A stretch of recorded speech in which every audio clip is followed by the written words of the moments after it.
Volume 2, Chapter 1. Warming up the boilers. Okay, I am ready. One day I notified the god that I am ready to try something new. Great, now close your eyes. I did as he ordered. I felt chilly and then I lost my consciousness. What greeted me was that god. You did a good job, kid. To fight against a wolf with your bare hands. Commendable achievement for a little girl. It is time. Yes. I was exhausted. I said farewell to the memories of my life, of my friends and parents, and prepared myself for the inevitable. You can decide what kind of ship you will become. Have I misheard him? To choose what kind of ship I am going to be? I feel déjà vu. Never mind that, I already know what I want. I want to be a huge warship with big guns. Understood, kid? If you will find that your choice is too much for you, I might change your ship. I doubt it will be necessary. Farewell. Don't die again. Yeah, I will do my best to avoid such pleasure. Asterisk asterisk asterisk. I opened my eyes in a forest, might be the same one where I died. I stood up and almost fell immediately.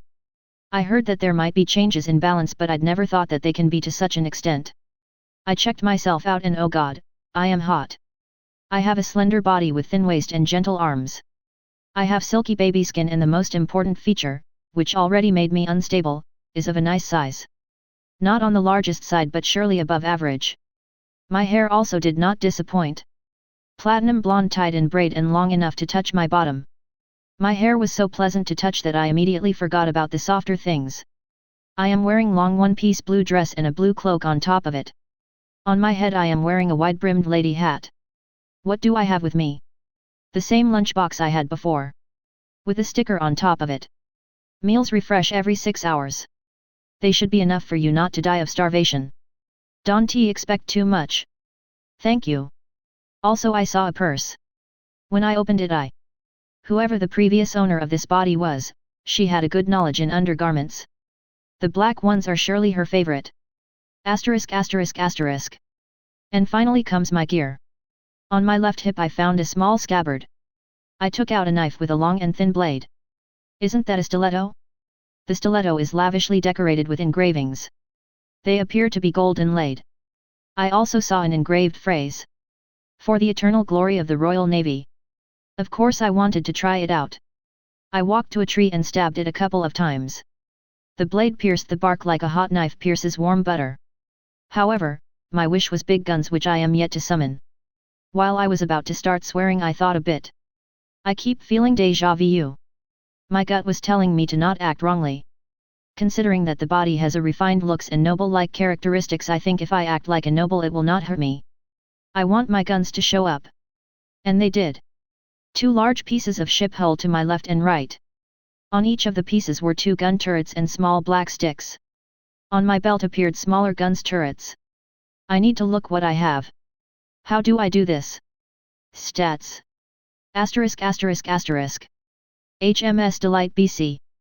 Mod 1890/1920. Accuracy 0/100. AC shows hit chance. Reload 0/100. RD shows how fast your guns reload after attack. Recoil 100/0. RC shows how much impact recoil has on your firing. Machinery 100/25. MC shows the chance of malfunction in propulsion and maneuvering systems. Guns 100/25. GN shows the chance of critical malfunction in loading and firing systems. You don't want to ignore it. Equipment 100/25. EQ shows the chance of malfunction in non-vital systems like radars, communication and navigation. Firepower 100. FP shows how much damage your main and secondary guns can do. AA 100. AA shows how much damage your AA guns can do. HP 44,000. HP shows how much damage you can survive. Your armor is strong enough to sustain severe damage. Evasion 51. EV shows your chances of evading an enemy attack without damage. Main guns 10/32 Mk4. Loaded, 0/8. Fire rate, 0.1/0.5 RPM. Range, 10 km. Secondary guns 4/27 Mk6. Loaded, 0/6. Fire rate, 0.1/7 RPM. Range, 7 km. Tertiary guns 37 mm pom-pom. Loaded, 4/4. AA guns 0.303 Maxim. Loaded, 18/18. 0.303 magazine Lee Enfield. Loaded, 0/8. Hydroplane catapults ready, 2 halves. Requiem. LVL-1. Memento Mori. LVL-1. Lyddite Rain. LVL-1. On activation, 10s reload for next salvo. The following salvo has 40s reload. Can be activated every 40s. On activation, -5% chance of breakdown and flash fire. When this ship is hit by an attack that would otherwise sink it, 25% chance to completely heal this ship. Duration, 10s. Can be activated every 5 minutes.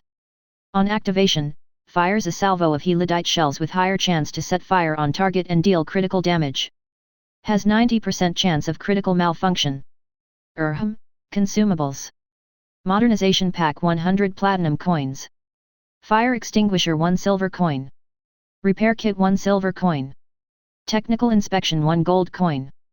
Upgrade point 10 gold coins. Asterisk asterisk asterisk. I am very concerned about the chances of malfunction. Something tells me that I will be using my guns quite rarely. Especially considering their characteristics. I wonder if one little fantasy cliché will happen and I will encounter a damsel in distress. Of course I might not be able to save everyone, but considering my current firepower it should not be too hard. I began searching for my way out of the forest. When I found a small opening I launched a hydroplane. While right after launching the plane my catapult started smoking and sparking, the plane itself successfully flew away. With the eyes above I quickly will find a way out of the forest. Let the adventures of a noble lady begin. Volume 2 Chapter 2. Country Road. I slowly walked through the forest towards a landmark I found from above. I managed to find a large road which I can use to exit the forest, but first things first I needed to reach my way out. Because I did not waste my time here, I think that I will find the road before the night. No matter how much you like nature, you will never want to sleep in a forest alone and without a gun. And also without a shelter, which I can't make here. I never joined scouts, neither I learned how to survive aside from watching some TV shows. While for an unknown reason I am not concerned with the forest, I still feel uncomfortable. I can almost feel an urgent desire to drink some tea. Might be because I know about the Britons only, that they drink tea and live somewhere on an island. Of course the majority of this is just my nonsense, which I think to distract myself from the unfamiliar sounds and the falling night. I am not brave, I am a coward. I am not a hero, I might as well be called a lowlife. I was close to the road, and when I finally walked in there I tried landing my hydroplane. When a huge monoplane with floats below its fuselage attempted landing, I almost screamed in terror. Right before running into me it turned into a small toy-sized plane and I tried catching it with my hand. I swiftly stretched out the hand and grabbed it before it had to climb back. Of course the catapult is still dead, so I only placed the plane there. I had 2 ways, left and right. I decided to turn right and walk to the north. The night was approaching, but I dared to walk even when the visibility became low. I walked on the moonlit dirt road somewhere in the middle of nowhere. When I was about to relax and enjoy the travel, I felt how my heart stopped for a moment but continued beating right after skipping a couple of beats.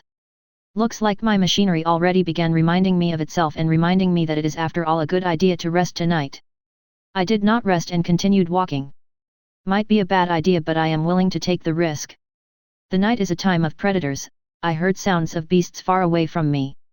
I was worried if I will encounter any enemies, and at last I saw a silhouette in front of me. I fired one of the Maxim MGs. Tra-ta-ta. The things I saw fell down immediately while I hurried away before the thunder of gunfire attracted other curious creatures of night. The moon lit my path, and after some time its light showed me an abandoned carriage. Whatever happened to it is not important, because I decided to use it as my cover for the night. I spread out the cloak, and right after I lied down I fell asleep. When I peeked out in search of any threats, I confirmed that the sun is up and that the morning is going to be sunny and calm. I accelerated my steps and soon I left the carriage far away. On my way I walked into a stream, and my urge to have a tea stop almost won me over. Yet I lacked tea leaves and knowledge how to make a fire. I was disappointed to leave the fresh water, but I had to continue my way in hopes of finding a civilization and then having some tea. I did not map the forest or perform any air filming of the surroundings, so I am unsure where I will arrive, or when. I am still worried about what to do with my heavy guns, which reload in 10 minutes, per shot. While I was busy with distracting myself from walking and worrying for unknown reasons, I heard something. I turned around and saw a carriage approaching. Soon it closed enough for me to talk to the coachman. "What is such a beauty doing here all alone? Are you from the carriage back there?" The coachman has a rough voice, but he was not looking suspiciously. While I raised my guard a bit, I tried responding as gently as I can. "Oh my, have you seen it? I might have stayed there for a bit longer and be saved." I chuckled and smiled with a pretty smile. As I expected, when you are a hot gorgeous lady, any man would be charmed in a moment. Smile and the world shall succumb to you. Looks like you might use some help, am I right? For beautiful ladies my carriage is free. Well, it is not a passenger carriage, but it is still better than walking. See. Thank you for the offer. I am much obliged. I used all of my noble phrases knowledge from novels, and for now I appear to be successful. I entered the carriage and found a couple more people inside. Both are armed and armored. My first thought was that they are adventurers. Pardon the interruption. Are you perhaps adventurers? I had to interrupt them to ask. While they appeared to be irritated, the moment the two men looked at me I almost felt their gaze landing a bit below my neck and a bit above my waist. Might be that I need to repeat myself. I implied that I am waiting, and only then two perverts dragged their gaze to my face. "Yes, we are. Want to hear our stories? Please, go ahead." I smiled and prepared to listen to their bragging. Volume 2 Chapter 3. Noble Bed. I enjoyed shaking of the carriage and nonsense of the men I travelled with. The coachman said that we will need to keep riding for a few more days before we arrive to any settlement. I somehow ended up in the furthest place from civilization. I was excited for having someone to talk with, even if the someone was constantly looking at me with an obvious desire to F***.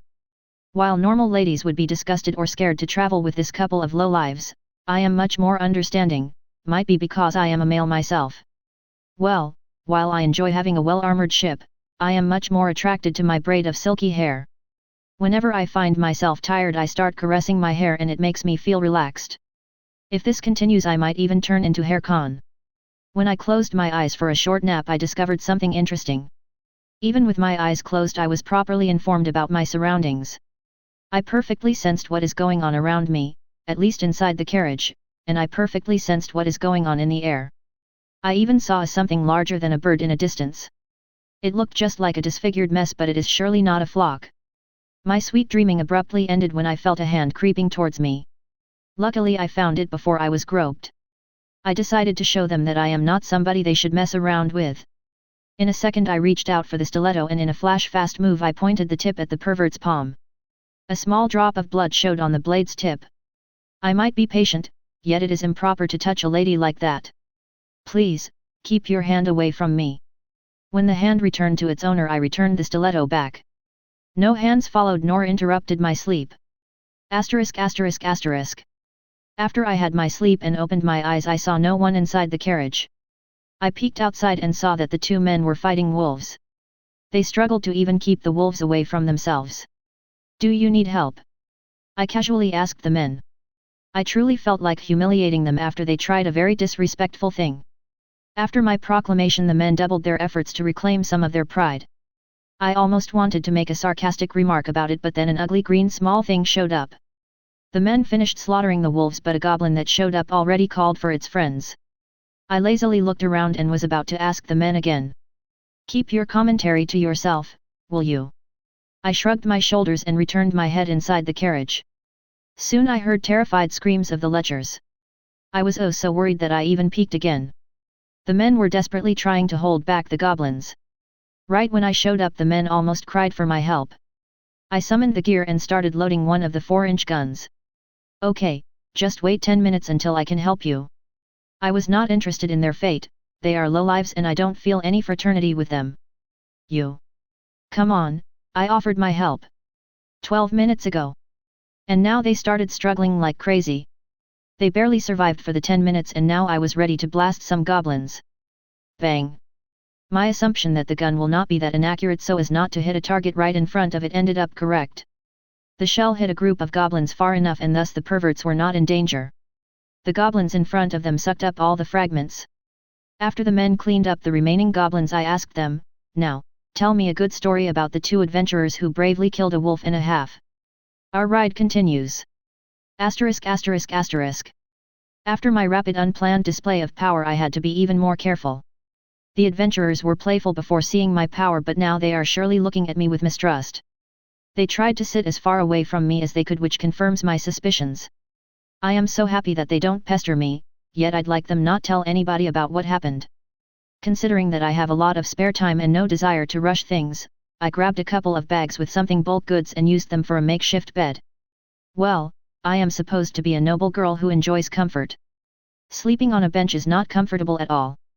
Just when I was about to enter the realm of dreamland I heard something going on outside, and the next moment the carriage began stopping.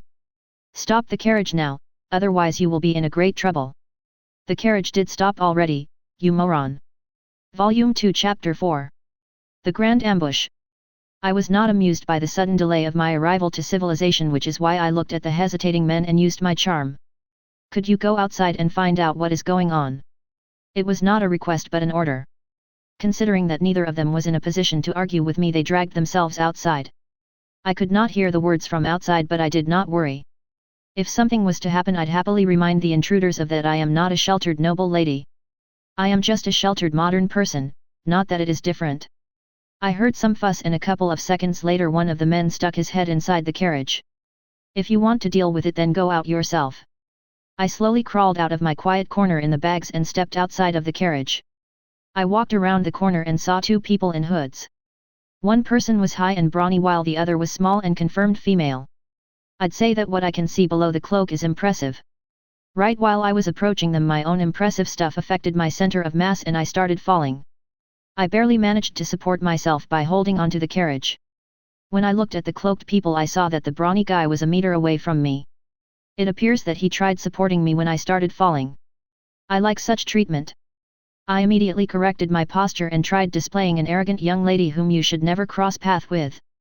You two, how dare you stop me? Who do you think you are? In reality my high-pitched voice and arrogant manners were almost completely broken by my innate reflexes and calm voice. Instead of a villain's tantrum I have a weird mismatched phrase to which everyone tried their best to suppress laughter. Indeed, forgive my unworthy display. Still, might I know the reason you stopped us? I corrected myself and returned everyone's attention to the issue we faced. When the brawny guy was about to answer, the girl patted his shoulders, that's what she tried to do but could not reach, and talked in his stead. Please, we are sorry for this but we were separated from the rest of our companions. Miss, can we please go with you, at least to a nearby village? The girl directed her plea at me, yet I am not the one in charge of this carriage. Our Lady would not mind it. Please, feel free to enter. The coachman immediately invited them and thus avoided an embarrassment which I created. Asterisk asterisk asterisk. The five of us entered the carriage. The adventurers turned their attention to the bigger prize while I was making my way to my nest. When I finally was able to face the others I saw the adventurers who started whispering about the obvious thing, the brawny guy who just sat near the girl to shield her from an unwanted attention, and the girl who was looking at me with scarlet face.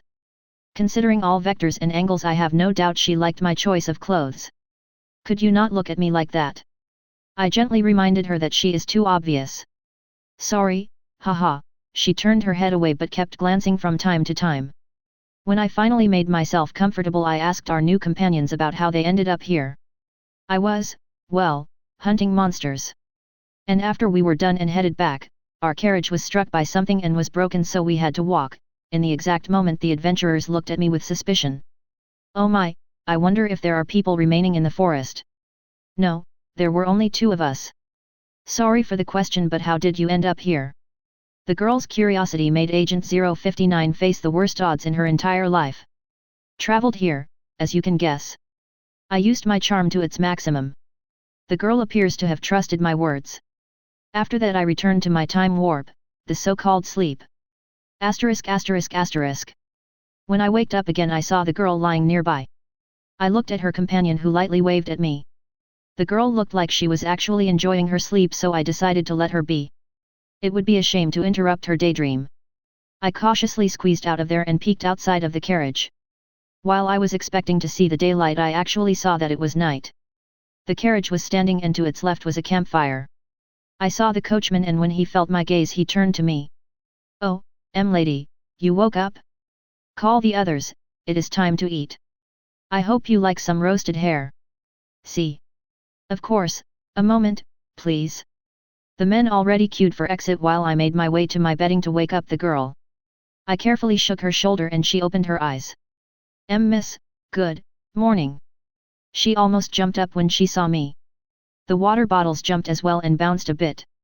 How about you get out of here? The coachman cooked some meat.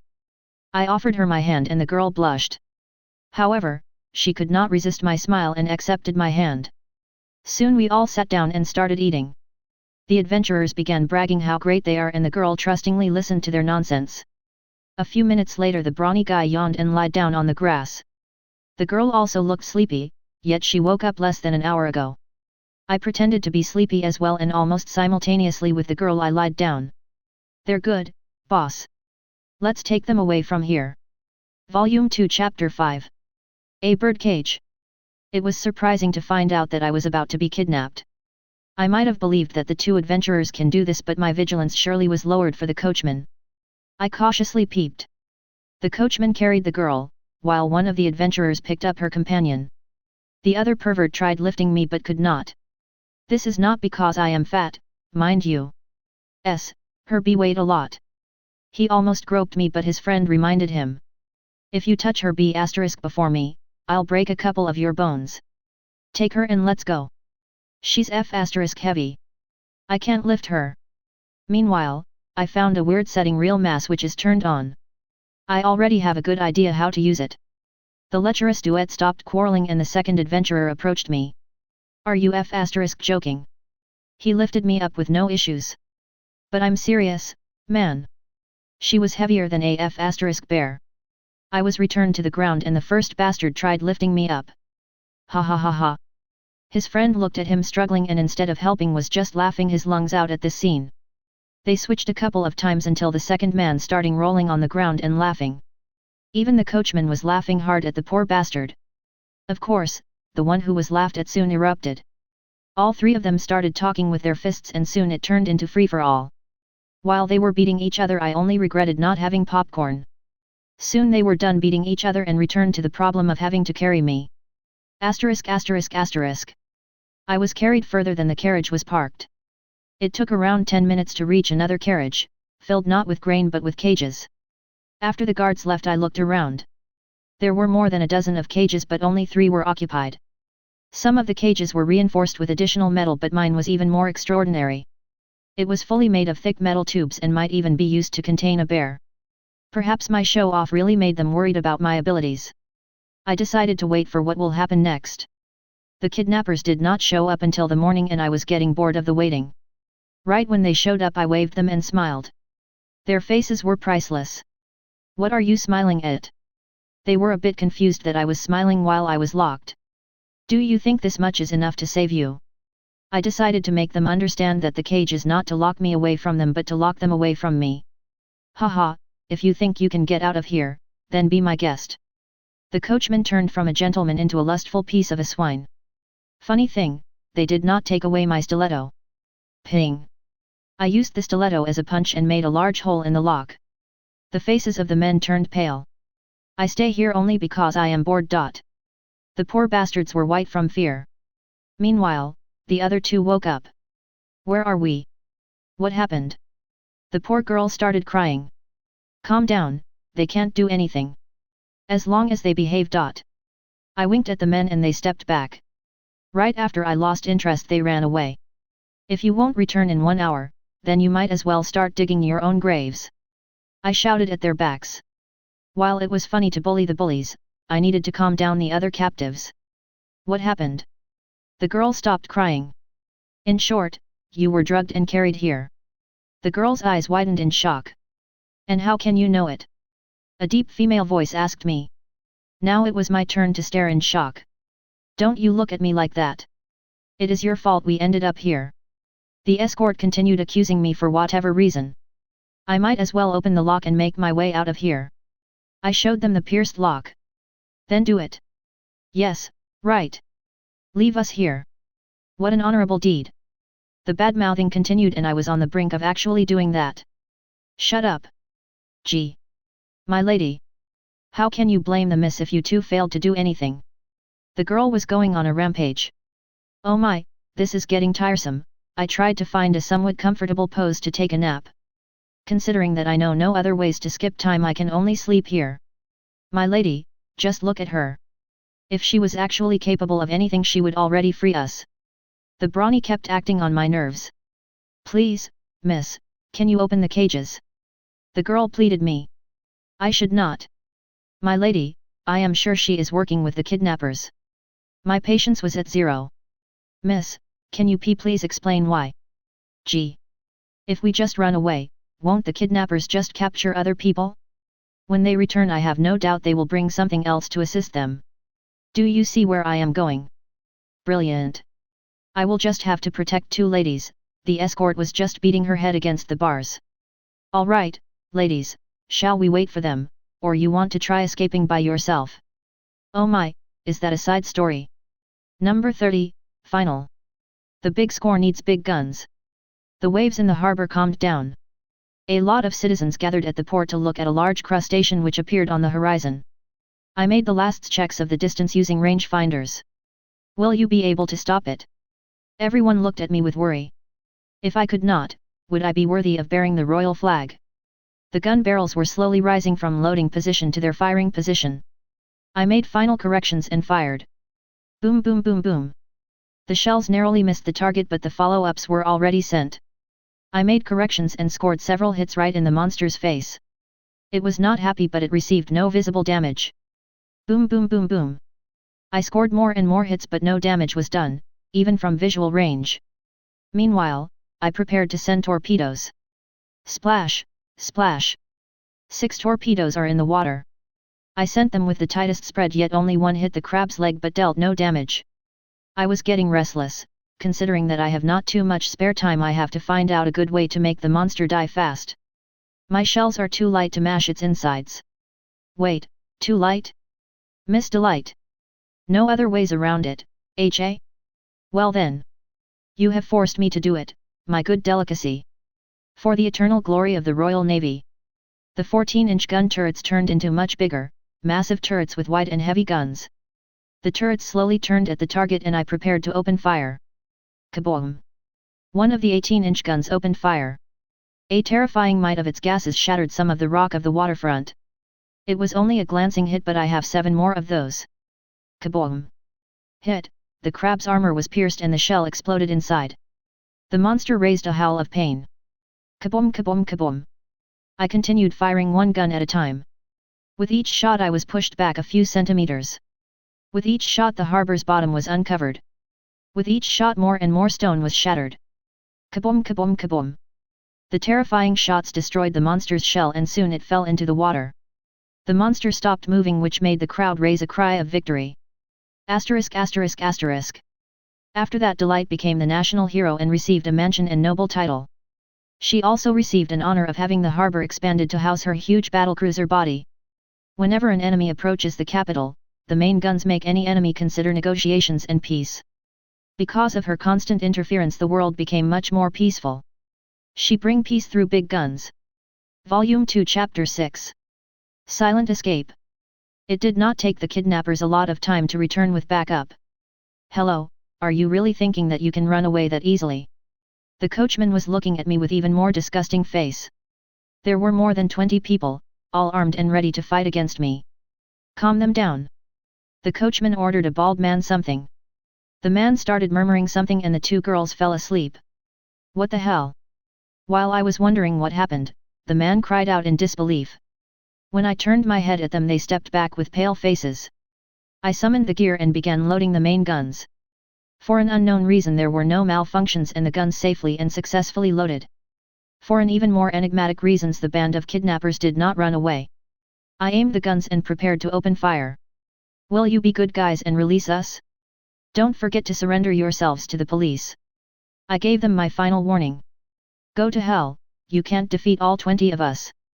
Boom. I fired the first blank and it destroyed the cage. Now the fun begins.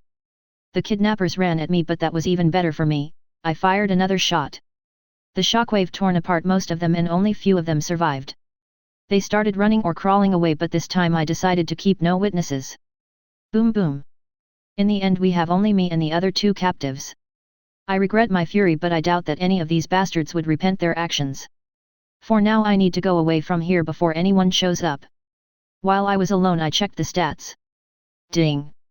You received 9 upgrade points 4/40 QFMK3, replaces SG, 1.85/40 QFMK2, replaces TG, 0.5/62 MK3, replaces small caliber AA, 11 copper coins, 1 skill point 5 repair kits, 4 fire extinguishers, 0.5/62 MK3, replaces medium caliber AA, 12/25 MKV, replaces MG, 0.303 Maxim, replaces defense MGS, 37mm pom-pom, replaces medium caliber AA. What a bountiful harvest! HMS Delight BC. Mod 1890/1920 Modernization Progress 6/10. Accuracy 2/100. Reload 3/100. Recoil 1/100. Machinery 99/25. Guns 99/25. Equipment 99/25.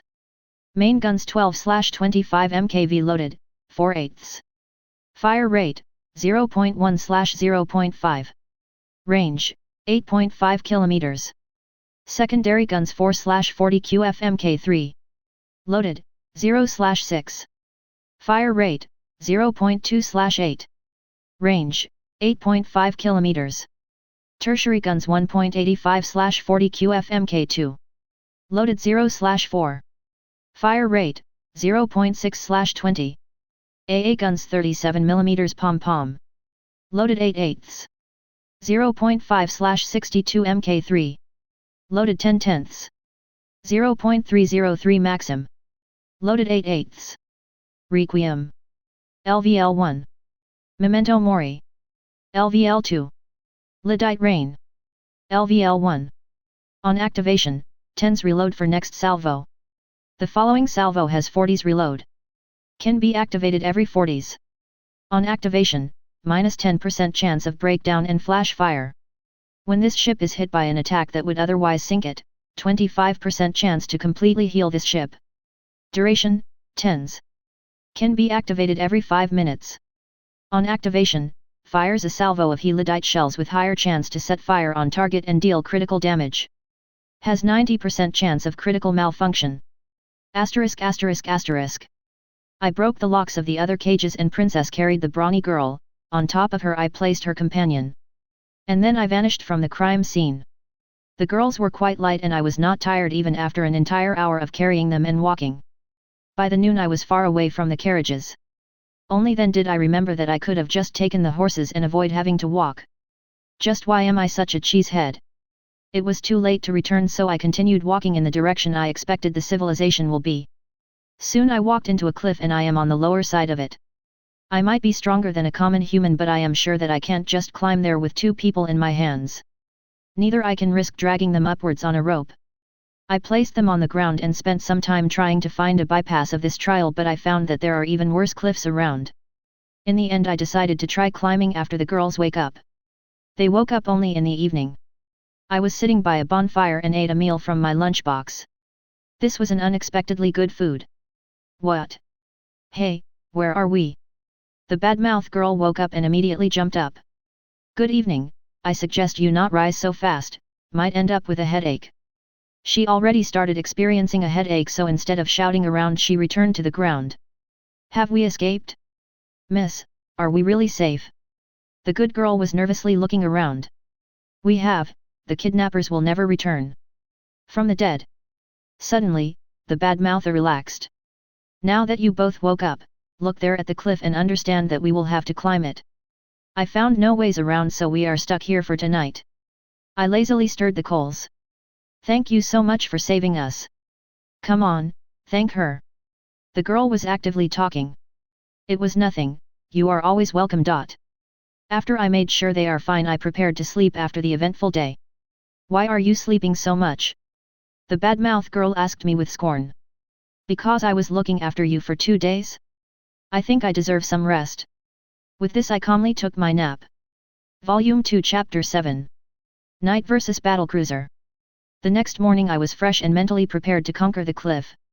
The other girls were not sleepy, which was not surprising, considering that they had a lot of time to sleep while I was fleeing. They were sitting around the burned-out fireplace and chatted. "Good morning, have you encountered any problems this night?" "No, which is surprising. I thought you are going to bring us even more troubles than we are not prepared to face. The brawny girl dislikes me, but I couldn't care less. Thank you for your care." "Sorry, I don't know your name."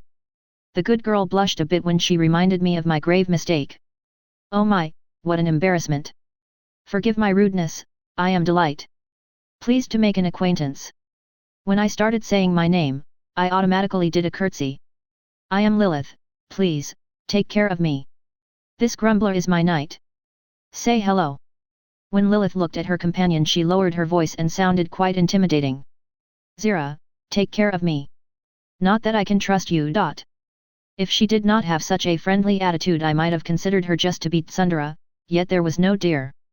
"Stop looking at me like that and spit out what you planned.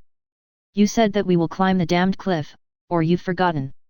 I picked up a rope I requisitioned from the kidnappers, and without asking anything bound the girls.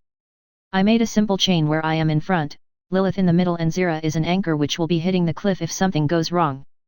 I approached the cliff and tried climbing. It did not go well. "Hey, Dumba *, go away.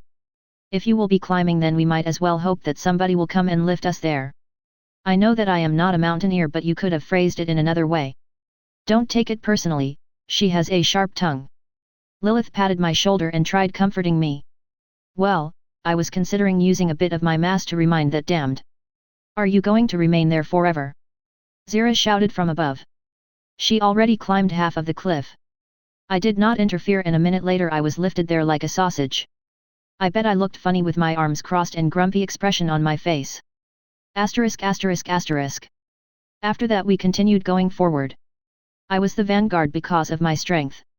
In terms of raw power, I have 150,000 horsepower engine, so I am incomparable with the knight. Speak of whom, she was guarding Lilith from me, not from anything in the forest. I wanted to remind her that I am less of a problem than the dense vegetation around us, but in the end I just kept silence. It did not take us long to walk into a problem. A swamp was in our way, and I had no idea what can be lurking inside the dirty waters. I stepped on the murky water and did not fall. Perhaps because I am a ship, I can safely traverse the waters of this swamp. "Lilith, come here, I will carry you." "Wait a moment. Why you? You are a walking troublemaker." I should remind you that all of the problems began after you showed up. Am I really a troublemaker? Especially considering that I am trying to help and you hinder me. How about we all calm down and take a deep breath? It was too late, neither I nor Zira were ready to step back. "If you don't like something, then go away." I can, will you survive without any weapons and food is the other question. Ha, do you think a sheltered noble can survive better than a knight? Don't make me laugh. Try me, knight. I doubt that you will even scratch me. I won't let you go away. Zira ran at me. When she was in a meter, something exploded between us. Can you both stop this? Lilith was standing in a weird pose with her hands stretched out in the direction an explosion happened. When I looked at the ground below, I saw ice and a ball of snow. Impressive, it is a commendable attack. I complimented her. It was nothing. My seniors are much better. Lilith was swinging around her arms to hide her embarrassment. Well, I did see you, so why should I commend your superiors who did nothing? I giggled. This island. Not over. Zira turned her back at me and stomped away. If you want to follow us, then I will leave a stick to guide you. I checked my inner compass, took Lilith in my hands and sailed away. Pong. In the middle of the swamp I picked a signal. It sounded like a sonar beep. Lilith, are there any monsters in swamps? Why are you, don't tell me, she shivered. Pong, pong, pong. Volume 2 Chapter 8. Fishing with explosives. I wonder if I am really a magnet for troubles. Sonar contact was approaching, for now it circled around and searched for an opening. It did not scare me, but if I end up in its mouth, then Lilith, whom I carry, will not be as fine as me. I'd pay everything to have a depth charge to throw at the monster, but I have to fight with what I have. I tried launching what I have, torpedoes. Splash! What happened? Lilith was trembling. I patted her back and continued tracking the monster. All 3 torpedoes missed and I prepared for the second launch. Splash! When the first and the second torpedoes missed, I was ready to run away, but then I had my ears bleed. Kaboom! A bubble appeared on the surface which was worth the ear I suffered. The monster started surfacing. Cray! A huge catfish with a large wound on its right side surfaced and headed at me. By that time I was ready to meet it with the stiletto. I did not load the guns because it would be worse for me if something goes wrong. Lilith started chanting something, and after she stretched out her hands, a blue bolt of electricity hit the catfish. While it was stunned, I had to decide fight or flight dilemma. Zuzu! I accelerated from the spot and left a large splash of water behind. Lilith cried out in fear, but I did not pay attention. I accelerated to the maximum speed and steamed away from the accursed fish. Soon my heart started skipping beats, but I continued at the same speed. The catfish disappeared from the sonar, yet I was not sure if it was alone and if it will follow us. Ground! Look, there is some ground! Lilith cried out in relief and pointed at a small island. I am surely not in the best of my condition, which is why I steamed to the island without asking a question. After I put Lilith down, I almost fell from the pain.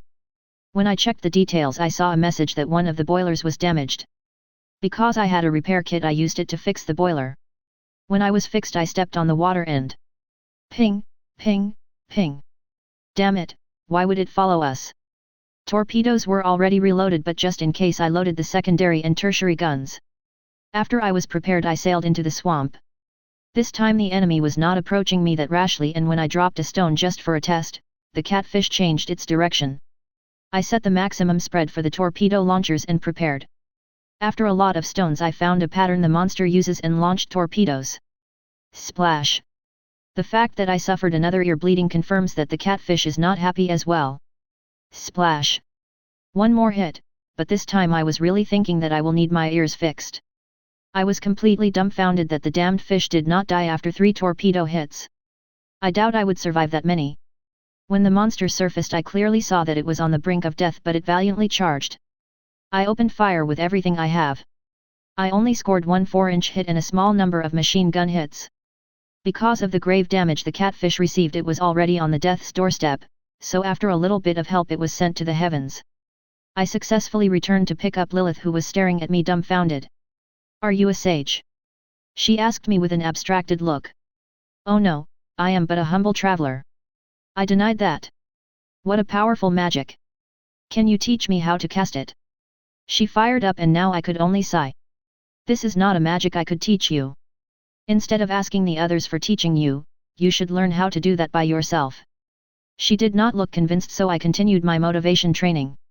There can never be enough teachers for all of the willing. While it is possible to show some tricks, in the end learning the tricks depends not on the one who is teaching but on the one who is learning. This time her eyes lit up in anticipation, so I guess my motivation training had some success. For now I need to focus on getting us out of here before any more catfish monsters show up. I can think about how to deny that I am a mage at a later date. I picked Lilith up and steamed at a slower speed. We were crossing the swamp for a lot of time, but in the end I managed to find some dry land, which is the end of the damned swamp. Now we just need to wait when the night will show up. We walked away from the dirty water and were walking up a hill to set up a campfire. When we reached the top. Hello there.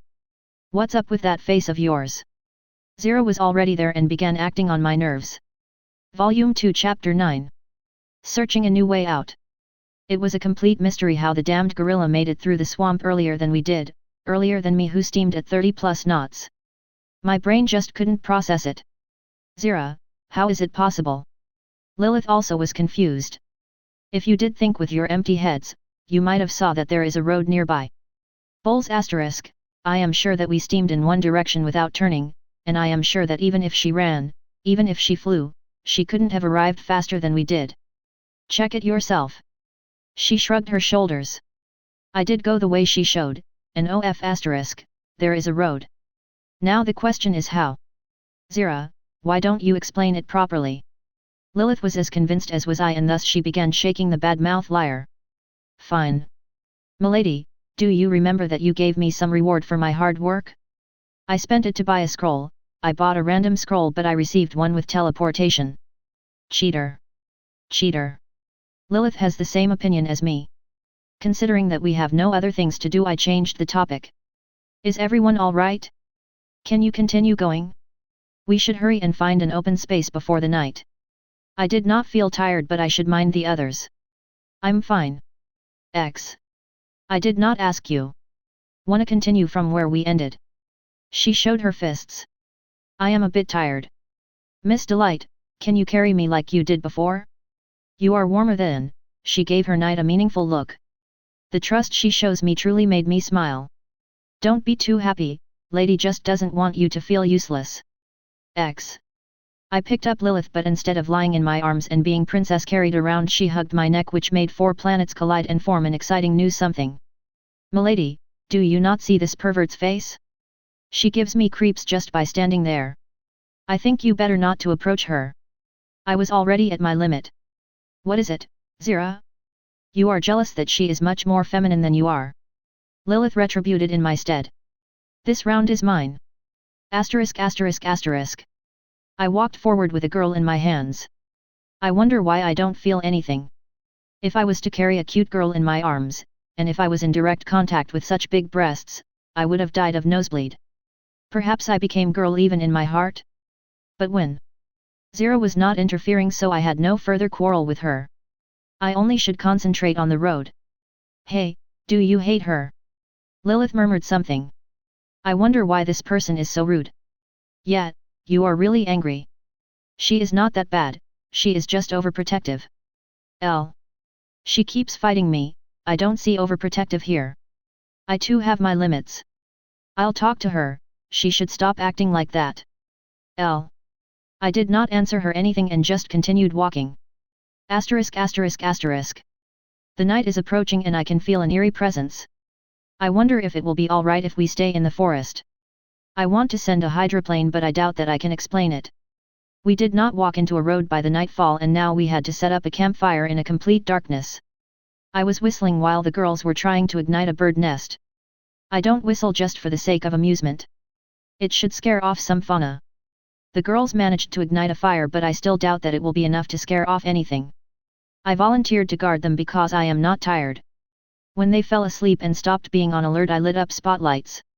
Unlike a puny campfire they made, these spotlights easily break through the dense vegetation of the forest. I only needed to move the beams around to scare away any threats. The night was passing uneventfully. Whenever animals tried approaching, I scared them away by lighting up their whereabouts. Soon the sun will rise and we will continue going somewhere. I think that the girls should now be fine, so I walked away. For some time I heard a sound of water and I decided to check out what is there. When I walked out to a coast, I confirmed that there is a small river. Well, small is a word for a 70-meter wide river. Why do I need it? www. A scout plane managed to take off without a catapult. I decided not to risk launching it myself and used the river as an airstrip. For some time the plane did not spot anything but trees, so I tried sending it in other directions. Again and again, there was nothing. In a couple of hours the sun will rise, but I still was yet to find a road. I ordered the hydroplane to return and land. Even on its way back the plane found nothing but trees. The plane already approached the river and started descending. It touched the water and began slowing down. The plane overshot and after it landed it had to swim back to me. When it stopped near me it became small and I picked it up. With the recon finished I hurried to return. By the time I returned the others have woken up. Where have you been? Lilith was looking at me with contempt, but for now I should report the discovery. I scouted a bit but I found no roads nearby. Do you have any ideas where can we go? If there was a river nearby we'd go down the current and walk into a village. When Zira said that I felt like an idiot. Follow me, I looked at them and with shame reported about the river. Volume 2 Chapter 10. A village in distress. We walked on the river's coast. I wondered if we will actually be able to walk into a village or any house. I already feel that all of my life force was squeezed out these days. I barely can think of anything but tea. If this goes on I might turn into a madwoman and start chasing after Zira with a spear while thinking that she is a tea leaf or a teapot. You. Not good. Zira broke off a large branch, or better say a log. I took the stiletto. Can you cover my back? X. Keep them at distance and I will deal with the ones who are close. A thought to just leave her here and run away with Lilith also visited my brain, but I doubt that Lilith won't hold a grudge against me if I just abandon the ungrateful knight. A group of wolves appeared, but they looked weird. There is a horn on their heads. Storm wolves, Zira murmured something. Before I made a unicorn or a rhinoceros joke, one of the wolves rushed at us, but Zira hit it with her log. I stood on the same spot to give her backup. The other wolves tried surrounding us, but I was ready to attack them as well. Soon another daring wolf attacked and managed to bite me. Judging by its painful expression, it broke some of its teeth. Another wolf tried to aim for my neck, but its howl of pain made the other beasts understand that I am much harder target than they expected. Meanwhile, Zira was protecting Lilith, who got caught between our backs. Every storm wolf that dared jumping at Zira was launched like with a baseball bat. I decided to show off how great and cool I am and leaped at the wolves who grouped in front of the softer but tendinous target. I stabbed each wolf in a matter of seconds, and by the time the first wolf fell down I finished stabbing the last of them. Well, I stabbed 4 wolves. There were that many. Show off. If you could have done that, then why did you wait? X. You are welcome. I turned away and continued down the current. Asterisk asterisk asterisk. The tension between us was growing. Well, tension between me and Zira to be exact. I wanted to finally escape and relax without having to talk to her. It would be even better if I could just part my ways with her and never remember. While I was deep in my thoughts, I picked up something on one of my radars. It was a repeating movement somewhere above the ground. I hurried there. Where are you running? Hey, I can't keep up. Lilith was calling from behind. I looked back at her and oh my. In a minute she caught up with me. Ha, ha, ha. Why, were you running? She was trying to catch her breath. I saw something in front, it might be related to the civilization. Yes, great. Remember that you are not alone here. X. I remembered that and did not run again. In a few hundred meters the river was turning, and when we walked around the trees that blocked the view, something showed up. Is that a windmill? Yes, we finally found a village. Lilith was happy and even Zira smiled. Soon we approached the windmill, and as it turns out, the windmill is not abandoned. There are no people inside, but if we follow a trail we should find a village. We hurried up and in 10 minutes a group of buildings appeared in front of us. I wanted to lie down in a bed as soon as possible. Asterisk asterisk asterisk. When we finally arrived to the village we saw no one. There were no people, not a single soul. What the hell? Where did all those people disappear? X. I approached a door and tried opening it. The door was closed. I applied a bit of a force to it and opened it with my leg. The door fell down. No! A shout came out of inside and I rushed in. Inside of the house I saw a family, each of the people was holding a knife, a pitchfork, or something like that. The people looked at me in terror, but soon they calmed down a bit. What happened? Lilith and Zira rushed in as well. Indeed, can you explain what happened to the village? I asked the family. Why yes, my lady. The village is frequently attacked by a band of orcs. They steal our cattle, our women, and kill everyone whom they can't take. We asked for help but nobody came. The explanation soon turned into a plea. Do you have any swords? I am one of the Rose Knights and can help you. Zira stepped forward. Yes. Yes, thank you. The family was moved to tears. By the time we walked out of the house the villagers all swarmed to the house. Dear people, you can calm down. We might not look much but we will be able to help you. Can you find a couple of good swords and some potions? The swords are for Zira while the potions are my guess. If they can help her then it is good. Yes, right, I want her to succeed. I don't want to risk blowing up just to help her. The villagers brought a somewhat good sword and one eaten by rust. There are some health potions and an entire cup worth of mana potions. Lilith was in delight when she was presented a mana potion. I want to make sure that we can meet the orcs before they reach the village, so I walked a bit away from it. That is when I saw a group of people on a hill. A side story of darkness and a cat. Number 1. Drift cat. The last thing I remember is a mine. When I opened my eyes, I found myself somewhere on a ground. I can't confirm that it is near a coastline, which means that I was taken here by someone. I jumped up and put a hand on the handle. If I am taken hostage, then the enemy made a grave mistake of leaving the weapon in my possession. 4.5 minutes have passed but no one came. I started checking out the surroundings. No signs of people. Good. I looked at my clothes to check for clues or damage. The same sailor school uniform my seniors made me wear. Black vest with white collar and white shirt. Clothes, check. Weapons, metal rustle, click check. Situation unknown. As one wise person would say, enacting search protocol or something similar. I feel bad for not being able to suppress my emotions well enough. It is a good time to leave this area. I made a small landmark in case someone will search for me. If it is an enemy, then I will kill them. If it is an ally, then I will rejoin the original unit and continue to fulfill my duties. There is no third option. I am in a forest. The dense vegetation and shadows make me feel at ease, yet I should prepare myself for a situation where I have to act in an open. I ran to the north. Soon I ran into an edge of the forest and made myself a shelter for the daytime. When the night falls, I will move out and perform a reconnaissance. If everything is good, I will continue moving. For now, this hot air is making me sleepy. Volume 2 Chapter 11. 0 Days Without Issues. On a nearby hill I saw a group of people. They were watching me with interest.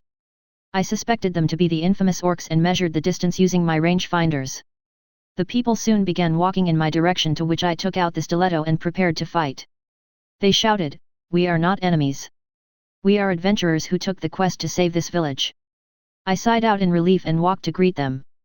"OS*, noble. And I thought, why the reward is so high. Greetings, you are adventurers, correct? I find it funny that we arrived here at the same day." I decided to calm them down and show that I have nothing to do with the quest. If they dislike nobles, then I am already not in the best position, so it'd be better to let the villagers handle them. "Are you not the contractor?"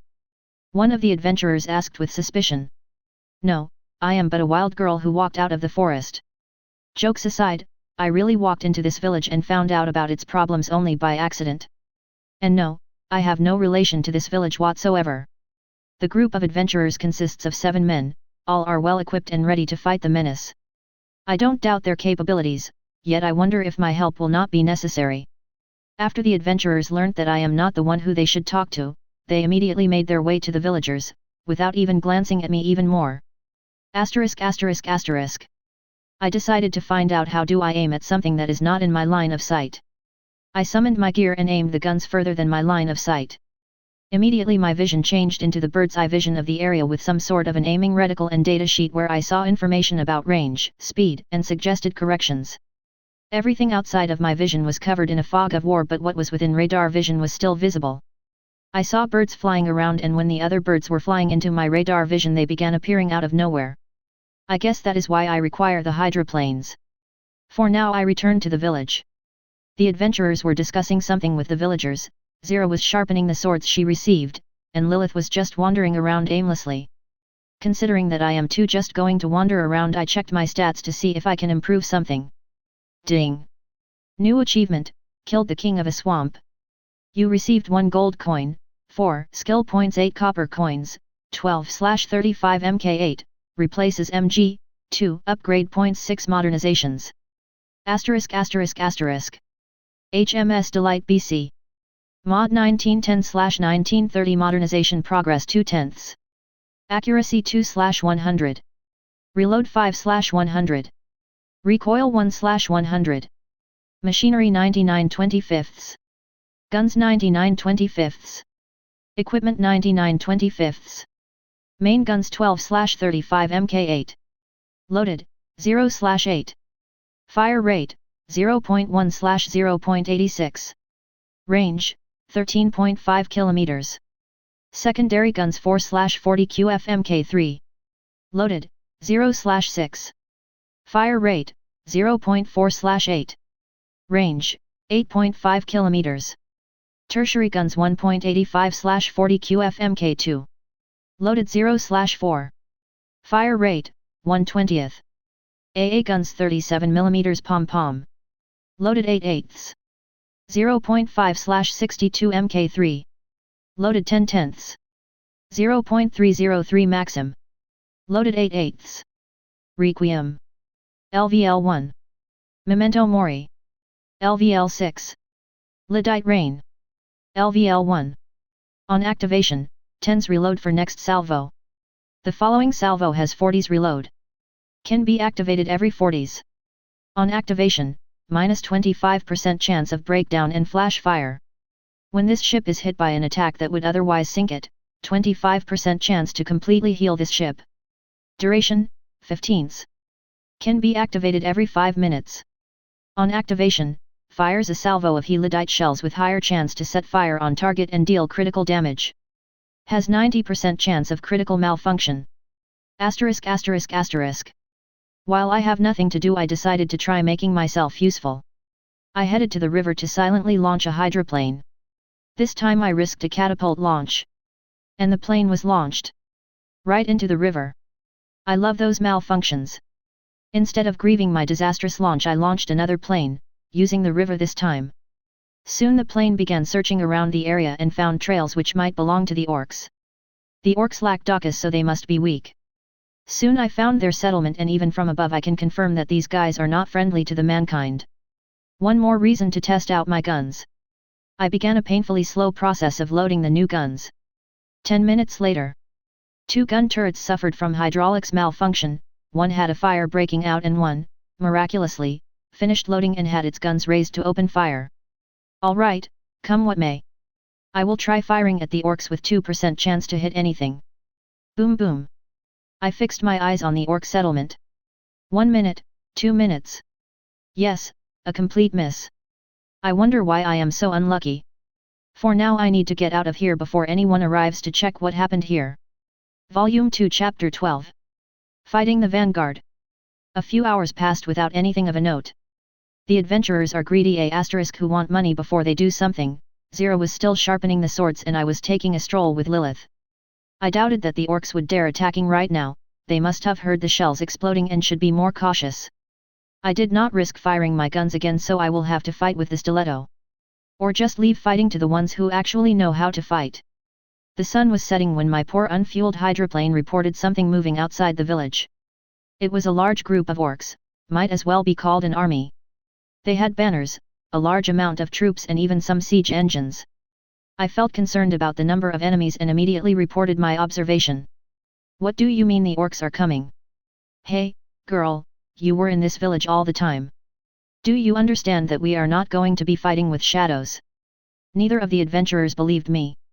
I get that she is a troublemaker, but if she thinks she saw something, we should at least check it out.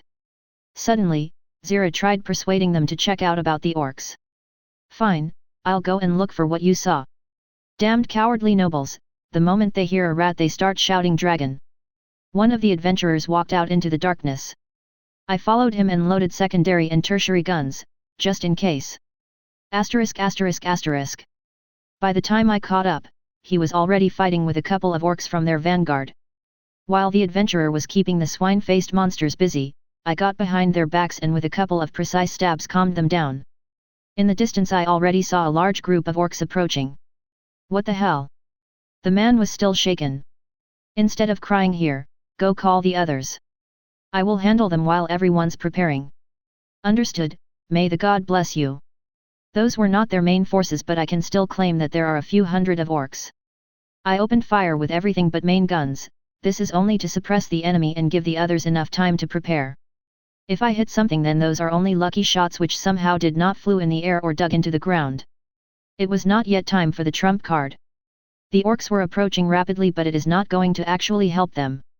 The closer they were, the higher are the chances that the shots hit something. The 4-inch guns were already accurate enough to cause minor casualties, the same for machine guns. I can only fire everything and ignore the accuracy and recoil which scatters the ammo around the area. Soon I judged that it is a good time to retreat. I used my speed as my advantage and easily ran away. On my way I reported that the enemy force is only a vanguard and headed to the river to finally let my poor plane land and to try bombing the enemy tides with heavy guns. While I was loading the guns, I had 2 of the turrets stop loading due to a malfunction, one had its loaders jam and bang! An entire explosion in the 4th turret. While I was doing bad, the others forced the orc vanguard into a stalemate. Considering that I am currently useless, I decided to head to the front lines and use my stiletto to do something. At least thus I will be useful. By the time I arrived, the others managed to force the orcs to retreat, and now they were about to face the main tide of their army. Considering that the enemy has much more forces than we do, I did not hold back firing and used the weapons that do not explode into my face. I was not surprised that nothing hit the enemy, but the orcs were somewhat confused by the explosions and the loud noise of gunfire. The adventurers were confused, but they were more focused on fighting. Zira did not flinch and was keeping a steady posture, waiting for the enemy to approach. Lilith was the only one who was used to the firing and thus did not lose her concentration. Her simple spells were effective and caused more damage than my guns. The orcs were approaching under heavy but useless fire, and soon we will have to hold them back in melee. The horde is near. Our clash was opened with a few small shells exploding in the enemy biomass and soon turned into a bloodbath. Most of the orcs could not even swing their weapons before they were cut by swords, pierced by spears, or shot by arrows and stray bullets, which were all over the field. The problem is that there are too many of them. Soon we started taking casualties. 2 adventurers were thrown into the orc mass, another was wounded. My tertiary guns were making some holes in the orcs, but even with the help of my stiletto I was not enough to hold the enemy back. I was mostly just receiving the enemy hits in the others' stead. The future of both the village and our own was not looking bright. A side story of darkness and a cat. Number 2. Wildcat. The night came soon enough. I opened my eyes and the dark forest was now my playground. I searched around the area and even crossed the field. I managed to find a road and traces of activity. For now I need to return and plan my further actions. When I returned to my shelter I heard something approaching. I gripped the hilt and prepared to draw the katana. A wolf jumped out of a bush. Slash! Its body fell behind me and the other wolves decided to retreat. I should not let them warn the other wolves. They will return and overwhelm me. I lunged forward and began cutting the wolves. It doesn't take much of my nighttime. Swoosh! I avoided an arrow with a hair-width margin. Swoosh! Ping! The second arrow did not catch me unprepared, so I found the direction immediately and flowed there in the shadows. Where did she go? I ended up behind a hooded man with a bow. F***Mulumumu. I covered his mouth and touched his neck with the blade. Speak, who sent you here, the sirens? I let go of his mouth but kept the sword at his throat. Who do you think you are? Understood, you last words. Do you even know who I am? If the K. Slit. This position is compromised and soon the enemy will arrive. I must move out before enemy fleet arrives. I am too slow and unprepared. It was my mistake that I was spotted. I quickly made my way out of the area, but soon I saw another hooded person on my way. The person spotted me as well and shot an arrow. Swoosh shh. The arrow was shot before I could evade or block it, but in the same time my evasion skills worked out and the arrow flew through me. I dealt with the enemy and saw a camp in front of me. Volume 2 Chapter 13. The Breakwater. My plane was looking at the battlefield from above. Through the loud sounds of battle its engine was appearing as a wind. Because it was unnecessary to mask it while everyone is busy, I was getting a steady supply of information. The enemy army is getting shredded rapidly, but even that was not enough to completely stop the advance of the orcs. When the pressure became unbearable I offered myself as a shield to hold the orcs back with my armor. The orcs' bronze swords were too weak to even scratch my armor while my stiletto was making them die one after another. My survivability is a great advantage which makes the enemies stay here while the others are preparing to defend in the village. It is a risky move, but we lack manpower and strength to keep staying outside of the village. I am assured that the enemy can't get past me until I myself decide to retreat. Miss Delight, retreat. When the others were done with their preparations I was called and within a moment I retreated. I can already feel that the collateral damage will be high, but the villagers will repair what they lost, as long as they survive. With no reasons to hold back I continued firing whatever guns I have. The main caliber is out of commission and I am reluctant to repair its unreliable mechanisms, so for now I will have to do everything with smaller guns which do not have breakdowns worse than jamming, which can be solved in seconds. Just how many are there? The adventurers were astonished by the amount of work they received. Did I not say there is an entire army? Furthermore, won't you be paid for the materials you gather? Adventurers in the novels usually receive money for trophies they gather, so isn't it better for them? We don't get any money for dying. I guess it is better to stop angering them while we are fighting. Asterisk. With one more adventurer dead our fighting capabilities decreased even more. What saves us is that there are not too many orcs. I doubt that the orcs sent all of their army here. They might just walk over us if they wanted to. Nothing is going to happen if we will just stay here. I pushed into the orc tide. To their great surprise, I am much sturdier than a common human.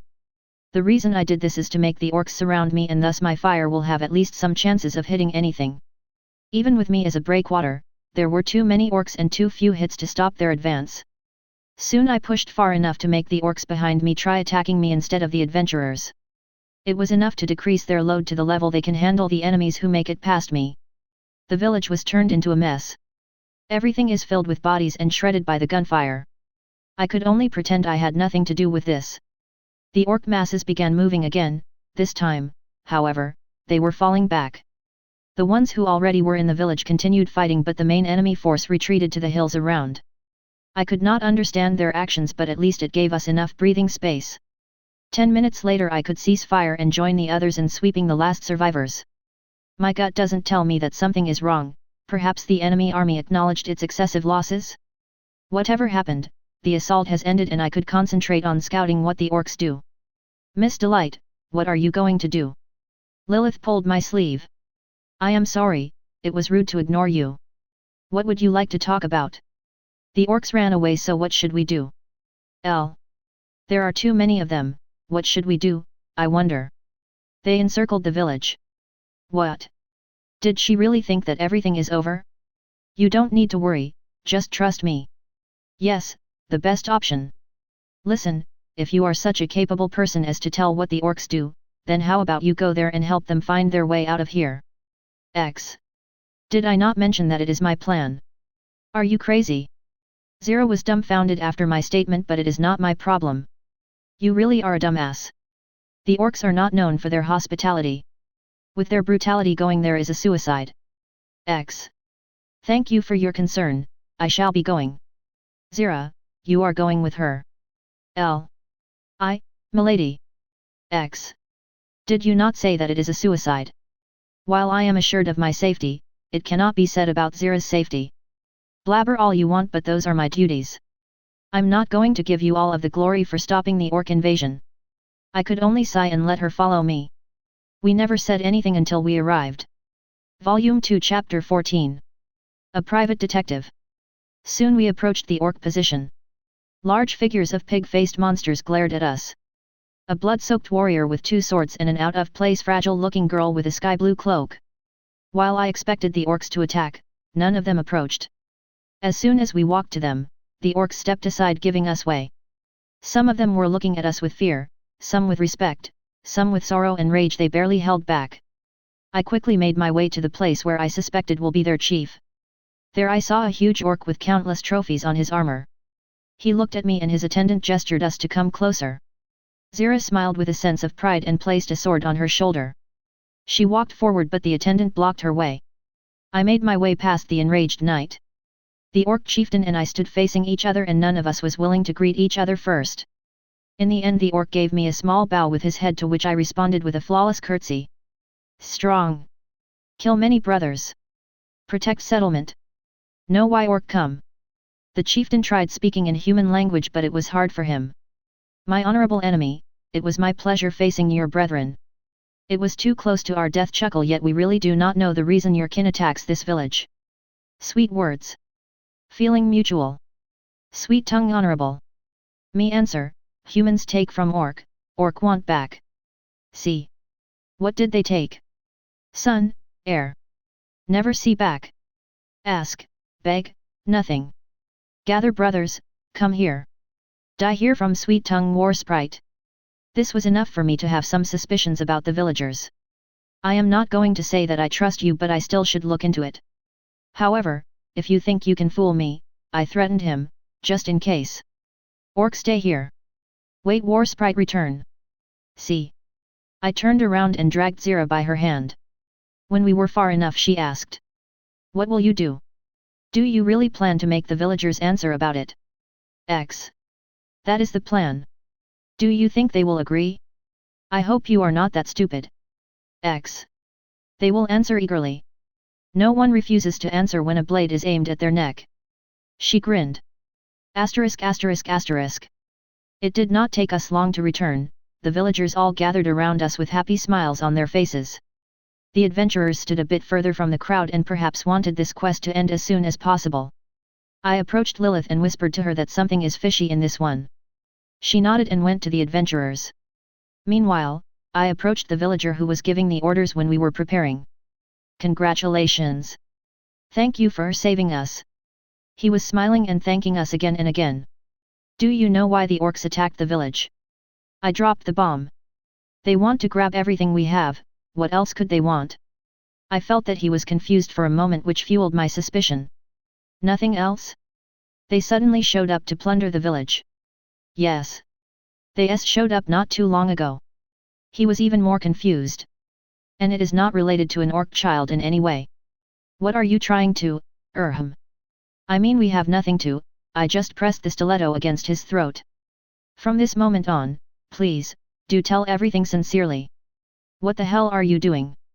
Hey, noble, are you finally nuts? The adventurers ran here and tried to stop my interrogation, but Zira blocked their way. Would you be so kind to tell? I continued pressing the villager. I don't know what you are talking about. Hey, you. We are paying you. So, my good sirs, will you ask him why you had your comrades killed? Or will you try to stop me? The adventurers decided to wait until the villager tells. The other villagers were also not feeling comfortable, and the one I interrogated finally spilled out what they did. So, you captured an orc child and then sold it to a slaver? Then you understood you are in a trouble and asked for help. I feel like Sherlock. You.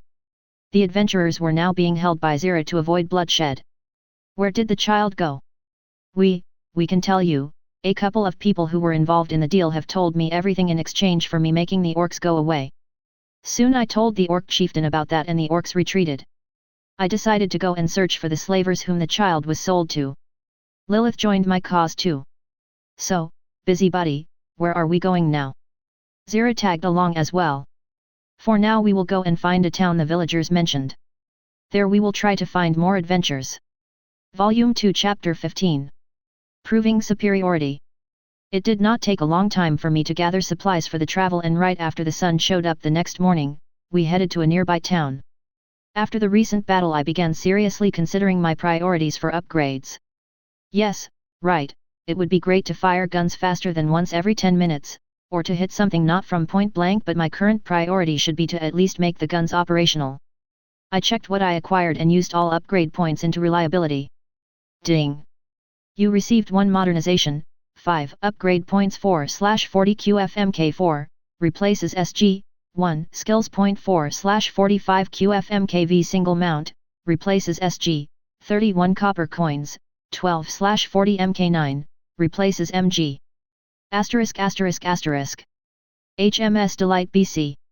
Mod 1910/1935 modernization progress 5/10. Accuracy 2/100. Reload 5/100. Recoil 1/100. Machinery 99/25. Guns 94/25. Equipment 99/25. Main guns 12/40 MK9. Loaded, 0/0, 8 in repair. Fire rate, 0.1/1.5. Range, 24 km. Secondary guns 4/45 QFMKV single mount. Loaded, 0/6. Fire rate, 0.7/15. Range, 15 km. Tertiary guns 1.85/40 QFMK2. Loaded 0/4. Fire rate, 1/20.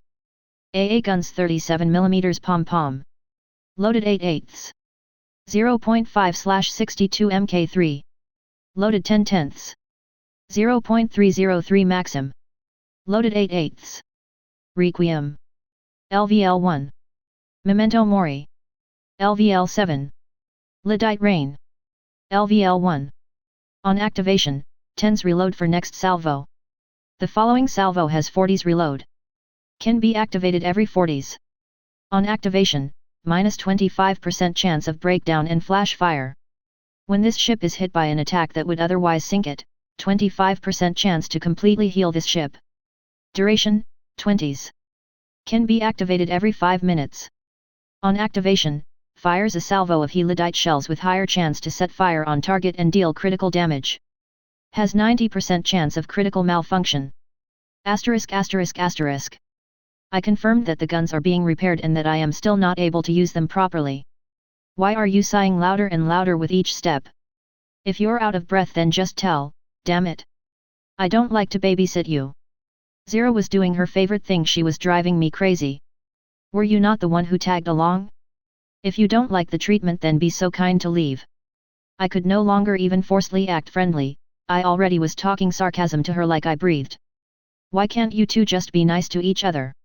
Lilith was tired of this all as well. She was trying to make bridges between us but ended up resigning after she realized that it just makes everything worse. It might look bad but perhaps we are just incompatible. Oh my, this might be the first time we share the same thought. I almost felt a vein showing up on my forehead. If you want to copy me then be so kind to at least try. Miss Delight, what are we going to do after we find the town the villagers talked about? Lilith interrupted Zira before she continued to argue. Well, first thing to do will be to find some information. As you can understand, I am not exactly local. So if we hand you over to the authorities we can get a reward. X. You might, but it will not have any positive outcome. Zira, if you have something to tell then please, tell what is useful. Like I am in the middle of actually trying to understand what we are even doing. Lilith began scolding her knight. I am feeling that this girl is much better than a certain. Milady, you trust this person who showed up from who knows where, you let her accompany us and now you let her order you around. Zira was doing her best to change the odds in her favor. And now I have my loyal knight try to order me around as well. I will tell father to reconsider your position when I have an opportunity to talk with him. L. Now. I greatly appreciate Miss' efforts but it would be best if she vents her aggression on one person instead of two. It would be a hindrance if she growls at both of us. Go. To. Hell. Zira barked at me and walked forward without waiting for either of us. Soon she disappeared behind a ridge. She showed up again the next moment. Milady and Dumba asterisk, I see a town from up here, can you please hurry? I want to have a proper bath after this crazy march. X. When Lilith and I climbed up there we indeed saw a settlement in 5,900 meters. I wonder if a coincidence rangefinder is an appropriate tool for this, but I still like to fool around with my tools just for the sake of amusement. We hurried a bit but Zira did not even pretend to wait for anybody. I bet she was a tomboy, considering that she slid down the hill without considering how dirty her clothes become. You two are so slow. I almost fell asleep while you two took your precious time walking around each bush and stone. She was waiting for us at the bottom of the hill and began showing off. Oh my, I am so sorry we made you wait. It might be hard for you to understand girls' problems. I said that and crossed my arms right below the breasts which emphasized them. After Lilith did the same, Zira's face was distorted. I guess she got the point. Our gifted duet defiled right in front of her and Zira tailed behind us with a defeated expression. With this sorted out we headed towards the town. Right when the town's walls appeared in our sight, we walked into the end of the queue to enter the town. The Great Waiting begins. Volume 2 Chapter 16. A woman's terrifying smile. Who do you think you are? I just have to snap my fingers to crush this entire town. I turned the main guns at a man who shivered in fear. A bit further away were the town guards who were dealing with the rebel formerly known as Gatehouse. Asterisk asterisk asterisk. 10 minutes ago. The queue was slowly moving forward. While we had to spend an entire hour just waiting to see the entrance, this was somewhat worth it. Soon we will enter and start searching. Meanwhile I was trying to gather some information. Do you know, are there any guild branches in this town? I approached a person driving a carriage. Oh, yes. There are the Adventurers Guild, the Blacksmith Guild and the Merchants Guild. After being charmed by my appearance the man eagerly answered my questions. Oh my, are you visiting this town often? Well, yes. I am a merchant. I know some things. If you want to talk about it, he abruptly finished talking when I climbed up and sat beside him. I am so curious about the life of townspeople. The man tried covering his blushing. Can you please tell me, are there any interesting things around? Well, recently there was a festival, oh, and also I heard that in another town the mayor was recently changed. Oh my. Why is that? I heard he was accused of taking bribes from slavers. Oh my god. So terrible. Do the slavers roam around in the open? Yeah, there were many cases when the slavers openly dared attacking travelers. I even heard they started taking exotic stuff. Exotic? What could it possibly be? PSSST, a friend of my friend's said that his neighbor heard from his brother-in-law that the slavers got their hands on an orc. But it's just a rumor. Ha ha ha. Now it is getting interesting. I chatted for a bit and returned to the others. It was the time for us to pass the checkpoint. Your identification? A stern man in chainmail asked for our IDs. A pity that mine is non-existent. You can go, you, Ma'am. The guard saluted Zira for an unknown reason, might be because he considered her alpha male. And it was finally my turn. Your identification? He dreadfully looked at me, to which I only smiled. Oh my, I must have forgotten it. Good sir, can you please look over it? Speech check. No, failed. But. No buts. If you don't have an identification, then you can go back and pick it up. While I admire his zeal, I am still prideful enough to not look over it. Might it be that? Mr. Guard, can you, for a moment, Lilith whispered something into the guard's ear. Surprise me. He said. I tilted my head and put my hand on my cheek. If you are a such great magician, then show it to me. He whispered to me. I immediately looked at Lilith, but she put her index on her lips and winked. Oh my, it is getting uncomfortable. I apologize for my companion's remark, but I am not a magician. Whatever she told might not be true. Then you can't enter. I could only sigh. Miss Delight, you are sage, just show some of your magic and he will be convinced. This brat. Just please. Go away, W star. I have no time to deal with the kinds of you. I had no words. Do you really think I will not be touched by your rude words? Wah, I did not let him finish. For the love of God, work out. Memento mori, requiem. 4 guns have successfully loaded. I don't even feel sorry for wasting 3 repair kits. It was worth every damned penny. Come what may, you signed your death wish. Boom boom. Asterisk asterisk asterisk. Present. If you ever dare saying such rude words to a woman, I will come, and you bet I won't be as nice as today. Hey, Zira approached me, but I am not in a mood for her. Out of my way. I approached the remnants of the gate, but the town guards blocked my way. After a single glance they scattered. See, calm down, Miss Delight. It is not good for you to be frowning for no reason. A woman's smile is her triosra, and your face is so beautiful when you smile. Lilith was trying to appease me, but I only felt even more irritated. For your own sake, shut up. I was walking with no apparent destination until I smelled something. When I looked in the direction of the smell, I saw a food court. Just go and pay for whatever she wants. Lilith was instructing Zira behind my back. I pretended that I did not hear them and headed there. A waiter approached me and asked what I want to order. 2 cups of tea. What is wrong? When I did not hear anything happen, I looked up. The waiter was just looking at me in stupor. Milady, wed don thv, tt, the waiter was hiccuping every word. It is not going to be hard to guess my expression. Bring her an infusion. Lilith salvaged the situation. Will that be enough? The 3 of them nervously looked at me. Yes. Damn it. A side story of darkness and a cat. Number 3. Silent hero. I quickly hid behind a tree. The enemy did not follow the common sense of turning off any lights, and thus their entire camp was in my clear view.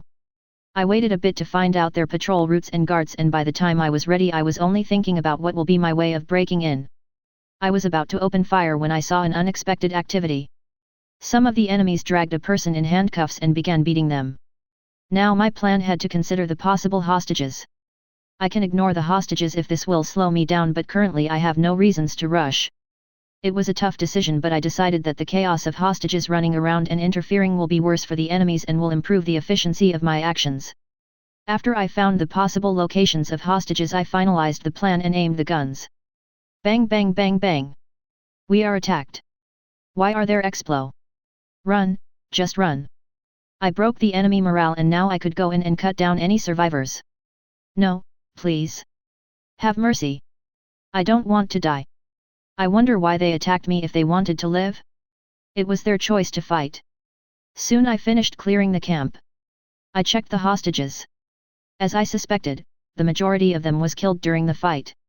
Luckily, I did not waste more time fighting than it was necessary. 4 people approached me. Thank you for saving us. I did not save the rest of hostages, why would you thank me? It is strange. I heard that the humans regret not saving the dead more than they celebrate saving those who are alive. If we return to the city, you can be sure, we will reward you with everything we have. For now I decided to follow them. I might be able to return to the Master. Volume 2 Chapter 17. Calculated risk with uncalculated consequences. After I drank 2 cups of herbal tea I calmed down. Only then I realized. Up. I was going to silently gather rumors and then find the location of slavers, but I already must have warned every living being of my existence, and if that guy I talked to decides to tell anybody. Sir, 2 more cups, whiskey. Miss Delight, are you perhaps, royal? Lilith whispered in my ear. I assure you I am not. I don't want her to have even more misunderstandings. Here is some infusion, milady. The waiter managed to calm down as well and was now serving me another teapot of herbal tea. I wanted whiskey, damn it. I wonder if I spent all of the remaining money the girls had, but looking at their calmed faces I can guess they do not regret it. While I was drinking, Zira found an inn and spent our last money to book a room. It was just a shabby inn somewhere in the slums. The employees were gloomy and were looking at me like I was a money bag. Considering this inn's location, it was not hard to find a cheap vacant room and book it for a night. The next morning we left this crappy place. *****. I was simply walking around a marketplace and looking for what I can find. From time to time my dear companions dragged me away from interesting items which are a clear fraud. Miss Delight. Please. Do not bother looking at this garbage. Those items are clearly not worth anything. My lady, she is too retarded to understand that those are not genuine. Who are you to order me around? Pretend that we are travelers and stop pestering me. My father will not care what I buy. I sounded like I was scolding them with my villainous tone. I winked them and Lilith demonstratively nodded and pushed Zira's head to nod as well. While the second part was said quietly, I have a feeling that it was well heard by some people, and if I am right then the news of a stupid noble buying garbage will soon spread. I want to try attracting attention to myself. Either the slavers will think that I am stupidly rich and can buy their special offers, or they will think I am an easy target and they will try to kidnap me. For now I continued looking around the market. When I approached yet another clearly shady stand, I heard someone discussing a very interesting and exotic goods for the chosen few. I split from the girls and sneaked there. There were 2 men discussing something. They were quiet enough to make me approach, yet they were loud enough for me to hear some details which were emphasized to get my attention. Kyle, I think we were heard. Let's head somewhere else, I don't want to let common rabble hear this info. They were clearly trying to lead me somewhere. Whenever I was about to lose them they suddenly stood and pretended to have a small talk, and by the time I was close they continued walking. Soon I found myself in front of a tavern, filled with drunk people. One of the men led the other inside the tavern. I risked and approached. I walked to the counter and ordered some cheap brew. After the 3rd cup a man approached me. He was one of the 2 I followed. Are you having a nice time, miss? I pretended I have nothing to do with him. When he tried touching my hand I slapped his away and looked at him like at garbage. What does a pretty lady like you do in this shabby place? How about I buy you a drink? He continued hitting on me, yet I kept on ignoring his moves. How about some whiskey? Now that is an interesting offer. PSSST, this is not the best place for it, go to Mary Mall and ask for a room in the attic. You'd love the exotic stuff there. He put a hand on my shoulder and after giving the bartender a silver he walked out. Right after I finished the murky water they call alcohol I headed back to the marketplace where I saw 2 girls waiting for me. Both of them were looking at me with bloodlust. Oh my! Don't you oh my me! Where the hell you were? It would not be surprising to say that it was Zira. Miss Delight, do you even realize how worried we were? We were running around the entire town searching for you. We were ready to go to the guards and report you were kidnapped. We were. Watch all looking at it. Eyes down and kneel for making milady worried. It was a calculated risk. We will talk about it later. Now, let's go to the room we booked while you were wandering around and having fun. I felt chills just from her sweet voice. I really have to apologize. Volume 2 Chapter 18. Orthodox Events. Have you reflected on your actions? Yes, Lilith was scolding me for an entire hour. I was so tired of it that I was already dozing off, but whenever my head was dropping, she immediately shook me.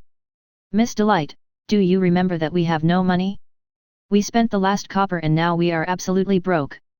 You are found guilty by the court and sentenced to help us gain money. Wait a moment, please. I demand jury. Of course, Miss Jury. She looked at Zira. Yes, Miss Judge. According to the room's law, you are found guilty and sentenced to compensate our expenses on feeding and accommodating you. Fine, what are we going to do? I still have a guild's membership, so we will go there and take a quest. And there we go. Will I need to join the guild as well?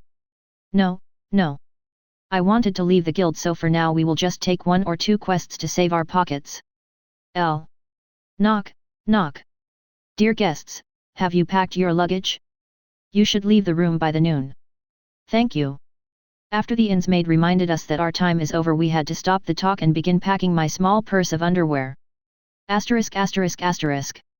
We walked towards the Adventurers Guild. When I entered a small hall, I felt weird. In the hall there were a board where a lot of papers are clipped, a number of tables near the entrance and a counter near the back wall. I wonder what I can do while I am waiting.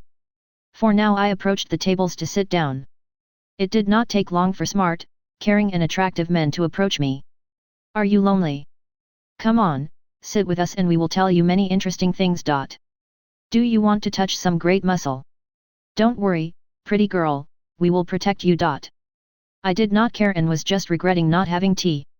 While the flies were annoying, they were still not that noisy.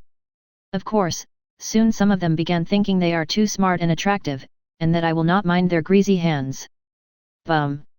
I stuck the stiletto into the poor table, but the stupid muscleheads did not understand my point. Of course the hands stopped approaching me, but the noise was still not going away. Now it was a matter of honor to not yield and make them go away via diplomacy and hands off me. Well, not exactly through diplomacy, but at least without bloodshed. My good sirs, did nobody teach you that women do not like being surrounded by stinking masses of muscle? I wonder if anybody taught you that under no circumstances can you touch a woman without her consent, and I clearly remember I did not give any consent.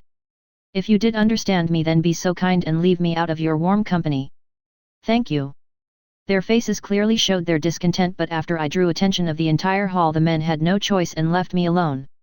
For a moment I even had a hallucination of a female knight showing me thumbs up, but it was surely the result of me suffering brain damage from the sweat aroma around me. Now that I was victorious in the table warfare, I decided to waste my lifetime looking at what quests I can find. The adventurers near the board eyed me but soon returned to their own business. I searched for interesting quests. Pick up a bag lost in the forest, help Mrs. Thompson chop the firewood, kill baby dragon, gather herbs, gather goblin's ears, hiring mercenaries, ask town guard's chief, subjugation of a goblin nest, defend a village from orc sergeant, child is missing, clearing a forest path. I was about to go away when I saw a small quest, clear cave from rock spiders. The reward was nice, the task looks easy. Now that I have nothing else to do, I took the request paper and headed to the counter.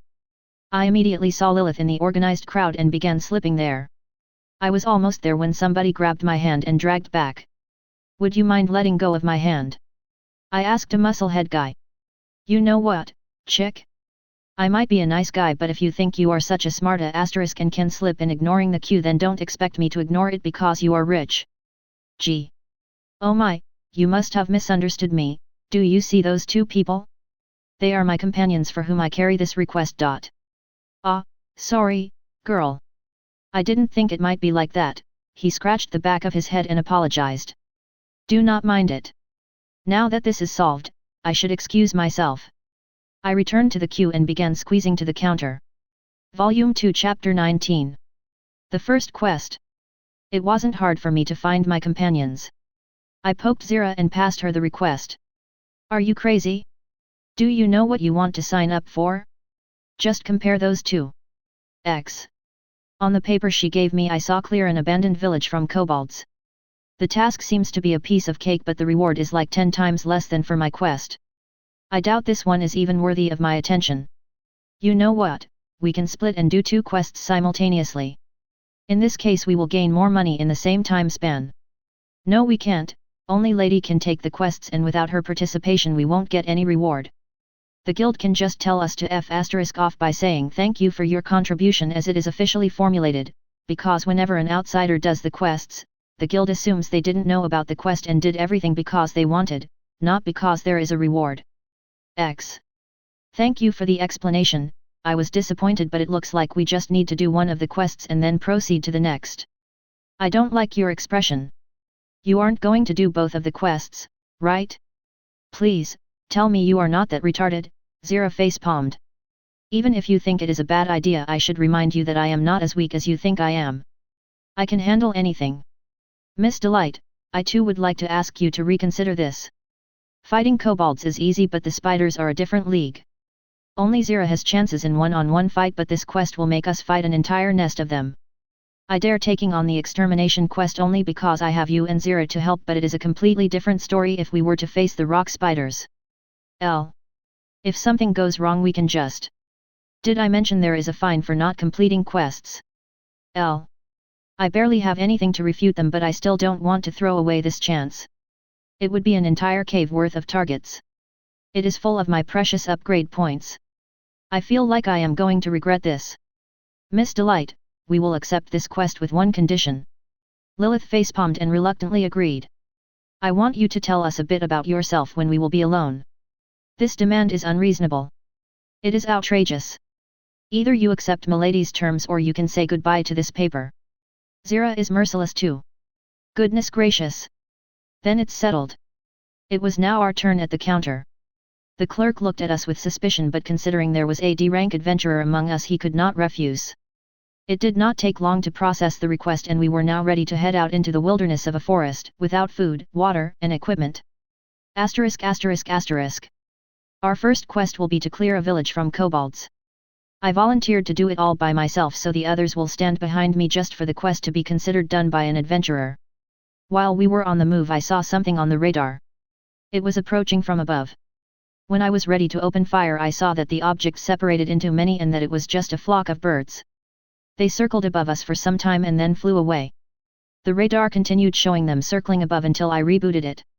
It was already getting dark when we found the village.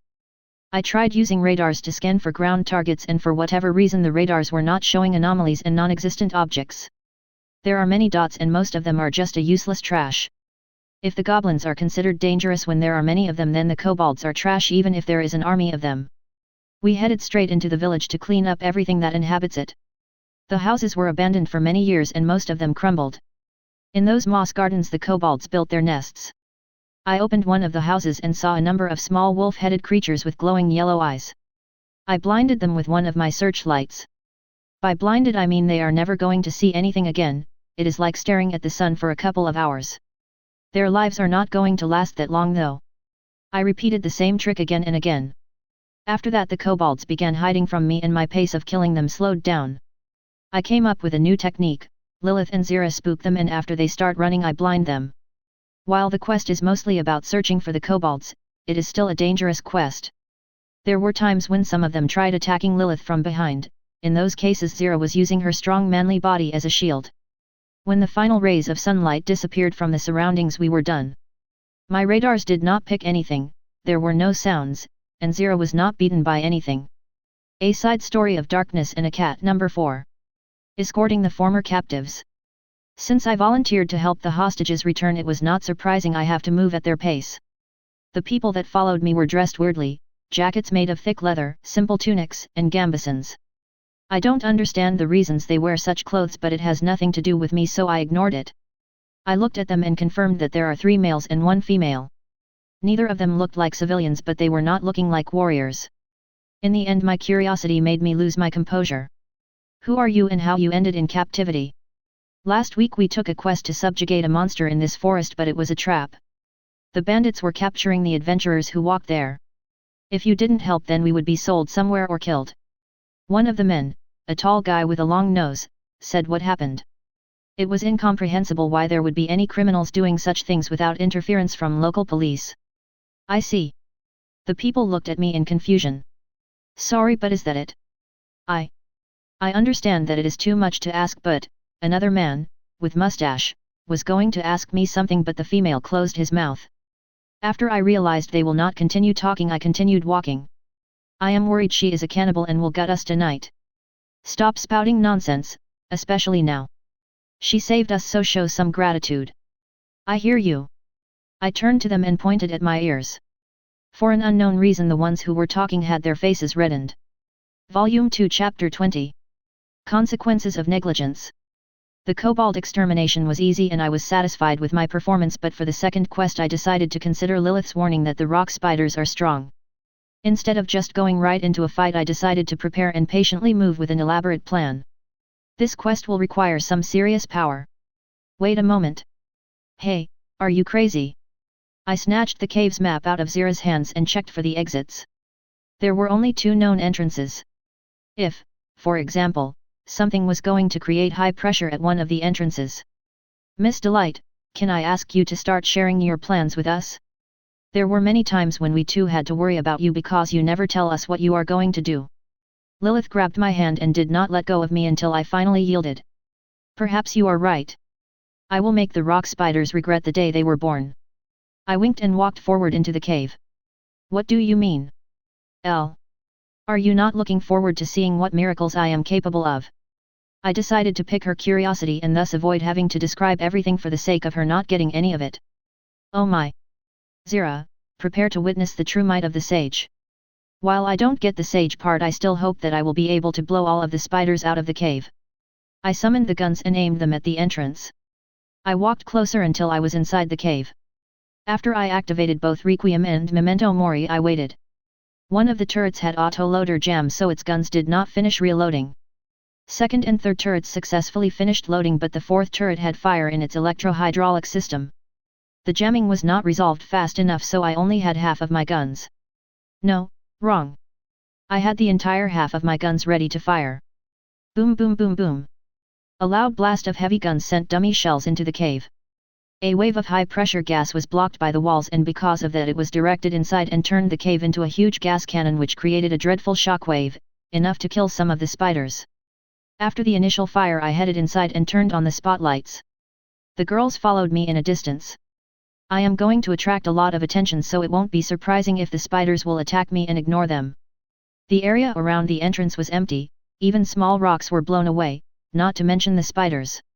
I wonder how large the targets are, but if they were all killed after my salvo, then it should be alright to proceed deeper inside. Asterisk asterisk asterisk. At 300-meter mark the first started seeing debris from the pressure wave. From that moment I paid attention to any sound or shadow. As if my companions understood that I am no longer wandering around, they stopped talking and silently followed me with a closer distance. Just in case, I started loading the main guns. I had one more jam and another fire. The jam was resolved rapidly and thus the guns were loaded. Now I have 4 guns out of commission and 4 loaded. When we were halfway through the cave, I thought that something will happen, but I still didn't hear anything, neither did I see the spiders. While at first I was soothing myself with the thought that I just blew them all away, but now I am suspicious that they managed to run away, and it is not a good sign. The dark corners of the cave were not always illuminated by my spotlights, and there might be something hiding. I was not expecting that there will be an entire swarm of spiders, but I was still prepared to start shooting if they do attack. I gestured the others to come closer. What is going on? Lilith whispered quietly, yet it sounded like a shout because of echo. There should have been spider bodies or something, but I see nothing. What do you want to do now? X. Swoosh. Tra-ta-ta-ta. Something flashed in a distance and I fired a burst from machine gun. The echo carried the firing sound throughout the cave. Don't relax, it looks like the rock spiders are close and they are alive. Tap tap tap. A sound of something walking arrived from behind. Soon it was followed by another sound from our front. The number of sources was increasing and now it was clear that we are surrounded. So much for my genius plan, I could only resort to self-mocking for my own unpreparedness. As the spiders were slowly approaching, I ordered, "Stay close to me," and aimed one turret to the front and the other to the back. As I saw the silhouettes appearing, I opened fire. Boom boom boom boom. A Side Story of Darkness in a Cat. Number 5. Common Sense. I tried hard to understand when I will encounter allies. I walked for several days but I did not see even a single car, not to mention allied ships. The area I am currently passing is not even close to any body of water. When will we arrive? I asked the people I travel with. If my memory serves me correctly, we should encounter a town tomorrow. The third man responded to me immediately. I remembered that he has pretty face. The conversation ended immediately. Hey, now that we spent a few days side by side, can you tell us your name? The mustache guy wanted to know my name but I did not understand why. Do I need to do that? It is common sense to at least know who you are talking to. He was disheartened. I am Kuronami. Please, take care of me.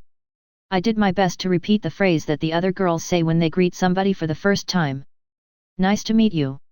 Every one of them greeted me. She has foreign name, it can mean only one thing. She came from a land far away to be married to a king, but because of the bandits she is now here. I looked in the direction of the speaker and saw the mustache guy. Just pretend you don't know him, the female asked me to forget about him. Understood. Hey. The mustache guy called me. Hello, I am Kuronami. Please, take care of me. What? For an unknown reason all of them were surprised, but they said that it is common sense. And you are saying that I fell from the moon? I think she completely lacks common sense. We should keep walking, otherwise we will not arrive by tomorrow. I reminded them that they stand still for too long. Volume 2 Chapter 21. If you can't stand and fight, then be a good shield. The guns have fired, and after a flash turned into a smoke I checked the surroundings. As the smoke was settling and the distant echo of cordite explosions started dying, I felt something hitting my head. A number of small stones and rubble were falling from the ceiling. Soon I confirmed that the spiders were turned into a new paint for the cave's walls and ceiling. For now there were no steps which I could hear, a good sign? Let's go, we should go deeper into the cave. I called the girls to hurry up. Miss Delight, is it fine to use such magic on the rock spiders? Would you have enough mana to continue fighting? Thank you for your concern. I am stronger than I look like. It was pleasing to have somebody concerned for you. Why the hell are you looking at me? Unlike some ungrateful. Miss Delight. You should conserve some mana. We are yet to encounter the queen. From this moment on, please give me some details. The queen spider is a tier 4 monster. Only the strongest magic can hurt it. I have only half of my guns operational and only now she tells me that there is something super hard to kill waiting for us. All 4 barrels immediately dropped down and only 2 of them returned to the firing position. We are dead. Now not only I was pale, they too understood that we are screwed.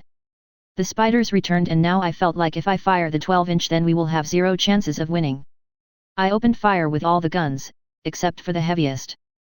47mm shells landed right in a large group of spiders and dealt a large amount of damage, they even killed a few of them. Pom pom pom pom.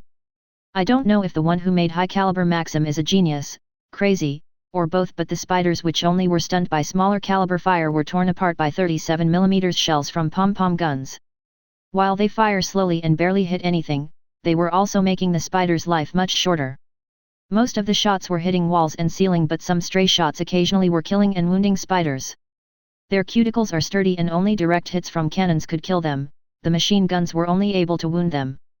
Soon I faced another problem. The machine guns ran out of ammo in their belts and now they needed to reload, which takes them 10 minutes.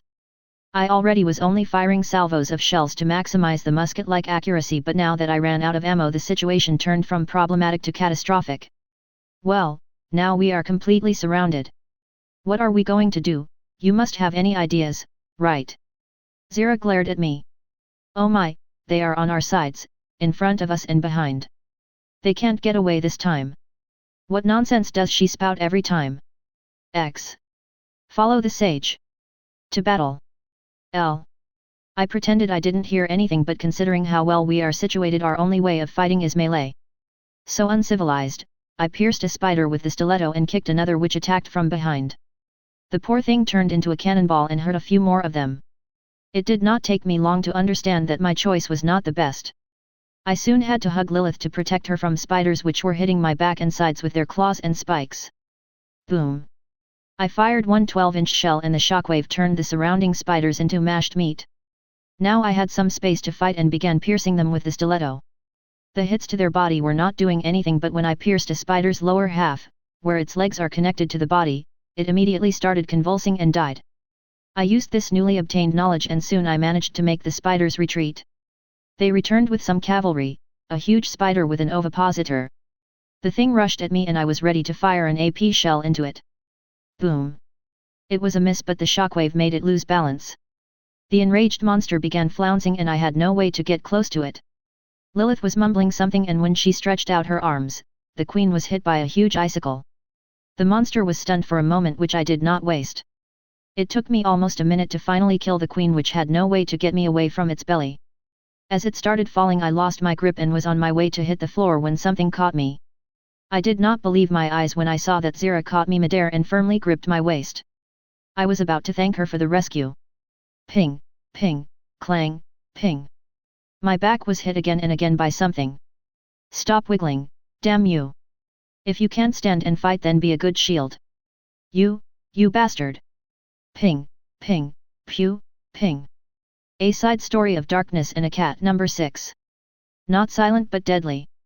With the first sunlight we arrived to a strange stone construction with an appearance of a castle wall. What is this? I was curious why this is here and why there are so many people and wagons in front of it. Isn't this the town we were staying in? How did we end up here? The female was confused. Ha ha ha. Sorry, I forgot that it is the same town. The pretty face too was confused. What are we going to do? We will wait. I reminded them that we still have waiting to do. Ah, yes. They might even let us in. The mustache scratched the back of his head. We were waiting for a lot of time, but soon we approached a large wooden gate and a couple of armed people approached us. My, whom I see. Hey, you four, are you immortal? Get out of here before I call for your buddies. A guy in a helmet took out his sword and continued approaching. I changed my posture to a combat stance and immediately put my hand on the handle. What's her deal? Hey, crazy heads, did you pick up a slave? If you sell her to us, we might look over your arrival. The second man looked at me appraisingly. You better not approach her. She saved us and we will do our best to protect her from the likes of you. The companions were agitated, but I did not flinch. I only focused and prepared to strike. Ha! Show me what you are capable of. The first guy stretched out his hand to touch my breast. As I was taught. Slice. The moment his hand touched me, he was cut in half and I returned to the position. The second guy immediately ran away with a weird smell coming from him. I apologize for the inconvenience. I bowed down to the other people in the queue and walked into the gate. Volume 2, Chapter 22. Unbelievable Truth. Both quests were completed and now I can be freed from the mandatory work for Lilith. We made a small fortune. She was happy and now we have enough money to focus on the other things. We walked out of the guild and just when I was about to slip away, I had my sleeve grabbed by a muscular hand. My dear friend, do you think you can escape the serious talk I promised you? Lilith was looking at me with a creepy smile. While I was in confusion, Zira grabbed the other hand and now I am led outside of the town. Soon we arrived to a desolate place where we are not going to have unnecessary people around. As I was turned around towards my captors, I could only sigh and introduce myself again. As you already know, I am Delight. While we met under very eccentric circumstances, I am not here to harm you. I am the sage, right? Lilith was still having that misunderstanding, so I hurried to clear it once and for all. I am not a sage, neither I am a mage. How to say, a soul of a warship which took a human form. Judging by the girls' expressions, they expected everything but that. I am Her Majesty's ship Delight and I am sure I have zero traces of magic. How? Those were the only words they squeezed out. The world is much crazier than the craziest of our dreams. I chuckled. While they were feeling like fish out of the water, I checked the stats. Ding! New achievement, killed the Queen of Rock Spiders. You received 1 gold coin, 10 copper coins, 14 upgrade points, 3 repair kits, 2 fire extinguishers, 5 modernization points, 6 PDRQFMK2, replaces TG, 1 skill point 12/45 MKX, replaces MG, 3/40 QFH MKV, replaces TG. ******. HMS Delight BC. Mod 1925/1945 Modernization Progress 3/10. Accuracy 2/100. Reload 5/100. Recoil 1/100. Machinery 99/25. Guns 80/25. Equipment 99/25. Main guns 12/45 MKX loaded, 0/2, 6 in repair. Fire rate, 0.1/1.5. Range, 18.7 km. Secondary guns 4/45 QFMKV single mount. Loaded, 0/6. Fire rate, 0.7/15. Range, 15 km. Tertiary guns 3/40 QFH MKV loaded, 0/4. Fire rate, 0.7/15. AA guns 37 mm pom-pom. Loaded 8/8. 0.5/62 Mk3. Loaded 10/10. 0.303 Maxim. Loaded 8/8. Requiem. LVL1. Memento Mori. LVL8. Lyddite Rain. LVL1. On activation, 10s reload for next salvo. The following salvo has 40s reload. Can be activated every 40s. On activation, minus 25% chance of breakdown and flash fire. When this ship is hit by an attack that would otherwise sink it, 25% chance to completely heal this ship. Duration, 25s. Can be activated every 5 minutes. On activation, fires a salvo of Lyddite shells with higher chance to set fire on target and deal critical damage. Has 90% chance of critical malfunction. Asterisk asterisk asterisk. Now I have almost 50/50th chances of exploding. It is still terrible, but I hope one day I will be able to focus on something else. Am I crazy? No, it shouldn't be the case. I am sure it's because you are just a complete dumba asterisk. Zira was as confused as she was before. I was somewhat calmed down by the fact that she is not freaking out. And nice joke. Miss Delight surely knows how to make the best jokes. Ha ha ha. You don't need to hide your powers, I am sure people will understand. Unlike Zira, who assumed that I am crazy, Lilith was just going crazy herself. I showed them my gear. Zira curiously checked out the details, she amply touched every ladder and gun. She kept on asking questions about everything on the deck. Lilith on the other hand did not do anything but look at me from a distance. Lilith, are you all right? Might I do something to help you? I approached her, but she stepped back. If I can't talk to her properly, then I should just use a bit of force persuasion. I almost flashed behind her and hugged her from behind. Right after I stopped moving, I felt something inside my chest. It soon turned into pain, but I ignored it. Miss Delight. I strengthened the grip and whispered. You don't need to be concerned. If you want to believe in what you imagine, then so be it. I might not be the perfect person for the image, but I will not break apart your dreams. With this I released her. What do you think you are doing? Right after I released Lilith from my hands, I had a sword aimed at me. Mr. Knight, calm down please. I swear I saw a vein popping up on her forehead. Bullseye? Alright, girls. What are we going to do? Should we go and deal with the orc request? Should we go and deal a lethal blow to the slavers? I summoned them to approach. Now that I see how crazy you are, tell us what your plan is. Zira shrugged her shoulders and pretended to listen to what I am going to say. Do you remember that we have some money? I would like to have all of them to pretend to be a rich noble girl. The slavers look like they took the bait and might want to invite me to buy their special offers. It'd be naive to think they really trust you, are stupid money waster. Wait, X. Oh my, did you two believe in my acting skills? I am pleased. She rolled her eyes and started mumbling something into the sky. I trust you. Now shut up to Zira and take my money to me. Lilith was full of energy, but I think it is a part of her charm. Volume 2 Chapter 23. Shady Shopping. Normally right after you gain a fortune you begin wasting it to at least live in a proper place. Because we are a unique bunch, we booked a room in a shabby cheap inn somewhere near the slums. In comparison with our previous inns, it can be considered inconspicuous. We saved a lot of money in exchange for a barely furnished room. I really hope you won't throw away this bag. Zira reluctantly gave me a bag with silver coins. I can't promise anything, but I will try. I joked while I was putting on a dark cloak which will hide my conspicuous blue clothes. Miss Delight, would you need to know how much nobles spend? I might not know everything, but I have some connections with lower nobility. Please, enlighten me. I heard that when nobles are just acquainted with a shop, then they usually don't spend more than 5 gold coins and never buy more than a couple of similar items. The first shopping is their way to learn about the shop, so it would be suspicious to buy a lot. Oh my, thank you, Lilith. I patted her head and headed out of the room. Right after I got my hands on the money, I headed out to the place the supposed slavers advertised. I found Merry Mall Tavern only in the evening. The place was almost hidden somewhere deep in the town, and its entrance and sign were in a back street. I tried opening the door, but nothing happened, so I began knocking. Asterisk asterisk asterisk. A minute later I heard the sound of a key being inserted and the door was slightly opened. A man looked at me with suspicion. What the hell ya need? Is this how you greet others? I was slightly offended by his attitude. Not my problem. Speak fast, I've got other things to do. And then I thought, this is a respectable establishment. I almost wanted to have a room in the attic. Forgive me. Welcome, dear customer. His attitude was now completely different.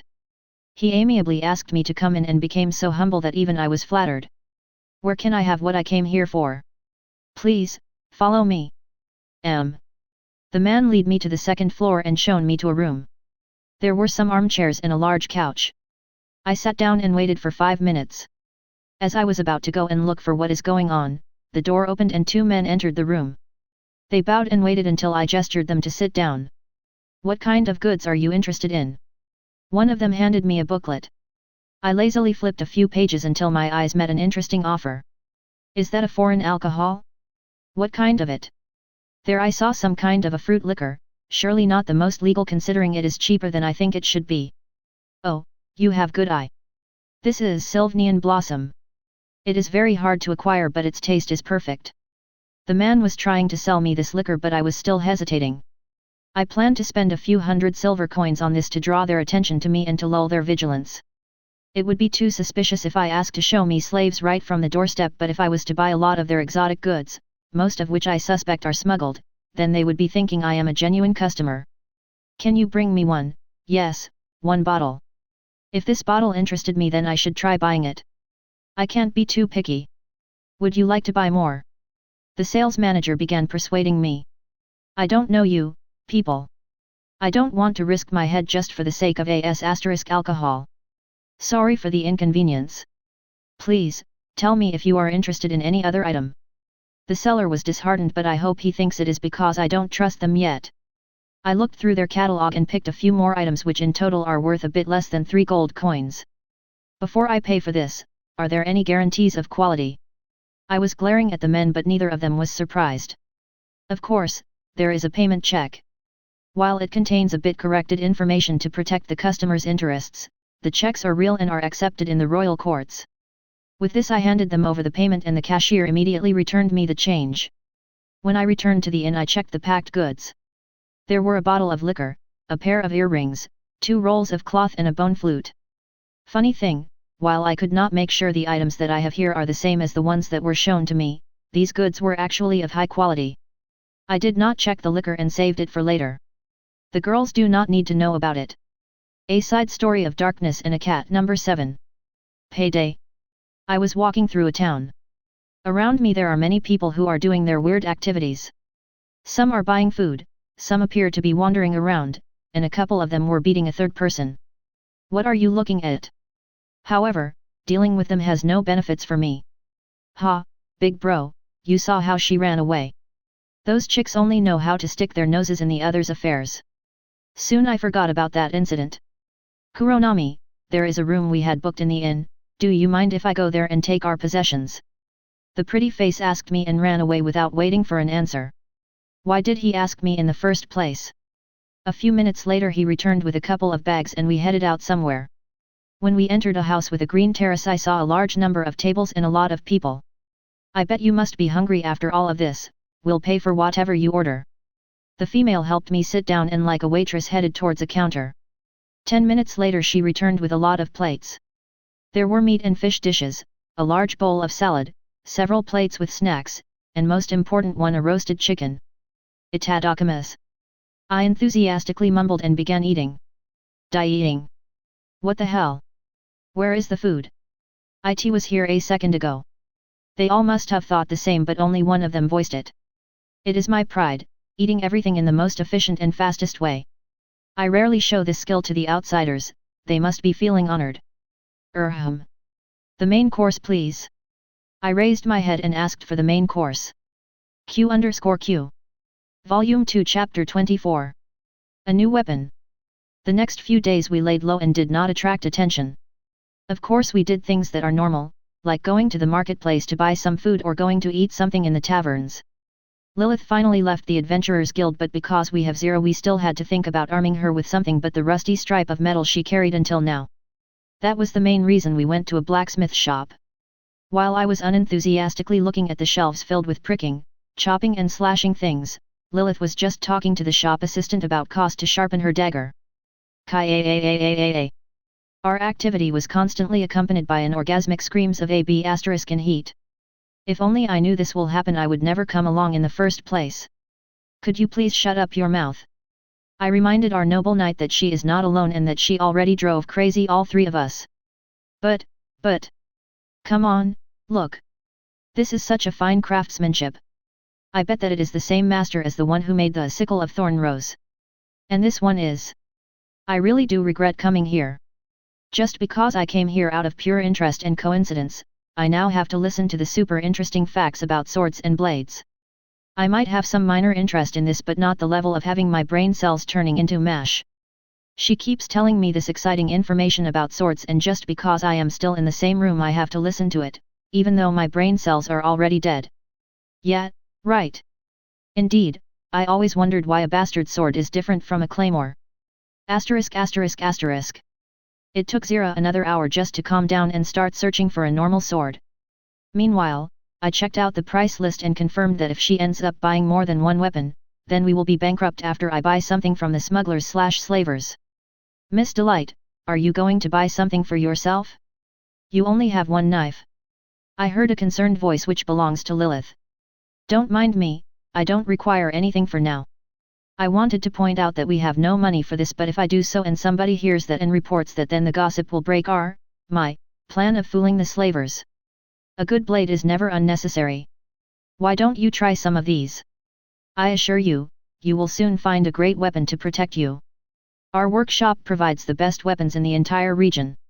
The shopkeeper was so persistent that I had no chance to refuse him, and soon he almost dragged me to a shelf with expensive luxurious swords. If he is so persistent, then why not? Do you know how to swing a sword? I emphasized my disbelief. If milady wants to try out the goods, then I know a few moves. The person took one of the swords from the shelf and stood in a stance. I decided to test how my stiletto will handle a proper steel sword. Ping! Dieting! To our greatest surprise, the stiletto, which is surely created for everything but cutting, did cut the sword and its blade fell on the floor. I guess, milady doesn't need anything from this shop, my apologies. I never expected, KHM. I hope this accident will not hurt our partnership. I was so embarrassed by this that I did not even try pretending I know something about the weapons. When I turned away to hide myself somewhere, I was met with the other eyes. Both of them were as dumbfounded as were we. Miss Delight, I understand that you are strong, but can you please keep your strength in check? You are saying it like I knew this would happen. Tell me if there are any other stupidly overpowered abilities you have. Yeah, right. Meanwhile, the shopkeeper vanished through the back door. From that point our rapid unplanned withdrawal was assured. I wonder if the blacksmith would make us pay a compensation for the broken sword, but now we'll never know about that because we've already ran away.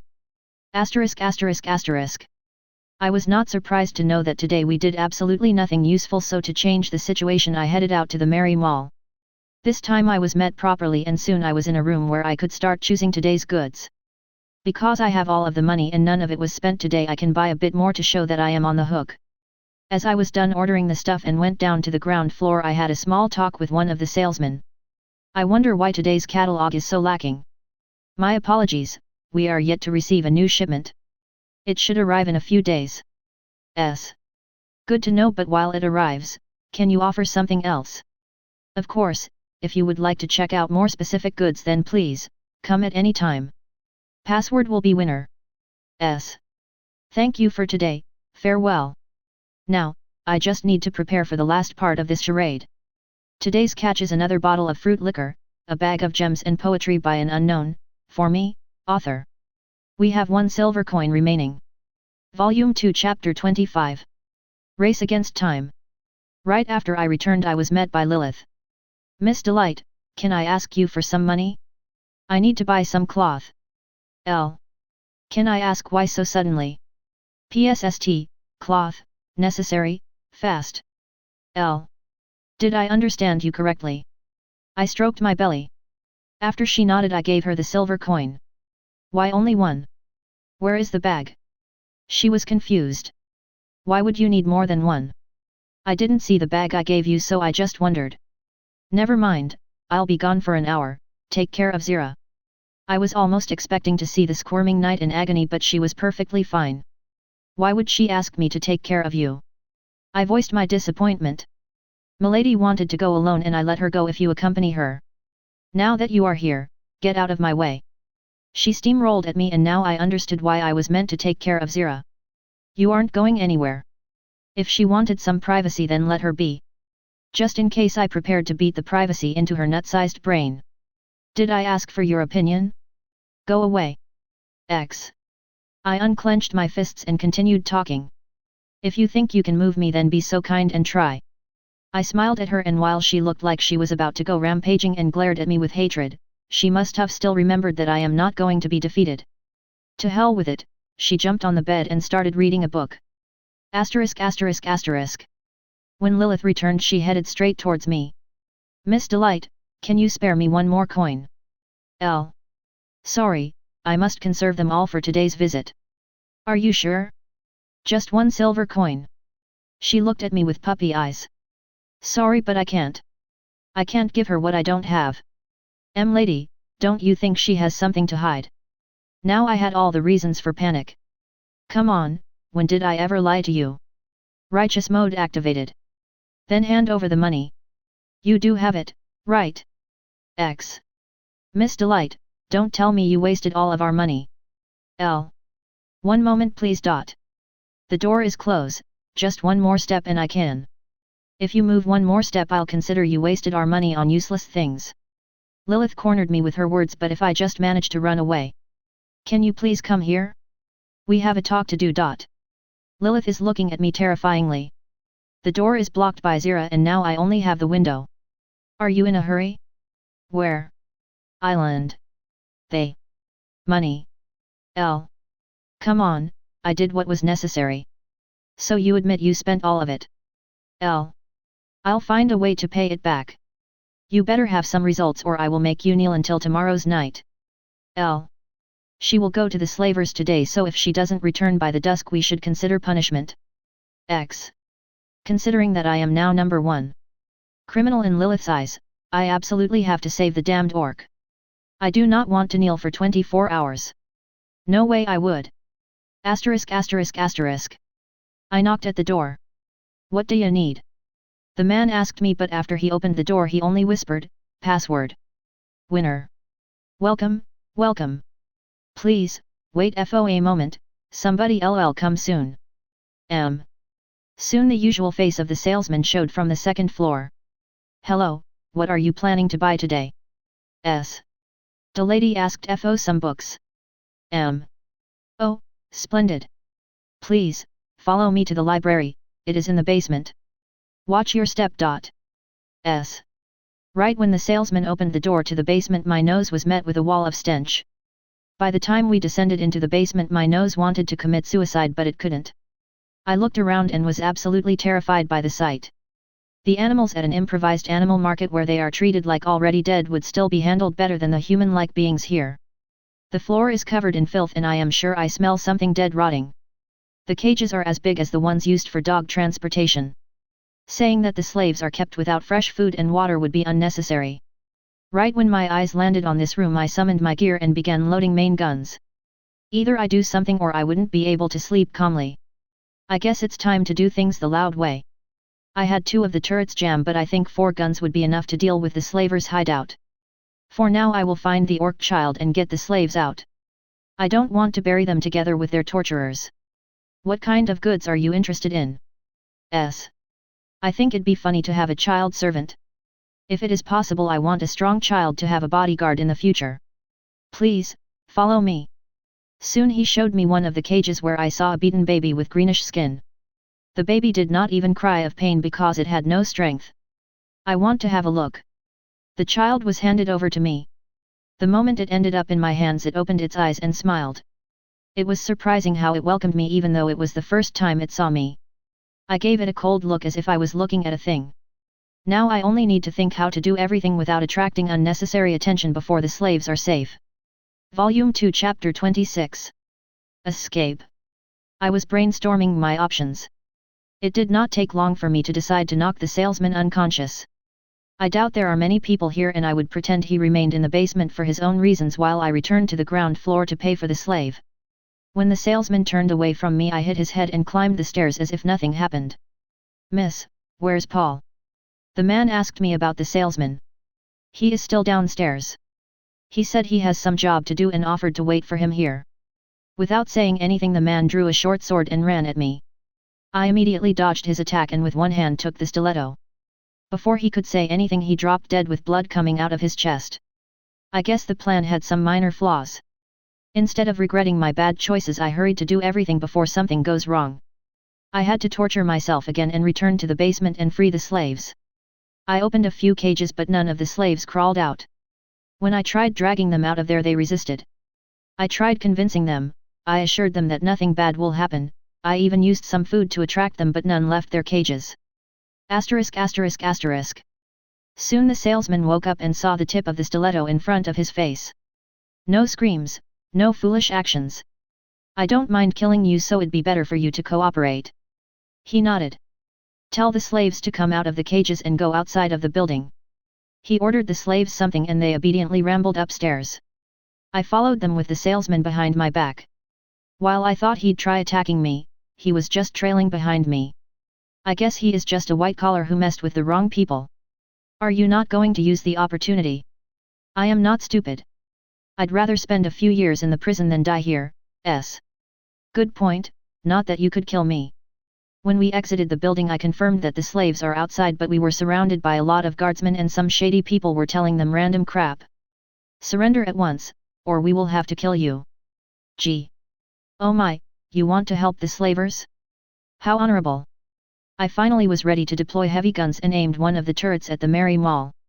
You captured and tortured people, and yet you pretend to be stranger. Gee.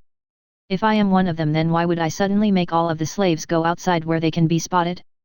Why would I want to demolish this building? How would you destroy it? Ha ha ha. The guard who talks to me started laughing. From 5 meters even I can hit a stationary target, if the shells don't fly out of the barrels at 90 angle. Boom.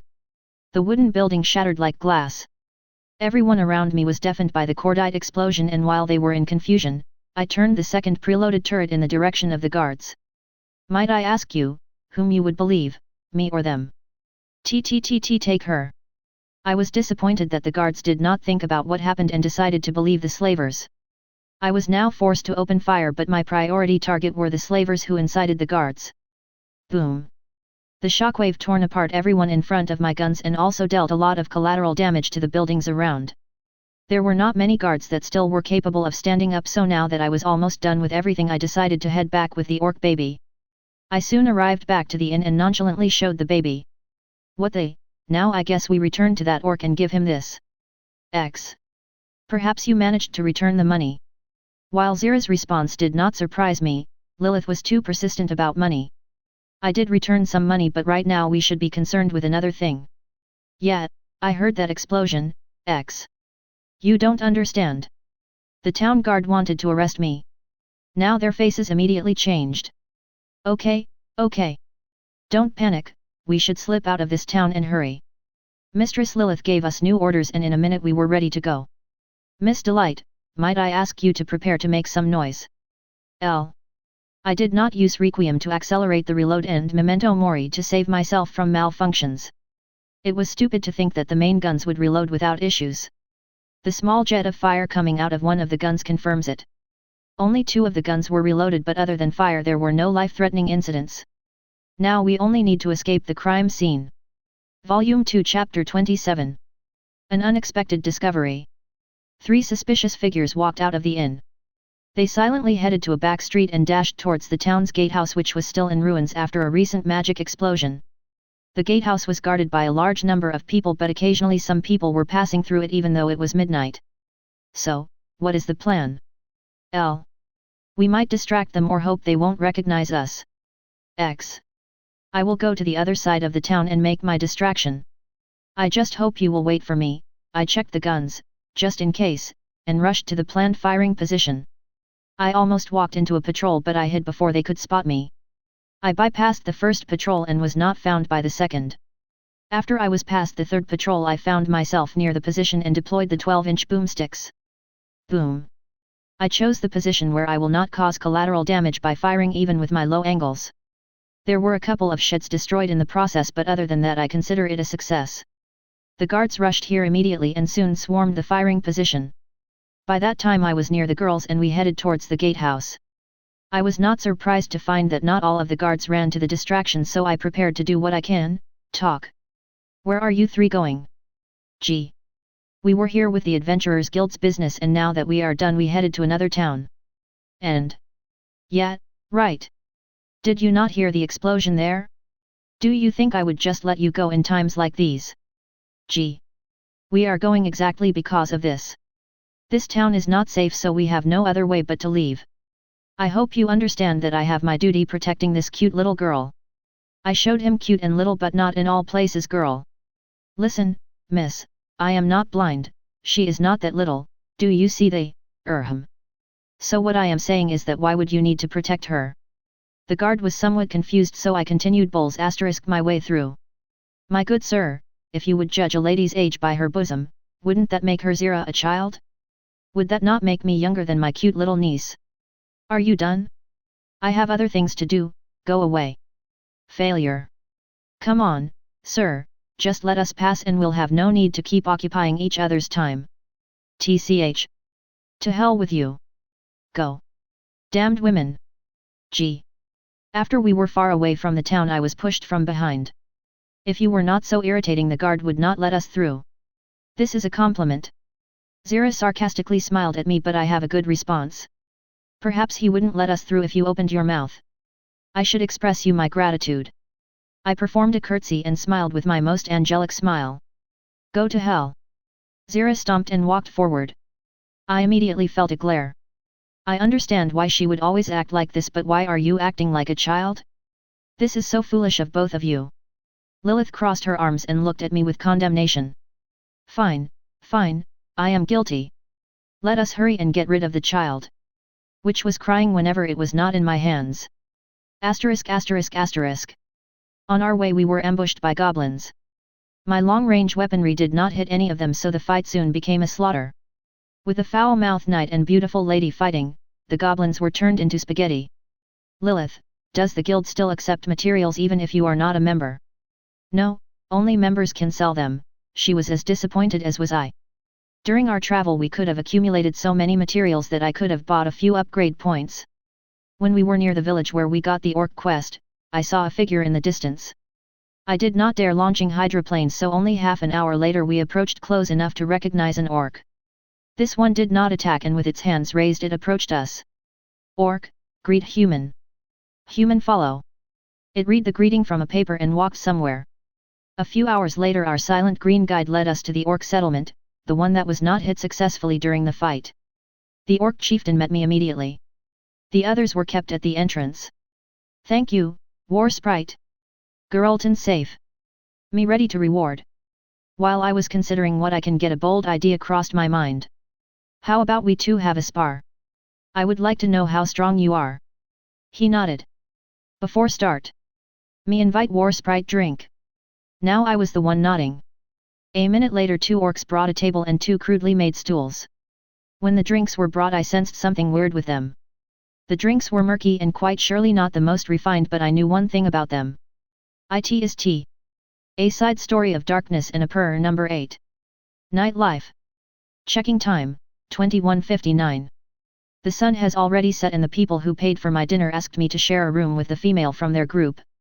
After I confirmed that they are sleeping, I jumped out of a window and started searching around the area. 1:14. The night activities of this town didn't interest me, so I just wandered around searching for anything useful. A couple making a baby is not interesting, so I walked out of a back street before they spotted me. 3:21. I was reading some papers in an office. Occasional guards were not interested in this place, so I was not disturbed. Falsified bookkeeping, possible corruption, love letters. I was disappointed that humans don't have anything notable. I continued searching through the papers. 5:40. Before I walked out of the office, the door opened and a man entered. This wretch keeps pestering me. Why can't this B** shut up at least for a day? The man was navigating through the dark room and was too close to touching me, but his hand found what it was groping for. A table lamp turned on and the man was petrified in shock. I must take my leave. Now that I was sure he did not try to touch me, I sheathed the katana and headed to the window. What? Who are you? Why are you here?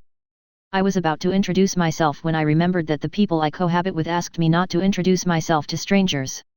I wanted to find something interesting. There is nothing interesting here, so I am leaving.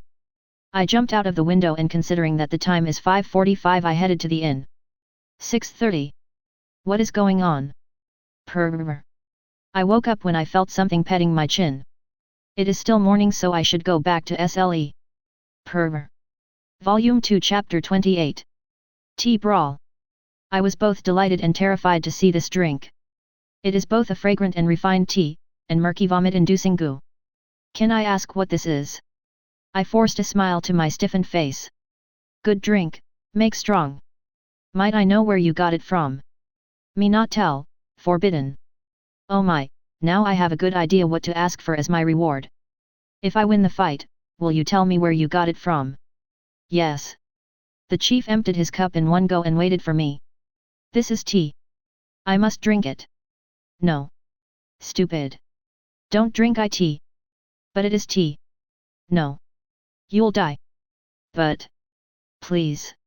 For the love of God. Don't drink it. I was torn apart by the exciting future I have in front of me. Gulp. Here we go.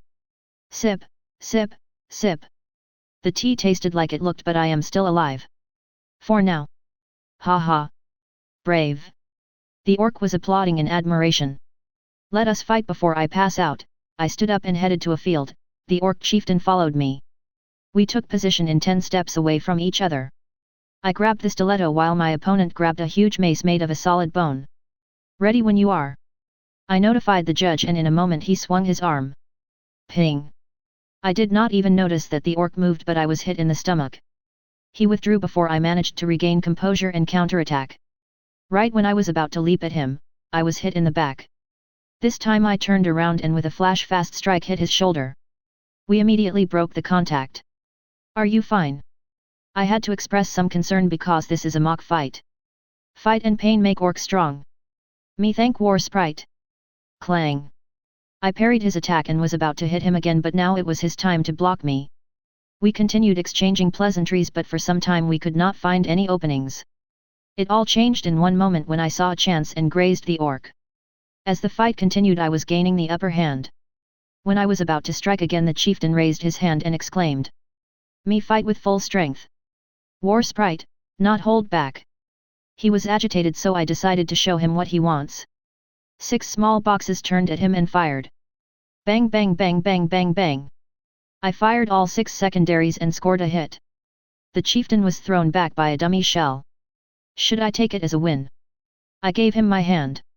Strong enemy, strong orc. He happily accepted my help. I supported him to the hut where he lives.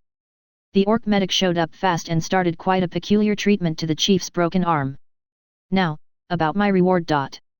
I smiled and prepared to listen. Human carry drink. Orc not like human. Human pay orc drink, orc let human pass. Human carry drink rare, 2 Sun's future next carry. Me give war sprite guide.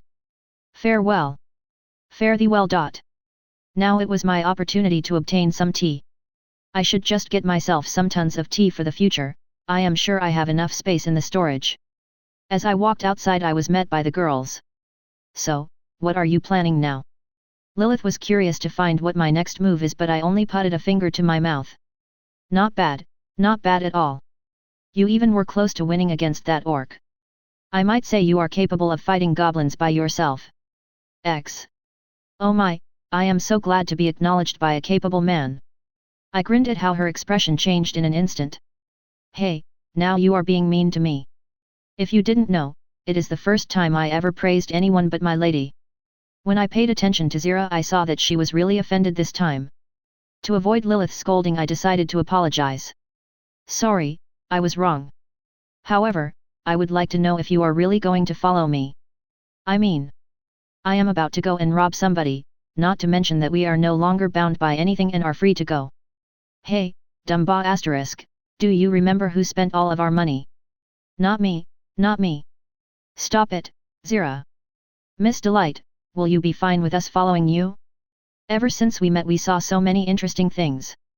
Before our acquaintance we were only having routine quests and barely had anything exciting, but now I feel like every day is a chance to know something new and exciting. My heart was melted by her cute smile and how the breasts were dancing around with her moves. My apologies, I doubt that I can protect you all the time. I think it would be better if we don't stick so close together. It was a tough choice, but I am just a walking barrel of explosives. Then one last time? Come in, we will help you carry what you robbed and you will let Milady follow you for a couple more days. Fine. Unexpectedly Zira was not the happiest one with parting ways. Instead of thinking too much about it I checked the rewards I should have accumulated recently. Ding! New achievement, defeated the chief of Tough Skin Warband. You received 1 gold coin, 37mm pom-pom quadruple mount, replaces heavy AA, 4/45 QFMK 15 twin mount, replaces SG, 6 upgrade points 3 modernization points 12/50 MK12, replaces MG, 0.5/62 MK3 number 2, replaces light AA, 1 fire extinguisher, 7 copper coins, 13.5/45 MKV, L, replaces MG, 3/45 QF MK4, replaces TG, 14/45 MK2, replaces MG, 3/50 MK10, replaces TG, 2 skill points 0.5/62 MK3 number 3, replaces MGS. HMS Delight BC. Mod 1935/1949 Modernization Progress 7/10. Accuracy 2/100. Reload 5/100. Recoil 1/100. Machinery 99/25. Guns 74/25. Equipment 99/25. Main guns 14/45 MK2. Loaded, 0/8. Fire rate, 0.1/1.75. Range, 18.2 km. Secondary guns 4/45 QFMK 15 twin mount. Loaded, 0/12. Fire rate, 0.45/9. Range, 15 km. Tertiary guns 3/50 MK10. Loaded, 0/4. Fire rate, 0.75/15. AA guns 37mm pom-pom quadruple mount. Loaded, 30 seconds. 0.5/62 MK3 twin mount. Loaded, 20/20ths. 0.5/62 MK3 number 3. Loaded, 8/8ths. Requiem. LVL1. Memento Mori. LVL10. Lyddite Rain. LVL1. On activation, 10s reload for next salvo. The following salvo has 40s reload. Can be activated every 40s. On activation, minus 25% chance of breakdown and flash fire.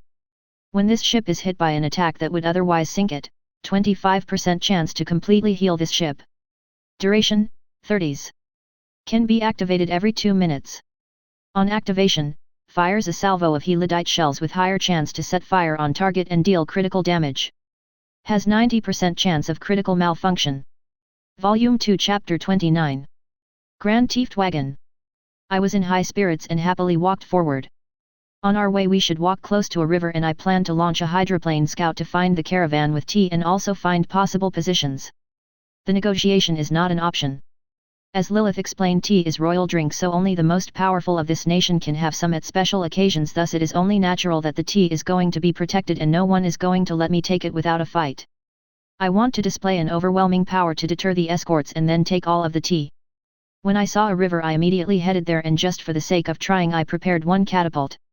The plane was launched, right into the ground. The second plane was carefully deployed in the river and successfully ascended into the skies.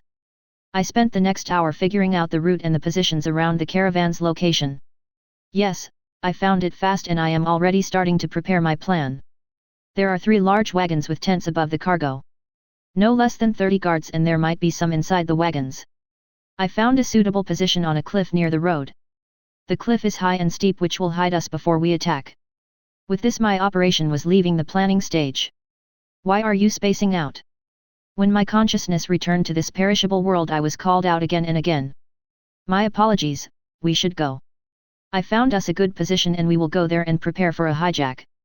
The girls did not understand what is going on but did not voice that. When we arrived I was relieved by the fact that the cliff is really well suited for my plan. I even found a good firing position where my guns were able to aim at the road. The plane was still having enough fuel to continue flying and I sent it to keep an eye on the caravan. The waiting begins. ******. When the caravan was in a few kilometers from us I began the final preparations. I sent the girls and the guide away to a bush while I myself started loading the guns. This time I did not make the naive mistake of not using the abilities. I had to fight a fire, I had to send a damage control party to repair broken hydraulic shell elevators, I had one of the turret's hydraulic systems completely fail, and I had a small explosion in the 4th turret. In short, none of the guns were loaded and I have no way but to use the repair kits to make the guns operational. Considering that there is no way to guarantee I will be able to reload the guns even if I do repair them, I changed the plan to use the smaller guns. While I was fighting the problems the caravan approached and now they surely see the smoke pillar coming out of the burned turret. Judging by their actions they think it is a forest fire but they still prepared for a danger. As the caravan was close to passing below me I opened fire around the caravan. The horses immediately went crazy, the escorting soldiers also were shocked and scared to death by the sudden gunfire coming from above. As I sent kilograms of lead and TNT onto the road, the escorts scattered around in terror. In a single jump I dropped down from the cliff and walked to the prize. I checked the first wagon and confirmed that it is filled with dried and ready to be brewed tea leaves. I began scooping the tea and then I had an idea to open the stats screen. The tea which was around it got immediately sucked in, so soon the remains of the first package were in my storage. Total amount of tea conquered is 597 kilograms. I approached the second wagon, the remaining few brave souls blocked my way but after a short burst of gunfire above their heads they ran away. I acquired 508 kilograms of tea. The third wagon was mostly carrying some random stuff like food and personal belongings which limited my prize to just 325 kilograms. Right after I cleaned all 3 wagons of any tea dust that remained I immediately disappeared in the nearby forest. I already prepared a rendezvous point where I will meet the others. When I arrived there, the girls were there but the orc guide already left to return to his tribe. The operation was great success and I acquired a lot of tea which should last for a few days. My total catch, minus the dirt, dust, and other undesired things, is 1,411 kilograms of tea. I wonder how many tea leaves are required to make the water in my boilers turn into tea. So, are we going to part our ways now? Lilith was sad, so I decided to make a small concession. If you want you can follow me until we find a town. There we will have to split. Who knows for how long we'll travel? Yes, who knows for how long you 3 will travel? I turned around and almost fired all machine guns at a woman who approached us. You 3 are to follow me, if you don't then you will have to face the kingdom's army. I guess we are in trouble. Volume 2 Chapter 30. Arrested? What a nice summer, what a nice evening. The birds sing under the sunshine and I am voluntarily imprisoned. For now we reached an agreement with the governmental officials that they will not try to actually arrest us while I will not annihilate them. The girls are escorted by 2 armed knights while I am strolling with the woman in charge. You are strangely calm for someone who is escorted by knights. The woman was occasionally making funny remarks about how obediently I follow them. There were no signs of hostility coming from her, but I was nervous for I could not properly see her face because of a hood. I looked at Zira. She was not concerned with the escort. It might be just another routine day for her, so I guess she really is a troublemaker. Meanwhile, Lilith was really scared and shivered whenever the knights closed the distance with her. When one of them approached her too close, I turned around and waved him a finger, not good. After my little gesture for some time, neither of the two came too close, yet I am still worried. My good lady, can I ask you to make them stop worrying the gifted girl and pester the man who escorts her? I don't think it is possible. Even if I order them to not, they will still approach her. They rarely see women other than the ones who are knights. As you can tell, the women knights are not as attractive. I could only giggle at her remark. Hang in there, we should arrive soon, right? How long will we be walking? We are close. Sorry for the unusual way of traveling, but we had no way to bring in a carriage, not through that vegetation. W.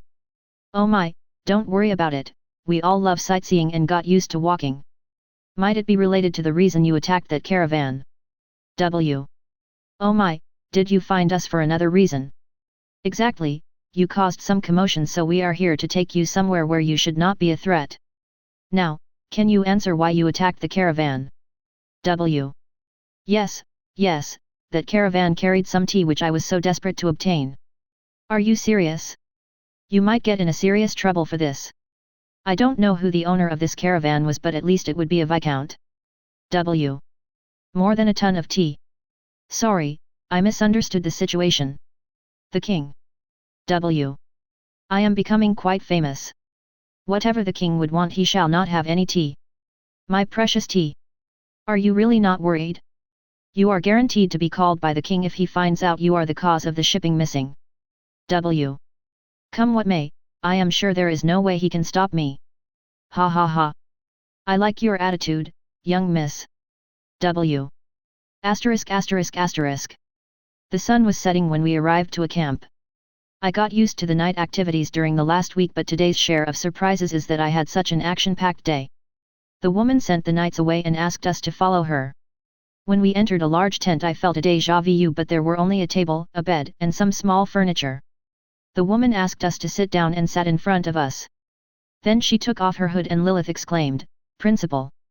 The principal is a beautiful blonde with pink eyes. Her figure is feminine but not too standing out from this world's average. With such a plain dress I would never distinguish her from a normal citizen, not in a crowd. Lilith almost flew down from the chair and immediately prostrated herself. Even the cheeky knight was shivering from the woman's glare. Meanwhile, I was concerned for my own reasons. "Ms, can I ask you for some hot water?" "W, would you need a cup?" The woman was flustered but immediately headed to her table, picked a cup and passed it to me. For an unknown reason the cup was already filled with hot water and I immediately started my tea brewing. To be exact, I just used one of the pantsu as an improvised tea bag.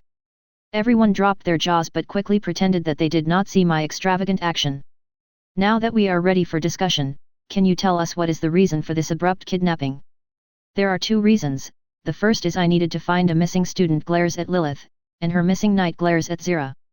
The second is I heard there is an extraordinary individual with powerful magic. Just the fact that you have a storage space with capacity to hold a ton of tea, p.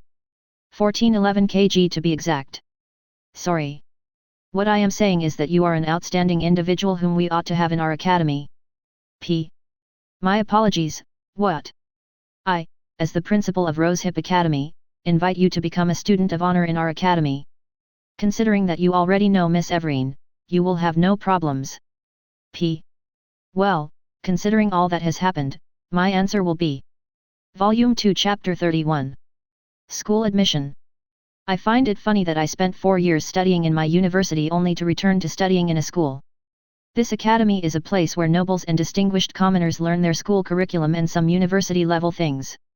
Well, while I am not exactly a schoolgirl, I might try returning to the school days. With a few conditions. I am listening. The principal's face stiffened. Don't worry, it is nothing unreasonable. First, I want to keep my weapon. Second, I want to keep my clothes. Third, I will accompany Lilith whenever I want. Fourth, none of the classes are mandatory or require me to attend exams, unless I want to. I showed her my stiletto and just in case my purse. Well, All items but the last are accepted. You are going to be a student with a lot of freedom, but please, for the sake of the academy, attend the classes. If you really don't want to attend, then we can work this out in private. P. While I like your suggestion, I still want to have some freedom of actions. If I can have no compulsory work, then we can talk about it. My last concession is that you can have exams in absentia. If for any reason you won't be able to pass them, then I will personally solve the issue. Are we good now? I nodded. Madame de Croix, can I talk to Miss Delight for a moment? Lilith whispered from the floor. Of course. I hope it will not be related to the... Before the principal finished, Lilith dragged me out of the tent. ******. Miss Delight, I want to talk about us. Lilith looked super nervous when she asked. I don't actually understand what you mean by us. You said you'll leave us. I face-palmed. Sorry, I had no time to tell you. I want you to be close to me. While I doubt I can actually help you with anything, you can still follow me as long as you want. I already expect some tearful reunion. Not that we parted our ways. Thank you. Wait, did I really predict it? Oh, come on. Don't cry. A good hug should solve the issue. While Lilith was calming down, I thought about what I will even be doing now. I really doubt that the medieval school will grant me any knowledge. I already graduated from school and almost finished uni. Let's head back, they must be worried after hearing all the weeping. I urged her to return. *****. Right when I entered, I almost had my neck kissed by a sword. Right before it hit me, I stopped the blade with my fingers. You have 1 minute to explain why milady cried. X. If you look behind me, you'll see that she is far from being unhappy. Could you move this thing away from me? Lilith peeked from behind me. Can you tell what you talked about? The principal was curious, but I did not tell her anything. We just needed to clear one misunderstanding. Lilith chirped while still hiding. If you say so. Miss, can you answer some of my questions? I will fill the admission list for you. I almost wanted to tell her that I can do it myself, but just in one glance I understood that I can't read anything there. The language is too different. Please, pass me a cup of water. I need some tea. The second time I brewed tea, nobody was surprised.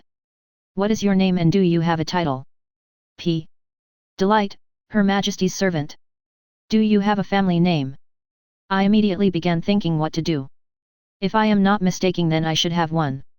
Just for the sake of it, I decided to use an interesting one. Yes, I am Delight of Windsor. Now that I think about it. Okay, I did what I did. So stupid. Age. P. Right, that I am 16. Lilith, you are 16, right? She nodded. Just to satisfy my own curiosity. Do you have an education? P. Yes, I graduated from the University of F. Fine, next, sex, noble. You are not just a maid, right? Next, testing results, science is perfect, etiquette perfect, arts perfect, magic. Magic. P. I am not. She is sage. L. Miss Everine, can you please remain silent? P. Can you please tell me what kinds of magic there are? Before I tell that I am not a mage, I might as well pretend that I am some kind of a fire mage. My main guns are just magical boom tubes for everyone. There are air, darkness, earth, fire, light, void, and water. Now I just need to say this is fire. Fire magic, surely it is. Can you show it? I piqued her interest. I have strong but dangerous magic, it is better not to show it everywhere. She gestured Lilith to come closer and showed her something in the list. Lilith showed something herself and the principal wrote something. Now that we are done, welcome to the Rosehip Academy. You will be assigned to the experimental magic department, just like your friend. Because all of your possessions should be here, I think you can head out to the academy. I trust Miss Everine will not mistake the road again. When you arrive, please come find me. I will need to introduce Miss Windsor to some people. P. Wait a moment. We will need to go ourselves. Lilith screamed in terror. Don't forget, you have 5 days before the autumn semester. Good luck. The principal clapped her hands and the tent and everything inside disappeared. Crap, we need to hurry. I agree with Zira, we need to hurry. Volume 2 Chapter 32. Heart of iron.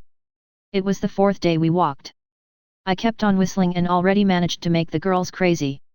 We somehow found a road because the principal left us a map with detailed route to the academy. Of course we walked in the wrong direction.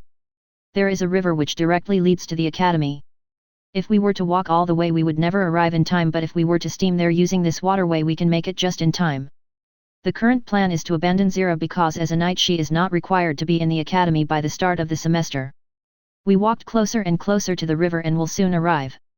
If by any chance this river is large enough I will deploy the ship here, if not then I will just have some soft things rub against my back for a few blissful hours. Lady, I suggest we leave her alone, she is a pervert. Zira feels my soul too well, but because I keep my face the same she can't convince Lilith that I like having something soft touch me. Lilith, can you take my hand, we better stick together. If something attacks us then it will aim for Zira because of her meaty body. Without any hesitation Lilith stuck close to me and had my arm squeezed between the warm and soft lumps of fat. I wonder if she even understands that I am just doing this for an arbitrary reason. ******. Meanwhile, on the outer side of Delight's arm. She is so cool. She can defeat anyone just by using a few spells. I wonder if she is interested in me. I am so happy she wants to have my body clothes. Oh, if she were a man would she want to do this and that with me? Oh. The this and that is left to your imagination. *****. When we finally found the river I confirmed that it is too small to fit my body. Well, I always can just carry Lilith in my arms. Come here, we should go. Lilith unglued herself from my arm and happily glued herself to my front. I firmly hugged her to prevent her falling into the water. Hey, Dumba***. If something happens to my lady I will find you even if you are on the other side of the world. Zira looked like a worried mother who sends her daughter to the first date. I quickly accelerated and in less than a minute I was steaming at the maximum speed. *****. Very soon I felt that the engine is at its limit and I slowed down. The problem is that with each second I felt the pain in my heart become stronger and stronger. I checked the stats and confirmed that my turbines were having irregular rotation even with a proper supply of steam. The word F** is the only one that crossed my mind right now. If I were to compare my steam engine to my heart then the boilers would correlate to my blood pressure. If they fail then I have less pressure and can barely move. The turbines on the other hand are the heart itself. If they do fail then it is similar to having my heart stop. So, currently I am having a heart attack. This time instead of waiting until the turbines are completely dead I used the repair kit. The turbines immediately returned to a stable rotation and my speed and heartbeat normalized. Miss Delight, are you alright? I felt like your heart stopped beating for a moment. Lilith sounded concerned but I could not tell because her face is buried in my chest. I am alright. Whenever I push my limits I have my mechanical heartache. This is terrible. Even if we are late the principal will not punish us too hard, but if something was to happen to you. Instead of a tantrum I'd rather have you calm down, if you fall you might die. If you see how fast we are going then I bet you will make the right call for now. With this she went silent until the end of our adventure. *****. When I launched a hydroplane the catapult did not work so I had to risk using the second catapult. After it failed as well I remained blind and could only rely on my radars which only showed a static image which was there since the beginning of the river run. I am blind in the middle of a huge river and can hardly tell where we are. I checked the images of the map again and again until I vaguely estimated the position and when I expected we will arrive I slowed down and approached the coast. Disembarkation proceeded smoothly and Lilith was safely delivered. We walked for a few minutes and then, right after we walked out of a line of bushes we saw a number of huge buildings surrounded by a fence. Miss Delight, welcome to the academy. Let's go, we might make it in time. With this Lilith dragged me somewhere until we saw a large metal gate with forged metal letters. Rosehip Magic Academy. Volume 2 Chapter 33. The first test. The first thing I did after we arrived I asked Lilith where the principal's office is. She led me to a large brick building somewhere between the entrance and the largest of buildings. Right when we entered the building I was stopped by a guard. Who are you? I never saw you before. Gee. So you are saying you know my companion? Ha. Miss Everine is our frequent guest. I started chatting with the guard and subtly hinted him that the principal waits for me. The man appeared to be cold but after some time I understood that he would be a great companion in a pub. Lilith was way too silent in comparison with her usual attitude, but considering how many people there are around us, I couldn't find a good time to ask her. When we arrived to the principal's office, she remained outside while I entered. "Good evening to you, madam. Can I report our arrival?" I blinded the principal with my smile. "Good evening to you, Miss Windsor. P. Might I ask you to refer to myself as Delight, for this is the name blessed by the royal family. Or so it should be. If you say so. Sit down, please. I will call for the teachers from the experimental magic department." She left the office while I admired the view from a huge window which covered the majority of the view of Academy, if a map on the wall is correct. The buildings in the Academy are all painted white, and when I used binoculars I saw that in few places the paint cracked. There are bricks. There are lots of windows and their frames are decorated with reliefs and engravings, as well as small columns. The doors and entrances are also decorated with columns. I wonder if the Academy's architects were inspired by Greek culture, or its equivalent. ******. I am back, the teachers should arrive soon.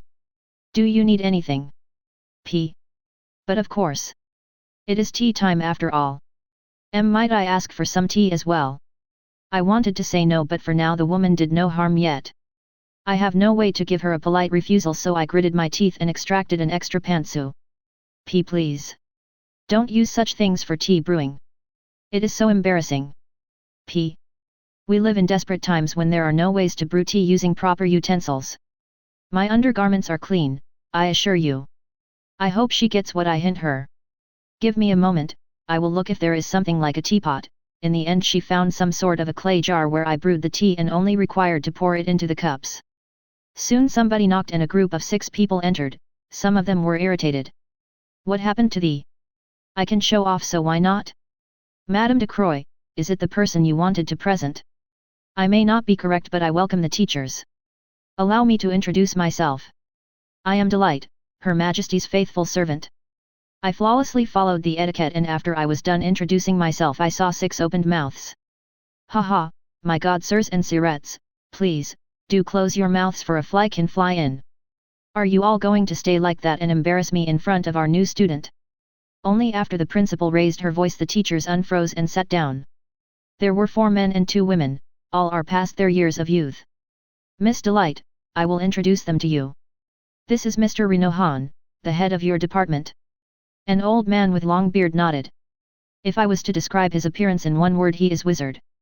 This is Mr. Collins, the practice class teacher. He can be described as a middle-aged easygoing guy. This is Mrs. Sangras, the etiquette teacher. She will evaluate your etiquette, and if everything is fine will say that you attend etiquette classes in absentia. A typical old noble madam. This is Mr. Murin, the arts teacher. He looks old and I feel like he has some experience as an artist. This is Mr. Frongel, the theoretical magic teacher, P. Yes, yes. Madame de Croix mentioned you are a capable mage. Can you tell me who is your mentor? Mrs. Sangras watched my reaction. Oh my, I am but a self-taught. The middle-aged hyperactive person was disappointed, but I feel like we won't be seeing each other too often. And finally is Miss Everine Sr. She patted the shoulders of a relatively young woman. Miss Everine was not looking at me, she was melting me with her glare. Did I mishear? No, your friend's mother is unmarried. P. Now I understand why this girl likes to hug so much. My joke only made the mom's glare turn from melting mode to incineration. Catalina, please, she's the first friend that brat made. Don't scare her away. P.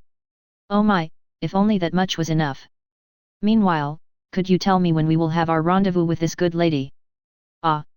My apologies, I forgot. Miss Everine Sr. is our sciences teacher. I guess asking you to attend classes will be unrequired. P. Absolutely. Now that we are done here, Mrs. Sangras, announce the test's results. P. As your name implies, you surely did not disappoint me.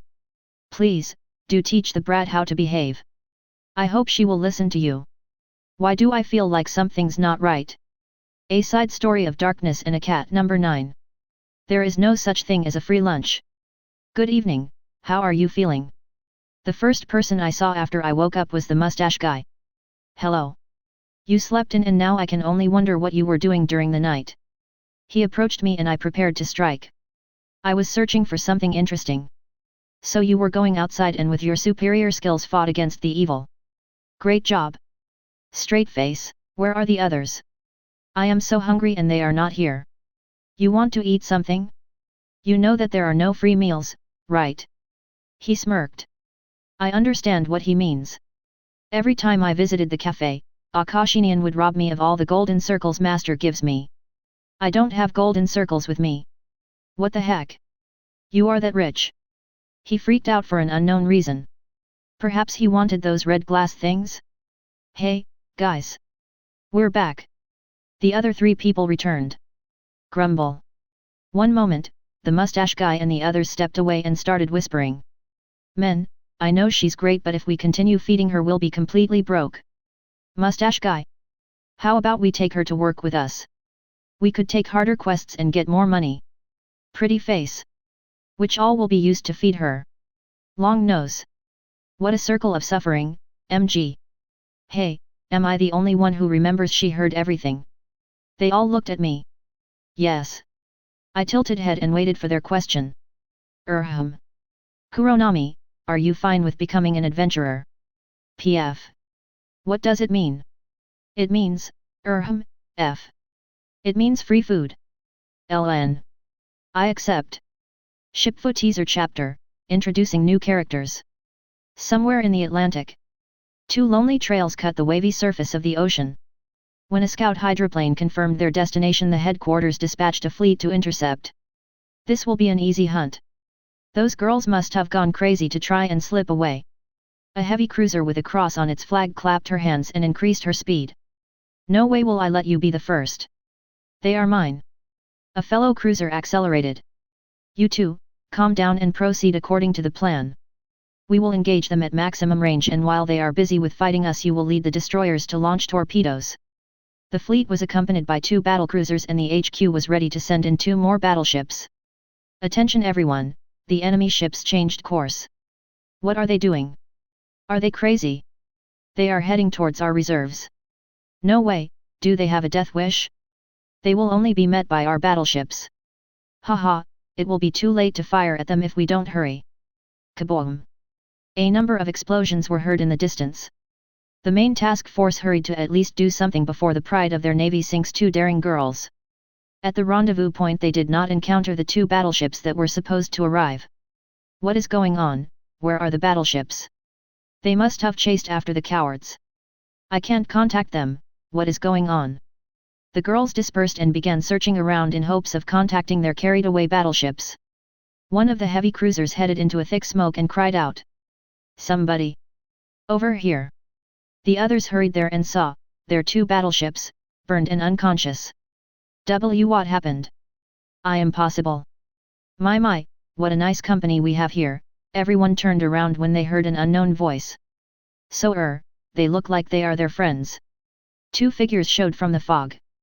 Never mind that, Monday share. We just need to hurry with this play. The figures aimed their guns at the task force. Everyone was astonished by their valor but it would not explain how they sunk the battleships. Bang bang bang bang. The enemy opened fire and the destroyers who got hit immediately fell down. The power of the shells was enough to take down a destroyer. Without wasting a moment the heavy cruisers immediately split and tried to encircle the daring girls. The battlecruisers aimed their guns and prepared to open fire. Kaboom kaboom. In a second everyone was deafened by the thunderous sound of guns firing and when the heavy cruiser came to their senses they saw how allied battlecruisers fell down. So fayable, don't you think? Haha, so is just too cool for them. The heavy cruisers, who were rushing into the fight literally a few minutes ago, were now shaking like leaves during a storm. Oh, Monday share, there are a few of them remaining. What are we going to do? Will you do me a favor? They are all yours, Mashari ho ho ho dot. Kaboom kaboom. This was way too easy dot. I hoped they would entertain us for a bit longer. 2 lonely trails cut the wavy surface of the ocean while they headed toward the sunset. Volume 2 Chapter 34. Divided by 2 walls. When the introductions were over I was asked to at least attend a few classes before making a decision to skip them. Then we were dismissed. I did not find Lilith where I left her outside the office and while I was wondering what is going on, I felt my back melting. I turned around and saw Lilith's mother. She had her eyes focused on me. I approached her. My good lady, this much is not enough to scare me away. The woman blushed but could not say anything aside from muttering something. Furry, her voice was shaking and I thought that it might just be a misunderstanding. Could you please nod if I just misunderstood you and you are not angry at me? She nodded. Now that it is cleared, why don't we talk for a bit? Yes, her voice is super silent, I might need to use the hydroacoustics array just to hear her. Joke. Can I use your name? It would be a shame to make somebody misunderstand when I talk about either of you. Please do, this time she was more confident. Very well. Miss Catalina, can you tell me if Lilith had some problems that make her the brat? And no, she is good girl, sorry for me, see. Don't worry, my friend's mother is like my own mother. Considering that Catalina was feeling uncomfortable, I headed to the exit. I hope Lilith is still waiting for me. I won't find a way to the dorms by myself. Why did you leave me alone for so long? Right when I returned to the foyer I was knocked down by Lilith. We were just having an introduction. Now, could you please let me stand up and guide me to the dormitory? She reluctantly stood up. Asterisk asterisk asterisk. The sky was black but the academy was brightly lit by lots of street lamps. The roads are paved with cut stone and are surrounded with flower beds and trees. It is no wonder that this place is suitable for nobles. If I was one, then I would at least expect this much from a prestigious education establishment. There were no people outside and nobody took a stroll during this warm night. So just to make myself useful I wanted to do a little mischief. What are you doing? Lilith curiously asked me. Bang! The academy was startled by a 102mm blank shot. Miss Delight. This is a bad deed. I never thought I would hear that from the infamous brat. She immediately went silent. I won't inquire about it, don't worry. While you were there you must have met my mother, Yes, I have. Such a charming woman. I patted Lilith's back. Sometimes I really wonder what you are thinking about. You are the first to start a fight but also the first to do something incomprehensible. Use powerful magic to fight strong enemies and to coerce weak, fight the orcs and then talk to them like you are best friends, meet my mother and think she is charming, Being mysterious is always attractive, right? Everybody wants to know more about you, yet you are always distant. It really does make one feel incomprehensible. But here you are, chatting with this mysterious being like best friends do. Funny thing, this talk about weird things during the nighttime. We both giggled before continuing to the dormitories. Asterisk asterisk asterisk. Unlike the majority of building in the academy, the dormitories are not painted white and their bricks remain visible. As Lilith explained, there are 4 dorms here, 2 for males and 2 for females. 1 for each social status, rich and powerful from highest levels of nobility are in one, and commoners and lower nobility are in the other. When Lilith and I arrived to her dormitory we were met by the supervisor. Miss Lilith Everine, how bold of you to arrive so late. I never thought you would bless us with your presence. The supervisor was mocking her right in front of my eyes. Oh my, Lily, who is this servant? Did you not teach this poor commoner how to behave? The woman's face was distorted by wrath, yet I continued. Did you suddenly become mute? Who let you open your mouth at her? I smiled. Who are you? Do you really think a nameless something like you can talk back at me? What's your name? The supervisor gloated as she opened the list of students. There should be the number of my room as well. Delight. The supervisor snickered as she searched through the list, but as the time went on she was becoming paler and paler. When she saw my name in the list she was completely white. S. Stop hiccuping and talk. I don't want to waste all the night. We still have to finish girly talks. Miss, your room is in the other dormitory, S. What? Lilith and I were supposed to be in the same housing. Hey, Lilith, what dormitory is this? I have a suspicion that the poor one. I had no doubt that Miss Delight would be settled amongst the rich. She just shrugged her shoulders. Just a moment, please, I headed outside. The principal already returned home. You will have to go to the other dormitory. Lilith put an indisputable end to today's problem. Volume 2 Chapter 35. Blessed Soft Things. Because Lilith and I suddenly ended up living in different dormitories I had to go. The rich dormitory is just behind a small square so I found it immediately. Unlike Lilith's dorm, I was met by a butler, and after I checked in I was led to my room. There are actually 2 dedicated rooms, one is for me and the other one is for a maid. When I checked my room I was a bit disappointed. I was expecting some sort of a huge room with all of the comfortable furniture one can have, but in reality the room was a bit larger than the one I had in the university. There were only a desk, a wardrobe, and a bed. Sorry, are you Delight? A girl peeked inside my room. Indeed I am, what can I do for you? Sorry, I am late. I am Francis, I was assigned to be your maid. Please, call me if you need anything. Francis is a brunette with a thin waist. Instead of the Victorian maid uniform she was wearing a plain cloth dress of medieval age. I am so sorry, miss. If you want to punish me for my mistake, please do. Suddenly she bowed down and I had to clear this misunderstanding.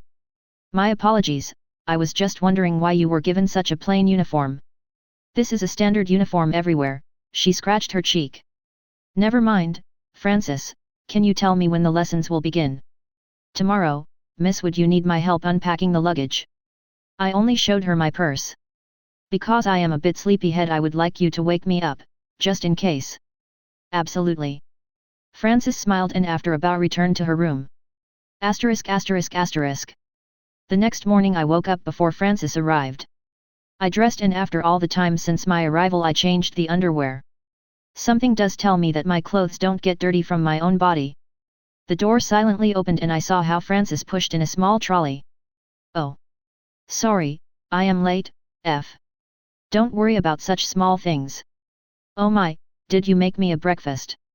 Yes, miss. I hope it will be worthy of your taste. F. I am not fussy, please, serve the dishes. I quickly finished the breakfast and headed out of the dormitory. I was one of the first to wake up and only a few girls were seen around me. They mostly were some brats wandering around after their maidservants made them wake up. The mature brats are too lazy and too bossy to wake up so early. ******. At the square I saw Lilith. Before I called out to her I saw that she is not alone. I am so glad you are here, my sweet. A man was harassing my Lilith. Just for the sake of clearing the obstacle I deployed the artillery. Right in that moment Lilith looked around her and saw me. Miss Delight, you are here. Have you slept well? She immediately glued herself to me. The man looked at me with jealousy. Don't you dare approaching my tits, you filth. My own glare and bloodlust aura were enough to make him shiver. Lilith, explain what is going on. The man started demanding something. Lily, can I please kill this garbage? I prepared to send him some cars. What do you want me to explain? She shrugged her shoulders and started rubbing against me like a cat. Meanwhile, I was holding back the nosebleed. Why are you rubbing against that woman but never did that with me? Lilith, just tell me already. I want to blow him apart. Because I love her. Don't stand in the way of our love. What, the, F***. Please, play along, L. You succubus. Well, this is one and only chance for me. Grobe. I groped Lilith's breast and now I really feel something coming out of my nose. Even if I die, it was worth it. Ah, she moaned and R18 content is unavailable. Please, try again later. What the? The man was astonished and after he recovered a bit he stomped away in fury. When I was about to let go of Lilith's I felt how she was holding my hand there. To hell with everything, if I am going to die from bleeding then let me feel it till the bitter end.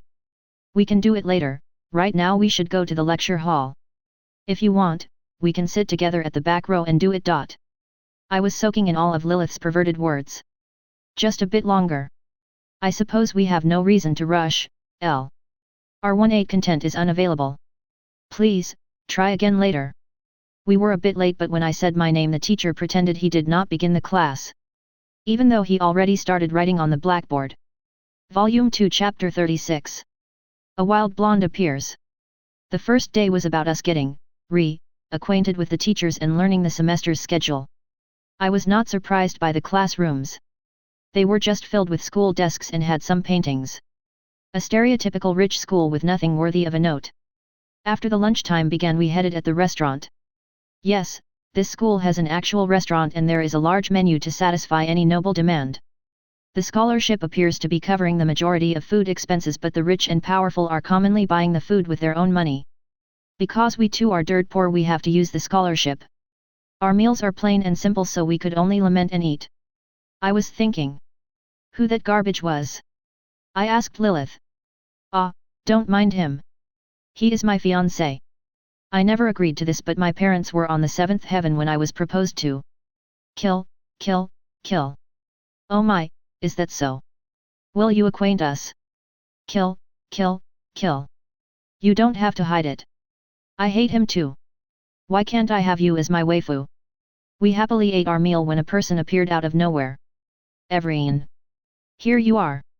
Do you think you can stop me just by disappearing? A blonde with curly hair approached us with a tray. Get lost, Lilith was irritated. You dare ordering me around?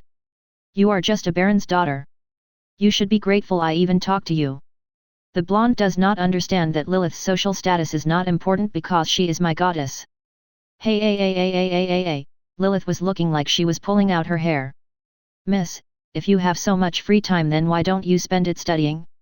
Picking catfights is not going to do anything useful. And who are you? Present yourself. Now I wanted to follow Lilith's lead. If you don't want to present yourself, then you will be obliged after I do so. I am Charlotte de Terrahan. I allow you to talk to me. Ho ho ho. She is starting to make me angry. Very well, I am Her Majesty's faithful servant. You may call me Delight. Are you a commoner? You don't have a family name. She was confused. Oh my, this name was bestowed to me by Her Majesty. This name is above any family name in importance. I just see no use in using it. Right. Wait. Who are you to talk to me so casually? I did not allow you to do so. Now I allow it. What, the, F***? Hey, Everine. Did you finally crawl out of your crib? I never thought you would try to find yourself a company. Ho ho ho. This Charlotte was mocking Lilith right in the middle of the restaurant, but nobody even tried stopping her. Speaking of which, Miss Charlotte must have had a reason to come here. I reminded her that she was here for a reason. Ah, right. I wanted to remind you, Lilith, that you will not have my husband. Never ever. Farewell. The Charlotte Hurricane disappeared as suddenly as she arrived. When I looked around, I saw that she just sat at a table with other rich girls and occasionally glanced at our table. What a b***. She constantly harasses me, and whenever I end up seeing her, she provokes me. Lilith grits her teeth. Poor girl, I can comfort you, if you want. Tits, come here. Why can't this b** be as nice as you are? Lilith moved her seat closer to me and comforted my arm. For an unknown reason, Lilith had to leave the table for some time. Casus relinquendi is flower viewing. It is surely not the same as what one may think, because beautiful girls don't use the toilet. I am beautiful and I never used it. Hey. Not again. Hey, I am talking to you. Just ignore her. Hey. Don't ignore me. I am talking to you. You should feel honored that I am talking to you. Lilith, please, hurry. I did not pay her attention until Lilith returned. Charlotte did not see her return, so she continued. Please, just look at me. At least pretend I am here. Charlotte was on the brink of crying. Hey, can you leave Miss Delight alone? You are now pestering both of us. Lilith was displeased, to say the least. It is none of your business, Everine. I am here to invite her to be my follower. If you have any problems with this, then just leave my husband alone and you can join my clique as well. Ho ho ho. Both Lily's and mine eyes twitched. Can you let us finish the lunch? I tried to be gentle and I did not even hear an evident sarcasm in my tone. My offer still stands. Find me when you are ready to join my clique. Ho ho ho. The Charlotte Hurricane 2.0 disappeared. What will we do next? I asked my tits. The next lesson is theoretical magic and it will be an actual lesson, unlike the previous, she sighed, but I was a bit anticipating what I will learn. Volume 2 Chapter 37. The Basics of Physics. Lilith and I were sitting next to each other in the magic classroom. If I understand correctly, the students are divided into 3 classes. There were quite a lot of people here and some of them were not familiar to me. Why there are so many people from other classes here? You already know we are in the experimental magic department. Other departments are practical magic department and administration department. The curriculum of the departments is different, so when we are having the department lessons, the students from different classes group with the others from their department. So those are just modules. Funny that I don't see the hurricane. What? I mean Charlotte. If she's your rival, then why is she not here? She is in the administration department. Lilith, is the seat next to you occupied? While we were chatting, an unexpected obstacle showed up. No, it's not. Miss Delight already sits next to me. Her fiancé showed his ugly face right next to us. Oh, sorry for bothering. Miss, I don't think I saw you here before. The man stood in front of my desk and smiled. Now that I have nowhere to run, I will have to talk to him. I am Delight, Her Majesty's faithful servant. He looked at me with surprise. My apologies, but I never saw you in the palace. Are you new there? I glanced at Lilith. She nodded. If we understood each other correctly, then this bastard must be a prince. I think you misunderstood me. I am in service to Her Majesty Queen Elizabeth, not to your country's queen. The betrothed looked at me with their eyes and mouths wide opened. Ah, sorry for this, the man returned to us faster than Lilith. KHM, I gently hinted him that he forgot something. Right, I am the crown prince of our country, you can call me Michael. At last I know how this bastard is named. Before the bastard had chance to continue wasting our precious time, the teacher arrived. Asterisk. Immediately after Mr. Frongel saw me, he began waving me with excited look. I used gestures to explain him that I am in the middle of the lesson and wait for him. Alright, students. We have a new and exciting type of magic we will study in this semester. Some of you might have heard it. I surely did, and almost had my poor ears bleed. By the looks of Miss Delight, I can already guess she knows exactly what I am talking about. Haha. If this man eavesdropped, then he should start writing a will. What magic will we be learning, Mr. Frongel? A female voice asked. Yes, you did not explain.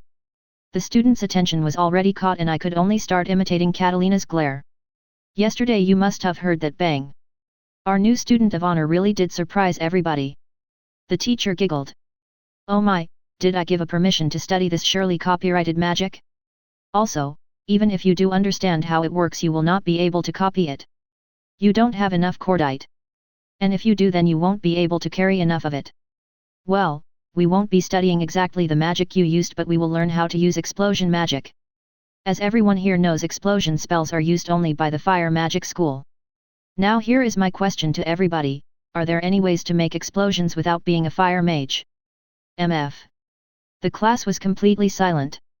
Even the rear rows, which are inhabited by the gossipers, were silent. Can you assist me with this one, Miss Delight? MF. I might know the answers, but considering what you did previously, I shall abstain. Mr. Frongel went silent and looked at me like an abandoned puppy. Fine, but only in short. It is possible if you know how and have basic understanding of physics. Everything can explode as long as the conditions are met. I gave him the helping hand, but now he is to do everything by himself. Indeed. The recent breakthrough showed us that the explosions are not limited only to the fire magic school. Now, my dear students, please open your notebooks and start writing today's subject, the temperature difference as a possible catalyst for an explosion. If I were to assess today's magic class, it would be worthy of being considered a physics for the beginners. After the class we were told to go to the practice ground. Looks like it's time to unpack the 356 New Year extra chapters. HMS Delight. Royal Navy Dormitory. At the third floor, where the battleships and battlecruisers live, there is a small room in the furthermost corner. The door silently creaked and a figure in the sky blue cloak rambled out of the room. What a nice morning.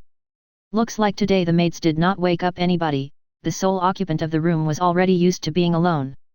Back when she was a ship she had all the glory and honor, but now that the real pride of the Royal Navy is here, she was not getting that much attention. Delight went to the dining room to have a light breakfast before heading out. Good morning, everybody. Today the dining room was almost empty, some girls waved back before returning back to eating. She has some admirers and mostly they consist of the destroyers who got wrecked by her. Good morning to you, Delight. Have you slept well? Hood was already eating the breakfast. It is not an opportunity Delight can let pass. She grabbed herself some oatmeal and tea. "On to Hood, can I sit next to you?" Hood's face twitched for a moment. While she doesn't like such being called onto, she has to accept it. After all, she really is Delight's aunt. "Of course, I am glad to have some company." After the breakfast, Delight headed towards the shop to buy some presents for the New Year party. When she walked out of the dormitory, she was intercepted by Her Majesty. "Delight. We were looking for somebody. You will go to our servant and replace us in the commission team." All emotions from irritation to resentment flashed in Delight's mind, but she is not somebody who can refuse the Queen's order. "Absolutely, my liege." With this she headed to the HQ. As always, the headquarters are busy, the maids are going back and forth with papers and occasional tea, some volunteers like Z23 in London are filling in the papers, the secretary ships are doing the errands, and the commander is wandering around with as much work as Delight has. "Good morning, Your Excellency. Her Majesty sent me here for the commission team." After all, Delight had no way to refuse. "Good to see you. Are you doing fine?" "Of course, I have my own room and I had a nice breakfast with Auntie." This meaningless chatter was a bit irritating because Delight had some things she wanted to do, but she still enjoys having the little talks she has with the commander. Usually she doesn't even get a chance to see them. "The commission team was already sent, so I guess you can go now. If you want, I can accompany you." "Help me, please. I am sorry to make you look after me." The two free souls were now free to go and buy something. When they reached the shops, they separated and Delight was now free to go and search for the gifts. After a lot of time, she chose to buy a scarf. In the evening, the New Year celebration party began. The girls were exchanging gifts with their friends and families. Delight was trying to find an opening to give Hood the scarf. When the opening appeared, the doors to the dormitory were opened and the commander walked in. Delight was the closest one to the door, and so she decided to just be the first, at least here. The commander is not the beloved auntie, but at least not a bad person. If only the commander arrived a minute later. She passed her gift to the commander while pouting. They accepted the gift, and before Delight took away her hands, she received a gift for herself. While she was confused, without saying any words, the commander hugged her. Asterisk asterisk asterisk. Asterisk asterisk asterisk. Asterisk asterisk asterisk. IJN Fuji. Sakura Empire Dormitory. The Kitsune family was preparing for the New Year party. While Akagi and Kaga were decorating the room, Tosa was busy keeping Amagi away from the work. Only one of the members was sitting in the corner pouting. "Why, those useless hairballs are the ones decorating. If it was for me, I'd do everything differently. Those stupid paintings and charms. I'd rather have a Christmas tree." "Stop saying nonsense, you brat. You are rotten to the core with those eagle guys. I even saw you hang out with their carriers." Akagi was already at the limit of her patience. Whenever Fuji had to choose between traditional and eagles, she would choose the latter. "It is better to be rotten than to be digested first, spit it out and turned into you." Fuji sent her big sisters the finger and rushed out of the room before she got the retaliation.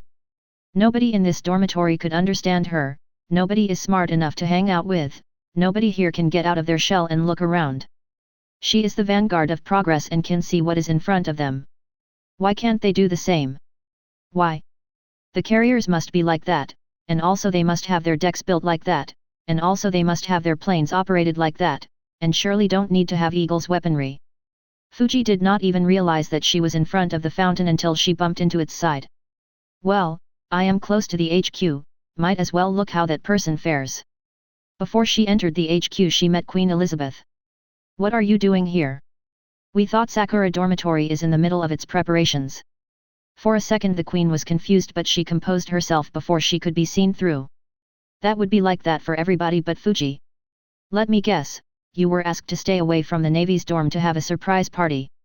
Now she only needs to see what will be the reaction." What are you?" "No, it's not like that. We are taking a stroll."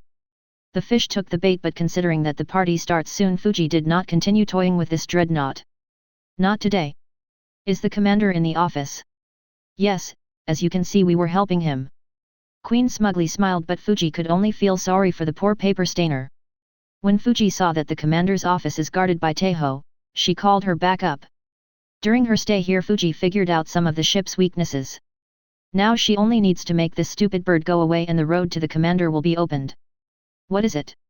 Albacore emerged right behind Fuji's back. T.HGA. Make Taeho go away. The payment will be high but the ends justify the means.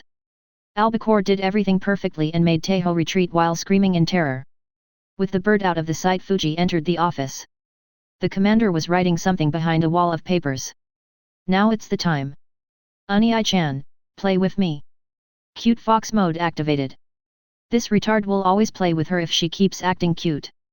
And then she can order them around to have anything done for her sake. Flawless. Oh. Come here, sweet foxy. Now that Fuji is in commander's arms, she only needs to finish the plan. Will you come and play with me at the party? Head tilted at 17 to the right side. The perfect position for requests. 10 minutes later.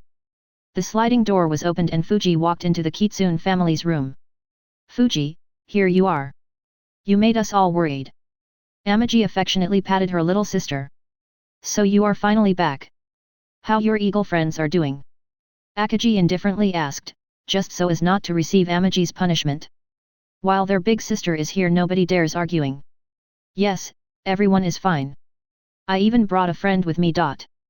Amaji's hand continued playing with Fuji's hair. Oh, really? Akaji was now agitated. Yes. Unai-chan, come in. The commander walked inside. Ah. Commander Sama. The B** is on the hook.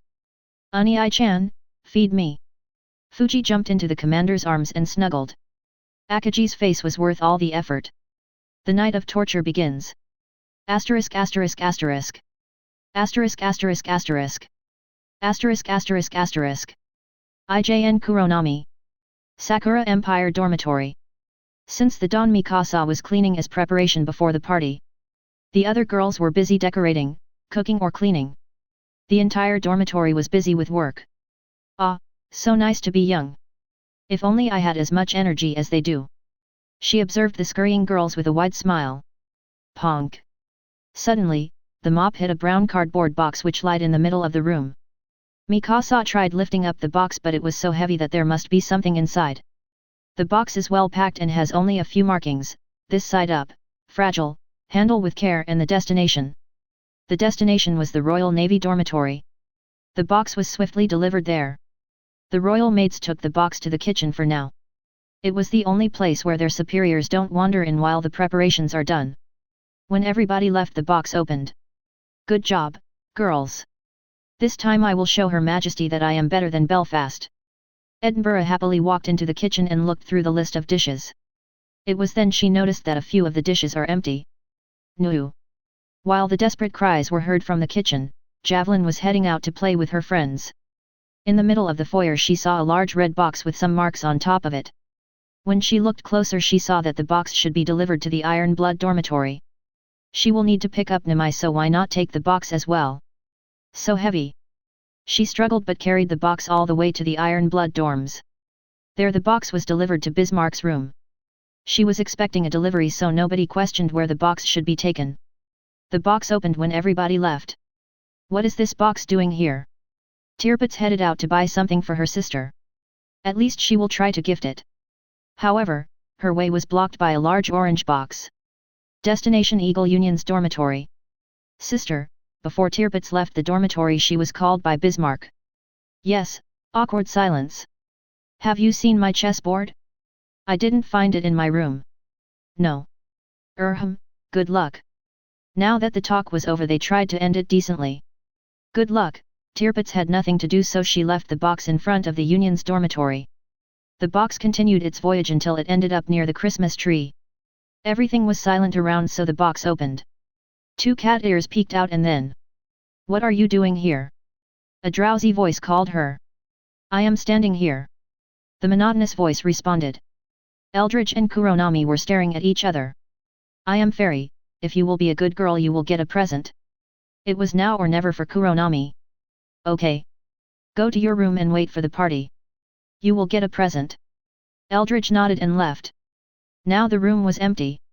And then I said, great job. I never thought they'd be so happy to be praised. Bro is the best. Come on. Why am I always the bro? Hey, what's that box doing here? Cleveland and her sisters surrounded the blue box.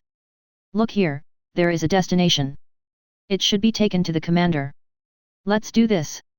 Cleveland took the box and carried it right to the commander's office. When the girls in charge of the snacks saw a shortage, they just put another chips and cola on the table. The commander was not in the office, so Cleveland left the box inside and headed to play basketball while waiting for the party to start. The box opened again. Hey, I'm so tired, the commander dragged their feet through the hallway. There are still some papers to be signed, even though the party is about to start. The commander came to terms with the fact that they will miss the parties tonight. The additional work was caused by the fact that a lot of things disappeared today. The door creaked and commander entered the office. Where's the damned switch? They were trying to turn on the light but nothing happened. Aha! The light turned on and... Hello, master. The emotionless face of Kuronami was the first thing the commander saw. They barely kept themselves from screaming. When the too close for comfort face moved back, the commander saw that the coffee table and the desk were covered in dishes and snacks. Everything that went missing today and made the commander's head think about more things than there should be, it was all here. Kuronami already folded her ears and closed her eyes. She was completely prepared to receive her master's praise and petting for her work. Even though she caused a lot of problems today, the commander could not get angry with her, because everything she did was to make them happy. The commander sighed. The small party for the two of them began. Volume 2 Chapter 38. Firing Range. As we walked to the practice grounds, I thought it would be a good idea to improve my weaponry. I am sure they would try to make me show off my firepower.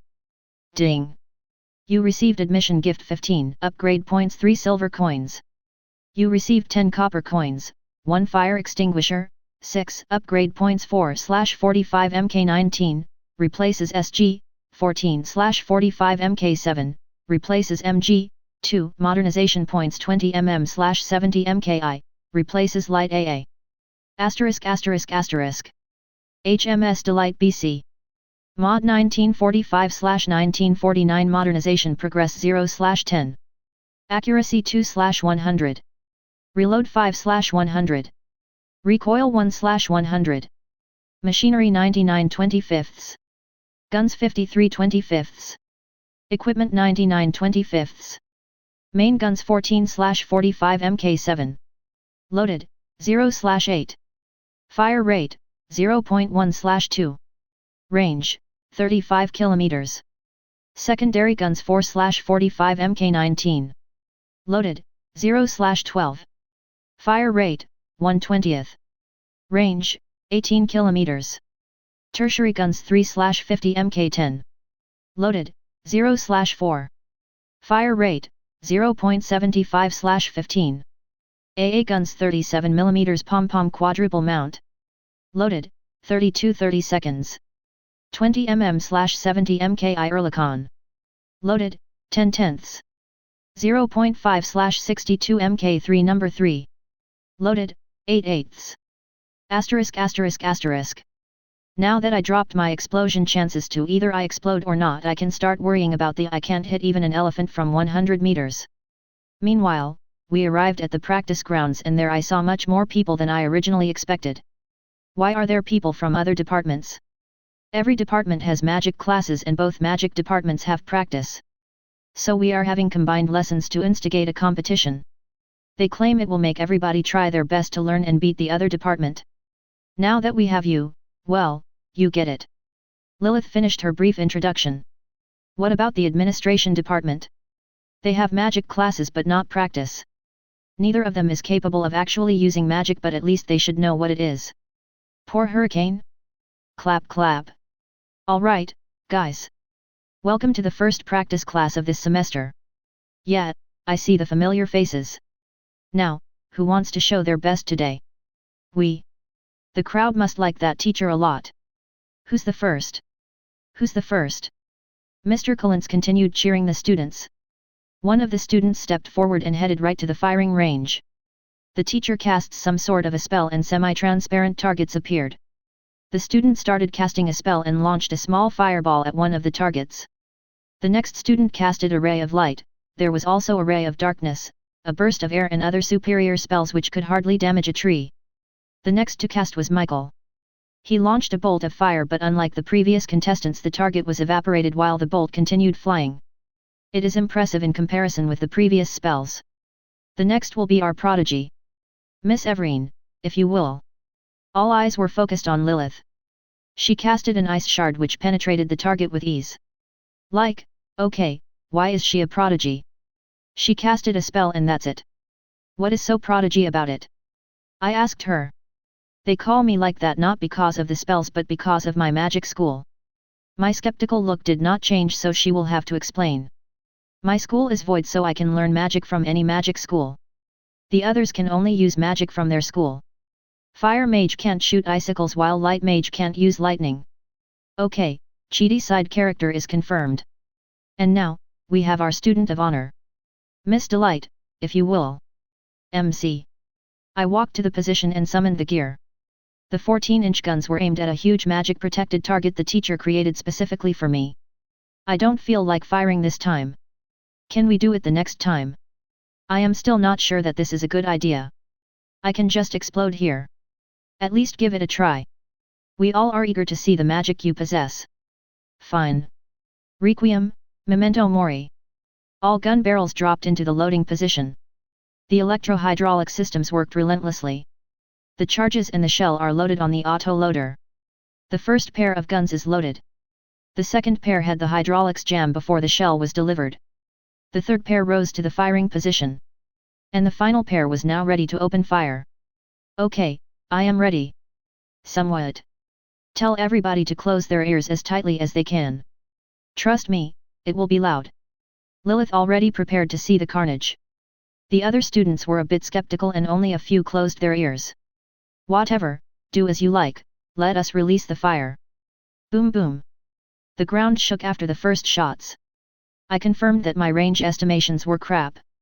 The students who did not close their ears were now lying on the ground and desperately holding hands on the ears. Boom boom. I did not expect to have any hits at the target, but I can always pretend it is because I was not ready. Boom boom. The final shots of my cannonade were fired with the same result. While everybody was trying to process what happened, I took Lilith with me. The classes should be over by now, so why not go and play around? A Side Story of Darkness and a Cat number 10. Overkill. After a breakfast I was taken to a weird building where I was given a piece of metal. The others insisted that I don't throw it away, so I had to keep it with me, even though it serves no purpose. Alright, guys, I found a nice looking quest with a good reward. It should be enough to cover her food expenses for an entire week. PF. What's the catch? F. The catch is that we will fight underwater. Let's go buy ourselves some breathing potions, magic lamps, and harpoons. With this we all headed to buy the things required. The adventurers were picking unknown bottles with colored liquid, then they bought several lamps and harpoons. With this we headed to the north, and after several hours of riding in a carriage we arrived to a lake. The plan is to divide into two groups. One of the groups will dive and draw the water wyvern's attention. When the monster becomes agitated, the divers will make it surface and the main group will kill it. The main group will remain in a boat until the monster is on the surface. Easy plan. PF. Where will I be? I needed to have an understanding of what my actions should be. You will be on the surface. Your fire magic will kill the wyvern, I hope. LN. With this we moved out on two boats, one for each group. In the middle of the lake our boat was shaken and I ended up overboard. OS asterisk. Somebody, help her. The others started panicking. Ping, ping, ping. I detected something underwater. A submarine? Are there any underwater enemies? I just need to make sure. Swim away. Save yourself. Ping ping ping. So. Yes. Yes. Yes. Now run. Commencing ASW. Pa. Depth charges shot. Bum bum bum. An unknown biological form surfaced. The submarine signal disappeared. Just what the hell happened? I don't want to know. And why the hell were we preparing for so long?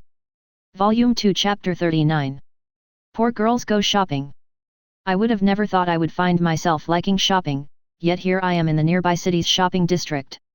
The academy is located just 30 minutes away from the city. This is the time required to get there by foot, not by riding a carriage.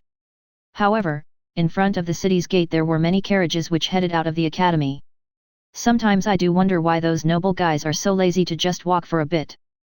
Because of the academy's proximity, the shopping district of the city is prospering. The flabby beings always want to have everything comfortable, luxurious, and pricey, so the fact that the majority of the shops are oriented for the money bag clients was not surprising. The prices here start with expensive and then skyrocket to the levels when even the royal family can barely afford the goods. If you try hard, you can find anything that a noble would need during their school years. From a custom-made school desk with polished golden surface to a small pillow to comfortably sleep during the lessons. While I did take Lilith here to wander around with me and maybe buy something cheap, I accidentally ended up in a place where even my tea stockpile would look cheap and useless. Asterisk asterisk asterisk. We walked by shop fronts and windows where were displayed gorgeous dresses for any taste and purse, but considering how rich we are, we could only gulp and keep going. Phew, I am so jealous that we have no way to buy those. I wonder if we can find an atelier. I have some ideas which can result in good dresses. I have a good idea, follow me. Lilith led me to a back street where common shops resided. If the main streets are the shining display of wealth and fashion, then these back streets are where the shops for the actual inhabitants of this city are located. We walked into a small shop with no sign. Inside there was a small desk where sat a middle-aged woman. When we entered, she glanced at us and immediately returned to a magazine she was reading. Hello, we want to order some dresses. Full ignore mode. Can you call onto Flo? She moved out. No idea where she is now. Stop pestering me. The woman did not even try to hide her irritation. Oh my, can you tell us what this place sells? Frills and other decorated clothes. After they went out of fashion, the shop entered its decline. Now even the common people don't care for that. I am so glad that small girls still like frilly dresses. The heart-piercing tale of this shop made me want to support it. If you can make me a nice dress. You did not hear me? Nobody would like such a dress. Give me a piece of paper, I'll make a sketch. I quickly drew what I had in mind. Now that is something unusual. I am sure it will be a piece of cake to make, but I still wonder why you want me to make such a dress? I repeat, nobody would think it is fashionable. I think frilly dresses are so cute, and if I can have one, then why would I ever care about the other's opinion? I couldn't tell her the real reason. Understood. What colors should I use? The woman was excited to have a client after so long. The black and white dress with a lot of frills where is drew loops, laces are where the hatching. Can you do it? Absolutely. It will be done in a week. Great, how much would it cost? 17 gold coins, the woman was nervous. I estimated the price for the clothes and decorations. Sounds reasonable. Handmade accessories or bought? Everything is handmade. She said proudly. I wondered if we have enough money. I glanced at Lilith and she passed me a bag of coins. 6 gold coins are not enough, but it will be used to pay in advance. Asterisk asterisk asterisk. Right after we left the shop, I wanted to visit some other places. Speaking of which, why did you order such a dress? They were popular 5 years ago, but now even the commoners don't wear them. Until we have an idea where to go, we stopped nearby. Oh my, this dress is not to show off but to please my eyes. My maid will wear it. I can't wait to see her in this dress. So, you mean you spend all the money to just... Before Lilith finished her accusation, the woman almost jumped out of the shop and headed somewhere. Judging by how energized she is, she really does want to make the dress. Inspiration is such a nice/weird thing. Considering that we have no money left, we had to return to the academy empty-handed. A Side Story of Darkness and a Cat, number 11. The Problems of Rich. After we confirmed the target was destroyed, we returned to the town. While the men went to report the task is completed, the female led me somewhere. So, Kuronami, what would you like to eat today? Tuna. Anything else? Mackerel. Any? Cake. Great. Wonderful. Terrific. Follow me. She suddenly perked up. When we entered a shop, I was passed to a waiter to whom the female said something about stuffing, food, and a pig. I was seated and immediately the waiter brought a lot of sweets and snacks. I started eating. How can such a thin girl eat so much? I would have never thought it is possible to put all of that inside such a small stomach. You bet I never saw anybody eating so much. Even the adventurers never ate more than 2 full plates, but she. Meanwhile, I finished eating the appetizer and patiently waited for the first dish. Hey, waiter! Bring me some food, will ya? A man started shouting. Please, wait for a moment, everyone is busy. The waiters put down some plates in front of me. Hey! Are you so insolent because you forgot how to fear? Bring me the scoff. The man continued shouting. We are already serving another customer. Just wait for a minute. Like hell I'd wait for ya. Hey, boys. That beast looks like it has a lot of money. Go beat the C** out of it. I sensed a number of people approaching me. You beast, go the he. Slash. What the? Slash cut pierce slash. I apologize for the mess. You can continue working. The waiters started moving like puppets, but soon I had my table filled with food. Volume 2 Chapter 40. Testing lateness. The school life was proceeding smoothly. There were no constant fights, no searching for money, and no need to tolerate a certain night. What are we going to do now? Lilith was cuddling to me even during the lessons. At first I was wondering why she is doing that, but by now I accepted it as a part of her behavior. We should go and find ourselves some books. I heard that there will be a test tomorrow, so I will need to at least have a basic understanding of what is going on. I wanted to visit the Academy's library for a number of reasons. I will not be bothered there, I will have some quiet time with Lilith, and I will read some books and maybe encounter something interesting. I pushed a large wooden door and let Lilith squeeze while I held it. Some people warned me that this bastard of a door is so heavy it can flatten a human, and after I tried its weight I can confirm that it is better not to be near this thing if it is about to fall down. I was expecting a huge amount of shelves filled with books and scrolls, but the reality was disappointing. There were less than 50 bookshelves in total, and the majority of books there were school books. I approached the librarian to ask about where the hell are the other books. Excuse me, are these the only books the Academy has? Of course not, there are more books, but the students are not allowed to search for them without permission from their teachers. So in other words, the students should not learn anything aside from what the teachers want them to learn. And what about the students of honor? Speech check. No, failed.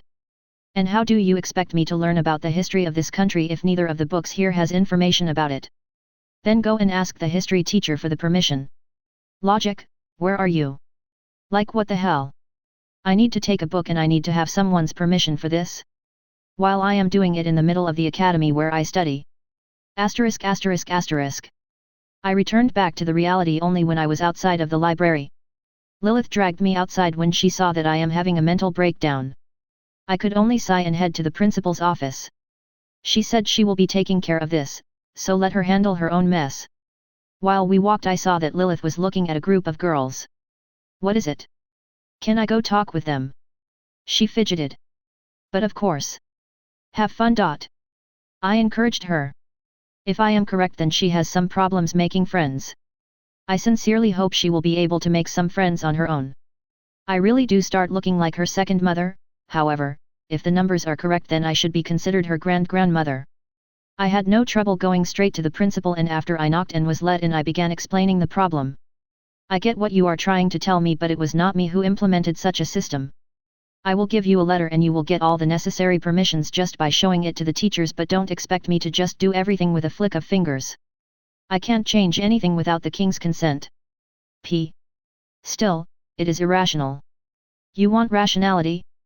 Then let me tell you this. The nobles don't usually like books anyway, the commoners are illiterate, moreover, the books are expensive and rare. In your country it might be common to have a lot of books, but here even the nobles have trouble obtaining them. To make sure the books are not stolen, the students are required to have permission. Only a few have desire to take a school book, while a lot would want a normal book for free. But your logic is not applicable to the cultures that are different from your own.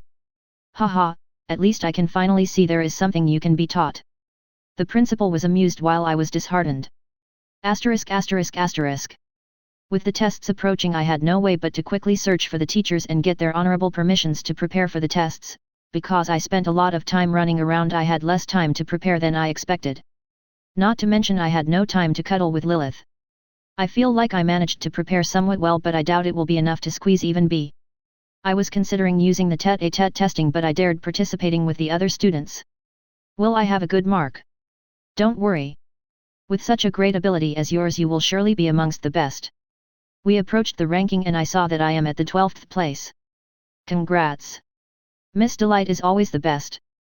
My greatest reward is that I had Lilith rub against me. Ow, she's so cute. Volume 2 Chapter 41. A certain cruiser's bad mood. Today was another practical lesson. I was tearfully asked to go and find myself something else to do, but I still attended the class. I was not too surprised to see that the idling students even made a living chain to keep myself away from the firing range. Fire or not to fire, that is the question.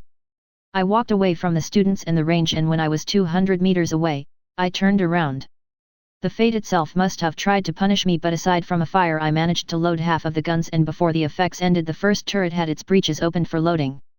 As if everybody knew what is going to happen, the range was cleared and now everybody graced me with having their ears closed. I was clear to open fire. Boom, close flyby. Boom, not so close flyby. Boom. A. Everybody screamed when the target was torn apart. The shell somehow managed to hit the target and destroyed it.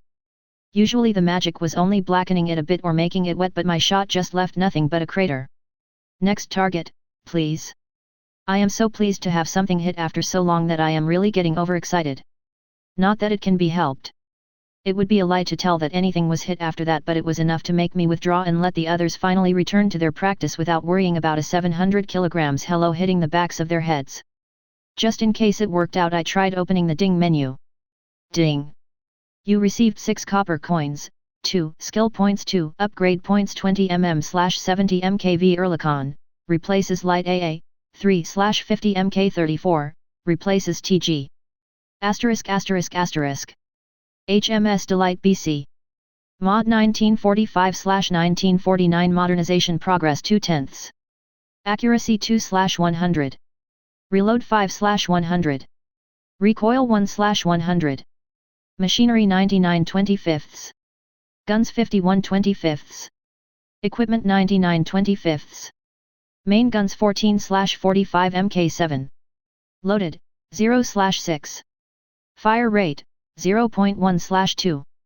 Range, 35 km.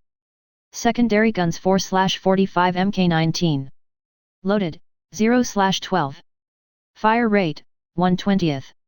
Range, 18 km. Tertiary guns 3/50 mk34. Loaded, 0/4. Fire rate, 2.25/45. Range, 13 km. AA guns 37 mm pom-pom quadruple mount. Loaded, 30 seconds. 20 mm MKV Earlicon. Loaded, 20/20. 0.5/62 mk3 number 3. Loaded, 8/8. Requiem. LVL 1. Memento Mori. LVL 10. Lyddite Rain. LVL 3. On activation, 10's reload for next salvo. The following salvo has 40's reload. Can be activated every 40's. On activation, minus 25% chance of breakdown and flash fire. When this ship is hit by an attack that would otherwise sink it, 25% chance to completely heal this ship. Duration, 30's. Can be activated every 2 minutes. On activation, fires a salvo of Lyddite shells with higher chance to set fire on target and deal critical damage. Has 74% chance of critical malfunction. It is not too much, but at least it is something. Instead of regretting the amount of rewards I got, I headed to the library to borrow a couple more books. When I opened the door of the senior students building, I saw that the door was held from the inside by someone's hand. Let go of the handle, please. My eyes were focused on a small girl with brown hair. I don't know how she ended up here, but with how adorable she looks in her glasses, I had to fight myself so as not to start petting this adorable creature. Hey. Are you deaf or too stupid to hear what I told you? The girl suddenly became furious. This majestic me told you to let go of the handle, and now you are frozen here like a statue. Don't block my way. And no, I am not junior, Delight from class 1 to 2. I am your be-it-all-damned senior, so please get out of my way. The girl walked away as soon as I stepped to the side. What the hell happened? This child is hopeless, she murmured something before finally disappearing behind a corner. After that, even the librarian with her 1000 reasons not to give me a book was unable to make my mood become worse. Nothing could make me feel even worse. I chose myself a nice spot at the square between the dormitories and began reading the exciting book about some magic things. Because I took a high place in the recent ranking, Lilith blabbed everybody that I am some kind of a super genius, and she already created herself a delusion that I am too genius for this academy. Right after the rumor reached my ears, I wanted to punish her a bit, but just after a single glance at how blessed she is in her ignorance, I could not force myself. If I do fail, then it would not only mean that I am dumb, not argued, but it would also mean my sweet Lilith will be disappointed in me. My stubbornness made me study hard to make Lilith feel good, and here I am, studying day and night just for the sake of fulfilling her delusions. The lessons were finally over after the bells rang around the academy, and soon this place will be flooded by noble ladies gossiping about everything they heard from other magpies. To find myself some comfort, I headed to Lilith's room. I was not stopped by the supervisor because everyone already knew I am frequent guest here, so I had no issues arriving to the familiar room, but when I tried opening the door it appeared to be closed. I listened if there is somebody, and I clearly heard there is. I began knocking the door, and after an entire minute it was opened. "TCH, who the F** is strolling here?" an angry voice called out while opening the lock. I immediately opened the door only to find that my mood indeed can be worse than it was. "Ah, it's you? And here I thought I'd have some time with my lady." Yes, it was her, the infamous Zira. Volume 2 Chapter 42. Thunder out of nowhere. If I was to expect the worst outcome of the day, then I would never think of seeing Zira. She fell on my head like a bucket of ice and killed my fragile happiness of having a place where I can relax and forget about my problems. She took my rightful place, and now she even wants to stay here while I chat with Lilith. Can you stop standing like a statue? Like, I'd really appreciate if you stop freaking me out and finally go inside. X. Miss Delight, isn't it great that Zira is finally here? We are once again reunited. I could only give her a wry smile. I know you don't like me showing up, but you could have at least pretended that it's not the case. Listen, as long as you don't act like a pervert, I am fine with having you around, milady, so stop looking at me like I am some kind of a monster. Okay. X. Why do you say that I am a per? I already asked my lady what interesting things happened. Groping her right in front of her fiancé is something I'd never expect even from you. Congratulations, you really did surpass my expectations of you. Isn't it great, Miss Pervert? I surrendered, there is nothing I can refute. Even if I try telling it was a misunderstanding, it would not help. My, you suddenly shut up and did not refute? To reward you, I'll step out the room so you can be lovey-dovey. If by the time I return from the bath I'll see something indecent, then you'll never step inside this room ever again. Have fun. She shut the door, but at least I am not going to see her for an hour. So what are we going to do? Lilith fidgeted in embarrassment. Girl talks. I am so excited to finally have some gossip of my own. The other noble ladies tend to avoid me, so my only conversation partner is Lilith. Yay. I guess she is too tired. Zira's POV. It was so good to have a bath after so long. Unlike a certain Miss D. I had to walk all the way, and to arrive faster I neglected making stops when not necessary. While I was somewhat certain that my lady will be protected by the weirdo, I still wanted to hurry because whenever I am not around, the S** flies start to swarm around the ambrosia.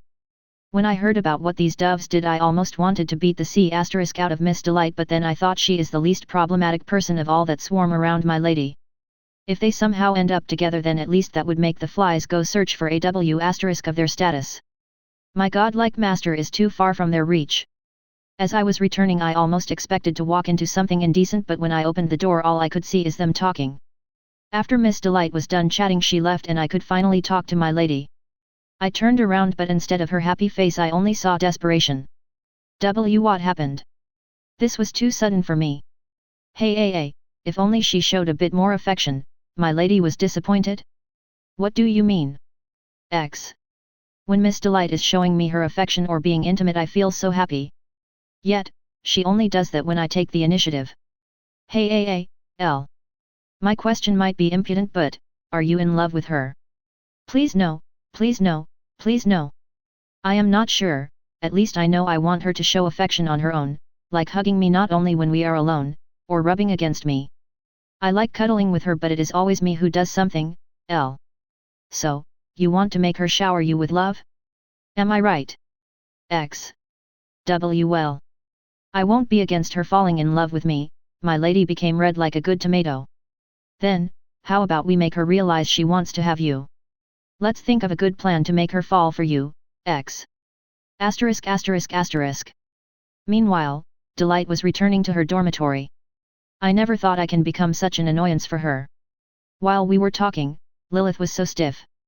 I shouldn't bother her this late, especially considering she has so much to talk about with Zira. Well, I can just annoy Lilith tomorrow. I opened the door to dormitory and walked to the floor where my room is. Usually there are some people in the halls, but considering how late I am, it would be weird to expect seeing anybody. I approached my door and heard steps coming from behind a corner. A girl walked out of there and nonchalantly headed towards me. Oh my, I never expected you to show up so soon. Have you finally decided to become my follower? Charlotte showed up, conveniently right beside my door. Hey, don't you dare looking at me like that. I live right next door. Yeah, right. You already doubt my words. I really do live here. You never even tried to visit me. Never mind, I see that you are tired, so I will let you go, just this time. Farewell, Nei Boar. She chirped and disappeared into the next room. Just what the hell happened? I asked Francis right when I stepped into my room. She was nagging me about your whereabouts for the past 6 hours, Let me guess, she lied about living the next door. No, she moved in there today, Damn it. Volume 2 Chapter 43. Sliming off the wrong side of the bed. Knock knock. I was happily pretending to be asleep when somebody knocked the door. I checked time, but it was only 6 o'clock, so I ignored the knocks. Knock knock knock knock knock. Just who is so restless this early?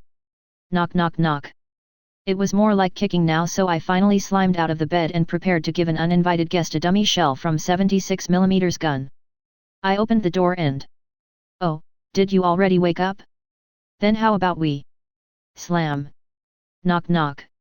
I opened the door again. So, as I was saying, I... Slam. Knock knock. In the end I listened to her rambling. Charlotte kindly bestowed me an opportunity to have a breakfast together. After I pointed out that it is still early morning, I gently rejected her offer with a rephrasing of "go die in a sewer" before gently slamming the door again. This time she understood that she was too early and returned to her room. Asterisk asterisk asterisk. When it was an actual time to go and have a breakfast, she did not appear, so I hurried to leave the room before she shows up. So you are saying that she started harassing you as well? Lilith was not surprised to hear about that. You mean she did it before? There was one time when she had some issues with her parents, and thus for some time she lived in my dormitory. As you can guess, right after she decided to approach me, all kinds of bad things started happening. She was showing up early in the morning to take me somewhere, despite my refusals. She was harassing me and my friends to make me serve her. She was constantly mocking me, my manners and my dresses. I can only pity you, L. Later that day we were having the practice classes. I notified the teacher that I will attend with a friend and that I shall accept no refusal. It didn't take me long to find Charlotte. She was gossiping with her lackey girls. I did not hesitate to approach her. Miss Charlotte, do you have some time to discuss a certain thing? I will talk to you later, wait here. Charlotte said something from the crowd of girls. Oh my, I see that Miss Charlotte is a tad busy. I shall visit you later then. Charlotte immediately appeared outside of her group. Ho ho ho. You arrived on time. If you really want to talk to me, then you will have to show that you are worthy of my attention. We will talk as soon as you prove your, see. Oh my, it appears that my offer shall be refused. Very well, I shan't occupy you any longer. As I started turning to leave, she became agitated. Wait. I did not order you to leave. As I was saying, I am interested in finding your worth to me, so I suggest we go and talk together. I wonder if it is really that hard to just say yes, I want to know you better. It's not like she will be considered weirder. I led her to the firing range. While she was not understanding why I led here exactly here, she will understand in a moment. I deployed the guns and used both abilities to reload them. The historical moment in my life as battlecruiser, I finally reloaded all the damned guns without exploding, having fires or other issues. Each of 8 big tubes is clogged with a shell and powder bags. Is that how the pure bliss feels like? Watch carefully, Miss Charlotte. This is what happens to those who interrupt my morning sleep. Boom boom boom boom. Of all training dummy shells, only one hit the target. that magically protected reinforced target was. I'll just say all that remained is the stick where the target was attached.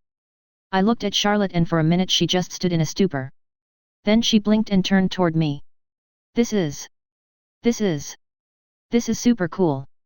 What? Instead of making her understand that I am the last person whose sleep she would want to bother, I actually turned her into my fan? Asterisk asterisk asterisk. So that's what happened. I decided to consult with Zira. Yes. And why are you asking me? X. Because you are the perfect person to advise me on this. Haha, I never thought you want an advice how to make a noble become your friend. X. No, I want an advice how to be so repugnant to make her want to stay as far away from me as every other being stay away from you. Do you really mean this? She clenched her fists with a smile of rage. I only giggled with a smile. And the answer is X. I didn't mean it. It's just another one of my stupid jokes. I really didn't mean it this time. Okay, why not you give her an opportunity? She might not be that bad. While she was acting on Milady's nerves, she still somewhat tried to be friendly. Maybe you will actually find her nice to you and stop clinging to Milady. X.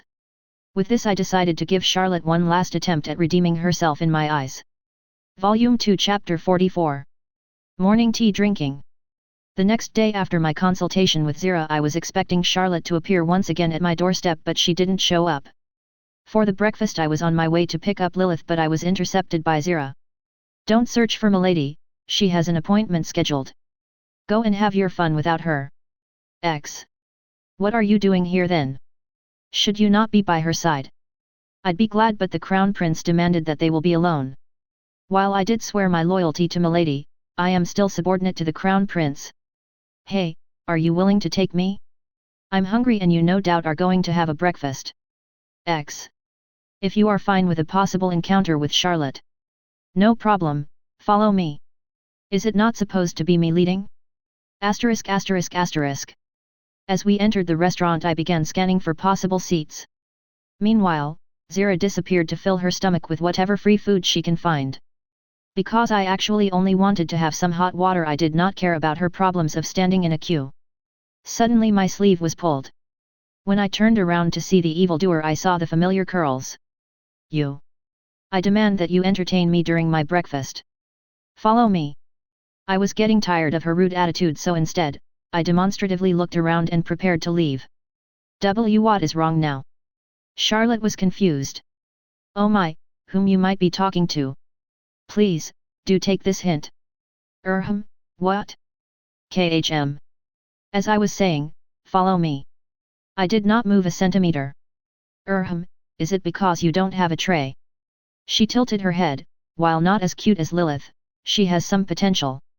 If she stops being so slow. I surrender, I have no idea what you want. Just tell me. I don't have all the morning to show you how magnanimous I am. See. Mr. Terhan, might I inquire whom you were talking to? You. Haha. KHM. Miss Delight, I order you to join my clique for breakfast. Follow me. Now I did follow her, even though her attitude is still to be cured. I was sat amongst her followers and soon a number of waiters brought luxurious dishes and drinks. I saw that I was presented a cup of steaming hot water. Now that I had everything required for the breakfast I picked the fork and began picking an unknown mass of proteins which vaguely resembled meat. Now, girls, I recently received a gift from my parents so today we will be drinking. Charlotte was saying something in the background while I was taking some underwear out of the purse with one very specific purpose. German, pass this to my new servant. Miss Delight should be honored that I allow you to have some tea. What are you doing with? What are you doing? Suddenly Charlotte stopped murmuring to her entourage and screamed while covering her face. Is it not obvious? While you are busy giving everybody your toast I was making myself some tea. Right? Where did you get the tea from? See. Would you like to know more? I pointed the fork at her. Fine, do you need sugar? She quickly switched gears and now was talking about making my tea drinking somewhat comfortable. Oh my, it would be great. The rest of the breakfast went silently. Nobody here was talking so I quickly became bored and right after I was done clearing my plate I walked away. I wonder if Charlotte wants new friends because she is just tired of this silent table company. Asterisk asterisk asterisk. I barely saw Lilith recently. When we have classes she ends up sitting with the prince, so I have to sit alone, or even worse with Zira. I left the classroom and headed to the library to borrow another useless by itself book. On my way I walked into Charlotte, who weirdly was alone and did not start laughing or calling me from 100 meters away. Normally I would pretend I never saw her, but currently I am giving her a chance to show she is not as bad, so I approached her. Miss Delight, you look like you have a lot of spare time. I will let you accompany me while I am studying. See. Name me at least one reason why I shouldn't say no. I was going to let my servants have some rest, but now I need some help with studying. Even a genius like me needs some company during studying, so I will let you keep me company while I prepare for the exam. She crossed her arms and stared at me with arrogant confidence. I remember not seeing her name in top 100, but it must be a misunderstanding. I really have nothing to do. So be it, then. Where shall we study? In my room, of course. See. Meanwhile, from behind a corner a pair of bloodshot eyes glared at them. A Side Story of Darkness and a Cat, number 12. Inspiration PT1. When I woke up today I felt an insatiable urge to do something. I felt like I am wasting my life without doing something that will make my current life have any purpose. Aside from fighting I never had anything I was interested in, so currently I must be feeling bored. Are there any ways to entertain oneself? I asked the others because normally humans have a lot of activities outside of fighting and commanding. You can try painting, it helps calm down and concentrate. LN. He gave me some money and I went to the market to buy something to paint with. There was a nice guy who sold me a highest quality painting kit. After I finished setting up the painting accessories I dipped a brush into the paint and started painting. What is it? The female walked into the room and stared at my painting. It is painting. Where did you find this paint? A guy sold me it for just 6 gold coins. Guys! Come here! She started shouting. What is it? What happened this time? PF. Look at this remarkable painting. Do you see it? F. Is this some kind of an invisible paint? MG. But the guy said it will show after I am done painting. I precisely followed the instruction. Kuronami, sweetheart, where did you buy this? We want to buy a kit for ourselves. The female put her hands on my shoulders and smiled. Are they as excited as I am? I explained where to find the guy. All right, men, time to beat the C** out of the A** hole who scammed her. Follow me. Everybody left the room. To be continued. Volume 2 Chapter 45. Best Friends for a Night. After we arrived to Charlotte's room, each of us took the notes and we began checking each other's knowledge in the areas we deemed lacking. For me it was no doubt the history and magic classes, for Charlotte it was related to mathematics and surprisingly etiquette. While both of us had weird expectations that we will be happily chatting, in reality we didn't even look at each other, and right after we were done studying one thing we continued with the next. This equation. C. Use this formula and then swap the A with C. Are you sure? C. Try it. Asterisk asterisk asterisk. We soon grew tired of this exciting studying session, and at one point 2 notebooks were thrown into the corner of the room and were followed by 2 bodies falling onto a bed. Who might have thought that our group activity would end up like that? Can't argue with that. Whenever I studied with the other girls we were chatting all the time. At least I am sure we will pass the exams. She responded with a tone suitable for the response, yes, I will keep this talk alive because there are no other options. Any ideas what we can do while we gather the strength to continue? Maybe we can drink some tea? I have few tea leaves, but that should be enough. See. Then how about you take whatever you have while I will ask my maid Frances to boil us some water. I will add my own leaves if there is not enough. Sounds like a plan. With this I went to my room. Asterisk asterisk asterisk. Soon both of us were sitting at my table and drinking the tea. Charlotte gave me a strainer so I would not shock her with my pantia. So, what do you think about Lilith? I was the first to break the silence. She is fine, I guess. Have you met her fiancé? The prince. See. I wonder if that man should have his hands cut off. He was clearly molesting Lilith the last time I saw them together. You are no doubt mistaken. His Highness is righteous man, he would never do something like that. See. You surely do adore him. This has nothing to do with you. The talk ended up cornered and shot with a battleship gun. Neither of us dared to talk and soon our table was shrouded in an awkward silence. Occasionally we made sounds of lifting and putting down the cups. Sorry. My response was too rude. Charlotte broke the awkwardness. I did not mind that. It was rude of me to vilify a person. Listen, I feel like we can't have a proper talk like that. Do you have any ideas or anything you want to talk about? I have some ideas, but why not give her a chance to show off? And no. I never befriended anyone by myself. She hid her face in embarrassment. What should we do? There are so many friendship techniques, but neither of them appears to work here. In the back of my mind I had some ideas, but I just couldn't think about what to do. And then I remembered something which can help a group of people forget about any obstacles in their talk. I went to the cupboard and found the bottle of liquor. Want a drink? What is it? Charlotte stared at the bottle like it was her first time seeing something like that. It is alcohol. Well, it might work out better than sitting like that. She moved closer to the table while I poured a cream-colored liquid into a couple of glasses. Cheers. We clinked the glasses and drank the liquid. And then I told her let's be besties, but she was like, you are nuisance. This girl, how can you even talk to her properly? See? Yeah, I remember I was climbing somewhere and she stared at my ass all the time. She's pretty, but why does she always act spoiled? Whenever I'm not around she starts. I love you. You read a best, see? YA so cool. When I met ya I thought YA so clingy bat den. I woke up on the ground somewhere. My cloak was somehow hanging on a branch of a fallen tree, while my dress was soaked in something. I looked around and saw I am somewhere in a forest. The opening where I was lying surely did not appear naturally or was here before the night. You. Charlotte was lying on my lap and crying. Just by remembering this night's activities I can tell we either became best friends, or best drinking friends. Way doesn't he love me? Way. You. She is still drunk and keeps crying. I can't remember what we were discussing prior to that, but judging by her interests it must be about Lilith's fiancé. I feel like it will be going on and on forever. I should accelerate the sleeping process of hers. Bang. I knocked her unconscious and after I retrieved my property I carried her back to the dormitory. I wonder what she will tell me after she wakes up. A Side Story of Darkness and a Cat, number 13. Inspiration PT2. I don't know who dared scamming our silly catkin, but at least I know they will regret doing it. We swiftly approached the presumed location of the guy and I peeked from behind a corner. He's there. AF** who sells all kinds of junk to naive customers. This one should be the scammer we're looking for. So, Lady General, any ideas how we'll make him return the money? PF.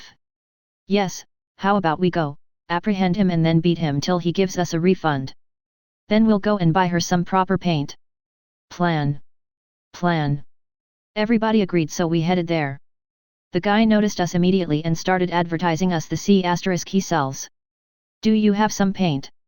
He paled but immediately continued advertising. An hour ago you sold our feline friend a kit. We'd like a refund. Sorry, but she bought it fair and square. No refunds. He smirked at us when he saw town guards nearby. All right. I see. So, men, hold him. We apprehended him at once. Help me.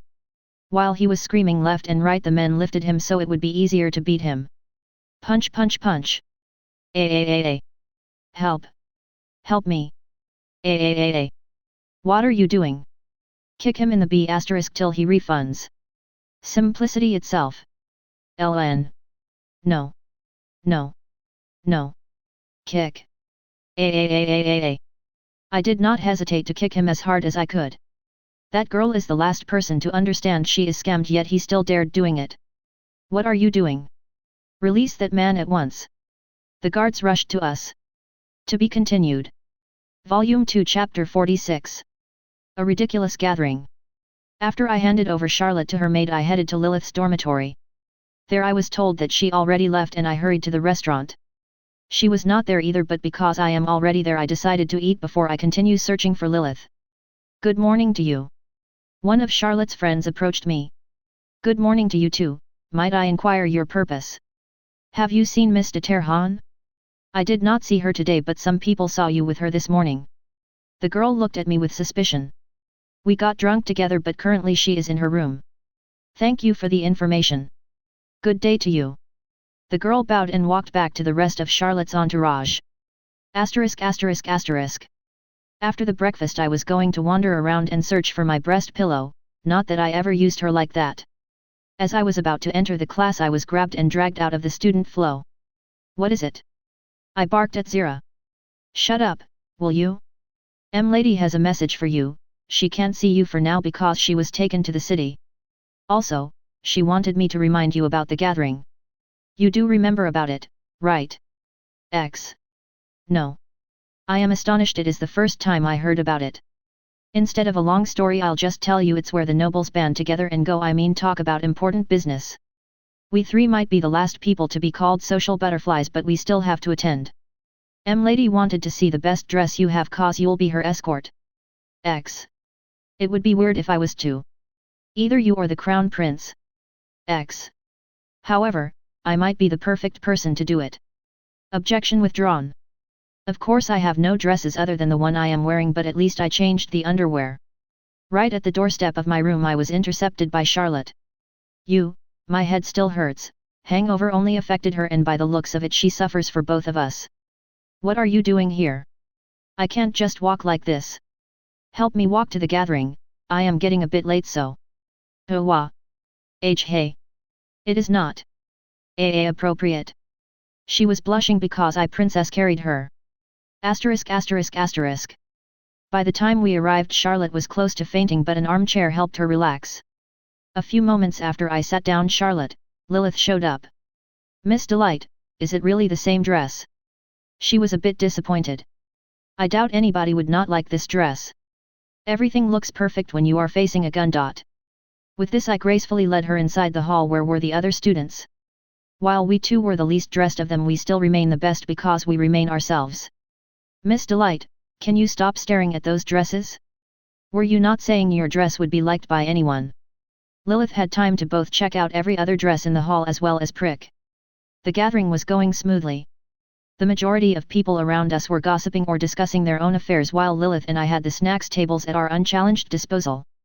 Because we too are poor and have to survive on anything we can find, this was the best opportunity to gather as much snacks as we can.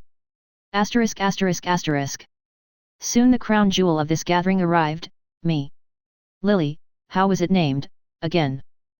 Claire. She answered without raising her head from the plate. So, His Highness Claire arrived and he was accompanied by Charlotte who glued herself to him. Look at those lovey-dovey guys. Who's so clingy here? She still did not care. Claire and Charlotte.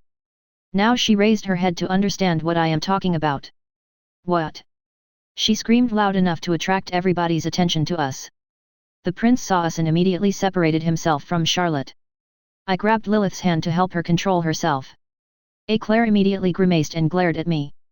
Oh my, might it be that you are not happy to see somebody holding your fiancé's hand? I think it is all right if I chastise him a bit. I see, so you are finally showing your true colors. He continued glaring at me. I could only tilt my head and wait for his response. Not only do you abuse the others but you also dare to seduce my fiancé. I am not surprised. Listen, everybody. Those two women were harassing Mr. Terhan all the time, they conspired against me and now we all see that my own darling fiancé is cheating on me.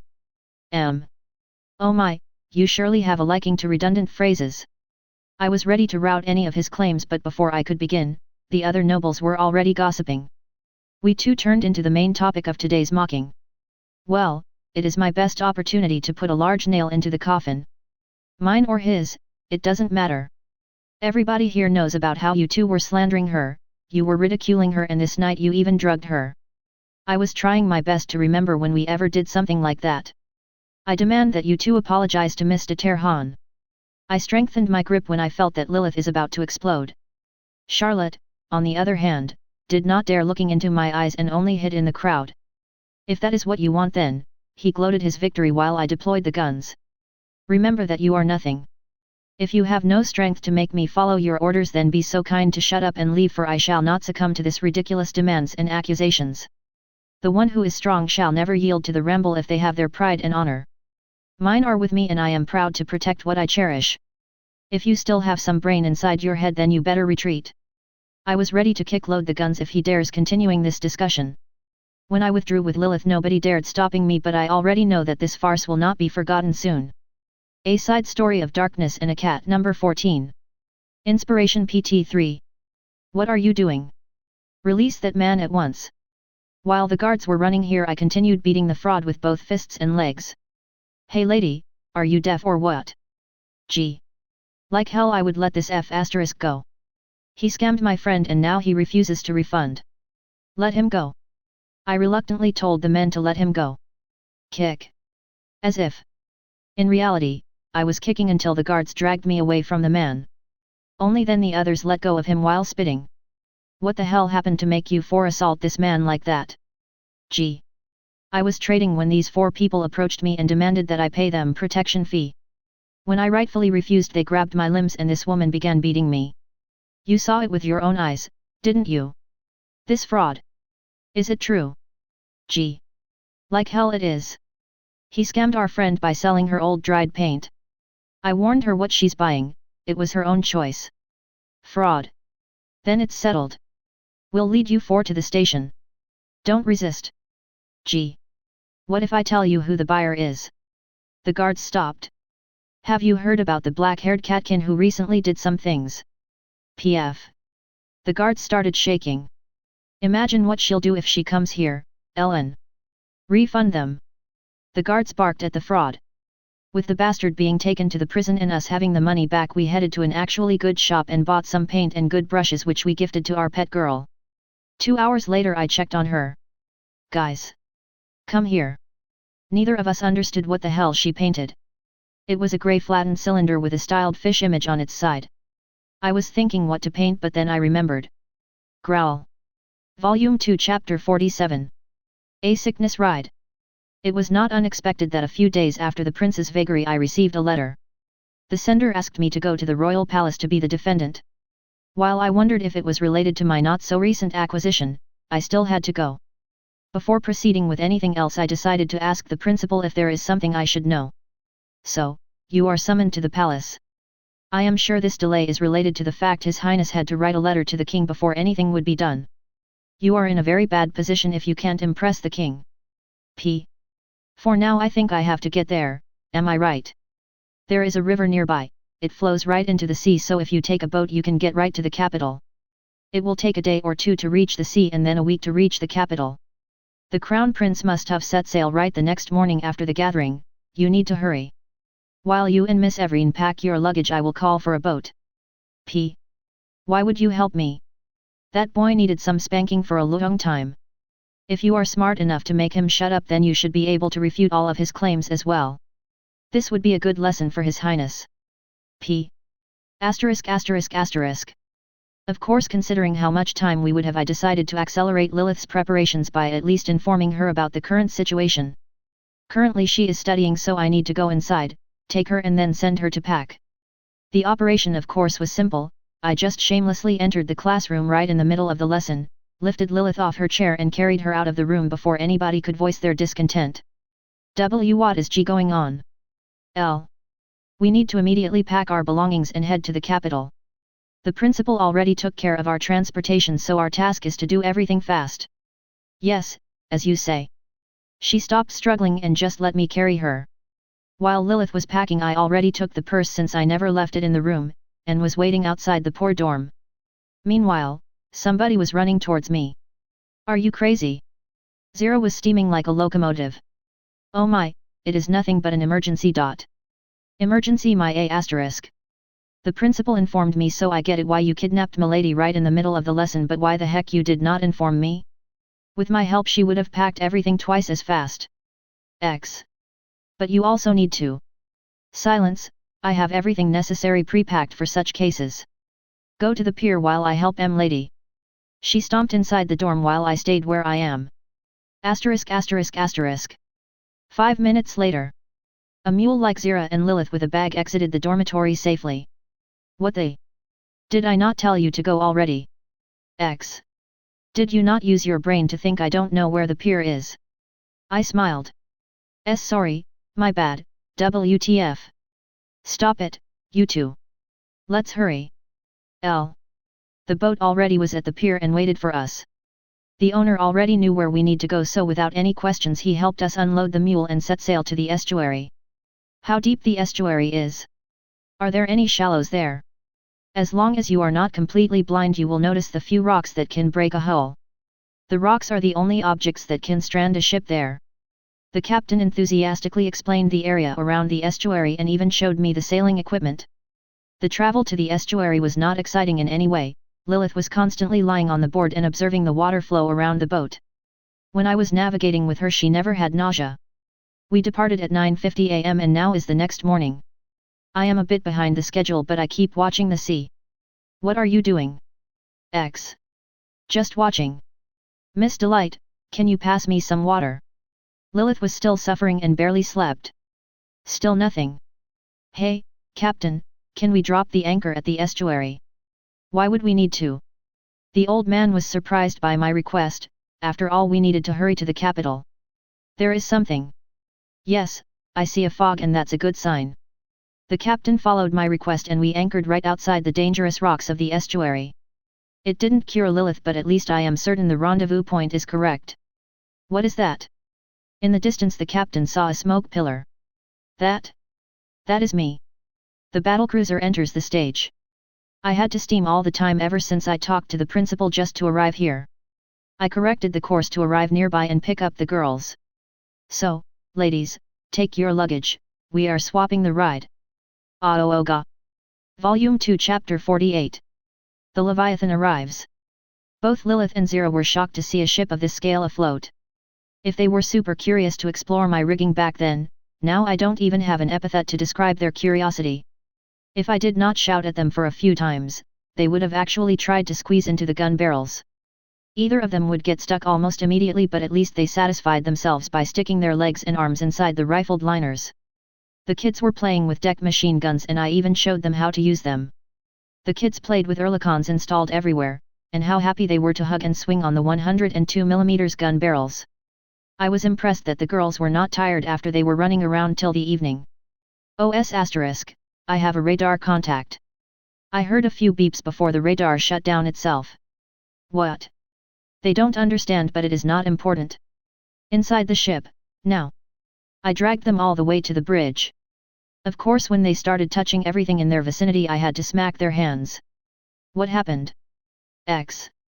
Aerial contact, north.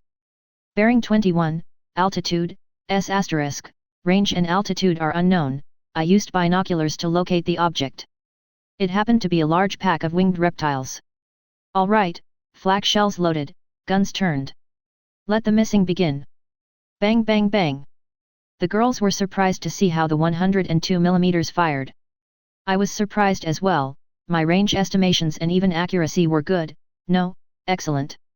There were dozens of beasts blown out of the sky. Of course that was not enough but while they are approaching I should be able to fire one more 102mm salvo and two 76mm salvos. Bang bang bang. Bang bang bang bang. As the beasts passed the long-range defenses they entered the pom-poms volleys.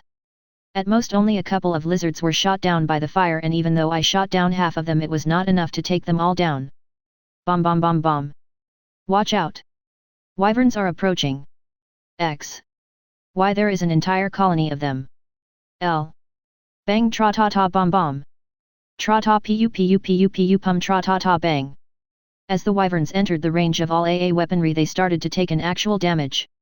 It is harder to miss a close target when you have a lot of shrapnel and bullets flying around. If I was to choose a MVP then it would be 12.7mm machine guns. After the suppression fire at medium range the pom-poms and Oerlikons were out of ammo and their reload is so long. If there were no machine guns then my deck would be turned into the wyverns' playground. The pitiful remnants of the flock tried to escape to a high altitude but were blown by coordinated fire of 76mm guns. When I clearly exhausted all AA guns ammo I let the remaining wyverns flee. They are not my target here so I just continued steaming to the destination. I never expected something so powerful. At first I thought it is some kind of magic but now that I see what you look like. You had no issues destroying so many wyverns, could it mean you are powerful enough to disdain the kingdom itself? You can say so. If it will be required to protect those who are close to me, then not even the entire world can oppose me. Well, they can just block my way with enough ships I wouldn't be able to move. Asterisk asterisk asterisk. My radars found a large number of surface objects nearby. When I looked there I saw a lot of ships near a harbor. If the map is correct, then it should be the capital's port. I changed the speed and hoisted Kilo and Zulu flags, then I raised the Union Jack. A number of ships began sailing around me as I slowly approached the port. Some of them were curious merchants from around the world, some were fishing boats which happened to be nearby, and some were sailing under the kingdom's flag and had a number of armed sailors at ready. Aoga. I buzzed the ships around me to clear myself the way. Neither of the military vessels dared approaching, so with my way cleared I headed to the roadstead. I did not fire any salutes just in case. When I found a nice spot I dropped the anchors and prepared to disembark. Asterisk asterisk asterisk. While Delight was making her grand arrival, hiring this fast boat was a good idea. After Lilith returned, she turned from an obedient fiancé into a serious concern, especially because of that woman. If I wish to have it done my way, then I need to arrive first and present my view to His Majesty. If I am first, then he would rather believe me, and thus I'll have some room for maneuver. The boat already enters the port, so there is no way those two will mess my plans now. Aoga. I turned around and saw an entire block of buildings sail towards the port. It was a monstrous ship made of metal. The ships that were supposed to escort me were now sailing near the Leviathan. The largest warships of the kingdom were dwarfs in comparison with this monstrosity. And most importantly, I have a bad feeling about its arrival. Volume 2 Chapter 49. The king comes into play. Please, this is not a hotel. No. I am not going anywhere, neither does Zira. For God's sake, take your luggage. Never. Kman, we are not going to leave this place anyway, why don't we just stay here and rest for a couple of weeks? It's so comfortable. No. And stop trying to lock yourselves inside the captain's cabin. I thought that everything will proceed smoothly after we anchor at the roadstead, but why would they want to stay here? Lilith and Zira flatly denied all of my pleas to leave the ship, and now I have to fight them over the damned cabin. Miss Delight, if I show you my bare breasts, will you let us stay here? Like hell I would. Asterisk asterisk asterisk. I am so happy we don't need to carry that luggage. Like hell I did. I already carried those two to the solid ground and we were on our way to the royal palace. Just in case, I checked if the invitation letter was inside the purse. In case the guards would try to hold me back, then I will show them this letter. I wonder why you did nothing to stop her. I glanced at Zira, our intransigent morality fighter. It was my lady's decision, and also it let us stay in that fancy room. What a two-faced decision. It is fine if girls see each other naked when they change clothes. So it is wrong only when it is me who looks at her. Right, you get the gist of it. Bored. Did you say something? She clenched her fists, the prick reached the correct part of her brain. It would be funny if Zira actually bandages hers. Lilith's theory is interesting, but Zira surely looks like it is the final glass of water required to sink her. Asterisk asterisk asterisk. At the gates of the palace we were immediately let in after I showed the letter. A couple of guards escorted us to the guest room where the king will arrive to meet us. How nice of him to meet us in person. Oh, I am so tired. How about I prepare you a place to lie down and, if only there was a place where I could place my head, it would be nice to lie down on a soft lap, like for example, I see, give me a moment. So she wanted to rest, it is nice to see her sleepy face. Want to cuddle her? Asterisk asterisk asterisk. Meanwhile. Why? Just why did she roll that cloak? I literally told her I want to lie on a lap. Is this not supposed to be like, oh, my beautiful Lilith, please, use my lap as you want? You. Back to the reality. Asterisk asterisk asterisk. Judging by her expression, she must be really tired after all that sailing and traveling. She had almost no time to sleep.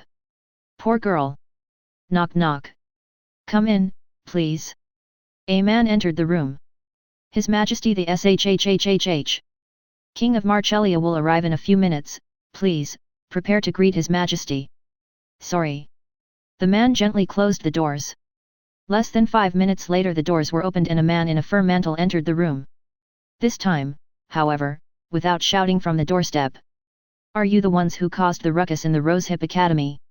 Oh my, suddenly we were turned into criminals, now we are a cause of ruckus. Shall you settle down your position beforehand? Sometimes I feel like I use sarcasm a lot. Not that it will make me change my mind. It looks like you really are a bunch of uneducated people. When I heard about a problem in the academy I never expected that my son's fiancée and the future queen would be the cause. Instead of picking the fight with me he chose Lilith. It looks like we will need to wait for a bit longer until the king arrives. A king would never be so rude. You better close your mouth, girl. I can do whatever I want here. The man was now even close to the boiling point. I don't know why I enjoy this but perhaps it is fine. A tyrant it is then. I am. Thou art quite naughty to bethink everything is hath decided by thee. I am here for I wast hath called and t is only mine own valour shall I hath appeared in front of thee. If t be true there is nothing thee wanteth to speak of then we shall beest off. I wonder what the hell did I spout but the man appears to have calmed down. I heard that Miss Everine was infidel to the crown prince and even dared mocking him in front of the noble children of the academy. I want to hear the answers. I wonder who you are to care so much about it. Indeed, all conversations like this are to be started with making an acquaintance. We are the King Wenton de Marcellia. W. My pleasure meeting you. I am Delight, Her Majesty's faithful servant. Currently, a student of the aforementioned academy. Then, can you tell me what happened at the noble gathering of the last week? W. Bang. Suddenly, the doors were opened and a winded something jumped into the room while trying to catch its breath. Don't believe them. The Crown Prince makes his grand appearance. Volume 2 Chapter 50. A necessary thorn? I was about to point out that the Crown Prince was very rude and disrespectful of the other's privacy but the king almost forgot about our existence. My son, I see that you appeared a bit late. What is the reason of you being that slow? The king was not looking to be too pleased with the arrival of his son. Your Majesty, I was about to arrive when a huge ship caused a lot of ruckus. Oh my, if only I knew that my arrival would cause you problems. I never expected that we would arrive so conveniently in time. What ship are you talking about? I never expected such a preposterous excuse. W. He is talking about the ship of mine that is anchored at the roadstead. I knew something is off, Indeed it is, Your Highness. Barging in a room where people are talking and then shouting like that. I wonder if you were personally taught manners by His Majesty. Can you please stop making those remarks at each and every of our words? The king's smile was turning into a grimace. But who would teach the two of you the manners? They just kept silence. Are you not the one who keeps? I glared at our glorious knight. Since we all are here then why not we start discussing the incident? Yes. Son, tell us what happened. W. Your version, he means. I corrected His Majesty. For some time I was observing my fiancée and suddenly I saw how she became very close to the woman over there. Miss Delight and Lilith became so close that they dared flirting everywhere, including in front of the other's eyes. When another student of the academy, Miss de Terhan, approached them she was met with open hostility from both of them so I decided to keep an eye out in case they bullied her. It ended up that my assumption was correct. Miss de Terhan was constantly abused both verbally and physically. Miss Delight even tried coercing her and blackmailing. During the recent gathering I tried confronting my fiancée and asked her to stop the harassment but I was coerced as well. Is my version wrong? Now he looked at me. Be so kind to share your version of the events. W. A question, how did you ended up with Charlotte at the gathering? It is not a kind of question I am willing to answer here. So, if we are alone you will be answering. Yes. If you want we can go talk in a different room. Will Your Majesty allow us to step out for a private talk? The king nodded so we stepped out. Claire found another room where we locked ourselves for a talk. I looked at the door to make sure we are not being heard but when I turned back to face His Highness. Please, listen to what I say. He bowed down and almost prostrated himself. I want you to at least not deny my version. Please, believe me, it is for the best of both you and Lilith. I know you are annoyed with me but please, I beg you, don't negate my version. Mr. Claire, why would I want to do it? It's Michael, I can't tell you why but it is important. I am ready to promise you anything as long as you do what I asked you. I shall never bother you again, so please. Please, help me. Now he actually prostrated himself. About Charlotte. She confessed to me. I said that if she plays along with my little spectacle I will consider her. Don't look at me like that, the worst kind of scum. I still doubt that it will benefit me. I can only promise you this much. So you don't promise to tell me the truth. I will tell you everything you want to know but now you only have two options. If you help me then you will never regret it. If you refute my claims then it will only hurt those close to you. While you are too strong for anyone to threaten you, they are not. They can't always rely on you. So I beg you once again, help me. With this he stepped out of the room. Just in case, I should prepare the guns, after all if I to back my claims with 356. Then everything should be ready. Ding! You received 16 upgrade points 7 copper coins, 40 mm/56.3 Bofors single mount, replaces medium AA, 0.50 square meters Browning, replaces MGS, 1 modernization 0.1 skill 0.40 mm/56.3 Bofors twin mount, replaces medium AA. ******. HMS Delight BC. Mod 1949. Upgrade progress 1/10. Accuracy 17/100. Reload 5/100. Recoil 1/100. Machinery 99/25. Guns 50/25. Equipment 99/25. Main guns 14/45 Mk7. Loaded, 0/8. Fire rate, 0.1/2. Range, 35 km. Secondary guns 4/45 Mk19. Loaded, 0/12. Fire rate, 1/20. Range, 18 km. Tertiary guns 3/50 Mk34. Loaded, 0/4. Fire rate, 2.25/45. Range, 13 km. AA guns 40 mm/56.3 Bofors twin mount. Loaded, 16/16. 20 mm MKV Ehrlichon. Loaded, 20/20. 0.50 square meters Browning. Loaded, 8/8. Requiem. LVL-1. Memento Mori. LVL-10. Lyddite Rain. LVL-4. On activation, 10's reload for next salvo. The following salvo has 40's reload. Can be activated every 40's. On activation, minus 25% chance of breakdown and flash fire.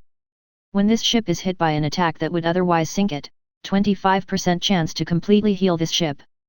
Duration, 30's. Can be activated every 2 minutes. On activation, fires a salvo of Lyddite shells with higher chance to set fire on target and deal critical damage. Has 58% chance of critical malfunction. ******. I entered the room after the Crown Prince and sat down.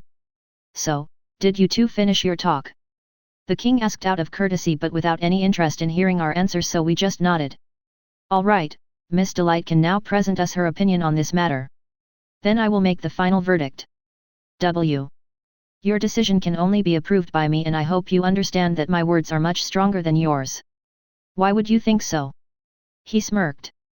Because my words are backed with my power. Everyone but the king started trembling. Do you think you can coerce me? W. Indeed I can, right? Everyone fervently nodded. So, as I was going to say. Volume 2 Chapter 51. Marriage Affairs. Fine, come what may. His Highness is not too far from the truth. Lilith indeed holds a grudge against Charlotte and I have no doubt His Highness' attitude really did make her search for some warmth. Can we be blamed for His Highness' silly actions? No. Are we perfect? Neither we are perfect nor guilty. It is not the answer. W. It is. We did calumniate Miss de Terhan but never did we beat her. Other than that I barely see a difference between our versions. Lilith and Zira both were frozen with their mouths opened. Then I see no other way but to punish you three. For insulting the royal family, cheating on the crown prince, and possible, the king was pondering what to add. And stealing a ton of tea, so I helped. You did wha? KHM. And stealing royal property, I sentence Lilith Everine and Delight to never appear in the capital unless called by a member of the royal family. The engagement between Michael de Marcellia and Lilith Everine is to be officially broken. Do you have any other comments on that? The king glared at me. So, will Miss de Terhan become Michael's new wife? I already ran out of options, so she is the last candidate. The king could only rest his head on the back of the couch. What if I tell you she is already heartbroken and seeks my friendship? I wonder if I can have a villainess with me. Whatever, just leave me alone, damned women. Every time I find a good wife for this damned son of mine, either they find an excuse to avoid the engagement or he claims they are not good enough. I even felt sympathy for him. For an entire second. So, what are we going to do now? I asked the girls. You are now to go out of this room and let me rest. Whatever you need, ask this damned boy. W. Michael led us out of this room and to the room where we had our small negotiation. Can anybody answer me what the hell is going on? Right after the door closed, Zira raised her voice. I would like to know as well. You better not try to fool us.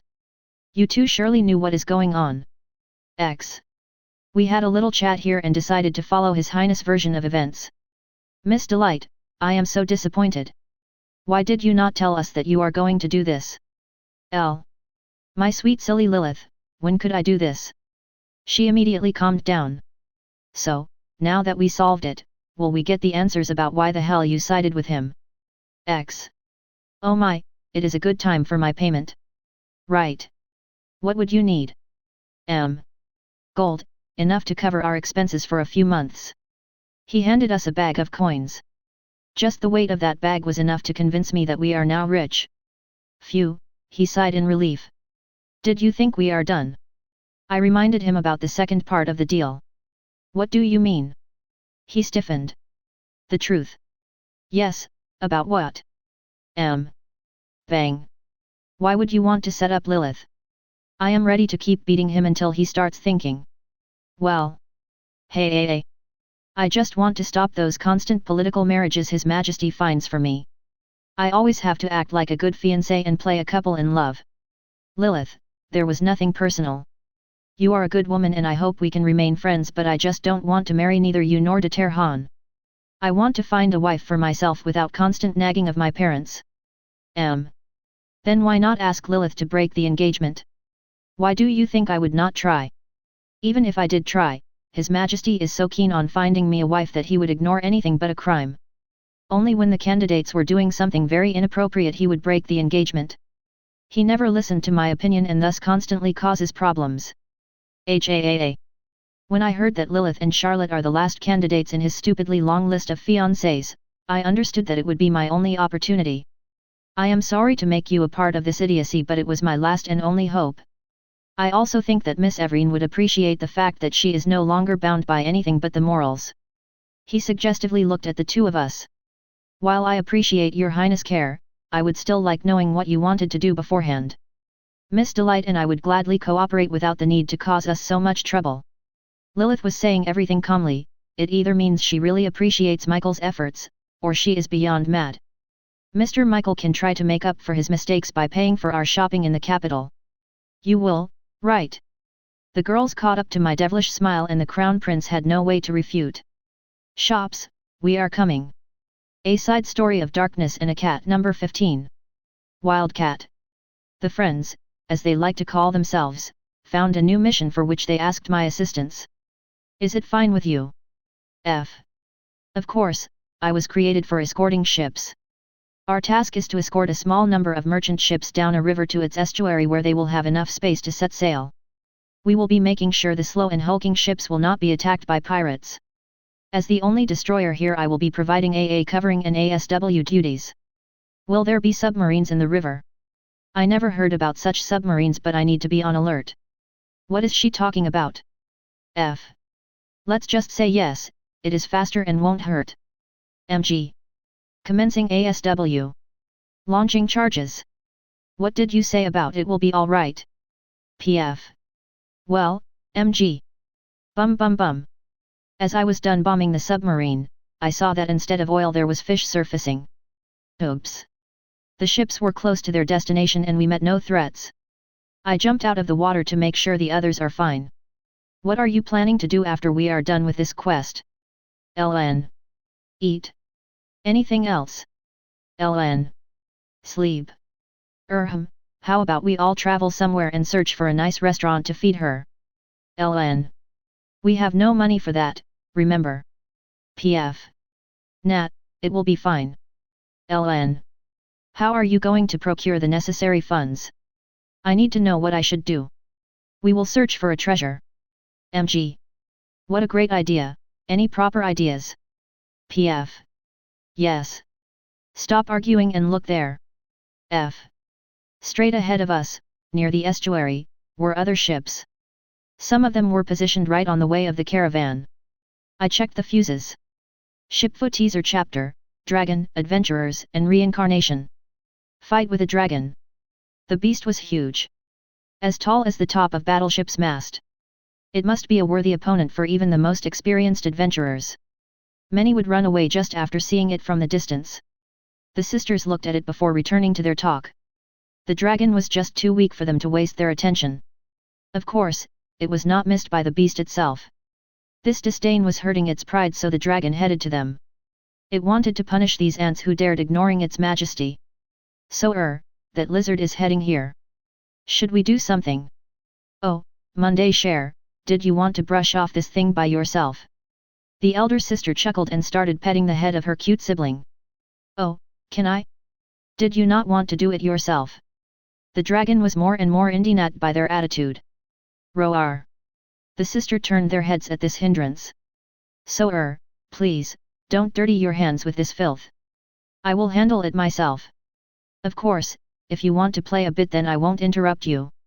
Two huge turrets turned at the dragon and spewed colossal flashes of fire. Kaboom kaboom. Poor dragon had no time to even think about what happened. Asterisk asterisk asterisk. Adventurers Guild. The guild's hall was filled with people. Some were eating while others were standing by a board. If I remember correctly, that should be the place where they choose their quests. Right now I am more interested in finding a registry. If I were to say the adventurers were undressing us with their eyes, then it would explain what was going on. All the eyes were on the two of us. As I was approaching the registry, a huge guy with a halberd stood in my way. Hello, ladies. How about you go with me and have some drinks? We'll have a lot of fun together. I wanted to vomit just from hearing that. Get out of Soer's way, you are not even worthy of licking her shoes. My sister immediately started glaring at him. If I do nothing then there would be one guild less. You filth, you dare looking at my sister with those eyes. Get out of here before I turn you into a stain on that wall. The man immediately withdrew. I approached the registry. What can I do for you? The clerk was looking at our chests with lecherous eyes. First you can gouge out your eyes, second we are here to be registered as adventurers. The clerk immediately started searching for the required papers. Even without looking behind I knew that my sister was producing a suffocatively strong bloodlust. Asterisk asterisk asterisk. What could happen in the reincarnation, elder sister? After opening my eyes I started to look around. I was happy to find out there were no wolves. A few moments later I was knocked down and someone sat on my back. When I finally managed to stand up, the unknown stuck themselves to me. The feeling was blissful, so I did not do anything about it. I checked myself. And finally comes my gear. A diamond inlaid handle of the rapier immediately caught my attention. With a swift move of my hand the blade was freed from its slumber. While my movements are a bit sluggish, the innate experience is easily felt. I was about to test my new guns when the person behind me started dragging me somewhere. Just for the sake of doing something I fired the secondaries, but the poor trees were torn apart before I tested all of the guns. Without any idea where the person is going, I followed them. Asterisk asterisk asterisk. What could happen in the reincarnation, younger sister?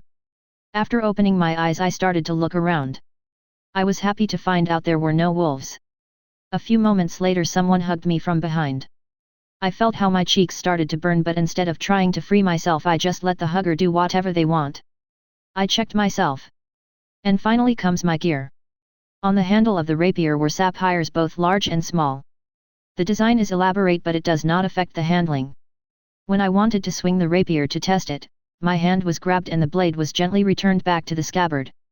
When I deployed the guns I was astonished by their size. Just by thinking about their power I understood that it would be better not to fire them. After all, I have quite powerful secondary guns. The person who hugs me suddenly lifted me and carried away. Volume 2 Chapter 52. The vacation comes to an end. After accepting the prince's generous offer, the three of us spent the rest of the day making purchases. I was the only one who bought no clothes. As the girls became too tired to continue shopping, we returned to the ship. While there was some time before the night, we chatted for a bit. What are your plans for the future? I wonder if I would travel around the world.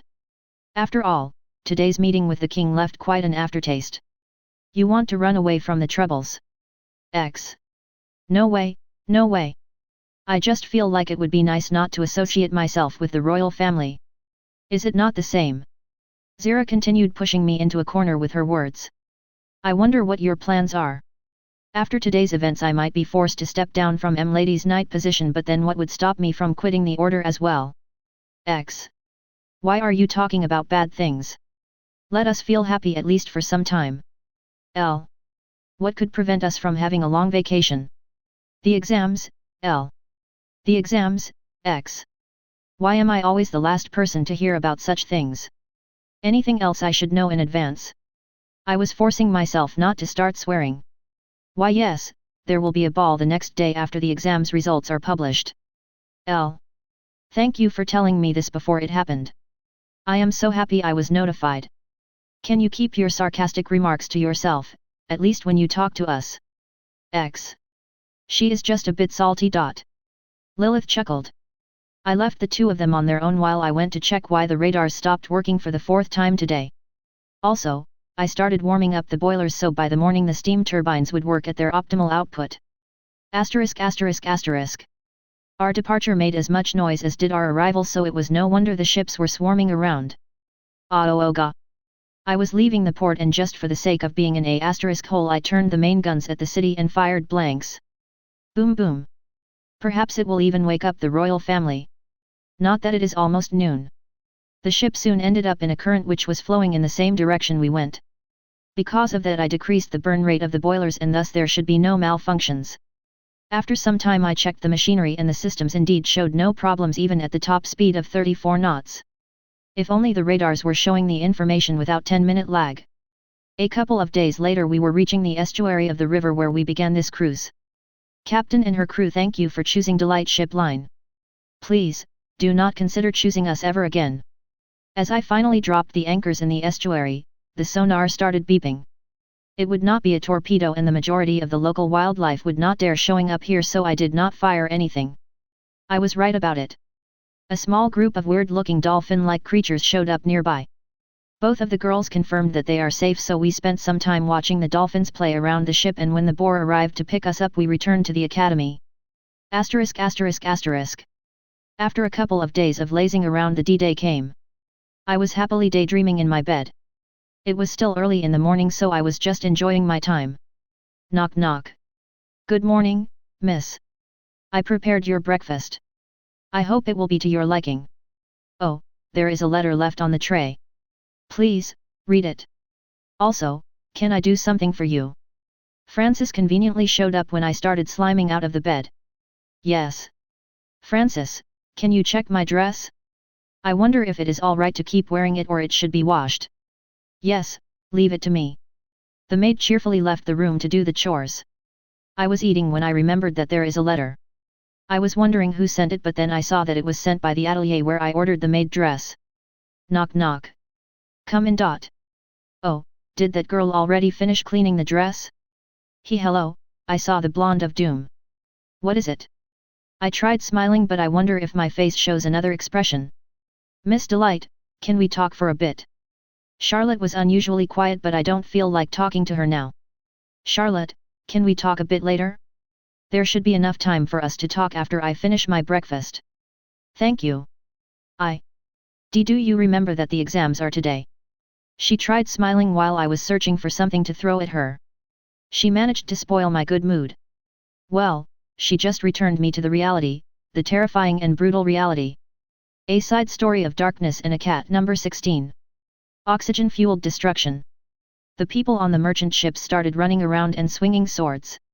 I could not understand the point of their actions.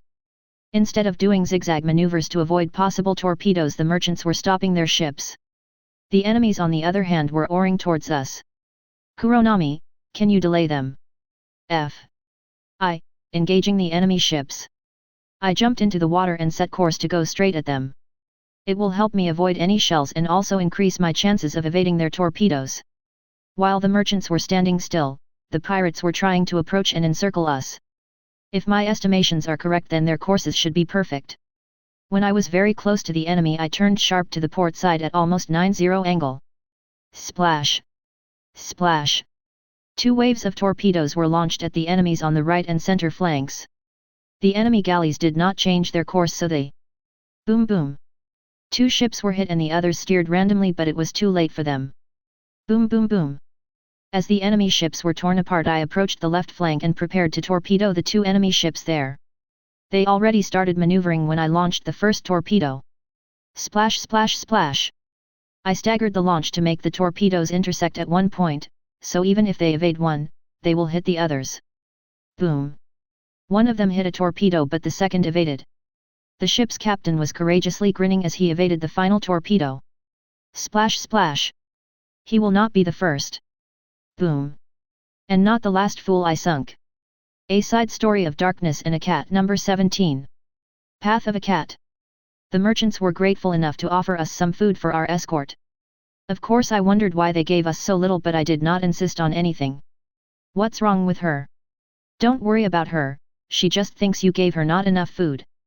LN. The ships sailed towards the closest port where we will disembark and the merchants will continue their journey.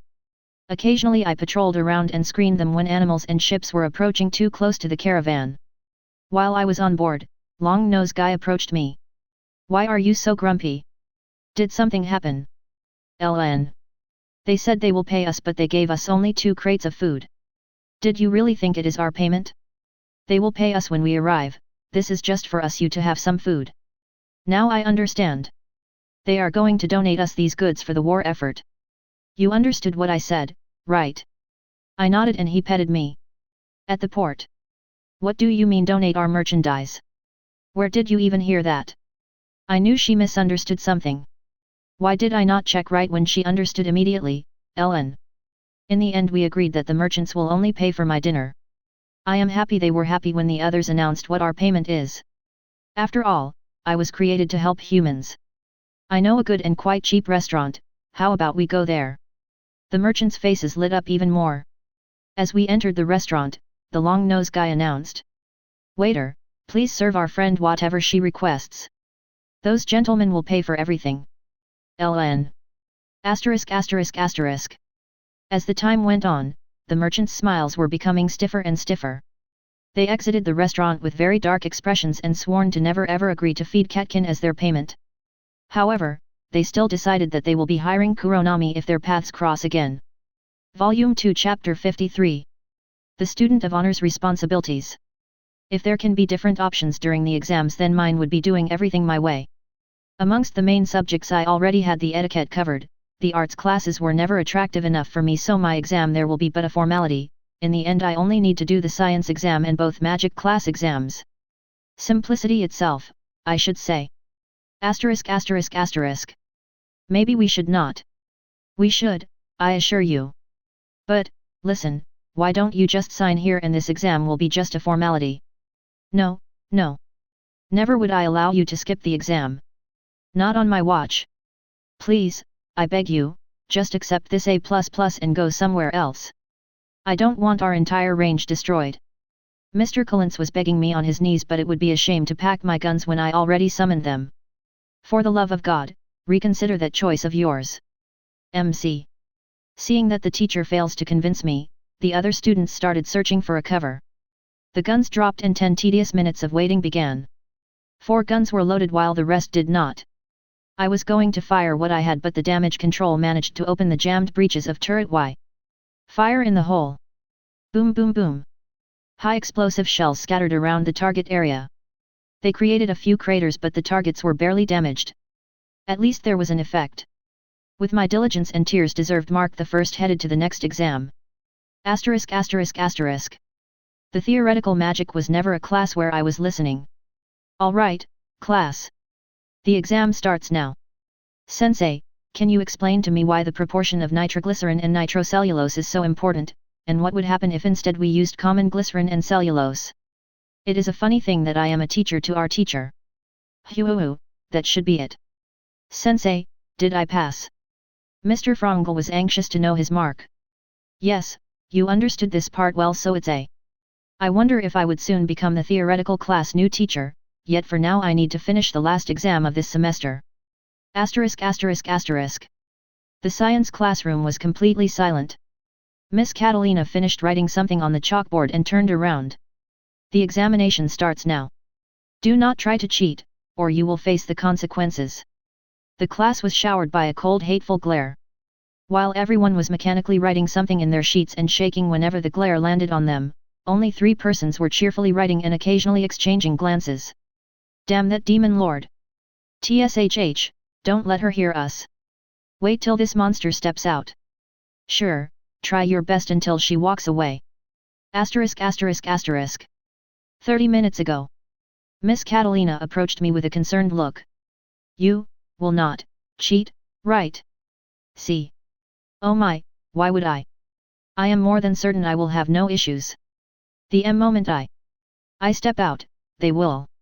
I don't want them to have troubles. Does it mean she is concerned there will be results nullified? Don't worry, miss. I will absolutely make sure nothing bad will happen. You can rely on me. Yeah, right. Zira mocked me from behind. What are you doing here? I thought you never show up near the classrooms.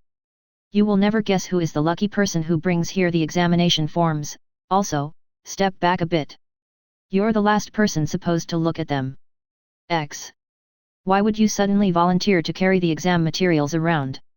Do you think I enjoy the privilege of being able to just wander around without having to work? Forget it, I am done here. I will grab Miss Everine on my way back. With this she went somewhere else. Can you look after C? Of course. Asterisk asterisk asterisk. Present. The very moment Miss Catalina stepped out of the classroom it plunged into chaos. Everyone started shouting and running around. Yay! The demon lord is gone. Darcy, what answer is for the 5th question? Clang. Bum, and everything became quiet. As you can expect, me being Miss Lilith's friend results in me having a certain degree of responsibility to our science teacher. Here is the deal, you sit down quietly and continue working properly, I turn a blind eye to the fuss you made. Deal. I might not be able to release the demon lord Aura like Catalina, but neither of the students objected. Other than occasional I need to watch the flowers, there were no problems during the class. Catalina returned only few minutes before the exam ended, but she was astonished to see everyone sitting properly. I would not be surprised if I get my own demon lord nickname, but I guess now the mother would not hesitate in trusting Lilith to me. Thank you so much. Of course, the mother herself is also quite adorable. Volume 2 Chapter 54. A candy for the eyes. A carriage was going to the city. After the exams were finished, the majority of nobles headed to the shops to celebrate their yet-to-be-known results. Of course I was one of such money-wasting people. Can anybody tell me why the hell I have to follow you? Zira kept on whining. It would be inappropriate for me to be in the city without a guardian. Ha! Lilith, did you just said? That caught me completely off guard. Yes, I am considered her guardian when she is outside of the academy. Her mother is too busy to look after Milady, so I bear full responsibility for her. X. Don't worry, it is just a formality. It is normal for nobles to have their knights act as guardians when the parents can't look after their children. Zira, how? Don't you dare. X. Just how ancient are you? What the did you just? With this Zira exploded and I had to use Lilith to shield myself. Wow, so direct, Lilith awkwardly smiled. You dumba do you have any reservation? How could you ask a woman something like that? X. From since you are. Shut up and die. Lilith plated armor super block. Miss, I suggest you apologize. It would be bad if your relations with your friends end up severed.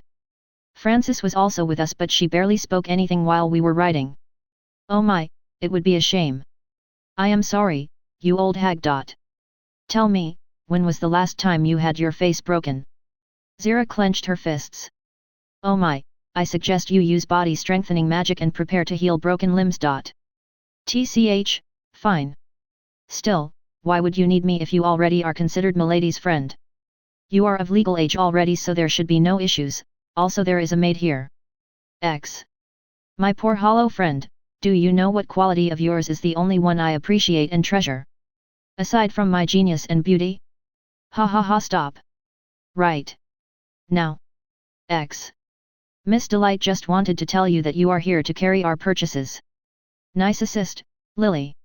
Is that the only reason why I even exist, my lady? Zira's eye twitched. Asterisk asterisk asterisk.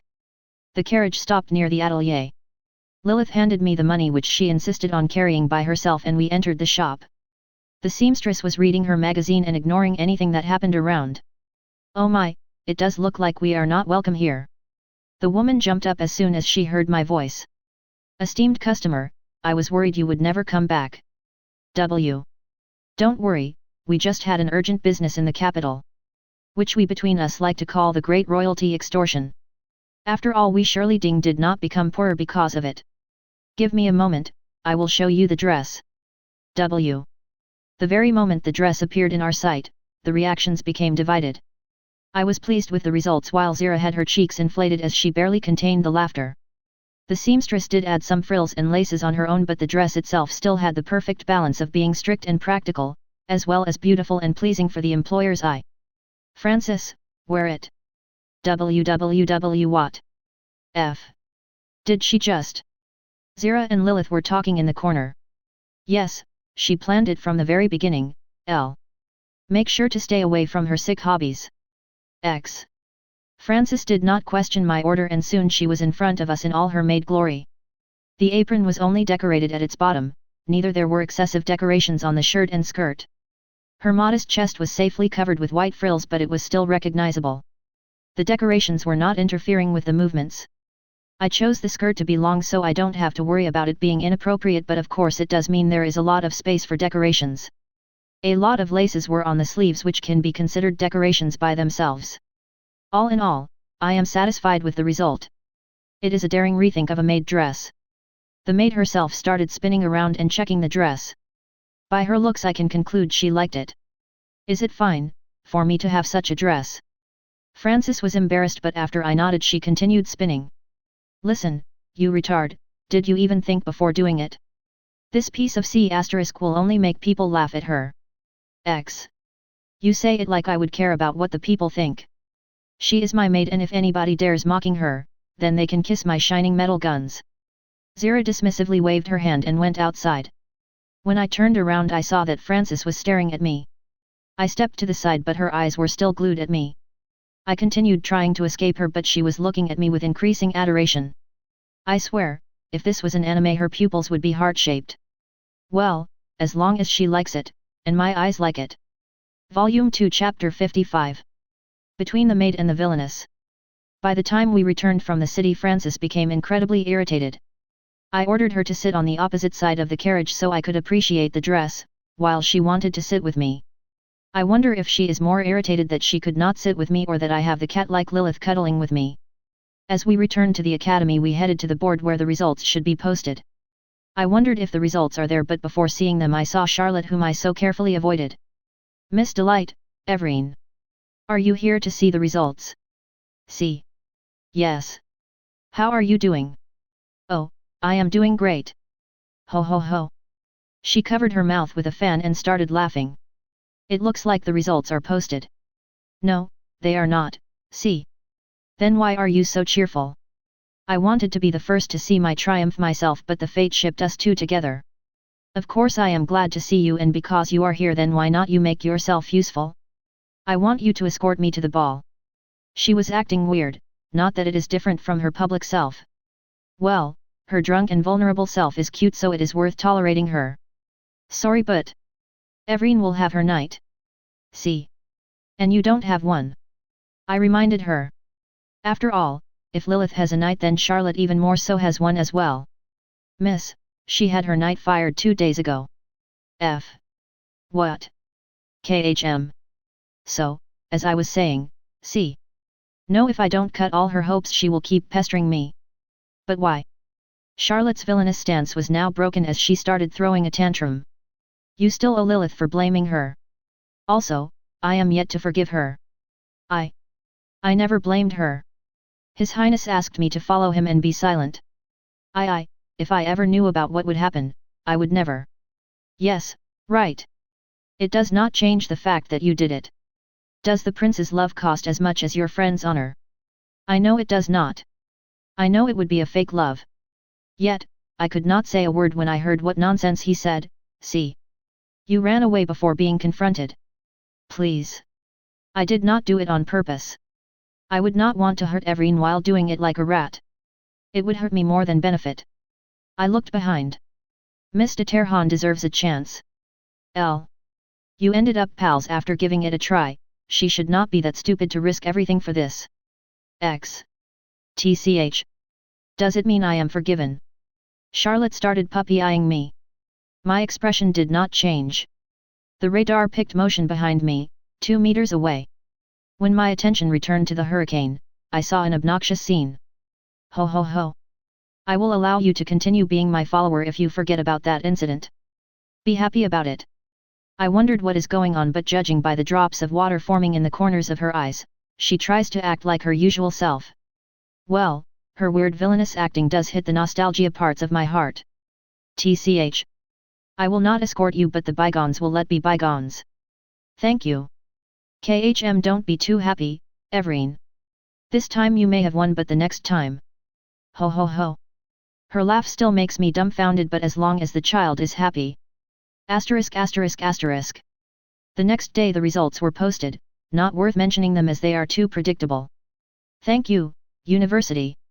In the evening I was finishing my trial makeup for the ball. Miss, stop moving around. I just need a minute more and it will be over. I said, stop struggling. Francis, my humble Francis, she became a monster the very moment I told her to prepare me for the ball.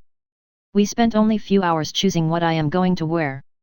As I only bought a couple of hats, Francis barged into Charlotte's room and borrowed a lot of dresses. While the dresses were a bit tight, we managed to find one to wear. The makeup, on the other hand, was redone again and again. Somehow my face does not look prettier with makeup on. In the end I became so tired that I just want to escape this nightmare, but of course the very moment I tried running away, I was apprehended, and now Francis strictly controls my escape routes. In the end, this was all for nothing as the makeup did not suit me. All or nothing never suited me to begin with. Wait, what the hell did I just think? Volume 2 Chapter 56. What is fair and what is not? The ball day approached and unexpectedly the pathways of the academy became deserted. Unlike me, the other noble girls were not prepared beforehand. As I had a lot of time on me, I went to pick up my princess. Knock knock. The door opened and Zira's face peeked outside. You are not allowed in. Is she not ready? Yes. I get it that you want to look at her, but keep your lechery away from this room. Bang. Miss Delight, please come inside. Lilith opened the door despite being only in her underwear. Inside, now. Just as Zira was done shouting, the poor piece of textile, that had to struggle holding back the boundless round things, was torn and they were liberated. I turned away faster than I appreciated the view, and before I had my eyes pierced by a mad night. How was the view? No idea. I almost let out the truth. If you say so. You better be telling me the truth, otherwise, yes. Miss Delight, I already fixed the bra. You can turn around. Like hell she could. If I turn around I will be murdered. Milady, go inside. And stop appeasing this pervert. My heart feels hollow. My hands started moving by themselves and groped my breasts. They are not small, but I just feel like I caught a glimpse of something otherworldly. That roundness and size cannot be conveyed with mere words. I feel like I am just a plate in comparison with a mountain. Well, at least. Stop looking at my chest while groping yours. You're acting even creepier than usually. At least I am not a plain glass panel. Asterisk asterisk asterisk. I had to wander around Lilith's room for an entire hour before she stepped out. I have no idea where she found a yellow one piece with similar design to mine, but it's not my problem. Oh my, how sweet your dress is. Why did a lemonade cross my mind? I am happy you liked my dress. Meanwhile, on the other side of 2 layers of cloth and a cloak. Zira, thank you. This was the best idea ever. With this everybody will understand that we have matching dresses, while Miss Delight would not suspect anything. The cloak moved a bit. Why am I so unlucky? Why all of our plans end up like this? Back to the reality. Lilith took a lot of my precious time, so in the end we had no time to take a stroll and headed right to the ball. Sweets, sweets, sweets. Asterisk asterisk asterisk. As we entered the hall, only a few people who stood nearby have turned to see who came. I never expected a lot of attention, so that only meant that we too will have all the time in the universe too. Where do you think you are going? Zira gripped both of our shoulders before we slipped to the food tables. What is wrong? Guess yourself that nobody aside from you goes to those tables. Everyone visits such gatherings with one purpose in mind. Anything rings. X. I looked around, and indeed, there is an entire queue to greet the greatest person in the universe, Baroness Lilith Everine. It was sarcasm, by the way. Do you think anybody would approach Milady? It is her task entering those circles to meet new people and establish connections. X. And with this I can help you. Charlotte sneaked on us without anybody noticing. Oh, no, I could have noticed if I checked the radar's status beforehand. Damage control, move out. Not for free, I guess. If you will be part of my entourage today, then I would have no way but to include Everine in my clique, for today at least. Ho ho ho. Your answer. She winked. Just how the hell does that benefit you? Also, you can give me your first dance.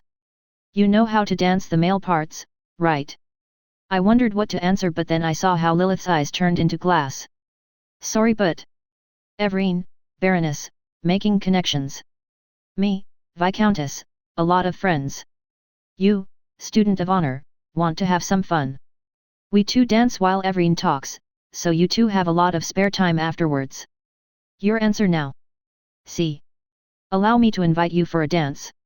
I wonder where from I have all the knowledge to do this, but my curtsy and invitation were all perfectly fine. But of course, Miss Delight. I led Charlotte to dance while Lilith looked at us with an expression of a fish dried on the salt. What is going on inside Charlotte's head? Yes. Yes, yes, yes. I did it. It was worth asking. That made for a few hours about the dress. We have matching dresses, we are going to dance, and we spend a lot of time together. Now everyone will acknowledge me to be her partner. Take this, Everine. You said I will never be a match for you? Now you will have no way but to be my friend. Back to the reality. While I doubted that Charlotte would accomplish all she said to me, but right after we danced, she swiftly started dragging Lilith here and there to present her to some influential families. So, the minimum program was fulfilled. Shall we have some sweets now? Lilith and I headed to the food tables. Have fun. I'll be there if you need me, X. Why should I stand with the other knights while those airheads have fun, X? Volume 2 Chapter 57. Ghosts of the Academy. After raiding the sweets, Lilith and I went to the balcony to cool down a bit. Phew, that was a lot of sweets. Miss Delight, do you have something to wash them down? Oh my, should we drink some tea? I searched for the tea bags. Your method is the most incomprehensible thing in the universe. Why you didn't buy normal utensils? My poor Lilith, we don't need them. All of them are kept perfectly clean, so you don't need to worry about it. I smiled while putting the leaves inside. While I was draining some water from the steam system, I checked the radars. To break down twice within an hour. What is it? Lilith twitched and looked outside. No, it was just a wind. When I poured the water into the cups, they cracked, but at least the boiling water did not splatter. I guess the steam is a bit too hot. What would happen if I touched it? Well, if you want to have the meat separated from your fingers, then go ahead. No chances of saving the fingers, by the way. I poured the boiling water from the balcony before leading Lilith out of the hall. Inside the building should be other cups and, most importantly, a kettle. What is it? Why, Lilith twitched again. no, I am a bit shaken after what you told me. I patted her head to help her calm down. Inside the kitchen we quickly found what we were looking for. Knock. Someone tried opening the door and now started knocking it. When I opened it there were no people outside. Hey! I looked in the direction of the call and saw Michael, who was approaching from the hallway. What do you need? I saw you coming outside of the hall and wanted to see if anything happened. Do you need my help? I have no idea from since he became so amiable, but... Then be so kind to boil us some water. We will wait outside. It would be a sin to refuse his help, right? The prince closed the door soon after we walked out of the kitchen and we headed outside. We enjoyed the night's cold breeze while the sounds of the party were an ambience for our own fun. Ping! Something hit the back of my neck. I found a dart with some kind of a liquid there. It is time to fake my death. I fell down and Lilith shrieked. When she was kneeling near my dead body I caught a glimpse of somebody approaching from behind her. Radar, lock on. The person has a dagger and clearly is not friendly. When they approached too closely I pulled out the stiletto and parried the attack. I pushed Lilith down. What the? The man was shocked to see I am perfectly fine. Before I could react he rushed at me and pierced me. I wonder how I should tell Charlotte that her dress has holes in it. Clink. I pushed him back but the attacker was too fast for me to react and I was constantly in defense while protecting Lilith with my armor. Bang bang. I discharged two 102mm guns from point blank. After they hit, the result is obvious. What happened? More contacts? I pushed Lilith down, even though she just sat on her knees. I opened fire with everything at any target that showed up. Tra-ta-ta-ta-ta-ta tra-ta-ta-ta-ta-ta. When a long burst of Oerlikon fire mowed a line of bushes where a lot of people ran, they scored lots of kills. A few of the attackers survived but it can be corrected. If you won't surrender, then you will be the ones who test the power of my main guns. The attackers started running but the secondaries made short work of them. I picked a few wounded survivors. By this time the prince and all of the knights arrived to the scorched square. Oh my, how nice of you to arrive so early. They managed to miss all action here. Who attacked you? How nice of you to worry about our health. I walked to one of the survivors. Who sent you and why? Do you think I will answer? The assassin requires an individual approach. Bum. I guess .50 BMG should be enough to convince them. A flagstone block was shattered, so was the assassin's stubbornness. The client is anonymous but we know that the target is the crown prince's fiancée. I would like to inform you that she is not his fiancée for an entire week already. You can tell me something else, or I will try asking your comrades. The one who answers more will walk away from here with escort, not carried away as a mess. The assassins started thinking hard to remember something to avoid the worst outcome. I can tell where the headquarters of this operation are. There should be the information about the client as well. One of them sold out everything. I clenched my fists, it was the time for a payback. They dared hurting my friend and now I will let out my inner fury. None of them will be left without some bruises. Volume 2 Chapter 58. Requiem. I walked to the river and launched a hydroplane. I tried launching one of them via the catapult but, the smoking pile reminds me that I failed. In the area where the assassin's headquarters should be I found a small mansion. Because of the weather conditions I can't tell exactly what is there but I am sure that there should be no issues attacking it. Moreover, the mansion is located on a large field with no trees or obstacles on the way there. If somebody was to try sneaking inside. Yes, it is the best idea ever. Michael, can I ask you a favor? Whatever you need. I want a lot of knights, enough to encircle a mansion. I found the assassins' whereabouts and want your assistance punishing them. It's not like I can refuse you, he murmured. With this we started the execution of the plan. Smart A**. I arrived to the mansion area using the waterway. I will infiltrate the mansion and find the information, then silently retreat. By that time the knights should encircle the mansion and the final showdown will begin. While crossing the field I confirmed that there are patrols around but due to my master skills of sneaking, mostly called luck, I sneaked past the enemies and arrived right to the fence of the mansion. Just like Jack Lone I invisibly hopped over the fence and started making my way inside. The occasional patrols did not even try searching around and by using their idleness I started searching around the main building. That was quite a task, as almost every time I was near a room I had to hide from the guards. I don't know why I feel like I tried it already. I almost succumbed to my desire to just walk like there are no guards, but I withstood. I searched the first and the second floors but to no avail. However, on the third floor I found a key. It must be the key to one of the side houses where the hideout is located. I exited the room. Before the guard managed to squeak anything. Punch. I a bit overestimated my strength. Poor janitor will have to clean this bloody mess. Oops. Funny thing, but every door to the side houses could be opened with this key. Neither of them contained anything valuable to me. The radar is dead and doubtfully would scan anything underground. I had to continue searching. *****. 1 hour later. The sky is starting to color itself crimson. I am yet to find anything in the side houses, so I just started to snoop every nook and cranny of the main building.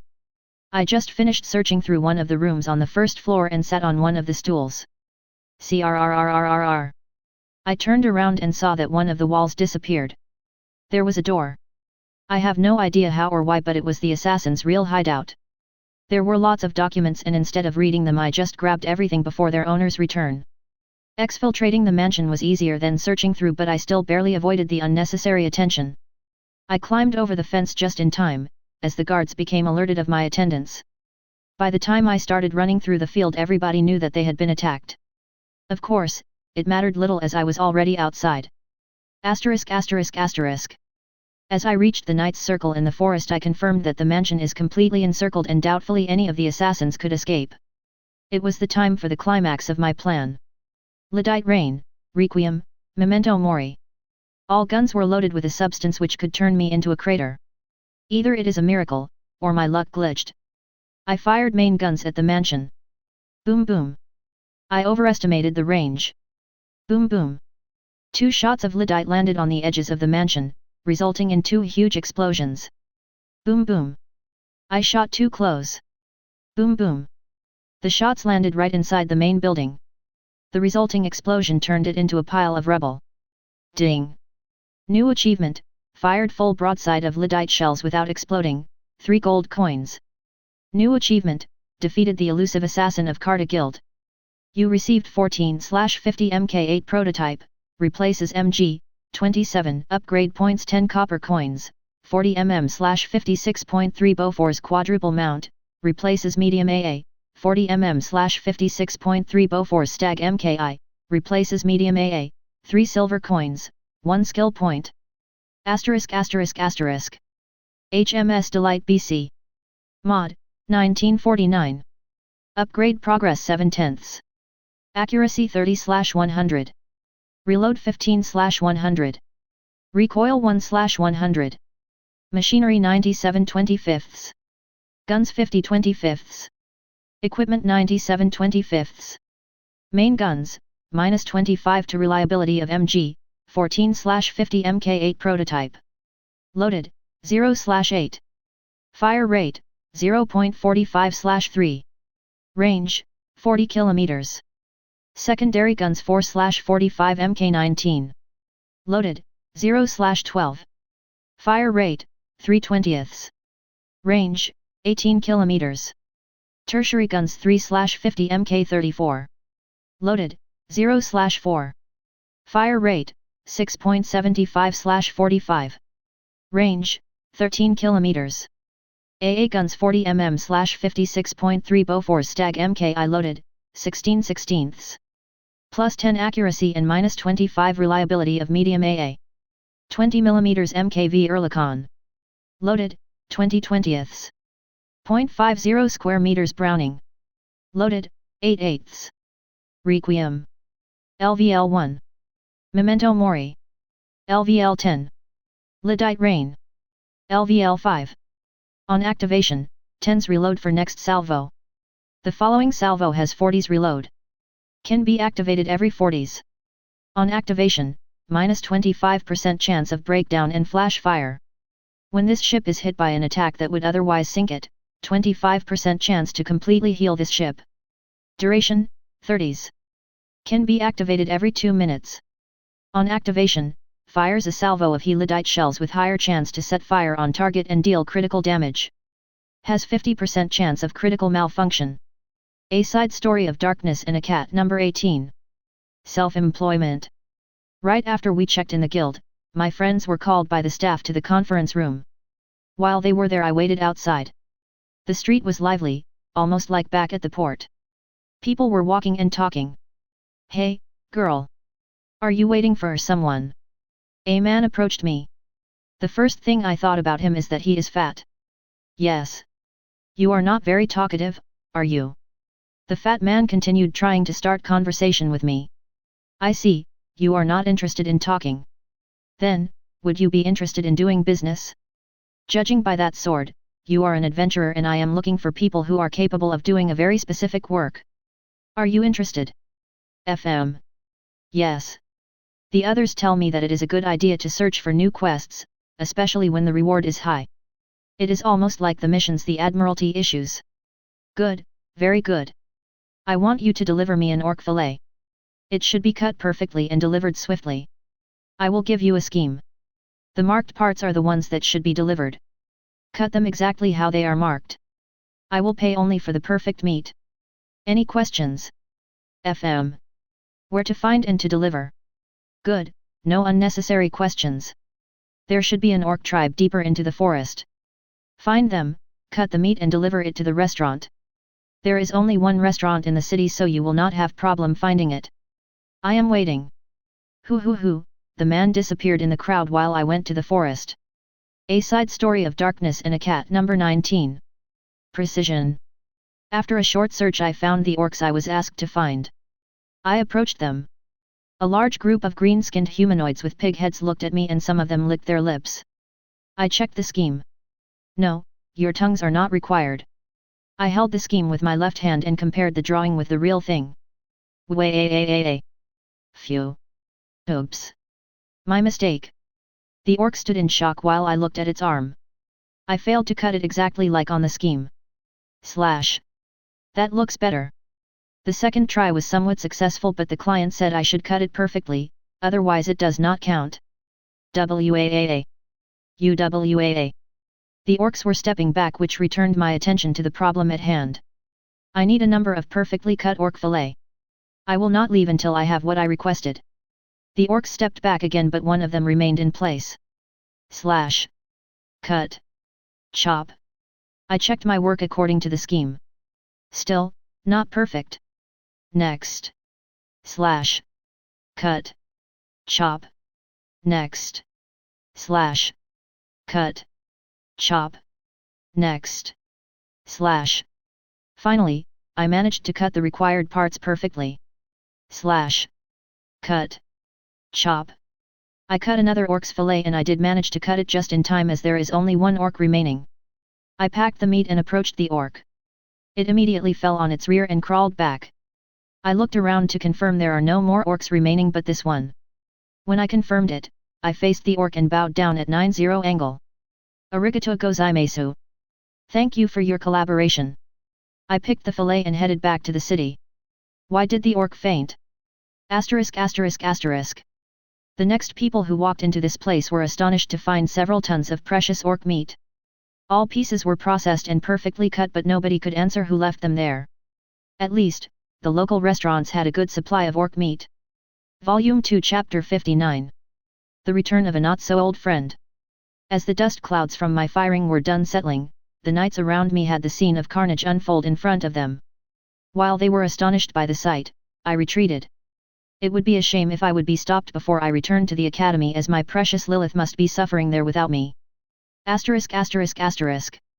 Bang. I opened the door to Lilith's room. Instead of the girl desperately crying in sorrow, I saw how Lilith and Charlotte were cheerfully laughing while Zira danced. What the? Hey, you're just in time. How about you make us some tea? The ladies wanted to drink. XWW. I mean, hey. My entire plan was ruined. All of my preparations to soothe her pain, are they all in vain? Ma is deliaite. You. All of a sudden Lilith started crying. What the hell is going on? Lilith stretched out her arms and showed that she wants a hug. I remained frozen in place. Can anybody tell me what is happening? Well, Don't tell us that we did not give you a chance. X. Zero put a hand on my shoulder and pulled me closer. Just imagine, you were attacked by a bunch of murderers, then your friend deals with them but you are still there, requiring help. And instead of comforting, the friend suddenly disappears to hell knows where. Where the F** you were this entire night? X. WA. If M-Lady was not told to rest for today then she would already be in the middle of a lecture. Yet, you show your A** here only now and start to stir everything. Now that I am done lecturing you, go and hug M-Lady. She pushed me right into Lilith's embrace. Lilith's warm hands started petting my head. Who comforts whom? Asterisk asterisk asterisk. Of course, soon enough I had to go and report to the principal. It would be weird if I were to ruin a lot of Academy's property and then would not have to explain myself. As I was done testifying what happened and what I saw, minus the mansion's spontaneous self-explosion, the officials started checking the evidence I found. Originally they wanted to do it in the capital but after I gently persuaded them with 356mm harmless tubes they agreed to check everything required here, in my presence, and without taking away the papers. After the greased wheels of bureaucracy were done working the officials returned my property and returned to wherever they came from. Without having any additional need of staying at the principal's office I headed to my room. Asterisk asterisk asterisk. Francis, why are you carrying so many trays? Unexpectedly, my maid was running back and forth. Miss Everine paid you a visit while you were gone. I let her stay in your room. Did I make a wrong decision? F. No, no. Everything is fine. How is she? She searched through all of your clothes. As you ordered I made sure she will not open that place. F. Thank you. Go rest, I will take care of everything myself. She bowed and returned to her room. I entered the room and saw how Lilith laid all of my clothes around. Oh my, what could you be doing this late? Wah. Hugh, don't scare me like that. She pouted. Should you not be going back to have some sleep? I checked the clock and the time is really close to the night. I must have spent too much time giving my testimony. Come on, let me have some fun. She was still pouting. How is your fun related to my clothes? Well. I thought if I sniff your clothes it will help me calm down. Now she was fidgeting. Well, okay, everyone has their tastes, this is surely not freaking me out. You misunderstood. It is just that your scent makes me feel safe. You are always protecting me so I thought it will help me calm down so I can sleep. Everything is alright, nothing will happen to you, especially now that I am here. I embraced her and caressed her head. Now, go to sleep. If something happens then I will come and help you. I feel like my smile is even tenderer than normally would be. I still can't calm down. I am worried they will come again while I sleep. You don't have a lot of options. If you won't go and fall asleep by yourself then your body will fall asleep by itself. No. I don't want to. I will not go to sleep unless you sleep with me. She started throwing a tantrum. Oh. Well, I know one way to help you calm down. I opened the cupboard. Where did you get that from? Lilith asked me with suspicion. It does not matter. Let me guess, you bought it with our money. Intense sweating. You are insufferable. Give me a cup. She stretched out her hand and just after she got the cup with the liquor, she emptied it in one go. I followed her lead. One more. An waves the cup. I feel so light. I wanna have a fly-ite. Well, is it not the time to sleep? A Side Story of Darkness and a Cat number 20. New Horizon. After I returned to the city I quickly found my friends who were wandering around. Look, Kuronami has returned. PF. I did. Where were you? Do you even understand how worried we were after you disappeared? F. Guys, am I the only one who's worried about that huge sack with blood dripping out of it? MG. This? I was told to cut orc fillet. Oh, really? That's great. So, what's next? Killing a dragon. PF. Is it necessary? I wonder why they want to kill a dragon. Is it a new quest? Shut up, don't give her more ideas. Everyone hissed at Pretty Face Guy. I need to deliver it to a restaurant. What did we do to deserve such punishment? After I found the destination I entered. What can we do for you? The waiter was on alert. I am here to deliver the fillet. What do you? A. Here you are. I almost thought you died like the rest of those blockheads. The fat man ran out of the kitchen. Now, show it to me. FM. I handed him the sack which dragged him down on the floor the moment he took it. The man opened it and started checking the contents. FM. My payment. I reminded him. Now. Wait a bit. FM. The man carefully examined each piece of meat. When he was done he looked at me and exclaimed. This should be sufficient. Not the perfect quality but good enough to work with. I waited for the payment. You appear to be a useful assistant. How about I hire you to help me gather the required ingredients in exchange for being fed? FM. This does not look like a fair deal. PF. This does not have to be one. As long as I win the royal cooking contest we all are golden. Now, my assistant, follow me. I hope your hands are as precise as your sword is sharp. The man led me to the kitchen. ******. Kuronami left the kitchen only a week later. The restaurant's owner counted losses for a long time afterwards. Volume 2 Chapter 60. Another normal day of a reincarnated battlecruiser. When I woke up I felt a bit warmer than usually, not to mention that my shoulder felt stiff. I have no idea how Lilith managed to end up in my bed, not to mention how we both ended up like newborn. I gently removed her from my shoulder and without disturbing her sleep I dressed myself. As I confirmed that everything is all right I knocked the door to Francis' room. Miss, good morning, do you have something for me? The drowsy maid must have pulled an all-night shift to make sure we two did not get into trouble. I will be going, so can you take care of Lilith? She is still sleeping, so. Oh wow. Well, not anymore. Still, convey her my greetings. I left Francis to take care of everything. Wait, did I really miss such a chance? I left a pretty girl and did not even do anything while she was asleep? Either I am a good person, or an idle-headed. As I reached the foyer I saw Zira, in a really bad mood I should add. Good morning. You surely had a good night's sleep. She stiffly smiled. Oh my, indeed that was a good sleep, though I should say that it was not in the meaning you attached to it. Speaking of which, you should be asking Francis if you wish to receive your dear lady. Anyway, I am going out. Tiao. Before Zira recovered from my tirade I left the dormitory. *****. When I was at the square I saw a large crowd of girls, of course my curiosity made me approach them. What do you need here? One of the girls turned around when I approached. I am just wandering around. What is happening here? Miss de Terhan is telling us about a person she loves. This has nothing to do with you as you are not her follower. The girl clearly wanted me to go away, but then some sort of a light bulb lit up above my head and the cogs started working. In the end, the sound of wows resounded in my head and I shouted. Charlotte Chen. Everyone's heads turned at me in astonishment. Charlotte was as shocked as everyone else. Why you all are dismissed? She was blushing for an unknown reason. As the crowd dispersed she approached me. How funny, you searched for me on your own, without even walking into me by a chance or having me search for you. She was smiling but I poured a bucket of ice on her. Well, I was just wondering why a crowd gathered and then I heard that you were the one who gathered it in the first place.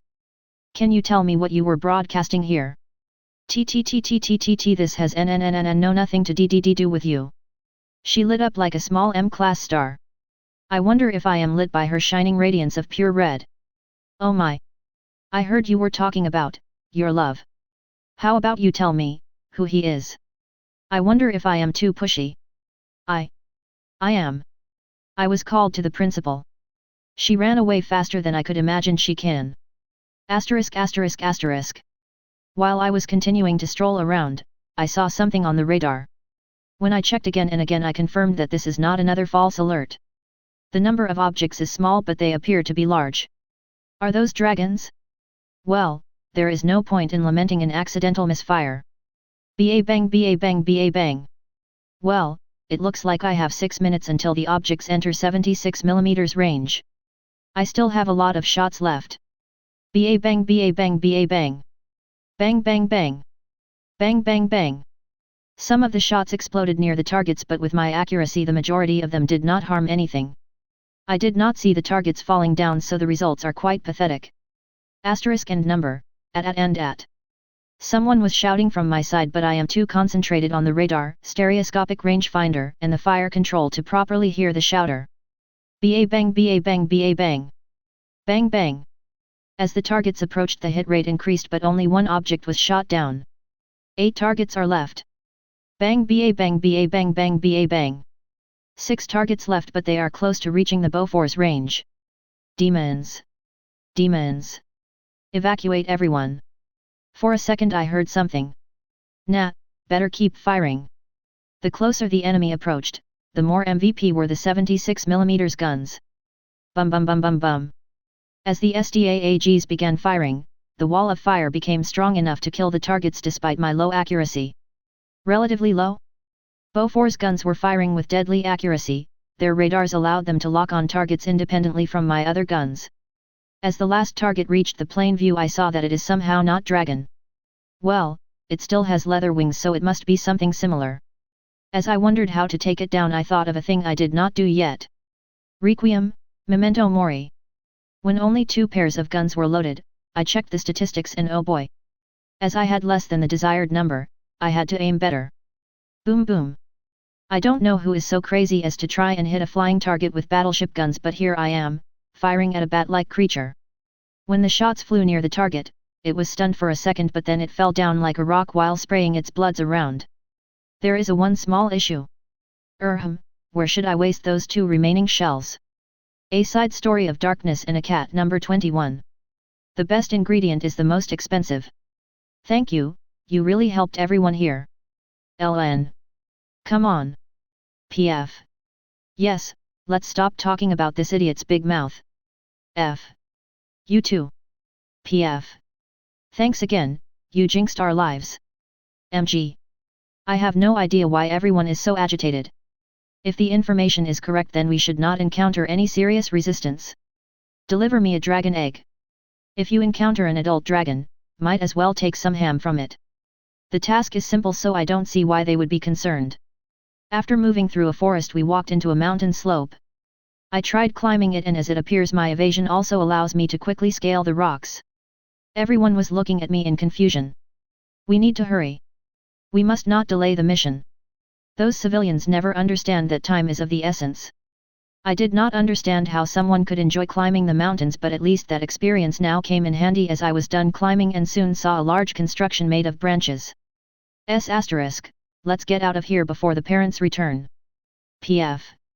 Maybe we should not touch it. MG. Everything should be alright, there are no targets on my radar.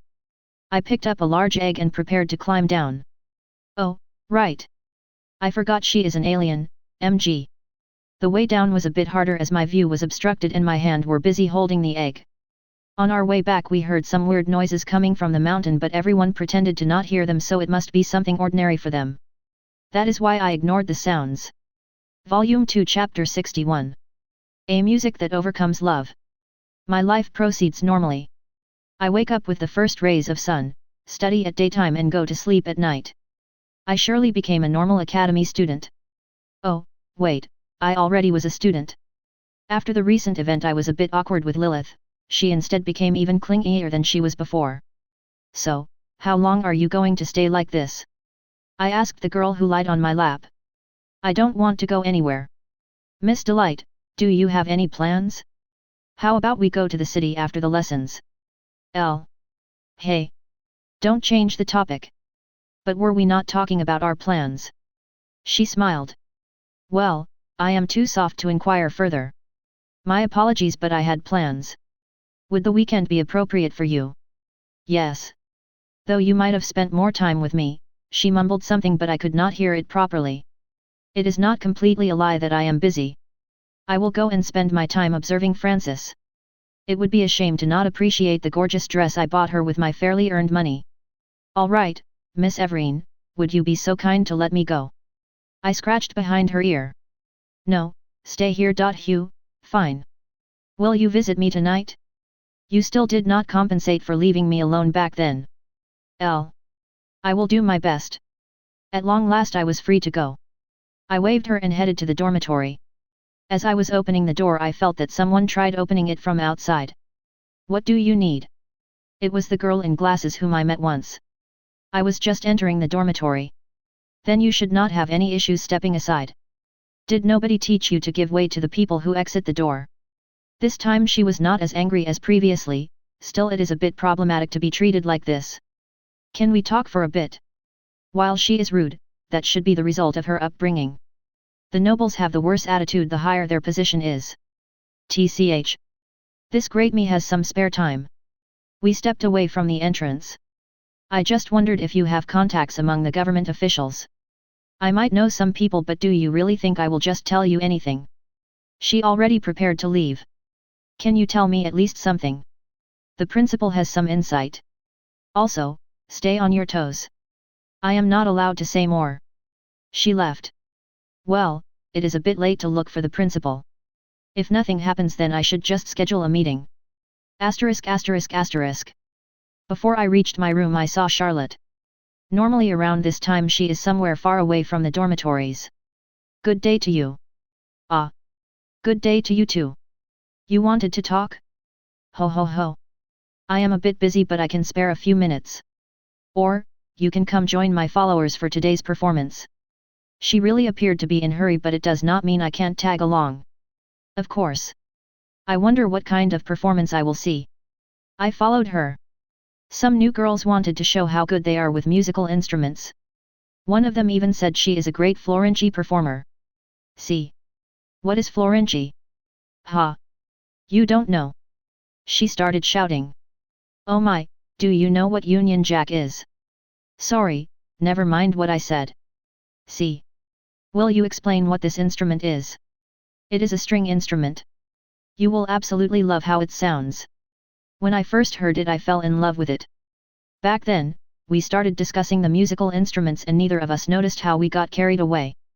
We were really late for that concert of hers but nobody minded that. After the Florenci started playing its part, I was surprised how that L-shaped instrument produced an elegant tune while occasionally ringing. While I did miss Francis' everyday chores, I still am satisfied. I can't say I don't love a good tune, especially an exotic one. *****. One major advantage of being me is that I can skip classes whenever I want to. That is why I sometimes become so engrossed that I forget I have other plans. I am sorry. I really forgot to keep track of time. I remembered I was supposed to visit Lilith only after the sun set. As I said, I don't regret visiting that concert. Phew. Am I really less important than a concert? Lilith is weirdly dissatisfied. Normally she is fine with everything but recently she started acting like my girlfriend, in all senses. If I spend all night here, will you forgive me? Fine. But I want you to sleep close to me. I just tested the waters but she really agreed. Well, I don't have reasons to be disappointed, do I? A Side Story of Darkness and a Cat number 22. Terror from Above. The ingredient gathering missions were a part of my usual routine. I was no longer surprised to see I have a new task. Your skills surely improved. Soon you will be able to help me cook. Tell your companions to pack the luggage. We are going to the capital to participate in the cooking contest. The fat man accepted the final shipment of ingredients and now we are going to cook. To cook means to eat. To eat means to. Do you think you can pack everything just by drooling here? Go. FM. Yes, chef. I wonder why he wants me to call him like that. The next morning we arrived to the restaurant. I see you all prepared. Go, my assistant. You will keep us all safe. FM. With this we started moving in the direction the fat man said we should go. Why do you risk her life? You just sent her ahead even though she can be endangered. F. You say that a girl who can deliver me a hydra's neck can be killed by anything. FM. A fair point, F. While everyone was chatting, I kept watching the surroundings. When I felt something approaching I looked in the direction and saw flying objects approaching. Air attack. Begin evasive maneuvers. Bulletin bulletin bulletin bulletin bum bulletin bulletin bulletin bulletin bum. I opened fire but no planes were shot down. Where do you think you shoot? They are way closer. PF. Bulletin bulletin bulletin bum bulletin bulletin bulletin bum. The enemy is getting shot down. After they broke their formation they started flying like a spooked flock of birds. Am I the only one who thinks it is weird that she started shooting at ducks? MG. No, you are not the only one, Ellen. Ducks. Oops. Sorry, Duck Sans. Volume 2 Chapter 62. Training is good. The next morning I tried talking to the principal, but because of how busy she is I could only have an appointment in a few days. As I had nothing to do I started wandering around the academy. Wandering around aimlessly is actually my common way of spending time. Whenever I attend classes I start to feel like I become the teacher. It actually means I have to work more than I'd want. Moreover, I have to do it for free. One thing is occasionally presenting the concepts and theories the people here would never discover by themselves, the other thing is that I am actually teaching them almost everything, even what the teacher should be teaching them. Not only do I risk showing the people the information that could change the pace of the development process, I already did quite a lot of disastrous discoveries for them. I already regret showing them how to make cordite, as there was an accident in the alchemy lab. While I wondered what I should do I saw a group of knights running at a stadium. I was curious to see what they are doing and of course I approached. When I was near a knight, I wanted to face palm. To think that I would not recognize this muscular and manly back. What are you doing here, Zira? Take a guess. X. Attending lessons of how to be a knight. Fortune favors the dumb. So, dumb, willing to join us? We will have swordsmanship practice later. Our instructor will both give you a good beating and teach you how to use that dagger of yours. It would be stupid to waste this opportunity. Even if I won't learn anything, I will still have some fun in the process. Asterisk asterisk asterisk. You have an acceptable stance but you still have some things to learn. Your attacks are fast and precise but you aim for non-lethal strikes. Sparring is one thing but if you can't use your stiletto at any time or if you hesitate to strike then it might cost you your friend's life. You hear me? A scarred veteran with white hair became interested in me, despite my infamy. Yes sir. Watch how to do it properly. He took my stiletto and attacked the practice dummy. His attacks were elegant but deadly. While I am very confident in my wielding, I am surely not the best. Don't feel so disappointed, kid. For a noble self-defense your skills are superb and with your good physique you might even take on tougher opponents than some knights. Now, show me how good you are. Imagine that dummy F** your girl and mocked your T. I felt the rush of fury. Actually, no. I just put a lot of effort in repeating the instructor's moves. Stop copying and use your own techniques but with a proper stance and aim. That's better. Pierce. Now try doing a series of fast attacks. Pierce. That's the spirit. If you want to continue training, then come tomorrow at the same time to the training grounds. The ones you devastate every time. Might I ask why? Yay. Sir, if I may. She is just a dumb bastard. Please, don't get mad at her. SHH. Fine. If you don't understand then I will explain. The stiletto is not your main weapon so I will show you how you can combine your melee weapon with your extraordinary magic. You remember what I said? The man was gritting his teeth. He surely is quick to ignite. Sir, yes, sir. Come to the training grounds tomorrow after the noon. Go have a dinner. You better get out of my sight as well, knight. Before I could look at Zira, she already was behind me, hiding. We quickly retreated. Asterisk. What a charming personality. If you tell that to him you might as well start digging yourself a grave. Zira chuckled. Is he strict? He was not exactly as strict as Zira told me before. Ha. If he was not interested in you then all of the knights would have returned to the dorms only by walking with their eyebrows. The arms and legs would not work for a couple of days. Yeah, right. I remember how often she is tired. Which means never. Listen, Ironheart, you only scratched the surface of the demon instructor. Unlike you we all get tired and I mostly skip my lessons anyway. Do you really think I want to die young? I am yet to marry. I checked her from head to toes. The best bride of the world. Don't be shy telling me everything you think. Just don't expect me to hold back beating you. We did not even notice that we returned to the dormitories. Lilith was sitting at the square and chatting with someone.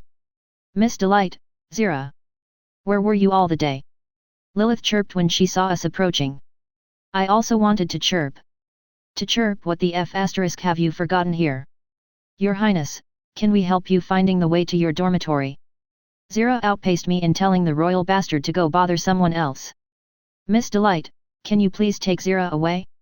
We have something to talk about with His Highness. I have no idea why Lilith decided to do this, but I have no way of affecting this. This time he may be won, but the war is already over. A side story of darkness and a cat. Number 23. A bit of metal always greases the wheels.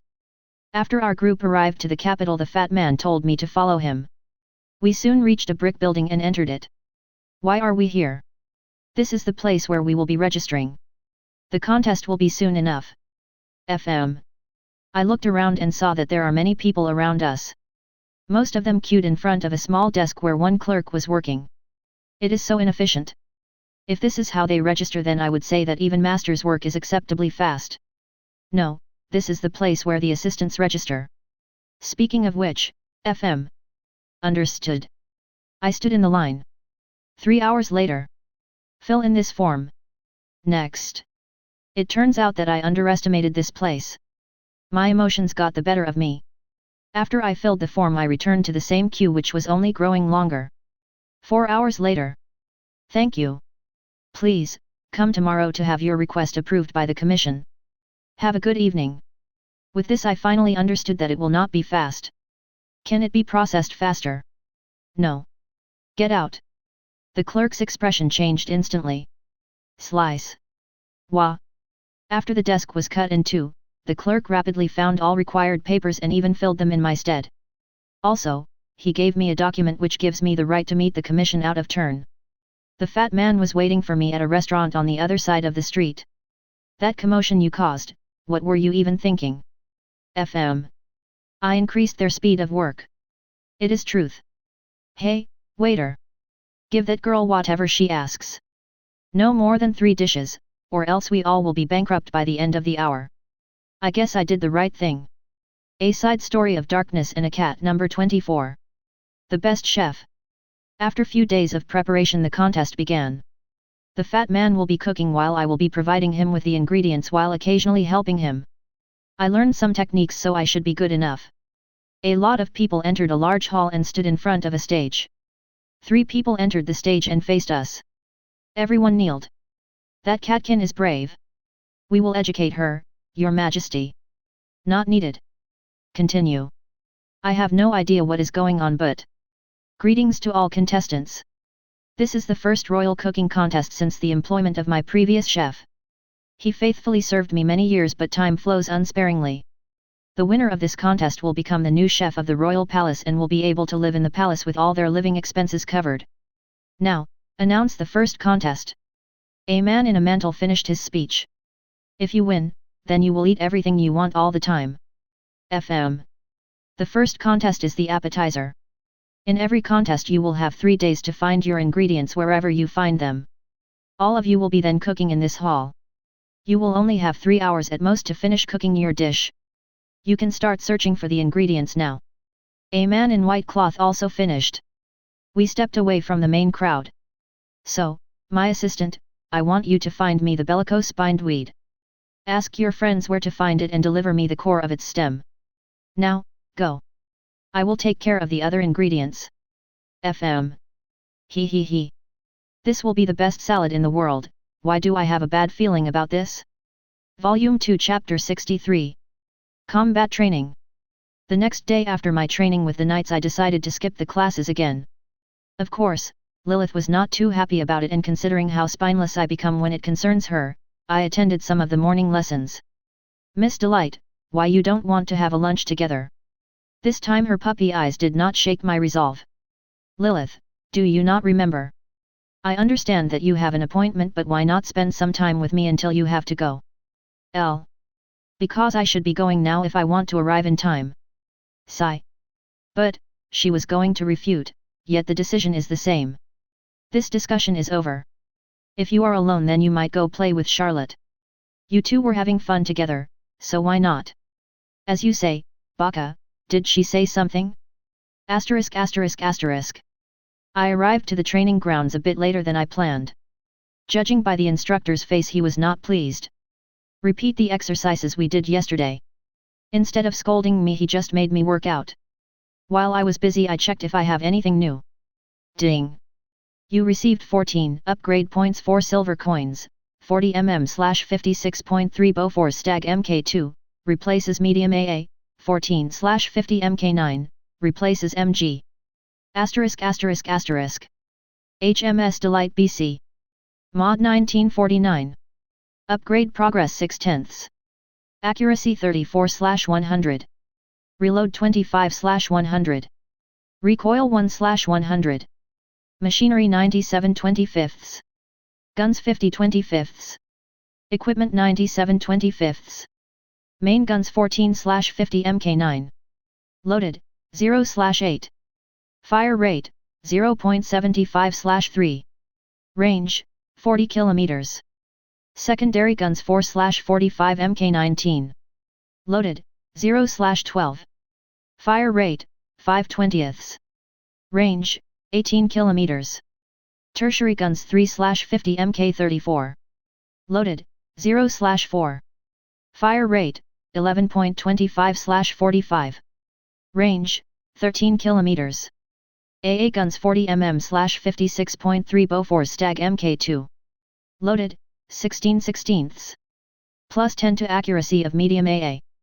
20 mm MKV Ehrlichon. Loaded, 20/20. 0.50 square meters Browning. Loaded, 8/8. Asterisk asterisk asterisk. I am done. Who said you're done? Continue. I. Yes sir. I guess it is a bit too early to say I was not punished. Asterisk asterisk asterisk. After I finished the warm-up, the instructor called out to have some targets created.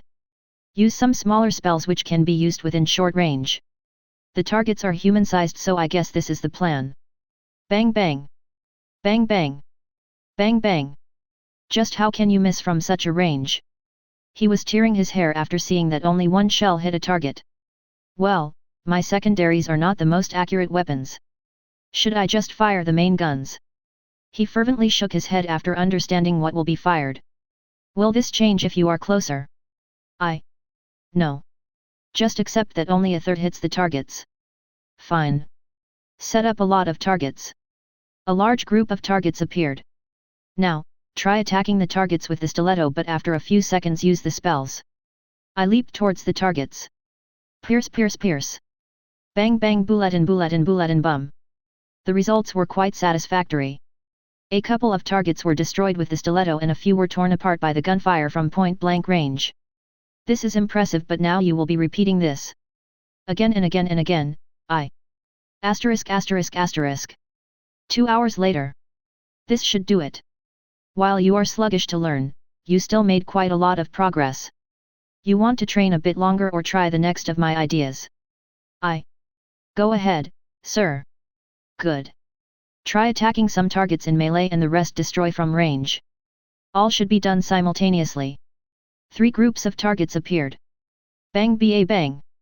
While I was piercing the targets in the first group, I fired a few shells at another group. The results were predictably bad, but I am still surprised to see that only one shot hit the target. Bulletin bulletin bulletin bulletin bum bulletin bulletin bulletin bulletin bum. As I fired a number of shots, I noticed that only the first few shots are flying almost where I aimed, but the following shots stray quite a lot from the aim. I guess the longer I fire, the more recoil affects my shots. Can I have some time trying a certain something? The instructor nodded. Can anybody make me a huge, super armored target? Meanwhile, the gun barrels lowered. The B turret had a jamming which was immediately solved, but the X turret had more serious issues with hydroelectric system and is now offline. Bo bo bo bo bo boom. Instead of firing with delay, I fired all shots in a fast broadside fashion. I was not amused to see that all of the shells flew in different directions. It is like if I hip-fired a fully automatic .50 machine gun. I guess we can try again that exercise. The instructor nodded, even though he was quite dumbfounded. After I applied my new knowledge, the results were better. Instead of firing rapidly, I fired single shots from cannons and short bursts from automatic weaponry. That should be it for today. I gave you some ideas of how to use your abilities. I hope one day you will remember me with a good word. If you want to train with the stiletto, find me. Farewell, miss. The instructor turned around and walked towards the sunset. Sunset? Sunset. Sunset. I have a meeting scheduled. Spoiler. Yay. Retrofit is available. What kind of retrofit should Delight have? She can retrofit her hull and her weaponry.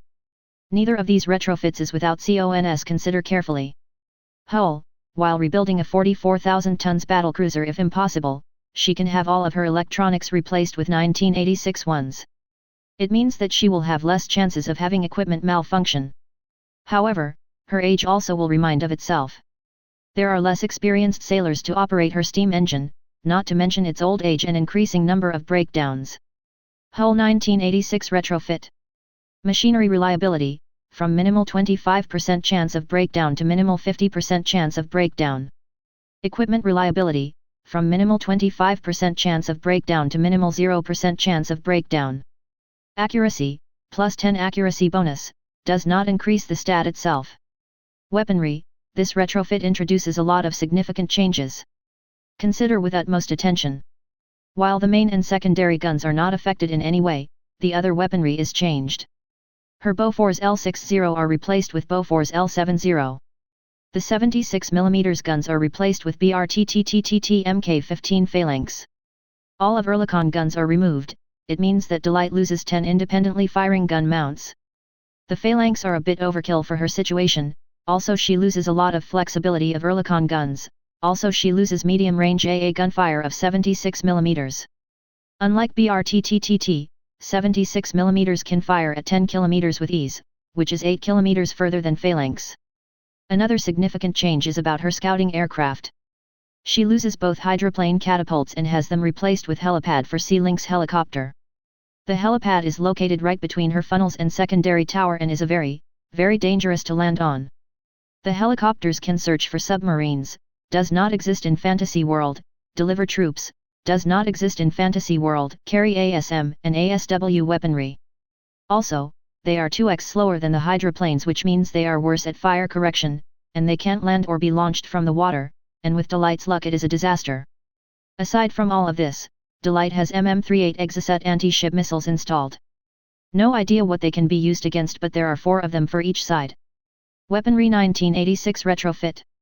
Main guns, secondary guns, deck machine guns, the same. Medium AA, Bofors L70, 8 twin mounts. 16 guns. Light AA, Mk15 phalanx, 4 mounts. 4x6 barreled guns. Anti-ship missiles, MM-38 Exocet, 2 mounts. 2x quadruple missile containers. Hydrolans are replaced with helicopters. Catapults are replaced with helipad. Collapse. Volume 2 Chapter 64. Jokes of a Fate.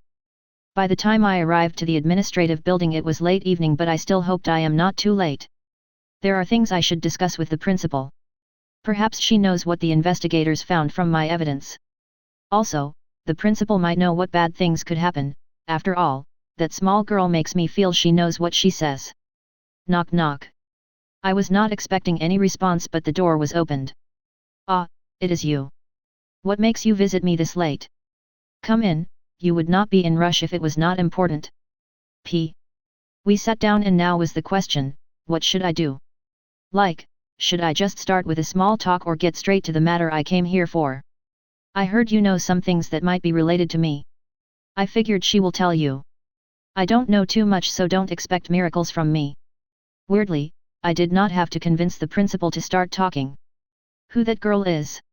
If I am right about who you are talking about, then this should not concern you. Next question. Why not tell me?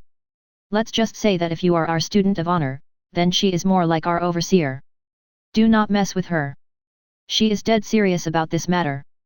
Well, something is better than nothing. Any news about the assassins? Yes, a few days ago I was warned that they might be related to the neighboring countries. Someone even claimed that the recent attempt was supposed to be a signal for a civil war. Just how is Lily connected to all this? PSST. The king already started to take some actions. Do not be surprised if you are called again, you are considered the kingdom's trump card. This is just between you and me, okay? The principal looked at me until I nodded. She stood up and headed to a cupboard. Do you want to drink some tea? We still have to talk about your academic issues. You did not attend the recent lessons, P. Well, I can try running away. Asterisk asterisk asterisk. We talked until the midnight. While this was not the most exciting talk, I managed to squeeze some interesting rumors. I almost feel like I am starting to have a picture, but it's blurry to say the least. Because I have some time while I walk, I decided to enjoy the good weather and cloudless night sky. How? That is a shooting star. I wish I. Right when I started making my wish, the star turned 180 and flew back. I tried radar scanning it, but aside from minor things like birds, there was nothing exciting. It looks like the damned meteor just decided to not let me wish anything. One day I will have my revenge when my doomsday cannons will fire at the sky and bring down the stars themselves. I let myself run my imagination wild for a while, but all great things come to an end. I returned back to this perishable world and headed to the dorm to have some sleep. Asterisk asterisk asterisk. Good night, kid. While I was dreaming, I heard a voice. It was familiar but not enough to recognize it. One day, you will understand. For now, and number asterisk at and number at dot. Before I heard what the voice said, I woke up. I was covered in a cold sweat. Right after I understood that it was something important, I desperately tried to remember what happened, but nothing crossed my mind. Asterisk asterisk asterisk. That is what happened. I told everything to my trusted and somewhat trusted friends. This was just a nightmare, Miss Delight. The trusted friend one answered with a smile. Yes, no doubt you were too worried about that incident. Did you really just believe some random words? Even Everine is better than that. The trusted friend too lazily stirred the tea in her cup. I just feel like you're going crazy. Maybe the principal said something that makes you worried. The somewhat trusted friend was not concerned as well. Speaking of the principal, she is weirdly not talkative. I tried asking her to shift the etiquette classes, but she is always too busy to hear me out. See? Why would you need that? I was going to have a gathering soon. As my followers, you all are invited as well. I don't exactly remember being her follower, but whatever makes the child happy. Why not just ask us to attend? Is it so hard? Zira even shifts her attention so Charlotte is not the only one who is happy. You are just a knight who serves a baroness. Miss Delight might be worthy of being my equal, but I am still of a nobler bloodline. Ho ho h, I patted her back. Sometimes you should encourage your children. I surely did not do that just because of how her expression changed from I am the best to this just isn't fair. Well, having some time to eat sweets would not hurt me. Volume 2 Chapter 65. Visiting the friend's home. While the students are not exactly obligated to stay within the academy, normally every noble leaves its territory only to buy something in the city nearby. It is considered an unwritten rule to not go far away, but it is exactly for that reason we are inside Charlotte's carriage and are on the way to her father's estate. I wonder if your father will be concerned with me being around. Like I am. A walking death. X. Thank you for reminder. As I was saying, I am not the type of a person to respect anybody. X. Thank you. Very much. As I was saying, okay, as it was said, I might bypass some rules of etiquette when speaking to your father. It is all right, Daddy will be glad to see I have new followers. I sometimes do wonder if Charlotte understands the meaning of the word friend. Meanwhile, the carriage drove past a large metal fence. In the distance I barely saw a house.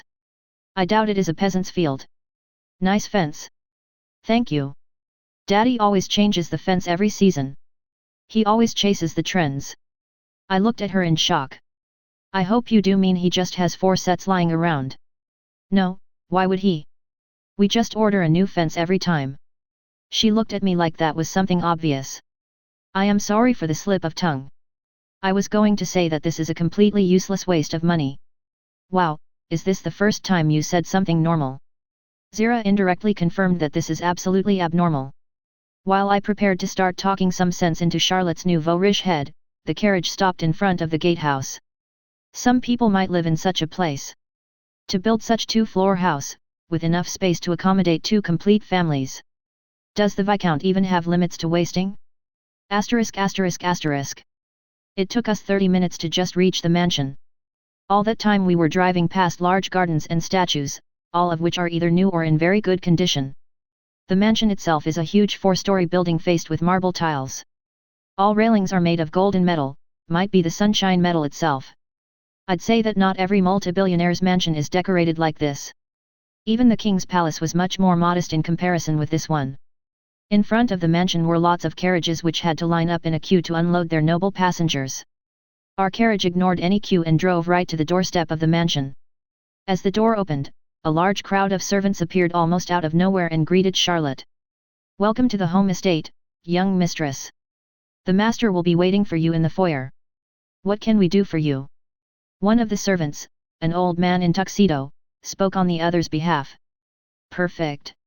Ho ho ho. Take all of the luggage to my room."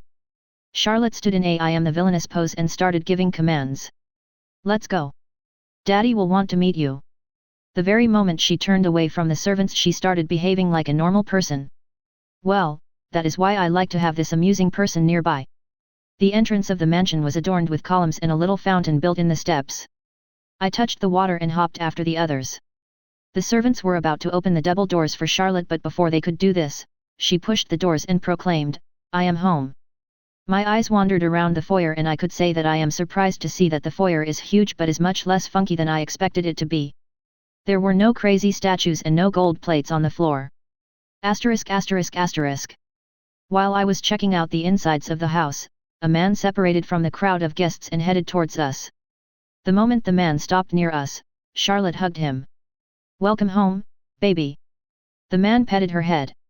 I wondered if the man who wastes so much money for nothing could be this one. He wears just a uniform looking like a military and a pair of sturdy boots. "Young lady, you look at me a bit too attentively." Oh my, I just wondered if the wasteful man who owns this estate might be your acquaintance. Indeed, I might know him. Did you want to tell him something? How very kind of you. I wanted to tell him that the outsides are a bit too overkill. Ha ha ha. My baby found a very intriguing company. I wonder if this man has a good sense of humor. Daddy, how about we talk in a different place? See. Then let us go to the guest room. No, we need to talk in private, now. Charlotte made me curious. Please, do not follow us. Enjoy the party while I have a small talk. Well, I guess my intentions were a bit too obvious. Well, if this did not work out then. Sweets, we are coming. Lilith and I rushed to the closest table with sweets. Volume 2 Chapter 66. The Privy Council. The gathering was going smoothly. The guests were dancing or chatting near many food tables. While this was nice and everything, I still wanted to know where is Charlotte. After all, she invited us here to have our candy stomachs filled. Lilith, can you pass me that cake? Of course, please have some of these biscuits as well. I tasted the offering and they are so yummy. What a nice choice. Thank you. Would you like to try the small cakes? Wait a second. Am I spoiled by her? But of course, let me try them. Not that I have anything against it. I savored the sweets and listened to the music. Occasionally I heard some conversations. I heard that there are conversations nearby. I understood no words. Miss Delight, are you worried about something? Lilith started pulling my sleeve. Of course no, I was just savoring the surroundings. You have no need to be concerned. If you say so. She returned to the sweets while I wanted to go and look for Charlotte. I guess it would be faster to search for her than to wait like this. Asterisk asterisk asterisk. I slipped out of the foyer and started to search around the mansion. I was going to start asking the servants where the Viscount is, but then I saw a number of maids standing outside of a room. My apologies, can you tell me if Charlotte is here? Are you talking about the young mistress? I was surprised to see no suspicion towards me. Yes. Do you know where she is? I bet she is not here. That butler is not here, so they must be in a different place. Young mistress is in the master's bedroom. I am sorry, but you cannot go there. Please, return to the gathering. Just as the maid was done showing me the way back, the door was opened and I saw the least expected person. Madam Principal? What brought you here? Miss Delight? Ah, right, you were invited here by Mr. Terhan. What are you doing here, so far from the food tables? I waved my finger. Wait a moment, please. I was the first to ask and I expect to hear the answer. Ha! Miss, you surely do love to get into trouble. I should not answer but knowing you. Come inside. That was easy. I almost feel my speech skills have improved a lot. Or my annoyance skills. Or getting into trouble skills. Asterisk asterisk asterisk. We entered the room and sat down. How much can you tell me? I am sure there are some things you can and cannot tell me. I would like to know a lot. I suggest you wait for the arrival of my actual conversation partner. I went silent and just waited. Less than a minute later, a person entered the room. It was the Viscount. Your Grace, thank you for invitation. Will it be alright if, P. How did you end up here? The Viscount was hiccuping from fury. I have no idea what they talked about but he really was not happy to see me. I was making myself busy but in the end curiosity killed the lady. Due to the circumstances I walked into this room and now, here I am. TCH sit down. Alright, Madame de Croix was invited here to talk about the recent assassination attempts that happened within the kingdom. Most of them targeted the nobles' children which had connections with the royal family.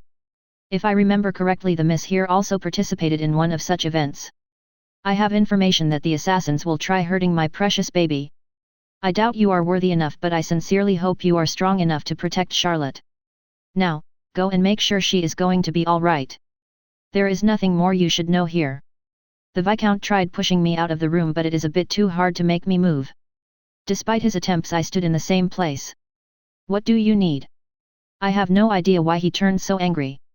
I just want to know what I made to make Mr. Viscount become so angry with me. Viscount. Both the principal and the man asked in confusion. What? I see. Miss, I am not a Viscount. Not even a single pitiful soul would have enough wealth for such a mansion. I am none other than the Prime Minister of this country, bearing the title and responsibilities of the ducal house. What? Then how? How Charlotte became the Viscountess? I gave my daughter a title of her own. Now. Bang. The door was kicked and it made everyone turn around. The girl in glasses stood there. Just why do I walk into you every damned time? She hissed. You delight, leave us alone.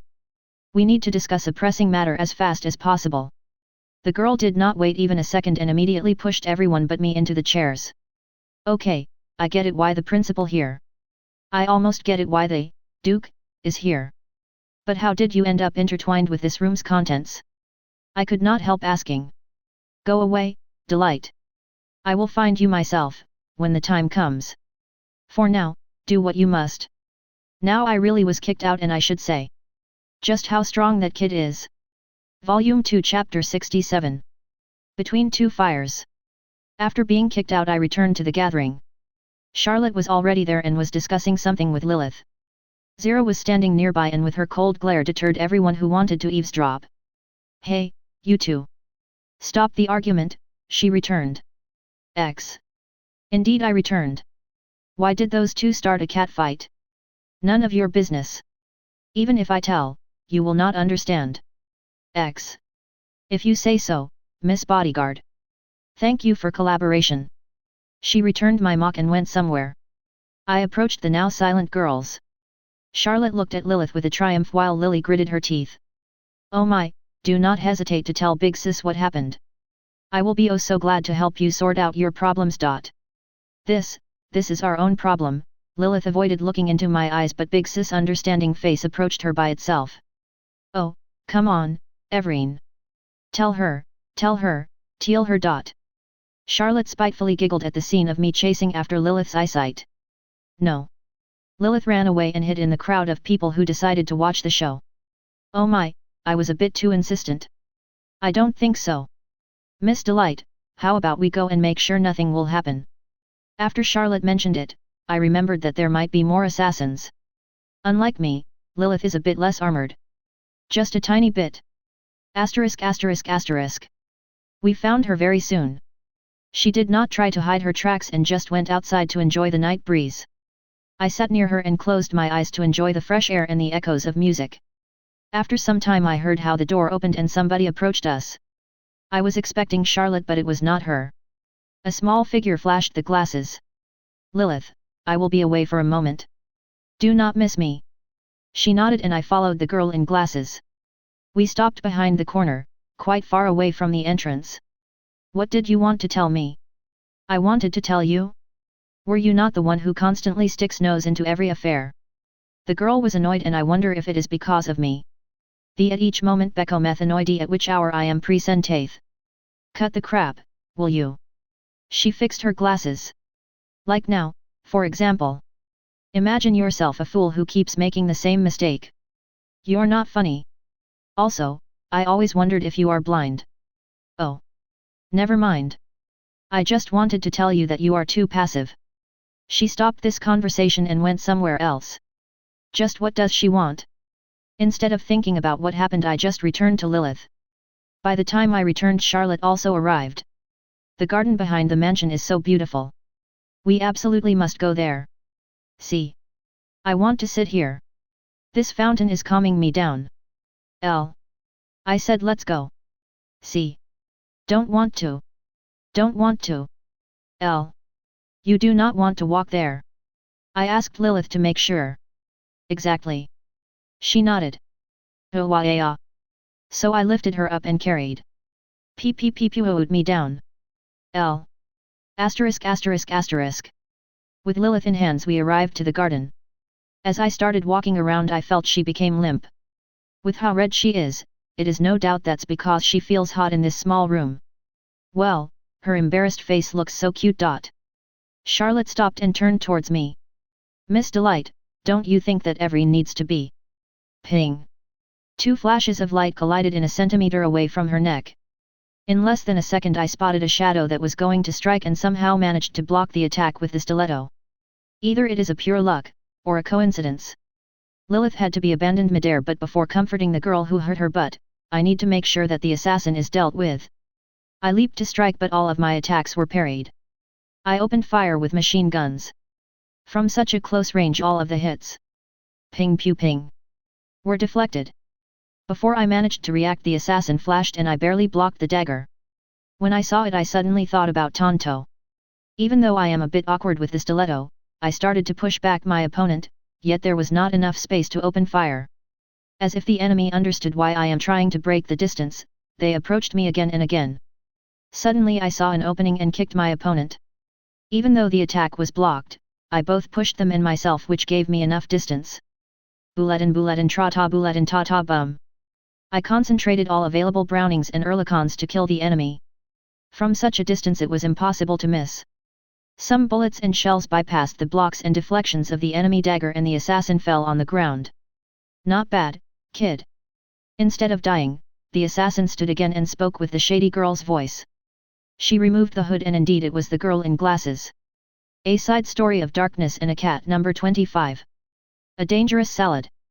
If the information my friends found is correct then the bindweed must grow somewhere in the forest of death.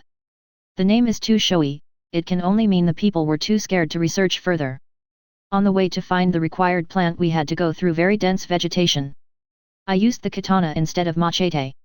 While it might damage the blade, I would not have to waste time and speed for swinging one of the low-quality swords the others carry. After I cut our way through a large thicket I saw a ravel of green stems covered in large spikes and long narrow leaves. When I tried approaching it I was grabbed. Don't you even try going there. Do you see the dead bodies? Those animals did not die here only because they wanted to. Pf. When I looked around I saw that there are some bodies but they are far away from the plant itself. Nothing blocks my way so I did not reconsider my decision. As I approached the plant I saw that some of the stems started creeping towards me. I stood in place and waited for them to approach. When they stretched out of the ravel far enough, I cut them away. The other stems started moving around chaotically. I searched for the ones that are thick and long to cut them. I will peel them after I gather enough. The remaining stems suddenly turned at me and tried attacking with their spikes. Cut. Slice. Cut. With the initial gathering being over, I started peeling the stems. I finished all of my work in the forest only by the nighttime. On the way back a few of the same plants tried attacking me but they only were turned into additional raw ingredients. Volume 2 Chapter 68. The Terror in the Sea. I was very surprised to see that the girl in glasses was the assassin. Not to mention that I did no damage after firing from such a close range. She was smiling and giggling, even though we were fighting less than a minute ago. You think I am weird? If I would be worried about the fight, I would not be standing here and waiting for you to stop being dumb. Just why does everybody try to? Why did you try to kill us? That was the best question I could ask. Did I? Do you think I am the assassin? If not, then behind those bushes, if you want to know it that much. I suggest you go there alone. I followed her suggestion and peeked into the bushes. There was a disfigured body. The girls looked at me, expecting to hear my verdict. You don't want to know. I glanced at the girl in glasses, she smirked and disappeared in the air. What? Just what happened? Lilith and Charlotte were as shocked as I am. Was this a magic or not? Meanwhile, the mansion security arrived. We told them what we knew, except for the girl in glasses part, and went to Charlotte's room. The party was already discontinued because of me and the gunshots, so sitting in the bedroom was the only thing we could do. Asterisk asterisk asterisk. When I remembered what the principal said about the assassination situation, that the king might summon me again, I decided to take the proactive position and the four of us took a boat to the sea, where we will board the cruiser. I am worried the king will refuse to help us. Do not worry. But I am just a baroness' daughter. You forgot that we can abuse the Prime Minister's daughter's authority. I looked at Charlotte. Ho ho ho. So, Everine, do you regret not being my follower? See. Are you not just a mean of having our voices heard? Stop it, you two. We are arriving. The fast sailboat arrived to the place and dropped its anchor. The ship was already on the horizon and started slowing down. Charlotte's face was becoming more and more distorted with fear and confusion. When the battlecruiser dropped its anchors nearby, Charlotte was having plate-sized eyes and her mouth was a gaping maw. Miss de Terhan looks as shocked as were we. Zira giggled while she packed Lilith onto my neck. Zira will ride my back while the semi-unconscious Charlotte will have to be carried in my arms. After transferring the luggage we set course to the capital. Asterisk asterisk asterisk. The ship was steaming across the sea. Occasional boats and ships were giving the way to the Leviathan ship. I was not worried about any kind of attacks. After all, the battlecruiser is just a less armored battleship. I was not surprised to see that the girls started running around and climbing everything. There were some significant changes while they were away. Charlotte, however, was not with them and just stood in place in stupor. The normally rowdy child is now silent as a statue of angel. She is a pretty angel when she is silent and standing. Because I myself had nothing to do, I tried moving her and after finding out she is like a doll, I picked her up and carried to the captain's quarters. I will play with this big doll to my heart's content. Lilith's POV. When I was done playing with the large metal boxes and tubes, I went to the fancy room to rest. And then I saw it. Normally that annoying Charlotte only runs around and commands, but recently she started approaching Miss Delight. This time, however, she crossed all the borders of common sense. Charlotte was standing in the middle of the room only in her underwear. Miss Delight was standing near the bed and looking at a number of frilly dresses which she ordered from that atelier. Miss Delight, what are you doing? Oh my, Lilith. You are just in time. Could you help me choose? I have no idea what kind of a dress I should try on my doll. Miss Delight chirped while showing me the dresses. Every single person in the kingdom would try to contain the laughter after seeing those outdated relics of fashion, but I could only sigh. I got used to her whims. Should you try the? I looked at the doll. Just what kind of a dress would suit her the worst? Green one. I cannot voice it, but Miss Delight chose the color of vomit. Charlotte, who previously stood like a doll and occasionally blinked, was now sweating a bit. I smiled at her. Should I leave you two alone? I wonder when she will be fed up with this play. If you want to. I doubt I will be done trying all of the dresses until you come back. Did she just? I wonder if she would want to have both of us. If that B** will try to leave me out, then I will strangle her myself. Good luck to you. Try all of the dresses. Speaking of which, how about we dress Miss de Terhan in one of them when we arrive? Miss Delight perked up. What kind of a dress? I know you too well. If only you showed me your love in any way. The green one you are holding. I can feel that Charlotte will be happy to wear it. Good luck. Do not die of shame. Hu. Volume 2 Chapter 69 Yet again meeting the people of power. We steamed for a few days and this time we arrived to the capital without unexpected adventures. As I turned to enter the port, a delegation arrived. A large number of warships were meeting us and some even started approaching closer than it is safe for them. I scared them a bit with the horn but did nothing else. It would be weird to just open fire within the port area. When we were approaching the roadstead, I saw a small cloud of smoke coming from a tower near the port. Then a small bang came from one of the escorting ships. Neither of them was an actual shot, so I guess it is a greeting. I turned the main caliber towards the port. After all, both shots were fired from there. Blank shots do not require the shells, so there was a minimal chance of malfunction, therefore I loaded all of the main guns and aimed them as low as I could. Boom boom boom boom. The shockwave was smaller than normally, but it was still enough to cause some waves. I looked at the escorting vessels when they stopped maneuvering all of a sudden. The faces of the sailors were showing only fear when they saw what the broadside looks like. It took me a lot of time waving the signal flags and flicking the spotlight to make them understand that there were no bad intentions. Lilith and Zira were as lively as ever, and even after all the time they spent here they were still exploring. This time they were barely stopped from climbing inside the scorching hot guns. Despite their excessive curiosity, I am still at ease about them. However, there is a slight issue that keeps making me worried. Even after 4 days of travel, Charlotte was still unresponsive. To make sure she will not hurt herself, I had to lock her inside the captain's quarters, and every time I check on her, she remains lying on the bed without moving a centimeter. Lilith, can you dress the doll? We are going to get off the ship within an hour and it would be a shame to leave her locked. When I can't take care of Charlotte, I send Lilith. She is happy to help me with this, so it benefits both of us. Of course. Ow, she's so sweet. That B** won't run away. Hu. L. Did you say something? I was thinking. Would it be alright if I borrow some of the perfume? L. Do as you want. Phew. When I turned around to see what happened, I saw a large smoke pillar coming out of the funnels. Well, I guess it is time to worry about another breakdown. What the hell is this? Zira ran here the moment she saw the smoke. This is nothing important. I just have a fire inside the machinery compartment. Okay. So, this is nothing to be worried about. Let's just say that if she knew what it means, she would be already inside a raft. While I was opening the Kingston valves to fill the fire extinguishing system, Lilith returned to see the scene of carnage. Is this normal? Yeah, get used to it. Is it me or I heard Charlotte's voice? Bah, it must be a hallucination. I am too sleep deprived.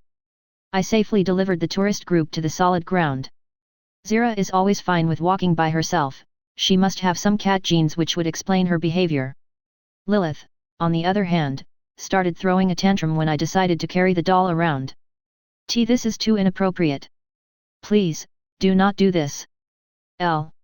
Oh my, do you think there is another way of moving her? Yeah. Look here. Zira picked her up and put her on a shoulder like a bag. Well, it works too. Please do make sure to keep the skirt down. I don't want to be seen staring at her A*. I would have trouble keeping the muscle-head knight at bay. Considering it was not my first time visiting the palace, I was not stopped. The king even agreed to meet us despite not having the meeting scheduled. The place where we decided to discuss the reason of my arrival was the same guest room we occupied during the previous visit. At first the butler tried founding 1,000 reasons to make us wait, but after I pointed at the doll and mentioned her status, he quickly remembered that the king will have some time soon. Indeed, he did. Just what in the world made you come here? The king was a bit irritated to see me. Recently there were attempted assassinations, and as you can guess, I want to discuss the situation. What do you mean? What assassinations? Just to make sure. Sir, do you happen to know about a small girl in glasses who is very arrogant? I tried describing her, showing how high she is and everything. The king only shook his head. Fine. Did anybody inform you about assassination attempts? Lilith and Charlotte were the victims as well. I heard there was something like that, but everyone reported that a certain someone purged the troublemakers, and I did not receive any news ever since. I happen to feel like he does not lie about it. Then you have no idea what is going on. There is a thing at the back of my mind, and it is related to the case you described. Just why do I have that feeling that I am going to be dragged into another exciting adventure which I can avoid? Volume 2 Chapter 70. A dagger covered in sugar. When I heard that the king knows something related to the situation, I was relieved. I want to clear all of the obstacles and then settle down in a quiet place by the sea. I wonder what you know. Do you have an idea who ordered the assassinations? Yes. Not too long ago the most influential noble families were competing for my senile father's throne. The civil war was barely prevented, but the neighbors tried their best to bite off a piece of our land. W. Thank you for the history lesson. Can you stay silent until I finish? Recently the neighboring empire started raising troops and setting up garrisons on the border. It coincidentally happened right after the assassination attempt that targeted your friend. He pointed at Lilith. Is she related to the political matter? Imagine yourself what would happen if the crown prince's fiancé is murdered and her place becomes vacant. It will rapidly turn into civil war, and the army is already in place. W. Smart. If only I was not the issue for them. I wonder why nobody attacked me or Zira. Yet, it does not remove the question why the D. I mean why Mr. Terhan was dragged into this. That person only has one heir. Anything happens to her and the result is similar. All I voiced here is just a concern. Wait a moment. Are you saying it is a prelude to a military invasion and you are not going to do anything until the enemy attacks openly? Exactly as you said. Well, morally it is questionable, but politically it is justified. Perhaps I either become the softest of fluffs when it concerns my friends, or I do not see a bigger picture. Can you do something to protect them? From what I know, they do not require any protection. Consider it a pardon for stealing from the royal family. Will you be staying here like a cow? Do not try. The decision is already made. I can only continue to put your pranks inside a folder and hide them away from the ministers. Oops. Well, there is a way to change my mind and acquire a lot of support from me. W. I am listening. Is it to slay a great dragon, free a princess, bring an ancient artifact? Marry Michael. W. What the F** did you just say?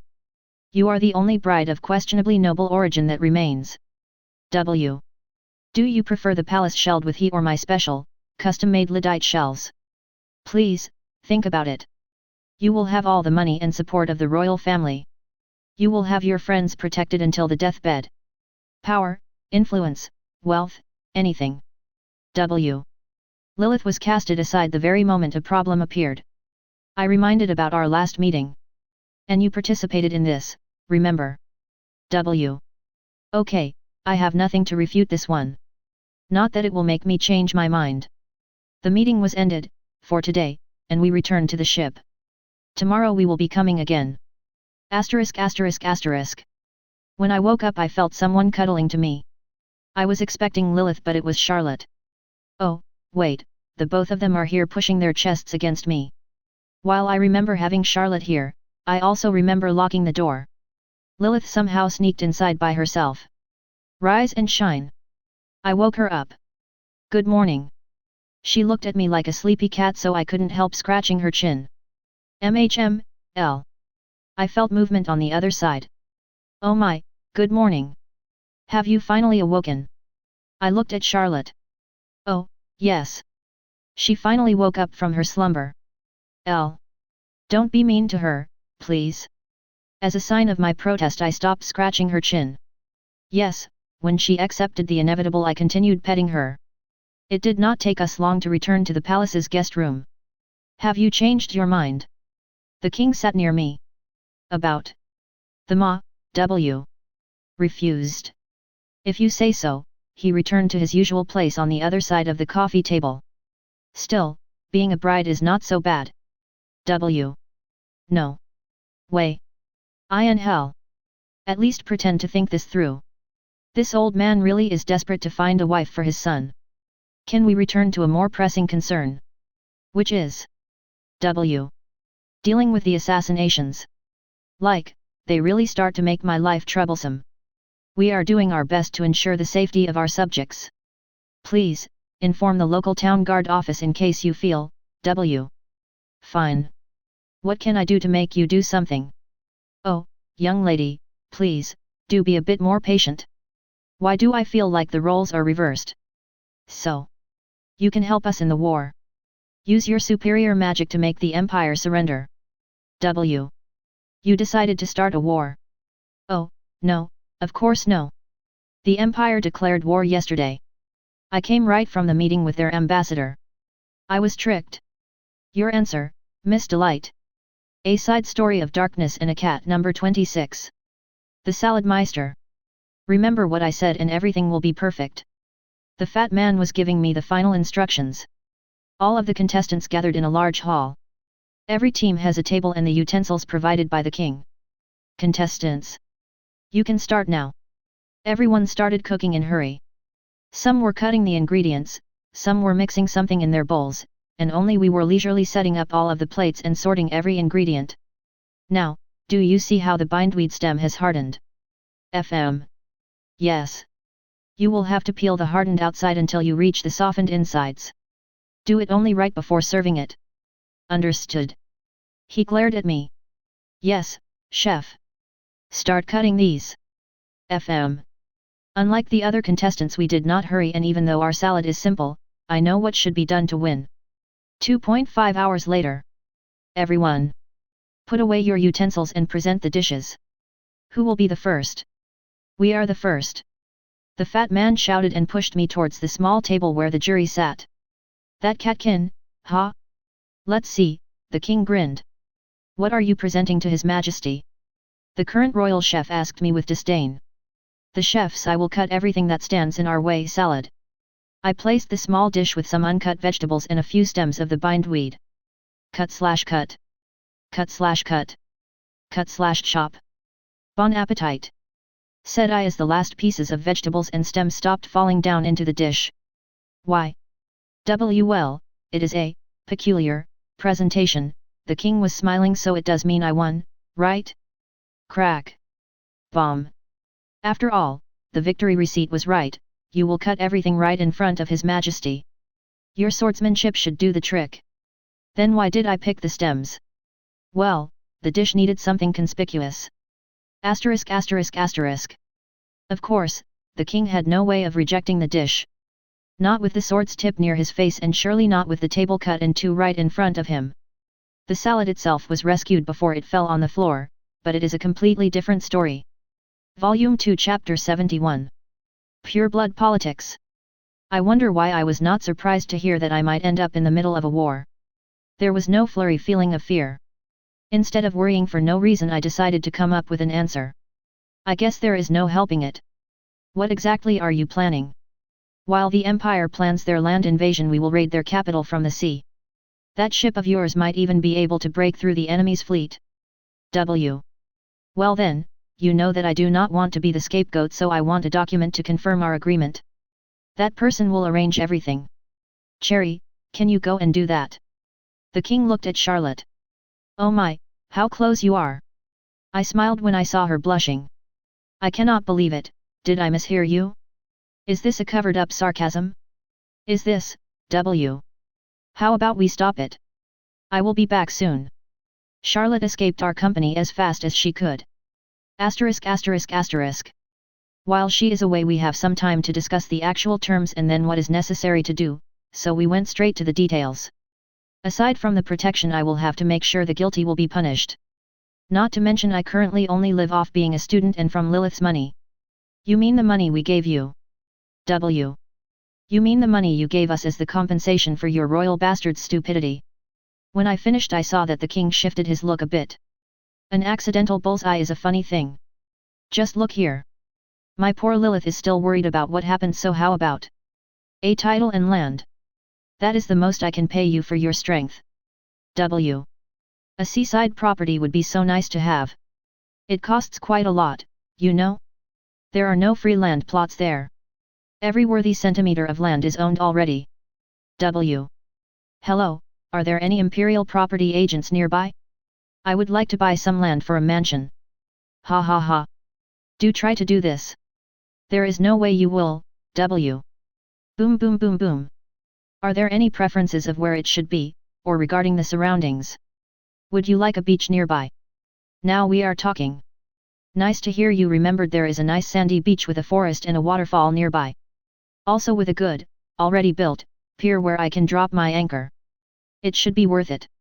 Just bear with it, W. Oh, right. I will not be swearing my fealty to you. You. W. Asterisk asterisk asterisk. As I was saying, you will join the main fleet which will attack their capital. W. Will I just be a background for them or perhaps use your magic to destroy their capital? Then our troops will land and plunder the city. Is that normal? Your Majesty's plan is straightforward. Maybe she should destroy everything herself? The troops will not be required in such case. 02. No. I will provide some fire support against the fleet and castles, but I will not participate in destroying everything. The two muscleheads looked at me in amazement. Did they really think I would risk exploding my asterisk for the sake of their raising and plundering whatever they see? If the enemy comes, they will not spare a single one of us. Your friends included. W. If I keep firing, then I will turn into a floating bomb. No, thank you. I understand. What will you do if you decide to stop our troops? The king asked me with suspicion. Well, in case I decide that there is an unnecessary bloodshed, then I might accidentally fire the main guns into a crowd of murderers. Just saying. He looked at me for a couple of seconds, but the moment his gaze shifted to Lilith and Zira, he understood what it means. They are the ones who have the most experience witnessing my firepower. Does it mean you want to turn into our enemy? W. No, it does not. I just don't want to see the unnecessary bloodshed. Seeing it from behind the smoke and distance does not hurt as much as the immediate sight. I hope he understands what has to be done. Fine, be it your way. However, if you fail to deliver me the results I want, W. Then I will be. Young ladies that accompany you might be a bit disappointed. I mean. I do not threaten them. Calm down, for God's sake. It's just. They had a request, so I let go of his collar and stepped back. Very well. I hope neither one of us will regret this talk. Just saying. For now I will find some hot water to brew some tea. There is one condition. I turned my head and sent him Catalina's death glare. Michael will accompany you. Maybe you two might find some common interests, perhaps even W. Bang. Miss Delight surely does not understand this weird humor, Your Majesty. L. Volume 2 Chapter 72. The Difficulties of Communication. After Charlotte returned with a somewhat finished document and we filled in the rest of the agreements, the king signed it. With having a somewhat convincing paper, we returned to the port where warships already started gathering. Mostly there were galleys and some carracks. I used binoculars to examine the ships and confirmed that only the largest ships have some cannons, 4 at most. The usual weaponry of these warships consists of archers, and there was even a ballista. While the majority of the ships was docked at the port or dropped anchors at the roadstead, there were some daredevils who anchored near my ship. When I started loading the girls onto my back, a carriage drove towards the pier and stopped nearby. 2 persons stepped out and approached. Daddy! What are you doing here? Charlotte looked like a part of a certain Norwegian painting. Unlike Charlotte, I was more surprised to see that the king indeed sent Crown Prince Michael. Your Highness! I barely squeezed words. Not only would they hinder my time with Lilith, but they will also interfere with my work. I am glad we managed to catch up before you set sail. The prince looked at me in satisfaction. TCH, wait until I deliver the most important crew. I would be surprised if the king just sent them to observe me from the distance. There is no doubt they would want to find out everything they can, so I just resigned. Asterisk asterisk asterisk. The men started to explore the ship, like everybody does. Meanwhile, I started making the preparations. I checked the weaponry, the engine, and the most important feature, the aircraft. I have no idea who had this ingenious idea of turning a normal fighter into a float plane, but I still have to applaud them. It is an artisanal conversion of a proper fighter, but it works marvelously. Even the landing gear is still there. After a lot of tests and the data from previous uses, I confirmed that as long as the aircraft is launched, it does not suffer from any malfunctions. So, I am the weak link here. While I was checking the aircraft, the Duke approached me. Young lady, are you going to stay here forever or the fleet will set sail? Oh my, did sir think it is done that fast? We will not be going anywhere until the morning. Why? What prevents you from setting the sails? Every ship here must be waiting for you. I could only face palm. After the several days of staying, the boilers cooled so much that even if I was to burn everything, the steam pressure would not be enough. Also, there is no way to kickstart the system. I knew we will stay for a few days here, so I decreased the amount of fuel burnt, and now I need some time to return to the operational pressure.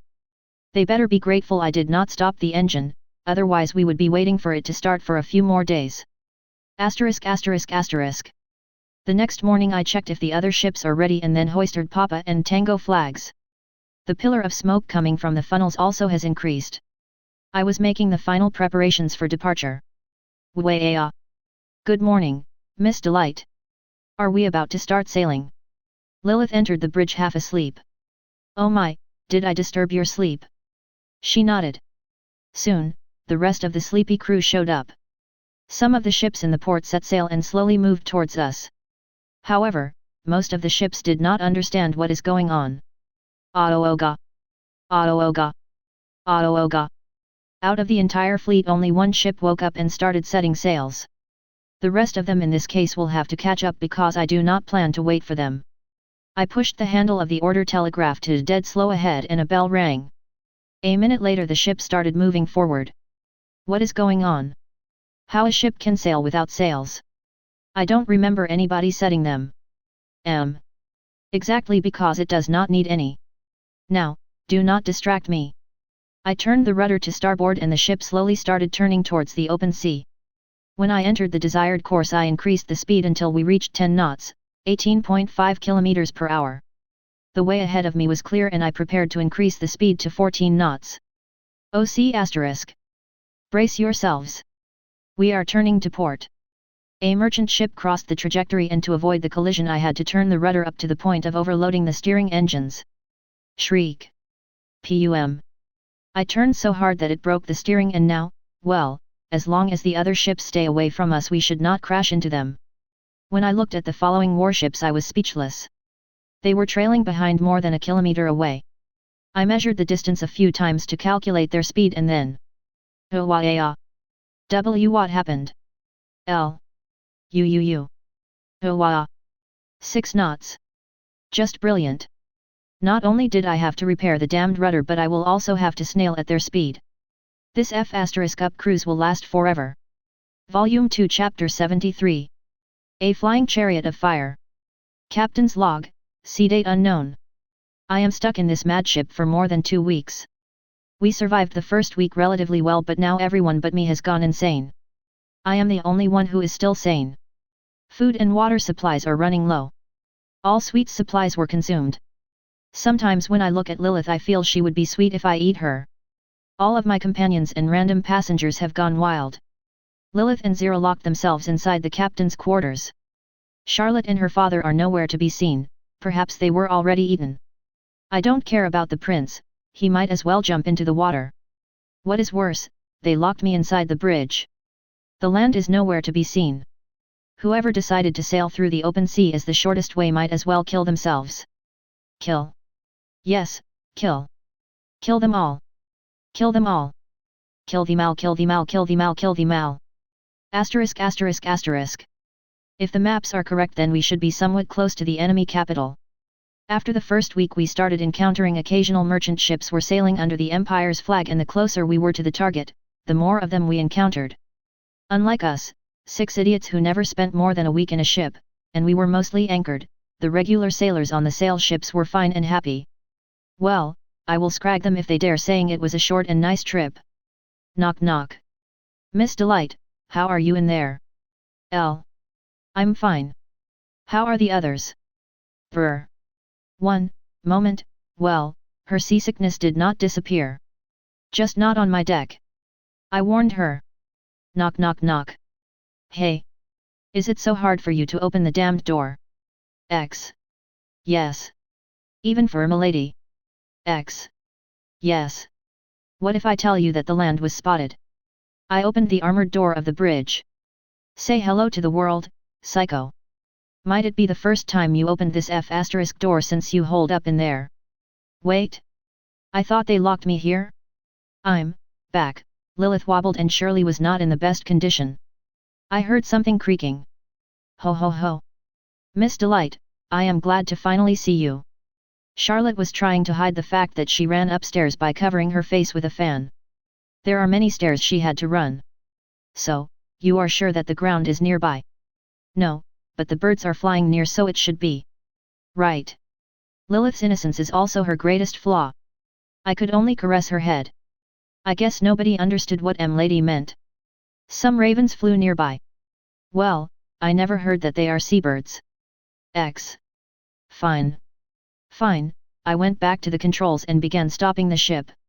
I don't want to risk using the catapults, so to launch the hydroplanes I will have to completely stop. Not that it would be hard with my snail speed. Miss Delight, are you going to stop? Why? See. The hydroplanes cannot be launched while we are moving. Theoretically they can, but... You mean those flying things? Yes. I want to fly. I want to fly. See. Zero wanted to shout that too, but after she heard she was not the first, she decided to pretend nothing happened. Fine. Which one of you? Me. They both shouted. Which me of you? Me. They started glaring at each other. Is it time for Big Sis Delight to step in? Lilith, wait for me there. Charlotte, I want you to follow me and be ready to help with one important thing. I sent her to the radio room. After I was done with Charlotte's crash course and tuned the radio station, I went to the hydroplanes. One of them was already lowered via a crane while the other is waiting for its passenger. Lilith will be sitting in the navigator's seat of the plane. She has good side visibility, so it should keep her entertained. Bags check. Seatbelt check. Parachute check. Why would I need the bags? She looked at me in confusion. If you dirty the plane with your vomit, then you will be the one cleaning it. Bags are here. I showed her the plastic bags to make sure she understands where they are. I doubt that the planes have auto-clean functions, so I wanted to make sure she will not dirty anything here. After a quick crash course on what to do in case of a rapid unplanned disassembly, I closed the cockpit and the plane was lowered to the water. Lilith's POV. Wow. It is so cool. I want to know how it flies. WWWRRWRRR. The plane started coughing and shaking. I was shaken as well. Scary, it is scary. WRRRRRUUU. Kai. Suddenly, the plane stopped shaking so violently, and after final coughs a lot of smoke came out of its nose. Help me. Miss Delight, help me. It is burning. Help me. I was crying out to her, but she was only looking at my approaching death from the board of the ship and waved me. Help me. Ruum. It stopped smoking, and started moving forward. Volume 2 Chapter 74. The Vultures. Lilith's POV. I was flying above the clouds in a winged machine. I got used to its shaking and rattling, but I am yet to be used to its oppressive pushes when it is turning. From the glass sides I can see the fluffy clouds, and in the clears I can even see the water. Sometimes I even could see the tail of the plane that flew in front of us. If only my front view was not blocked. Scout 2, report in. I heard a male voice out of nowhere. Miss Delight said that when I hear a voice out of nowhere, then I should use this magic box. Scout 2? Here. Roger that. Scout 2, we are entering the search area, so keep your eyes open and report if you find something. S1. As the voice said, I started attentively looking around. Soon my eyes grew tired of squinting and I decided to sit back and relax. Out of the corner of my eye I saw something blink below the clouds. I believe I saw something. Give me the heading. S1. What? Where you saw what you saw? S1. Over there. I pointed. HAAA. To which side of you was the object? S1. To my left. Thank merciful master, she can tell at least that much. I am sorry. The plane started banking to the left. Over there. I saw a glimpse between the clouds, but the nose of the plane covered it. The planes turned a bit to the right. Scout 2, keep your eyes open in case we find something useful. Be advised, fuel is running out. We have only 20 minutes left until we return. Do you read me? S1. Got it. *****. A few minutes later we entered thick clouds and I could not see anything further than the glass. The plane started flying up until it flew out of the cloud. We were now even higher than before and I could already feel getting cold. Scout 2, be advised, we have 10 minutes left. We see nothing, what about you? S1. The same clouds. With each moment we had less chances of finding anything. Neither we found a land, nor any landmarks. Alright. Scouts return home. We turned around and flew back to Miss Delight. Those clouds. Why are they so fluffy and cute, yet so devilishly insidious?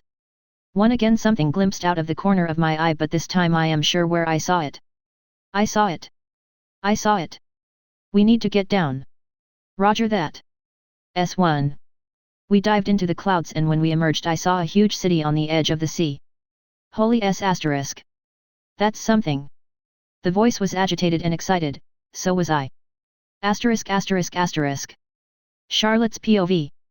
Base, this is Scout 1. We saw a large city in the search area. I suspect it is the target. It is located at Square S19, K8, Search Area Bravo Golf. Ha! It was C90, Kate, Search Area Bravo Golf. When I tell that to Miss Delight she will no doubt praise me. But first, I need to remember what was said. When she came I told her everything. Miss Delight. The magic box said the target is at T-Night, Gate. In Scorch Area Bravo Calf. He. Now she will see how great I am. What the hell have they reported? Charlotte, are you sure you did not mistake? She was sounding irritated. Scout Flight, this is Base, report in. She pulled the pipe out of my hands. Base, this is Scout 1. We are returning home, EDA, S1. What the F** have you spotted? Where and when? She is angry. Sorry ma'am. We located the possible target. A city at Square S19, K8. Search area is Bravo Golf. S1. This is bad. This is bad, this is bad. This is really, really bad. Asterisk asterisk asterisk. Delight's POV.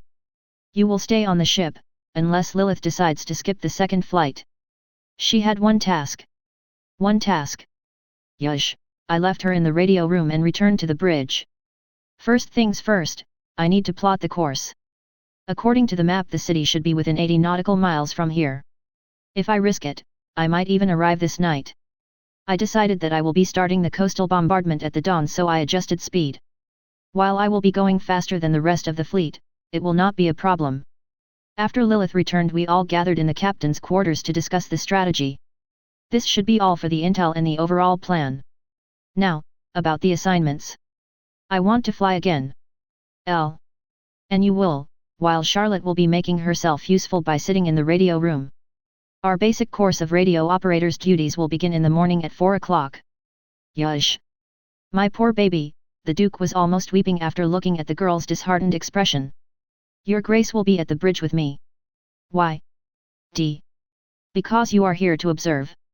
Next, His Highness. Tell me what to do. Michael was eager for his assignment but I could not think of any. The latrines are all clean, after all. You will be at the secondary post. Your crash course will be at 4:30, right after I am done with Charlotte. He saluted me. Zira, do you want to do something exciting and perhaps even useful? Absolutely. X. You will be operating the main rangefinder. Just follow His Highness steps and try not to make the same mistakes. Ding. New achievement, survived the fight against G at and $number and $% at and $at. You received 2 skill points, 10 silver coins, 1 retrofit token, 19 upgrade points, 1 repair kit. Asterisk asterisk asterisk. HMS Delight BC. Mod 1949, retrofit progress, 1/2. Upgrade progress 1/10. Accuracy 34/100. Reload 40/100. Recoil 5/100. Machinery 97/25. Guns 50/25. Equipment 97/25. Main guns 14/50 Mk9. Loaded, 0/8.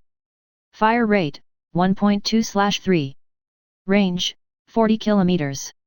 Secondary guns 4/45 Mk19. Loaded, 0/12. Fire rate, 8/20. Range, 18 km. Tertiary guns 3/50 Mk34. Loaded, 0/4. Fire rate, 18/45. Range, 13 km. AA guns 40 mm/56.3 Bofors Stag Mk2. Loaded, 16/16. Plus 10 to accuracy of medium AA. 20 mm MKV Ehrlichon. Loaded, 20/20. 0.50 square meters Browning. Loaded, 8/8. Requiem. LVL-1. Memento Mori. LVL-10. Lyddite Rain. LVL-7. On activation, 10s reload for next salvo. The following salvo has 40s reload. Can be activated every 40s. On activation, minus 25% chance of breakdown and flash fire. When this ship is hit by an attack that would otherwise sink it, 25% chance to completely heal this ship. Duration, 30s. Can be activated every 2 minutes. On activation, fires a salvo of Lyddite shells with higher chance to set fire on target and deal critical damage. Has 34% chance of critical malfunction. A Side Story of Darkness in a Cat number 27. The Perfect Steak. The second contest was supposed to be the main dish. This time the fat man decided to procure the ingredients himself, so I was left with nothing to do. 3 days of petting and sleep later. Contestants. Make us the perfect dish. As always everyone rushed cooking, but I could not because the fat man was nowhere to be seen. 2 hours left. After the announcement I started to worry. 1 hour left. Now it was not even a worry. Bang. The doors were loudly opened and the fat man rushed in with something behind him. It was a huge cage with a few orcs inside. Sorry for being late. Now, my assistant. We had no time to prepare the ingredients beforehand, so please make yourself useful. You remember where to cut? I nodded. Are they going to? They dared bringing monsters inside the palace. Outrageous. I opened the cage and when one of the orcs tried rushing out I turned him into 2 perfect steaks. Faster, please. We are behind the schedule. FM. Yes, chef. Cut. Slash. Chop. With the orcs being turned into a plate of raw steaks I began sousing them. My attention was caught by the fact that I heard no sounds after I started cooking.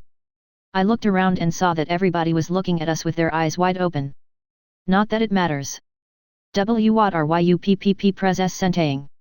The current royal chef was weirdly quiet today.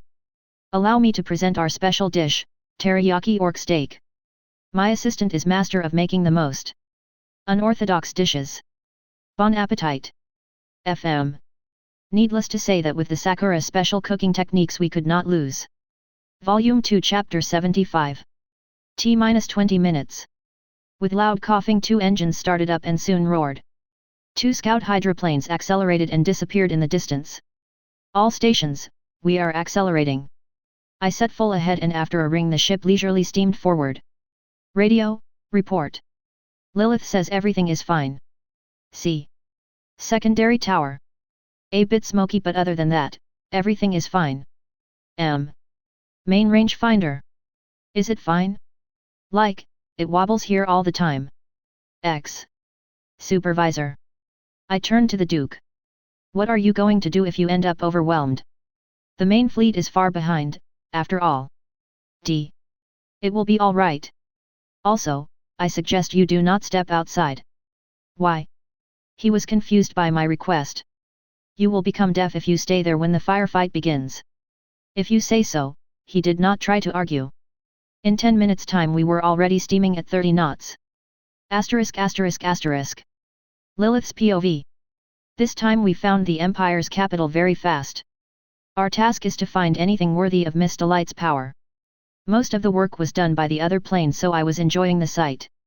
Sub-area CC, a fortress. HB and IB appear to be a governmental structure. The port is filled with ships. Cannot tell what they are. Over. S1. After a closer look at the port I understood why the Empire was said to have the most powerful fleet. Long lines of battleships and galleys were stationed at the roadstead, yet there is something missing. Scout 2, stop daydreaming. S1. Yes. Charlotte, are you there? Yes. See. Tell Miss Delight that the majority of the enemy fleet is here. There are battleships, more than 30, and there are countless galleys. Got it. See. Asterisk asterisk asterisk. Delight's POV. All hands, man the battle stations. It was time for the fight. We are in 30 naval miles, so it is time to prepare. The speed was decreased to 24 knots and the guns are now loading. All of the radars were dead, so I will only be corrected by the scouts. Get ready. We are about to start. I bought technical inspection, which lowers my malfunction chances by 25% and prepared to spend a ton of money to buy repair kits. X turret had a jam, luckily it was quickly solved by the damage control. They even managed to return the radars back to life. Let's drop some lead on those motherf. Boom boom boom boom.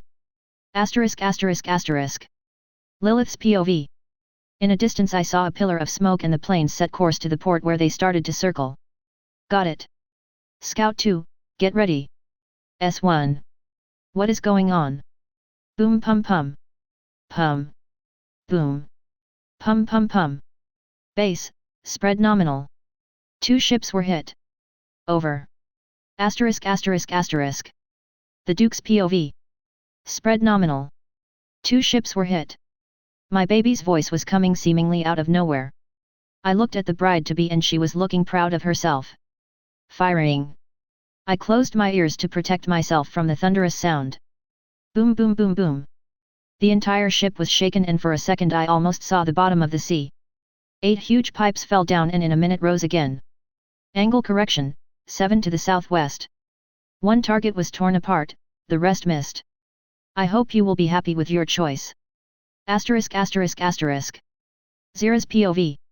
In a distance I barely saw the tops of masts of some merchant ships. Firing. I grabbed something and then the ship shook. Boom boom boom boom. I only saw some blue traces flying over the horizon. Asterisk asterisk asterisk. Michael's POV. Firing. I closed my ears before the guns fired. Boom boom boom. Is that it? Boom. My ears. Sorry for the delay, the repairs were a bit late. Asterisk asterisk asterisk. Lilith's POV. Base, they went everywhere. A few near hits, but other than that no damage. The enemy ships are setting up the sails, they are not moving yet but soon they will. Over. S1. The pillar of smoke was slowly approaching and every couple of minutes the water near the ships was shooting upwards. Pum pum. Pum pum pum pum.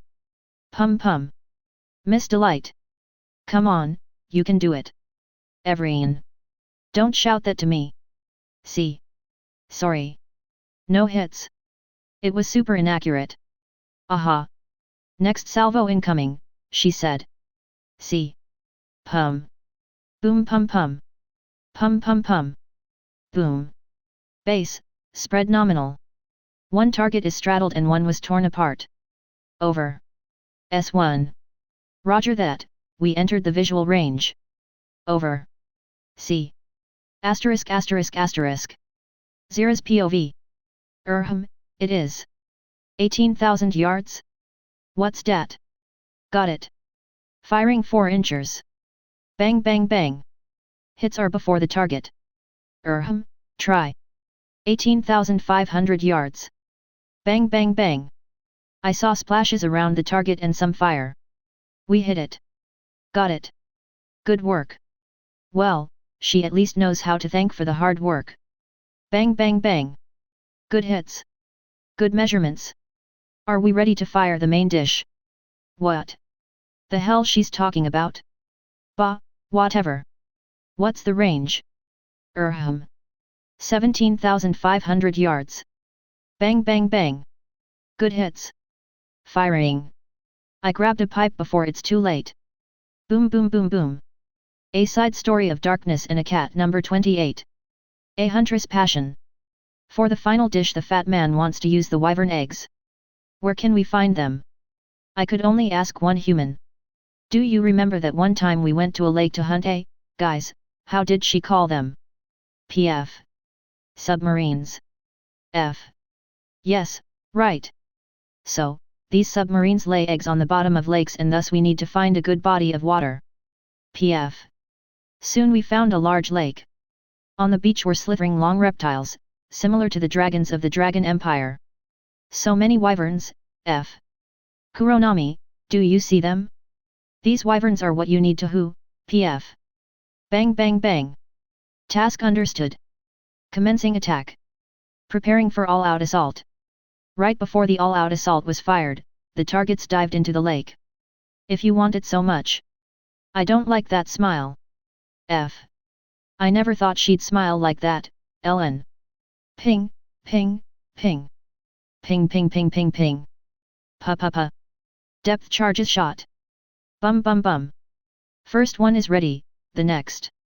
While I was busy with ASW, a couple of submarines surfaced near my friends. Instead of attacking them, the monsters started squirming. Am I the only one who thinks they are begging for mercy? PF. I would too, you saw her face, didn't you? F. Give her the eggs. Just give her the eggs and she will leave you alone. LN. Whatever. Pa pa pa. We gathered the eggs. Kuronami. The mission is over. Return. But I was just getting started. Bum bum bum. Come here. But there are still a few more submarines. It is not fair. Just like that, I was rudely interrupted before I dropped all of the depth charges. A side story of darkness in a cat number 29. Easy as pie. Contestants. Make us the perfect dessert. You, just stay there and don't cause trouble. Please. Chef. I looked at the fat man. Now, my assistant, separate the eggs whites and start whisking them. They won't say a word unless you step away from the bowl. FM. I started doing what the fat man said, and after the rest of the ingredients were added I gave him the finished dough. Good, very good. You made a considerable progress since the first time. Now, make me the cream. While he was making the cake itself I returned to whisking. The other teams were looking at us with envy and concern. It must be because I feel greatly motivated by the fact that I will be eating all the time if we win, so I estimate my cooking efficiency to be 104%. How is your progress? The royal chef approached us and curiously looked at the cream. The preparation is on schedule. I had to look at him because my friends kept on telling me it is rude to not look at the other party. I see, it is good to know that, RC. Slice. RC. The royal chef was a bit bewildered that I cut off a finger that tried to stain the cream I was making. My finger. The intruder was one of the apprentice cooks from another team. It was foolish to assume I will not hear his approach or that I would let my guard down. My fighting efficiency is 103% after all. I will be going, RC. Farewell. I returned to the work after I returned the finger to its owner. I gave the results of my work to the fat man. Good work, my assistant. The fat man nodded approvingly. At long last, we are close to our undisputed victory. This receipt has no way of failing. Kuronami-san, I entrust you to form the cake and cover it with the cream. Shape this malleable mass however you like. FM. Yes, chef. Volume 2 Chapter 76. One ship fleet. A normal battleship opens fire at its maximum range and pounds its targets from afar. 8 or 9 huge guns would send a few cars flying at crazy distance and cause catastrophic destruction. Of course, while I do lack in strength, compared to the likes of Yamato, I am still strong enough to cause a fleet of furnace fuel to be sent to their forefathers. Bang bang bang! A handful of 102mm shells landed around a group of galleys. While the enemy's scattered galleons were still setting up their sails and preparing for the fight, the galleys and other ore ships hurried to attack me. Of course they could not even see me and only followed the smoke. Bang bang bang! Instead of firing the 356 I was raining a much cheaper ammo at the approaching ships. While Zira's corrections begged for a bullet, I still wanted the crew to have some fun. After all, I have no reason to hurry the havoc. Battleships! Zira shouted through the intercom. Among all options I chose the one that favored the enemy the most. I let them form the broadside line. Sir, are there any gunpowder weapons on board of the Empire's ships? You mean the same as yours? D. Something similar, yes. They have. It was all I needed to know. Asterisk asterisk asterisk. I almost had to stop the engines to be able to float with their speed. Soon the battleships formed their line and began closing the distance while maintaining downwind course. It took them a lot of time to get into the visual range. Just what are you planning? The Duke was holding back his fear when he saw 19 pennants to our starboard. For the normal people it might be a dreadful armada, for me it was a row of practice targets. All stations, we are accelerating. Ding ding ding. With a small shake the ship leniently started accelerating at full ahead. From a large distance and through their crude optics the enemy ships would never guess what I am doing until it's too late. Asterisk asterisk asterisk. Almost 5 minutes later we started to get ahead of them and I opened the side armored doors. The starboard 533mm torpedo launcher was aimed to hit the middle of the formation. All stations, brace yourselves for emergency maneuvers. We are turning in 10. Splash. Creak. With a lot of effort and the steering broken and repaired, the rudder was turned to the rightmost position which made the 44,000 tons of croup armor and finest steel turn like a destroyer. And like a destroyer, I fired a second wave of torpedoes. While the first wave was launched with their speed set to low, the second on is at their maximum speed. It should make boom boom boom boom. 4 pillars of water shot up within the enemy line. When the rudder was straightened, I opened fire with 76mm guns to measure the distance. Zira, Michael, stand down. Have some rest while I am busy. Unlike with the smaller guns, I do not want to entrust the integrity of my lower back to Zira and Michael's measurements when it comes to the actual firepower. When the shots were perfectly measured I prepared to fire. Asterisk asterisk asterisk. Without a fail and memento mori abuse the guns were loaded and turned towards the targets. Boom boom boom boom. 2 ships were pierced and the shells exploded on their other side. 1 ship was overturned by a near miss. Soon, under the gunfire of mine, the enemy turned to retreat. By that time out of their naval power only 3 ships with tattered sails were afloat. Of course, it does not mean my job here is done and we can pack our battlecruiser into a box. While the main fleet is abandoned somewhere behind, I will soften the capital to let the Allies capture it when they finally bless us with their presence. As the main guns were aimed at the target I prepared for the coastal bombardment. Boom boom boom boom. Asterisk asterisk asterisk. Lilith's POV. 4 explosions happened inside of the capital's citadel. The large fortress was designed by the Empire to protect the Empire's heart if the city is attacked. Nobody ever managed to break through its thick walls and make it fall. I can only imagine the faces of the soldiers and the imperial family when the citadel disintegrates in front of their eyes. This logic-defying thing is only possible when you meet someone to whom the common sense could never be applied. Asterisk asterisk asterisk. Ding. New achievement, defeated Grand Admiral Throne. You received 1 repair kit, 23 upgrade points, 1 gold coin, 16 silver coins, 3 skill points. Asterisk asterisk asterisk. HMS Delight BC. Mod 1949, retrofit progress, 1/2. Upgrade progress 4/10. Accuracy 50/100. Reload 40/100. Recoil 10/100. Machinery 97/25. Guns 50/25. Equipment 95/25. Requiem. LVL 1. Memento Mori. LVL 10. Lyddite Rain. LVL 10. On activation, 10s reload for next salvo. The following salvo has 40s reload. Can be activated every 40s. On activation, minus 25% chance of breakdown and flash fire.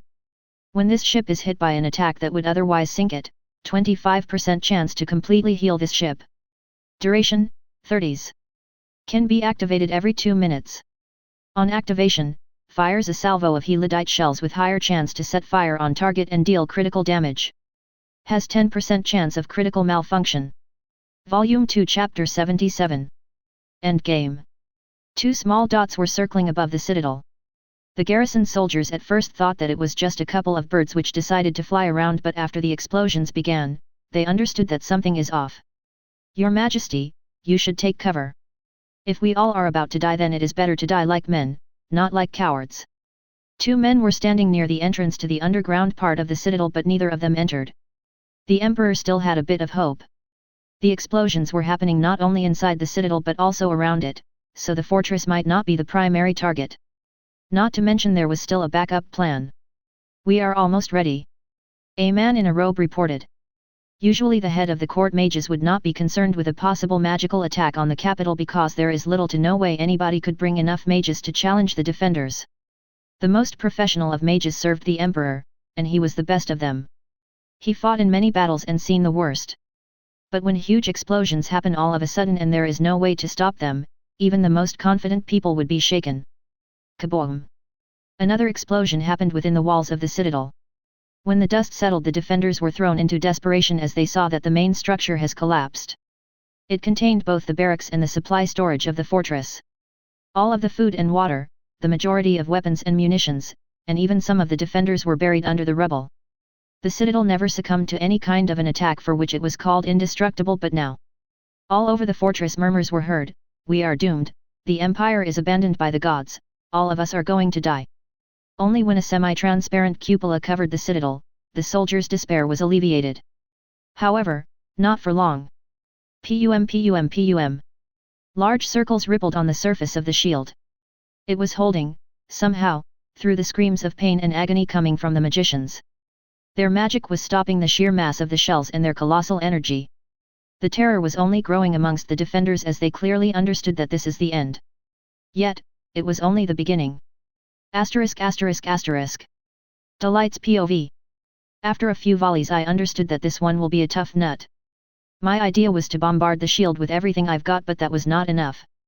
The scouts see no effect. I see, I wondered what to do. Then something flicked in my head. If there is no way through the shield just with the sheer firepower, then you just need to have even more firepower. Breaking something with the brute force is also a viable option in almost every situation. And there is a way to obtain it. For the eternal glory of the Royal Navy. I read the phrase from the blade of the stiletto and the turrets changed. Instead of the small elegant turrets I had, there were now huge, massive boxes of welded steel plates. The huge and powerful turrets were screaming how destructive they are.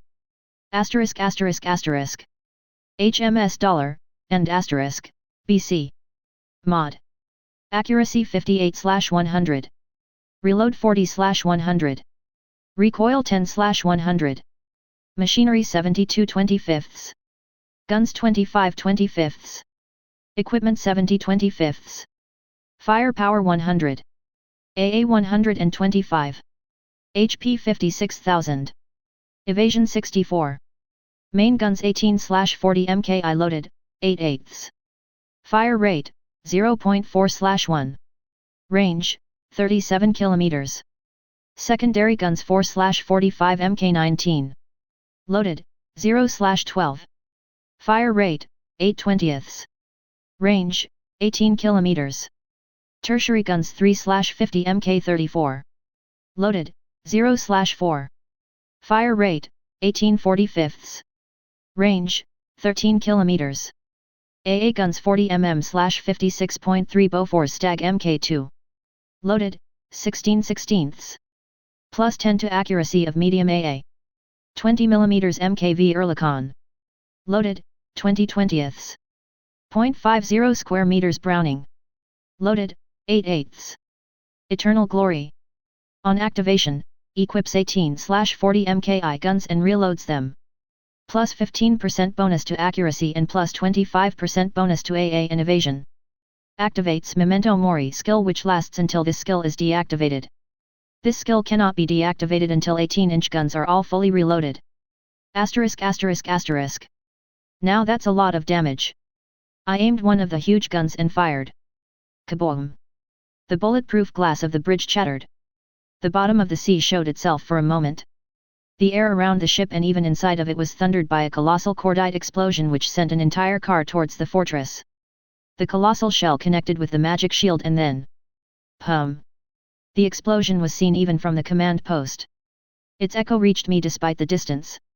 I doubt anything can stop those shells. Kaboom! Kaboom! Kaboom! Kaboom! Kaboom! Kaboom! Kaboom! The terrifying might of the recoil was too huge to fire the guns all at once, so I could only send the enemy my presents one at a time. Of course, the accuracy was anything but satisfying, yet it is still too powerful, so even the close hits were enough to cause catastrophic damage.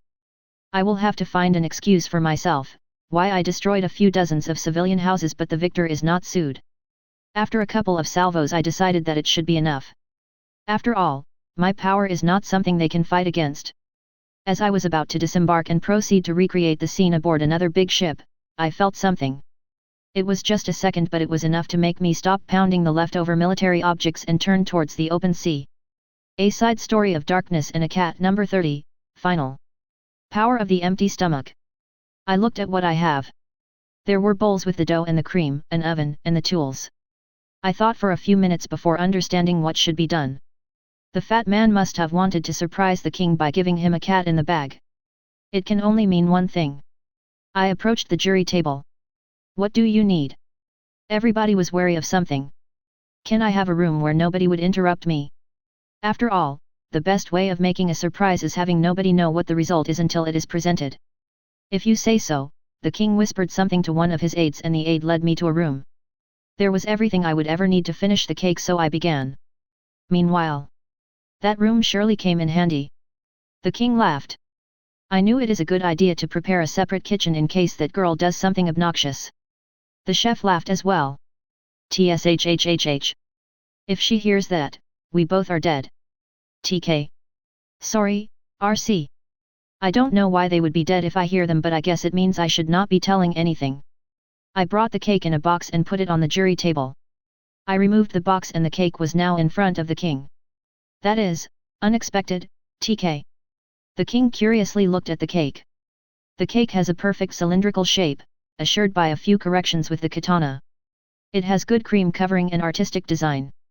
It also has some fruits and jam inside. Is this what I think it is? PF. Yes, F. Now we know that it was her plan all along. MG. I perfectly recreated the appearance of a tuna can. It is hard to think of anything if you are hungry. Asterisk asterisk asterisk. In the end it was not surprising that Kuronema's team won. After that the fat man became the new royal chef and got stuck in the kitchen, while Kuronami became stuck in the dining hall eating and sleeping throughout many years. The kingdom's military budget is all spent on sustaining the insatiable hunger of the destroyer, but nobody complains. After all, ever since she settled down in the palace, no ruler dared challenging the kingdom because of the crazy cat girl, rumored to be so terrifyingly strong that she mercilessly cuts through entire armies. Of course those are just rumors. Right? Volume 2 Chapter 78. The Storm Incoming. I anxiously looked in the binoculars. Far away in the distance were numerous ships.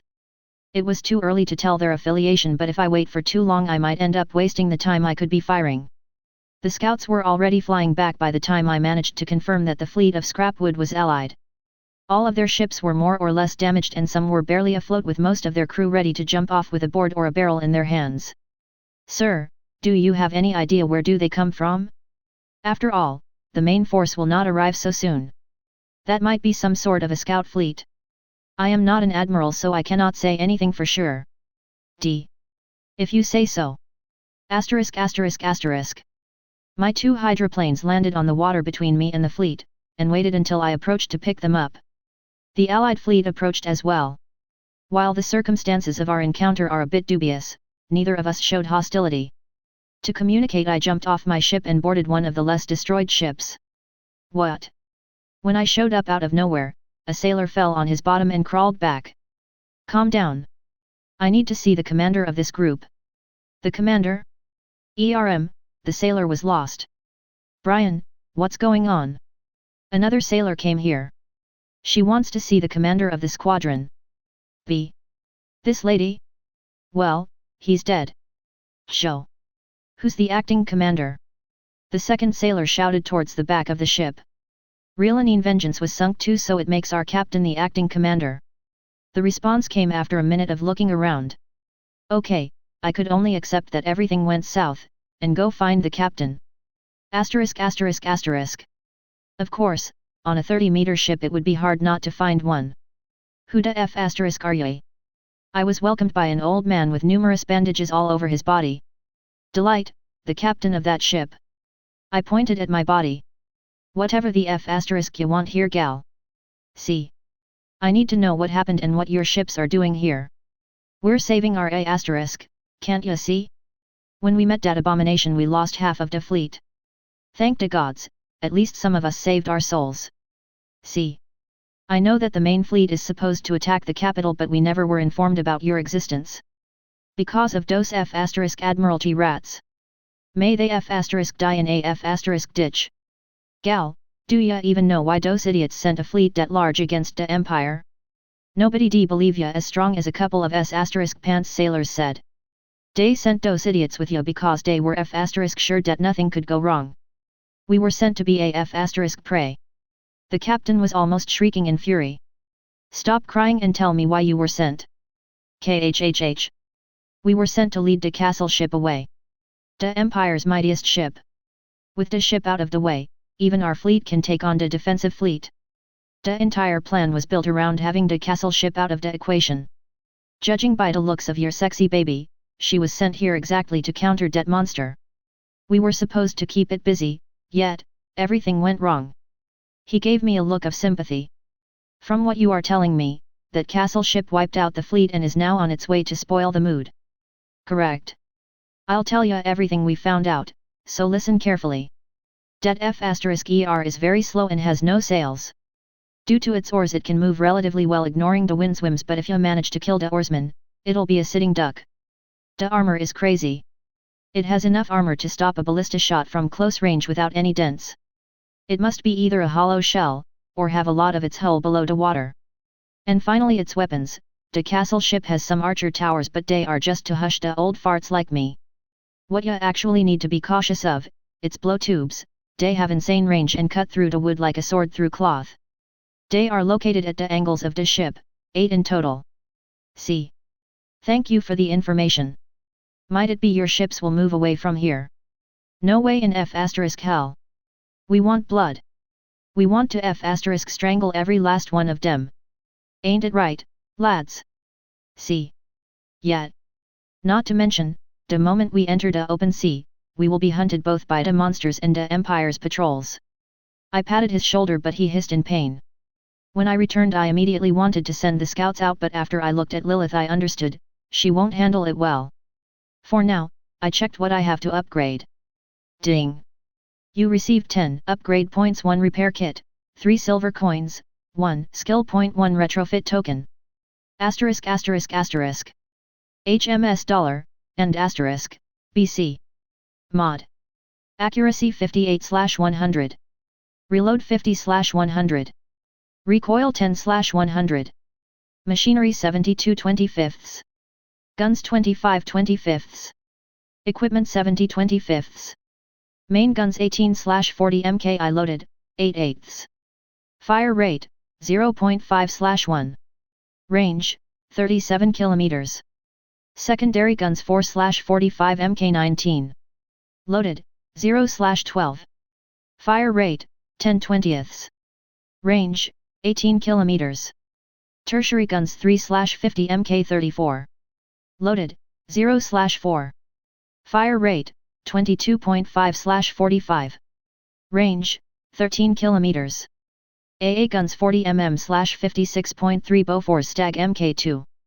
Loaded, 16/16. Plus 10 to accuracy of medium AA. 20 mm MKV Ehrlichon. Loaded, 20/20. 0.50 square meters Browning. Loaded, 8/8. Requiem. LVL2. Memento Mori. LVL10. Lyddite Rain. LVL10. On activation, 10s reload for next salvo. The following salvo has 30 SIXS reload. Can be activated every 30 SIXS. On activation, minus 25% chance of breakdown and flash fire. When this ship is hit by an attack that would otherwise sink it, 25% chance to completely heal this ship. Duration, 30s. Can be activated every 2 minutes. On activation, fires a salvo of Helidite shells with higher chance to set fire on target and deal critical damage. Has 10% chance of critical malfunction. Retrofit available. Would you like to deactivate Eternal Glory and start the retrofit? ******. Yes. Volume 2 Chapter 78.5 Retrofit.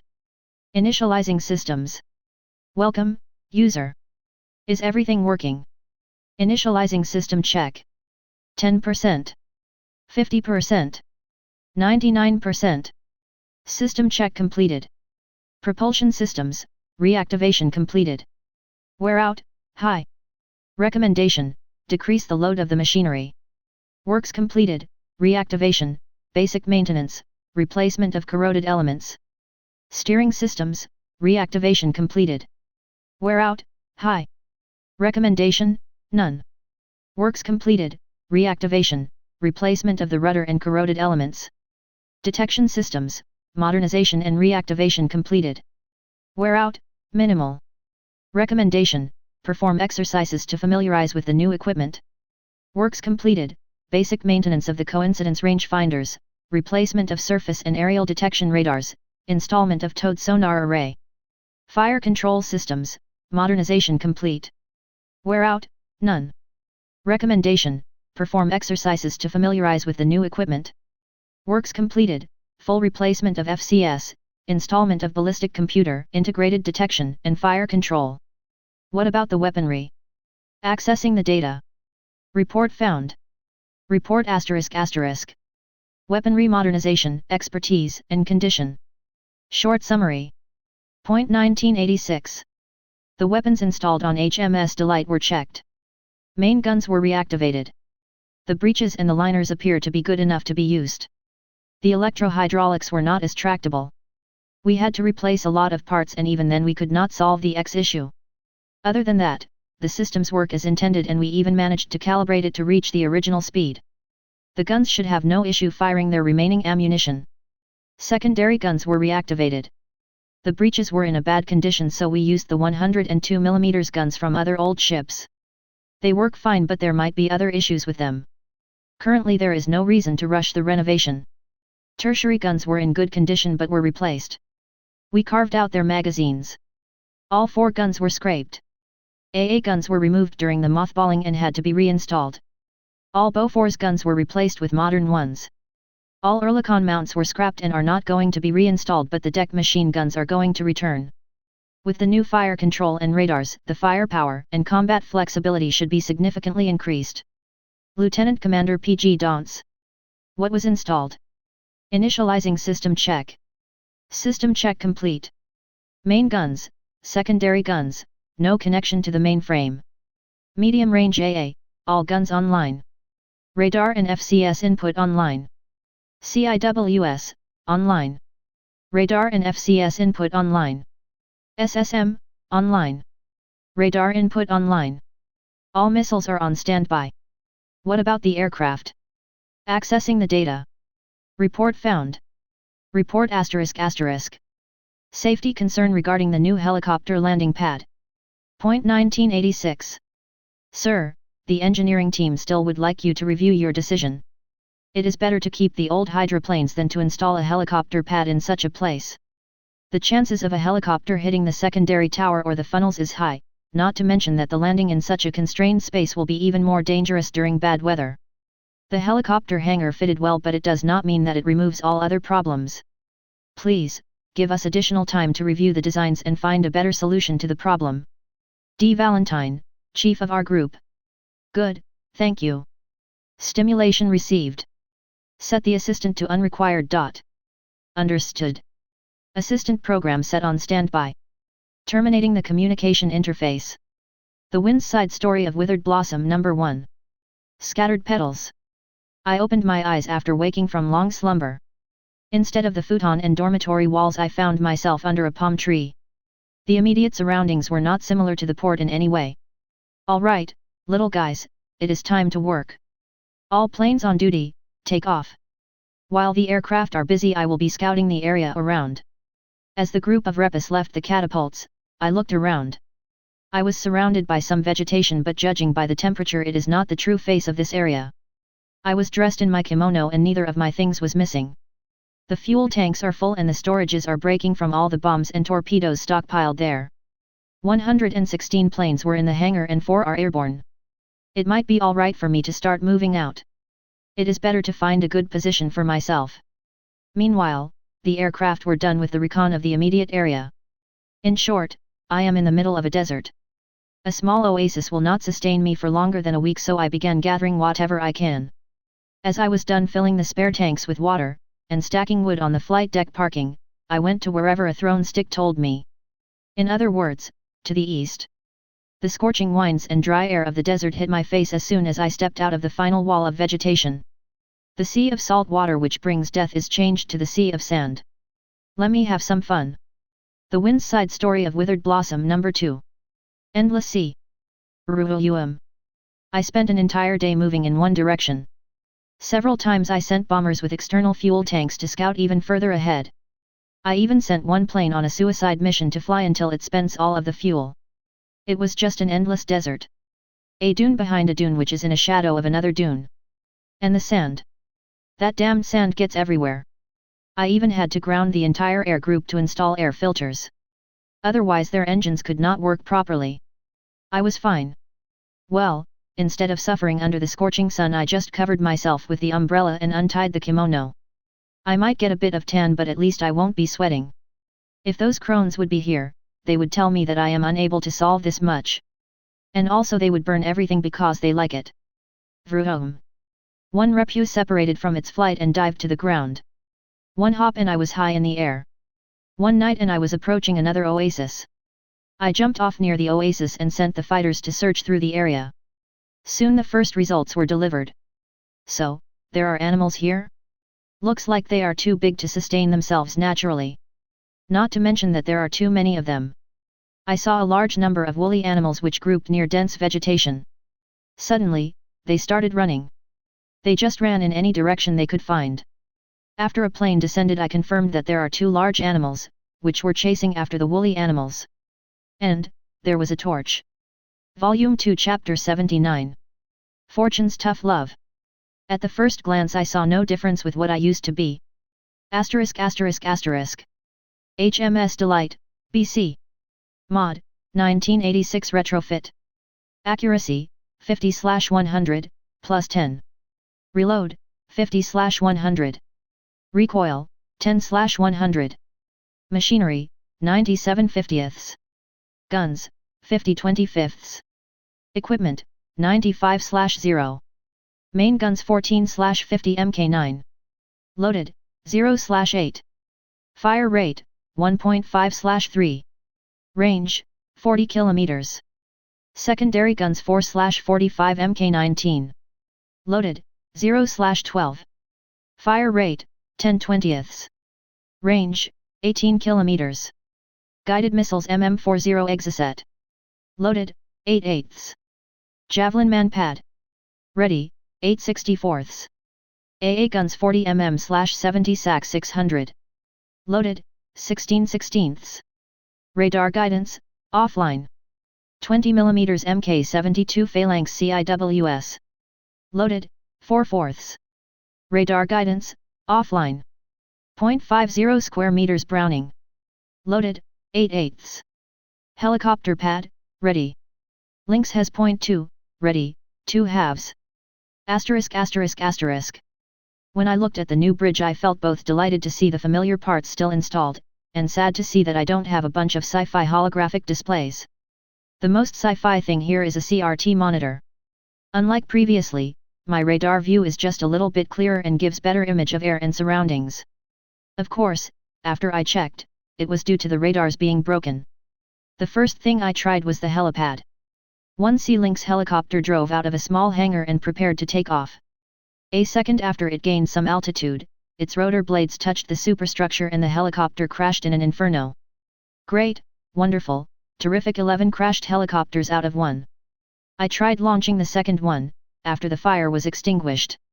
Luckily, the helicopter will respawn after 1 hour. Ta-ta-ta-ta-ta. The second helicopter lifted off the pad and slowly floated out of the deadly trap. This time nothing stood in its way and it flew in the direction the bait fleet arrived from. Even at its maximum speed the helicopter was slow. However, its advanced optics were times better than a binocular. *****. The rep, broken radars, and alive and well observation posts reported nothing. As the time passed, clouds appeared on the horizon. I wondered if it will affect the detection. Miss Delight, what are we going to do? I mean, the battle should be over by now. Is it? I wonder if the Empire will surrender. As the sky started filling with clouds, I prepared to recall the recon, but the helicopter reported an anomaly. There was only a small chance it would be the castle ship, but the longer the recon continued, the closer I was to discovering the enemy location. Here you are. A video of a huge castle-like floating object arrived. While it is huge, it still managed to sneak to 13 nautical miles from me. If not a suspicion of mine, I might have even missed it. The next concern was what to do. The weather was becoming worse and the helicopter will have to return very soon. With no radars and no corrections, it is useless to open fire now. If I would not hit and cripple the ship with the first salvo, it will be alerted and will try to retreat. I decided to engage. Firing in 3, 2, 1. Boom boom boom boom. The shots scattered around.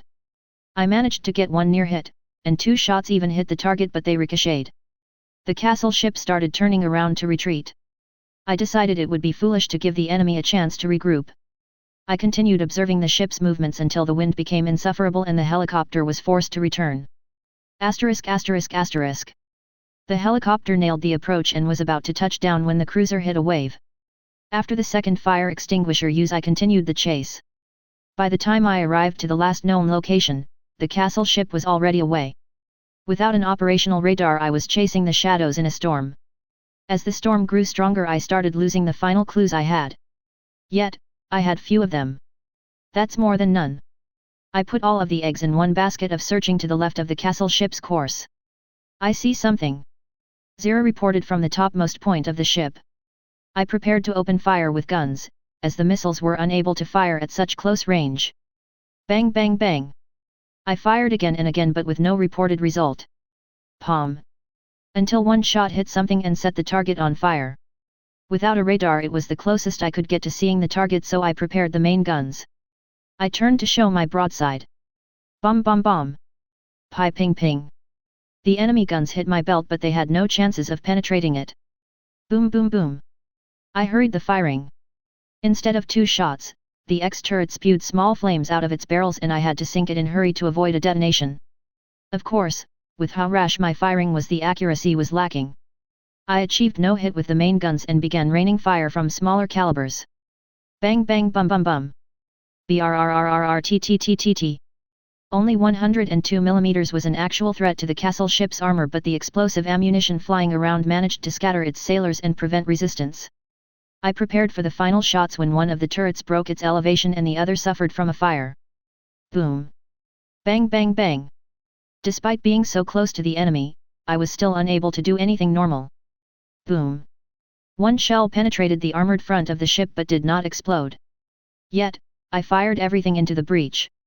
Boom. Bang brrrrrtttt. Bulletin bulletin bum. I was already considering ramming after having a lot of misses from point blank, but I still prepared to fire the last 2 shots of 14.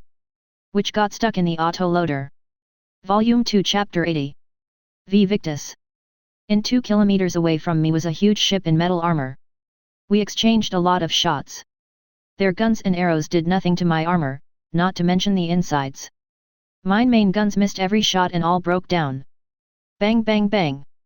Despite my continuous fire from the secondaries, they were too weak to deliver a lethal blow to the enemy. They already burnt down everything that is outside of the armored hull, and broke the oars. All of the enemy weaponry was silenced, but the ship still was afloat. 102 mm high explosive shells cannot penetrate the armor, while armor-piercing have too few explosive filler to deal significant damage. I guess it's a good time to use the repair kits lying around. All 4 gun turrets were instantly repaired, but the aft turrets, which suffered from fire and were flooded, require additional time to pump the water out. I did not wait until all of the turrets are ready and began loading for the 4 guns. The newly repaired A turret instantly started spewing fire, so I spent the final repair kit in a fire extinguisher to bring it back to action. Meanwhile, B opened fire. Boom. 2 large holes appeared in the front of the castle ship. A smoke started coming out of there. I prepared for the second salvo. Out of the 4 turrets, only one had a malfunction. A jam will be solved quickly. Boom boom boom. The first shot pierced right through the metal plating, the third hit something below the waterline, the fourth crushed one of the gun platforms of the castle ship, and the fifth made a hole right in the superstructure. By the time the shots were fired, the last gun turret was back in action. Boom boom. 2 shells hit the middle of the ship. Kaboom. A huge explosion happened after the smoke settled. The castle ship started rapidly sinking. Asterisk asterisk asterisk. All stations. Gather at the deck, we need to save the survivors. The Duke, who previously just stared at the carnage with his mouth open, turned around and shouted. What do you mean save them? They are our enemies. The sea is cruel to everyone. If we won't save them, then no one will. It's not like the kingdom just kills all of the prisoners. Right. You are making a huge mistake. He shook his head and returned to the window while grumbling. I turned the ship to the wreck and turned off the propulsion. Asterisk asterisk asterisk.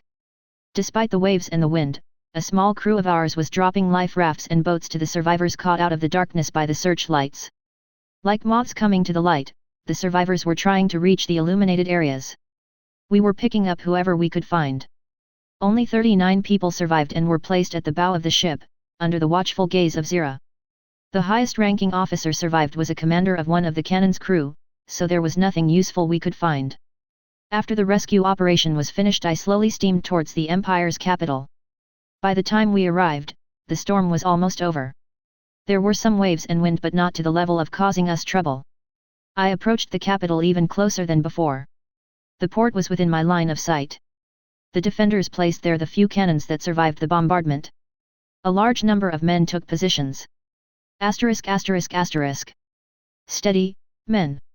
The sergeant shouted at the gun crew. After the terror of the previous day, the garrison lost too many soldiers, and now he had to command militia who not only never fired a gun, they never even saw it from close range. Fire! He shouted when the huge castle ship entered the firing range. Bomb bomb bomb bomb! The battery fired, but neither of the shots hit. The ship started turning. Normally, when a ship turns away after being fired at, it means they are scared. But everyone here knew. This one is not going to fool around with them. Lift the carriage. Lift the carriage. Faster, damn you. The sergeant hurried the men to move the cannon. Every second they stood in a place was approaching them to their death. When he looked at the ship, his heart sank into the heels. The large houses on top of the ship's deck were turning their own cannons at them. And everybody knew what those cannons can do. One of the ship's cannon was lifted high, as if it was about to shoot down the sky itself. Boom! One shot was enough to destroy everything. The morale, the army, the city, the hope, and the empire. All soldiers were shaking like grass stems in a fierce storm. All militiamen scattered and ran for their lives. All resistance that was planned, now became a wild dream of people, who are completely disconnected from the reality. Asterisk asterisk asterisk. Sign here. And here. And here. Also, on this page. Lily, where is the next list? A moment please, I almost finished writing. L. Fine. Then. Oh, right. Sign here, here, and here. The poor emperor's eyes were filled with small tears as he signed under every term of the unconditional and complete surrender aboard HMS Delight. All conditions of this surrender were filled in as the time and imagination went on, and caused the emperor to turn grey and old within one day. The Wind's Side Story of Withered Blossom No. 3. Updated. Food chain. When the moonlight illuminated the oasis, I saw a scene of hunt. 2 animals were chasing after a large group of animals. At first I was only curious to see what I can find out of it. However, after a torch appeared out of nowhere, my curiosity was attracted there. Inside dense vegetation, be it a grove or a huge bush, one torch lit up and soon was followed by many other torches. In a few moments the torches moved out of the vegetation and began grouping in the way of the predators. The beings that were trying to oppose the hunt were humanoid, but further study is necessary to understand who or what they are. 4 dive bombers were lifted to the flight deck and waited for their turn to take off. After a flight of fighters had switched, the dive bombers were launched and started circling above the oasis. Meanwhile, I was watching at what is going on. The humanoids were desperately fighting against the beasts that dedicated all of their attention to smaller but easily accessible prey. Out of the initial 20, the humanoids had only 7 left. They were not using firearms but had some sort of a way to use fire and ice from the distance. Perhaps it is magic. It would be the only logical conclusion that I am no longer on Earth. Whatever. I sent the fighters to scatter everyone. As the predators ran away, the dive bombers began attack. Boom boom boom boom. It was over in a moment. 4 craters and 4 humanoids searching for cover. I have no idea if I killed somebody, but nobody would blame me. Especially if I make my appearance in the morning. For now, it is time to sleep. The Wind's Side Story of Withered Blossom number 4. Updated. An actor's death. Wake up. Wait. My peaceful sleep was interrupted all of a sudden. I jolted but saw no one nearby. Only a distant plane disturbed the dead silence of the desert. Whatever it was, it managed to sneak through all of the patrols. I will have to tighten the security. I confirmed that I slept through day and woke up in the evening. Tonight I will be making my appearance in front of the humanoids I saved before. For them I will be a traveler who made it through desert and coincidentally walked into them and their grief. For me they will be a great way of finding, well, the way out of here. By the time I arrived, they managed to bury all of the dead bodies to hide them from me. One of them twitched and turned around when I was still far. It pointed at me and they all stood up at once. All of them were uneasy and quite possibly mistrustful of me. Still, I approached. Unii-chan, do you know where Ma is? Their faces were worth everything. I love it when everyone turns gentle when facing me. Even that person could not withstand my charm. Just make it cute and you are golden. What happened to you, girl? Have you got separated from your caravan? A man's voice, one great sword, fought in the front lines. A knight? Yes. You. We were sleeping when a noise came from outside. Ma stepped out to check but... You. Even those who still showed mistrust were carefully whispering words of comfort and hugging me. Now, it is time to interrogate them. Unii-chan, where is your caravan? The Wind's Side Story of Withered Blossom number 5. Updated. Ingratiating. I arranged what I found out after talking with the saved people. They might not know that but they now owe me. From what I managed to find, those people were part of a merchant caravan which moved between the oases. After seeing them from a close range I confirmed that this is not the real world as I know it. There were 2 males, a huge orc warrior and a dwarven ballestieri. And there were 2 females, an elven scout and a human priest. While the former category is stronger and are more useful for my survival, the females could be used to earn myself money, and money is. For now, I just helped them herd the surviving pack animals and said that I am a plain mancer. It is a miracle we all survived. If the beasts continued attacking, neither of would have survived. Scout. I have no idea how it happened, so we must be careful. Warrior. Good idea, brother. We should keep going. And take that child with us. The desert claimed enough lives for this time. Volley, archer? Crossbowman? No idea. They brought me with the caravan. Originally they were soldiers of their caravan, but now it is their duty to deliver the goods to a town at the edge of this desert. Otherwise. Oni-chan, why are you hurrying so much? If the owner's clan suspects us of stealing the goods and the lives of their kin, we will be hunted forever. We sworn to protect them, and should we fail to, the blood feud will start. Priest. At least this adventure should be worth it. The longer I stay away from those blockhead sisters, the better. The Wind's Side Story of Withered Blossom number 6. Updated. Survive, adapt, enjoy. Wake up. My peaceful sleep was suddenly interrupted. Are you all right? You had a nightmare. The elven scout looked at me when I jumped out of the sleeping bag. Come here. It was nice to be comforted by a female. The fat hairballs do not count. After the caravan protection group, which failed its duty, was done refilling water and gathering the surviving pack animals, we moved out and are in the middle of the desert once again. I just slept for an hour, but I was rudely awoken by a voice out of nowhere. It appears that nobody but me can hear it. The warrior and the BA whatever were leading the caravan, the scout is here with me, babysitting on the move, and the priest is riding a beast further from the caravan to search for any problems around. Those people appear to be used to this lifestyle, so they might be similar to nomadic tribes. Oni-chan, are you always moving back and forth with the caravans? Well, yes. We make stops in the towns at the edge of the desert, but their life is too alien to us. If they are nomads, it should mean there are more than one group of them, and wherever there is a chance. Oni-chan, are you protecting the caravans from beasts? Not only, have you encountered raiders as well? I asked while preparing aircraft. You mean bandits? Yeah, those are pain in the... I mean they are bad people. Don't worry, we will protect you. I could only giggle and launch scout aircraft. The main wave will be launched under better circumstances. Volume 2 Chapter 81. Of Pillaging and Loot. After my unquestionable victory, I decided to take Lilith, Zira, and Charlotte for a walk. Being on a ship for longer than a month is not something one would enjoy too much. Unless they are used to. Of course, the official reason was to release the prisoners of war, but does it cancel the possibility of sightseeing? I quickly herded the prisoners to the occupied corps officer and returned to the girls. ******. We started our excursion from one of the least destroyed parts of the city, despite its vicinity to the fortress. What a crappy place, Zira started whining immediately. Why do you think so? You made us miss all that glorious looting and slaughter. I cleared my ears before asking what she meant. I am sorry, I might have misheard you. Can you repeat what you said? Come on, the entire plot of this campaign was to plunder this city and take all gold and pricey things we could find. I looked at the other girls. Neither of them was concerned with Zira's crazy words. No way we are doing it. Was it not enough for you to have this city in ruins? She absent-mindedly looked at some ruins around the fortress and shook her shoulders. Then, I'll be going. Before she could go, I grabbed her and dragged after our tourist group. Dias Volt, damn it. What does it mean? A call to start slaughtering everyone you consider infidel. Now that's a funny thing. X. You brute.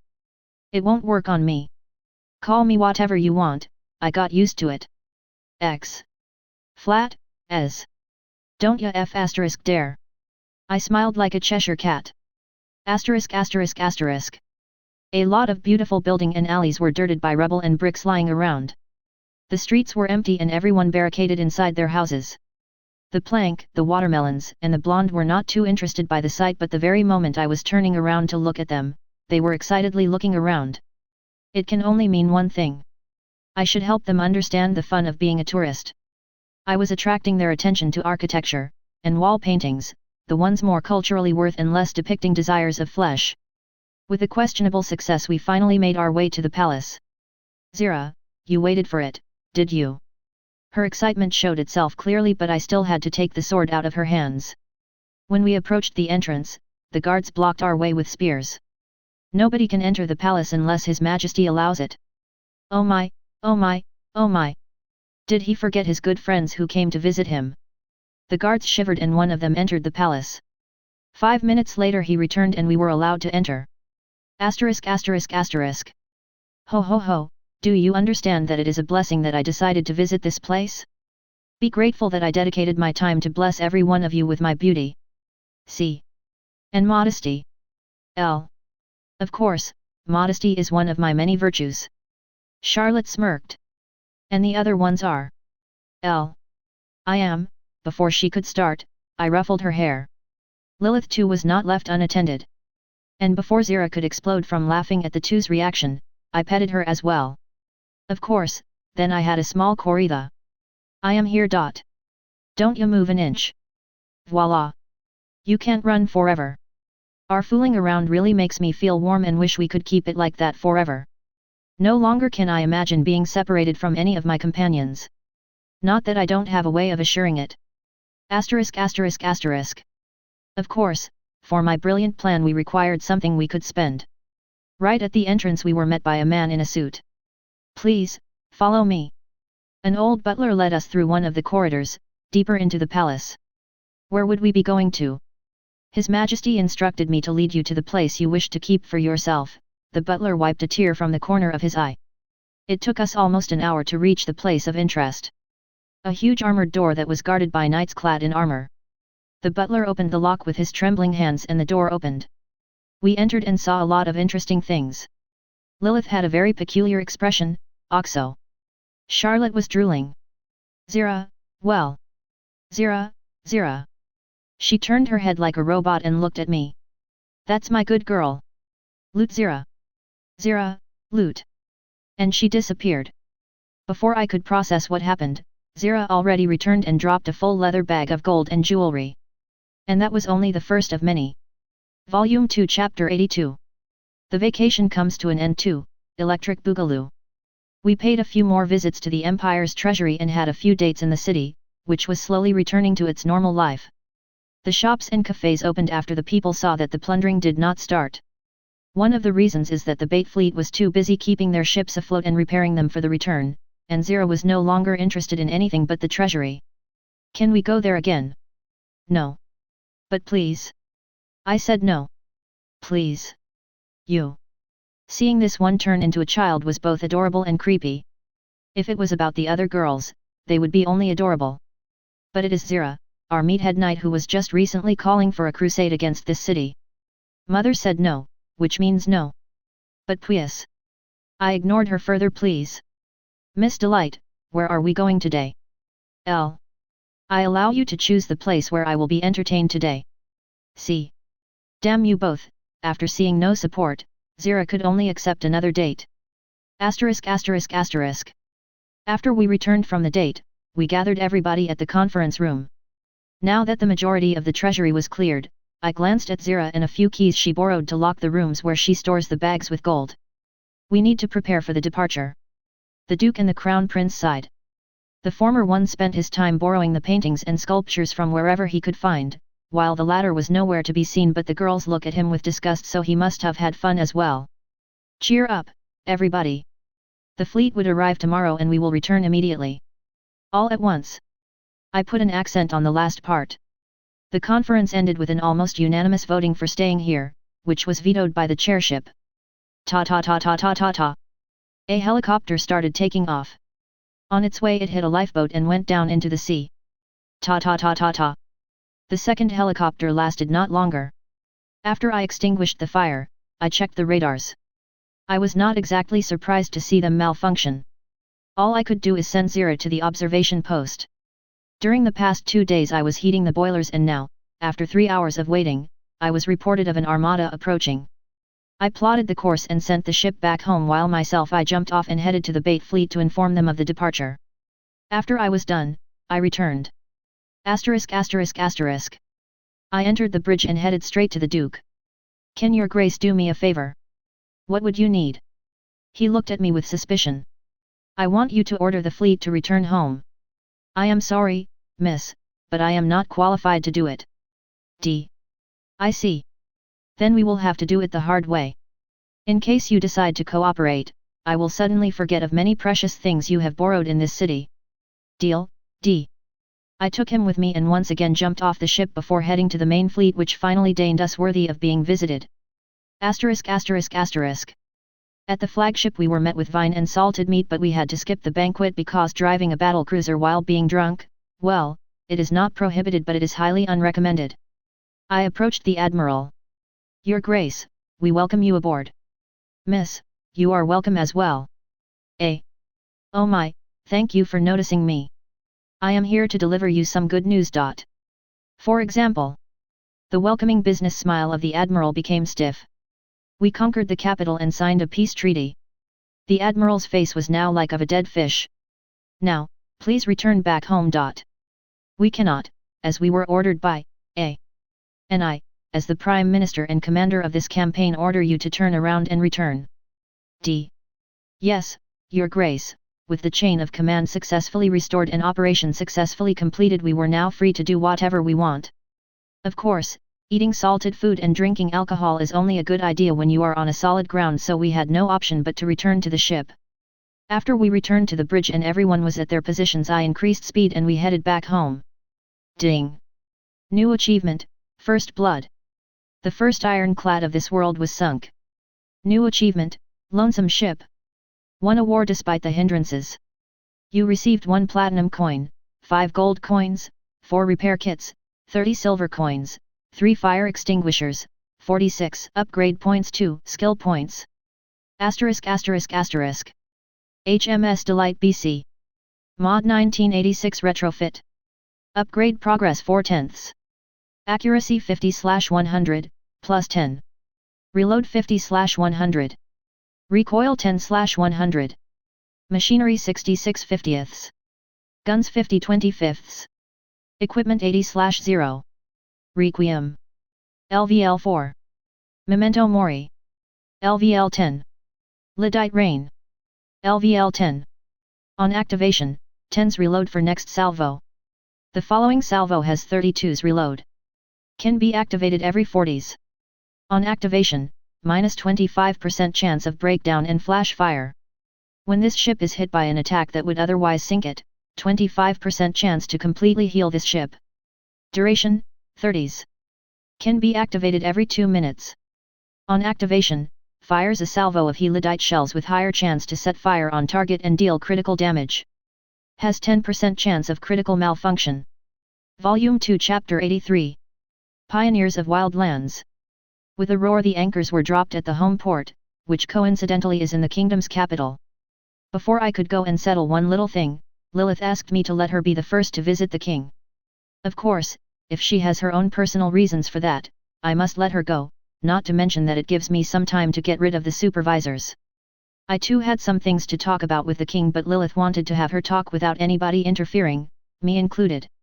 I unloaded all of my passengers and found out that I am alone. Charlotte wanted to spend some time with her father, Lilith went to the king and Zira had to follow. I returned to the ship and from boredom I started hunting the passerby ships by aiming the main guns at them and watching their reactions. Few of them were evading my aim, so I guess not too many people know what I am capable of. Soon I just started to daydream. ******. When I returned from the dreamland I saw Lilith and Charlotte who were lonely on the pier.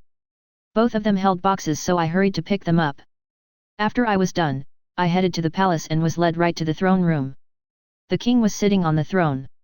To the left of him was standing the duke. And to the right of the throne, on a pillow, was sitting a small figurine which I quickly recognized as the girl in glasses. Before I asked what she does here, she raised her hand to stop me. Fine, whatever. Does your majesty remember what I wanted?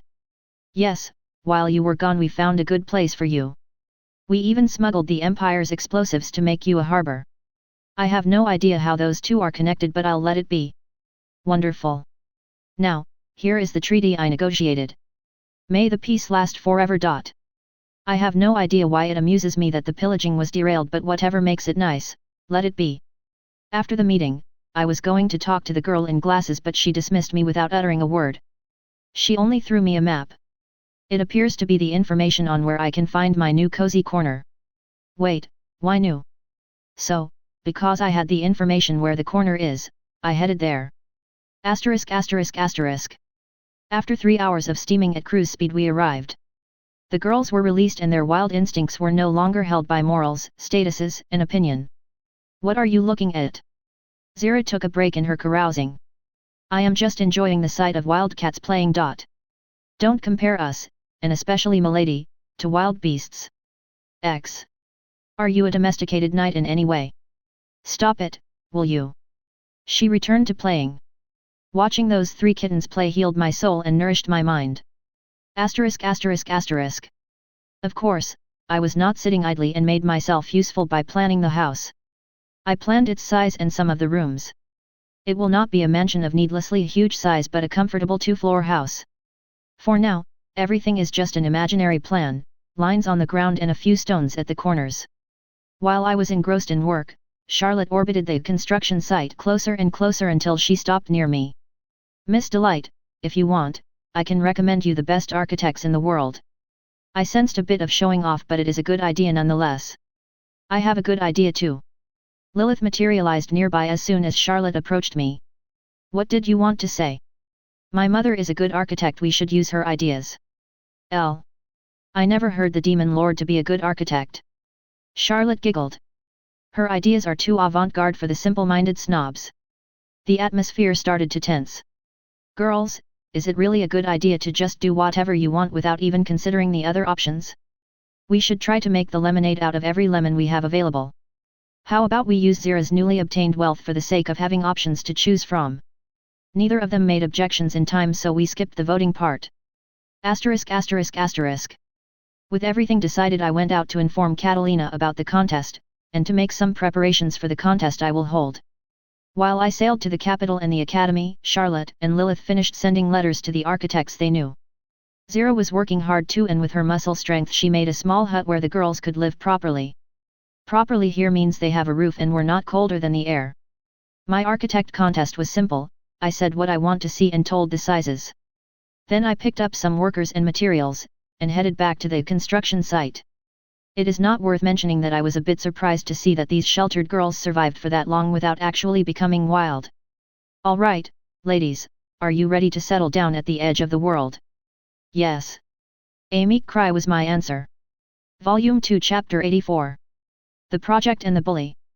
After 3 weeks of settling down and making temporary houses for the workers, and sheds for the materials, I returned to the capital to see the results of my competition. The first turn of the competition was weeding out the quickies and other exciting marvels of design that literally have nothing to do with the task given. I saw a lot of great ideas, and out of the entire pool of contestants only 21 remained. At the second contest I started weeding out the ideas that just don't meet my image. For example, a castle-like house, a house made of ivory, a house decorated with columns and gold. After that only 12 contestants remained. Catalina was one of them. I worked hard, ca. I am sorry to say it, but I will be merciless. It is for the sake of Lilith, after all. I understand. Despite her quiet voice, she was very determined to win. At the third selection I actually looked into the designs, the room's layout and the sizes of everything. Weirdly, the only house where the requirements were actually met was designed by. You have carte blanche, my lady. What does it mean? Ca. It means your project was chosen as the prototype. Now, please do pack everything you would need. We are setting sail tomorrow at the dawn. Why yes, but we should do it quickly. The students are left alone. I decided not to remind her of the reputation she bears, or the fact that they will be blissed if she would be gone for longer. Asterisk asterisk asterisk. Now, this angle. Can it be removed or smoothed? It is not the best idea. It is harder to make and the stability of the second floor will be questionable. Ca. While I was arguing with Catalina on how to improve the house, Lilith and Charlotte were having an argument of their own in the distance. Unlike our constructive criticism of each other's ideas, they had a literal bullying of Charlotte. After another passage, Charlotte started crying and ran into me. What happened back there? It was just a coincidence. C. Was it? L. Of course. It is no more than her pity. If the demon lord was not your mother, she would lose to anyone. C. Yeah, right. Funny to hear that from the one who boasted how her friends will be competing with each other whose design is better. I heard they were kicked out from the competition the first. L. Lies. I was just too compassionate and let the demon lord to have the victory. I can change my decision any moment. C. Ki. So, if we ask Miss Delight, will she tell us that it is like that? L. Why? KHM. You are just a bastard. How dare you question an actual noble like myself? Charlotte was cornered and now could only resort to her authority. Face the reality, noblest of nobles. I am closer to Miss Delight than you are. My mother is designing her home. I am always guarded by her. I can ask her whatever I want and whenever I want. And, I am going to be, L. 30 seconds later. Hey. Don't cry, tshhh. Don't cry. I hugged the crying girl and glared at Lilith. I told them not to catfight. And told it more than once. She just does not want to accept the reality. Lilith frowned. We will talk about it later. I warned Lilith and returned to comforting Charlotte. Asterisk. It took me a lot of efforts to calm down Charlotte. Well, I did not calm her down myself, she just cried herself to sleep. Despite her attitude, I feel like Charlotte is the last person to be able to withstand questioning her. Now, tell me what was the reason for bullying Charlotte? Cherry could not accept that she was defeated. L. I bet she did not start to cry just because you said that. Maybe there was something else. Lilith winked but I flashed to pinch her cheeks. You. L. Will you answer what was the reason? Sob. No, after seeing how Lilith changed I did not dare interrogating her further. After a single question she turned from cheerful and playful to crying. Asterisk. 10 minutes later. Zira's POV. After Miss Delight left and Milady calmed down I approached her. Did everything go smoothly? She shook her head and sighed. How many times should I tell you? The longer you postpone everything, the worse it will be. Miss de Terhan is not going to be idle while you are hesitating. Come in. Stick out your chest and proudly approach that blockhead. Then tell her, Milady twitched and ran somewhere. What? That vixen! Before I could ask, Milady ran away. I just wonder if her courage only works on dealing with Miss Everine. Volume 2 Chapter 85. Forest Playground. For a week I was constantly split between the female population of the land I own. For example, because of how Catalina had to discuss each and every change with me, I often could be seen near her tent. The same goes for the rest of the girls. Zira too was trying to keep my attention on herself. After the initial excitement died out and the routine tasks were dealt with and delegated to the hired workforce, she became bored in her way of dealing with it. Gya X. Ding. Ping pew. Clang. Just why on earth would you want to fight me? Because it's fun. X. It can be fun for a couple of times but not after an entire week. Find yourself something else to do. Sorry, can't hear you. X. Clang. Ping ping. Sometimes I do worry if she is a battle maniac. Don't get dis. Erg. Damn it. I casually blocked her attack and kicked her legs. I won, did I? I pointed the stiletto at her. Yet. The next time I will aim for win. X. You said that yesterday, and a day prior to that, and... Shut up. Lady is waiting for you. X. Every second I am not caught by Catalina or by Zira, the hunt begins. Lilith and Charlotte try to catch me. It's not like I am not enjoying it but I just have no time for myself. Miss Delight, and here comes the salvation. Oh my, be so kind to tell me how I can help you. The wooden planks are too thick. I am not sure they can be made thinner. Ca. Then let us go and take a look. Asterisk asterisk asterisk. When we arrived to the sawmill, Catalina measured the lumber to show what she meant. The planks were just a centimeter thicker than planned but if we were to use them in the construction as they are, we would have a lot of corners and connections that stick out, which might hurt the gentle carefree birds flying around. We can either correct the plans, or ask the carpenter to thin the planks. Ca. I guess we will have to work with what we have. How much time would it take to rework the plan? It will only take a day. Ca. Nice to know it, please do make the necessary changes. Thank you for your hard work. The very moment I turned around, I was captured. Miss Delight, Miss Delight. You promised to take me to the river. I am going to be the first. You already were the first yesterday. C. Silence, vixen. Don't forget I let you be the first for 2 days in row. It is your duty to let me be the first. C. One more catfight and I will ship both of you back to the academy for the duration of the construction works. They immediately calmed down. Lily, please do come here. She stuck her tongue out at Charlotte. Asterisk asterisk asterisk. Lilith cheerfully ran forward. Normally one would try relaxing when in the forest. A fresh breeze and lush vegetation are a great way to distract one's mind from the routine and problems. However, I need to be wary of Lilith's moves. I don't want her to fall, and on this road she can trip at any moment. Miss Delight, are you all right? Are you troubled with something? But of course I am. You barely look at where you are going. Sorry. And she still does not try to be cautious. Aside from a couple of times she lost her balance, we arrived safely. Lilith slipped out of her dress and in a newborn's outfit jumped into the river. Zira will claim me to be pervert but they are worth it. Unlike Lily, I did not release my inner child and instead broke off a branch and turned it into a makeshift fishing rod. I made the necessary preparations, like setting up the wood for campfire. After I was done, I quietly sat at the shore and fished. Asterisk asterisk asterisk. After an hour, my only catch was the infamous lily fish which grabbed the bait 3 times, of which she got off the hook 2 times and 1 time dragged me into the water and started splashing me with her fins. Of course, I could not win against her and now I am carrying my trophy out of the water. Ha ha ha. Put me down. Her wet skin was glinting under the sunshine. I set her near an unlit campfire and covered her with the cloak while I was lighting the fire. I love playing like that with you. I too love spending my time with you. I sincerely smiled. Hey. Miss Delight, are you, well, what is it? Marry me. What?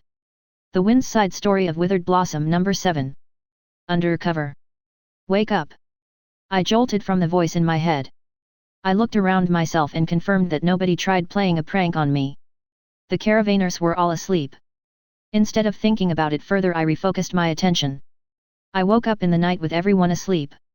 It is impossible to think of a better circumstance for a little exercise. Reports of my scouts made during the evening confirmed there are some groups nearby. I have no idea if they are bandits, as I was only following the hot trail and had no way of finding them immediately. I want to test how well the locals handle air attacks. When I found a small group, I prepared all available flights of repus. After all, it would be a shame not to give the ground a chance. If the aircraft are not seen attacking, the locals might not even try defending themselves. I slipped out of the encampment and launched the squadrons. The fighters were only carrying their guns, so the ground should have a slight chance of opposing me. Meanwhile, the planes grouped for the attack in 2V formations headed towards the target. The aircraft performed 2 flybys and only then dispersed to strafe the ground targets. A burst of bullets landed in the middle of the targets, causing them to scatter in terror. The people started organizing the defense. Another attack, and the formations were thinned out. Soon, there were no people left. The defenders barely opposed such a simple attack. I did not even order the fighters to make evasive maneuvers, yet. Whatever, I will evaluate everything after I return. Volume 2 Chapter 86. Bridal Fever. Lilith and I were sitting near a campfire in an awkward silence. She just proposed to me and now my mind is a complete mess. You idiot. You are a mindless piece of s***. Just how? How could you miss it? It was so evident. If you are conflicted about the legality of it. I was given permission, L.B. by whom? His Majesty signed a special law, permitting our marriage. She looked at me with expectation. I was thinking, if I do have feelings for her. After all, I don't want her to regret her decision. I cannot answer at once, it is too big of a leap for me. Cherry is going to do the same. Just remember that I was the first to ask to be your wife, so I should be the main wife. She crossed her arms and nodded in satisfaction. Then there is no helping it. Still, are you sure? It is not something that can be cancelled when you grow tired of it. Do not worry, I had a few months to plan everything for our marriage. Cherry too. L. Speaking of whom, why were you fighting? It is your task to understand. L. Wait, you only fought for who is the main wife. That was fast. She taunted me. I have my moments. My dear, can you princess carry me back? She became red like a good tomato, just like in the old times. Not in this dress, of course. I looked at the voluptuous naked parts which showed from under the cloak. I am not against it. L. Yet I am. Zira will skin me alive should we return like that. Not to mention your mom will not like it. Mother will be glad to know we will marry. It is not worth mentioning I was unsure of that. Reluctantly she put on her dress but still wanted to be carried back. When we were close to the camp I heard even breaths. She fell asleep and comfortably snuggled to me. The first person to meet us was the Overwatch dog. She is wet. And I don't remember her having swimming clothes. Well. If you've done something inappropriate before the marriage, Wait a second. Right. The dumbass was not informed beforehand. Everyone in the universe knows, but you are an alien from hell knows where, so having your eyes opened does not apply to you. Well, you. After you deliver milady, go to the pier. Miss de Terhan is waiting for you there. Good luck. Miss, I heeded her unexpected advice. Ha! You are finally here.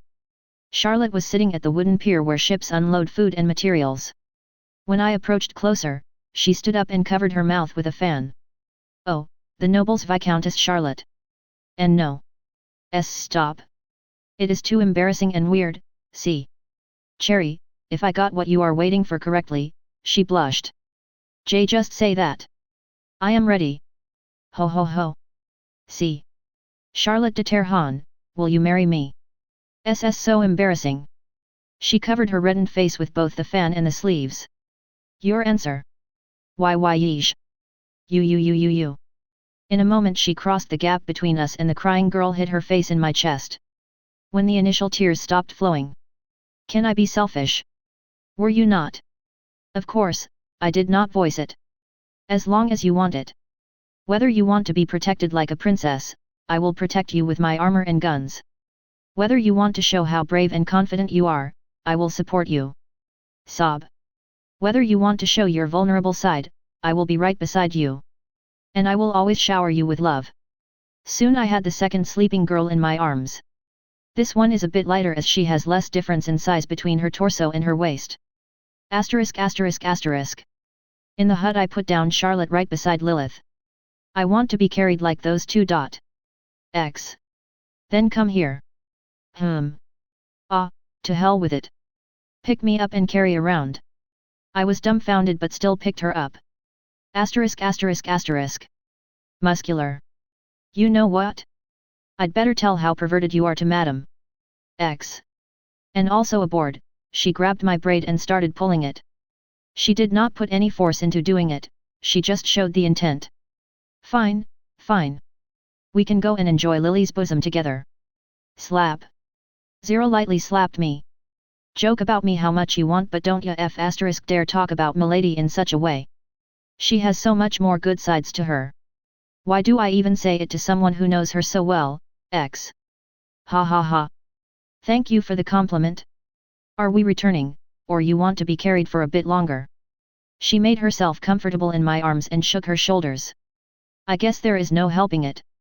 The Wind's Side Story of Withered Blossom number 8. The Tribute. The next morning after my little test we were once again on the move. I was finally affected by the desert's heat and barely held myself together to avoid melting. From a side I must be looking like an overheated fox. I am, but at least I am yet to liberate myself from the last layer of protection against the tan.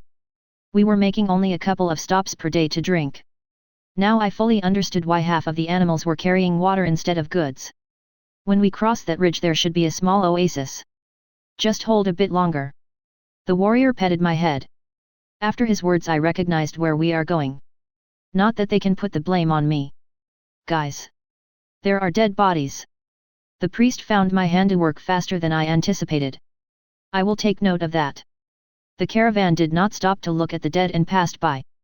In the sand there were still traces and holes of shells and bullets. Poor souls, the desert claimed its tribute once again, s. What do you mean? Many caravans disappear just like that.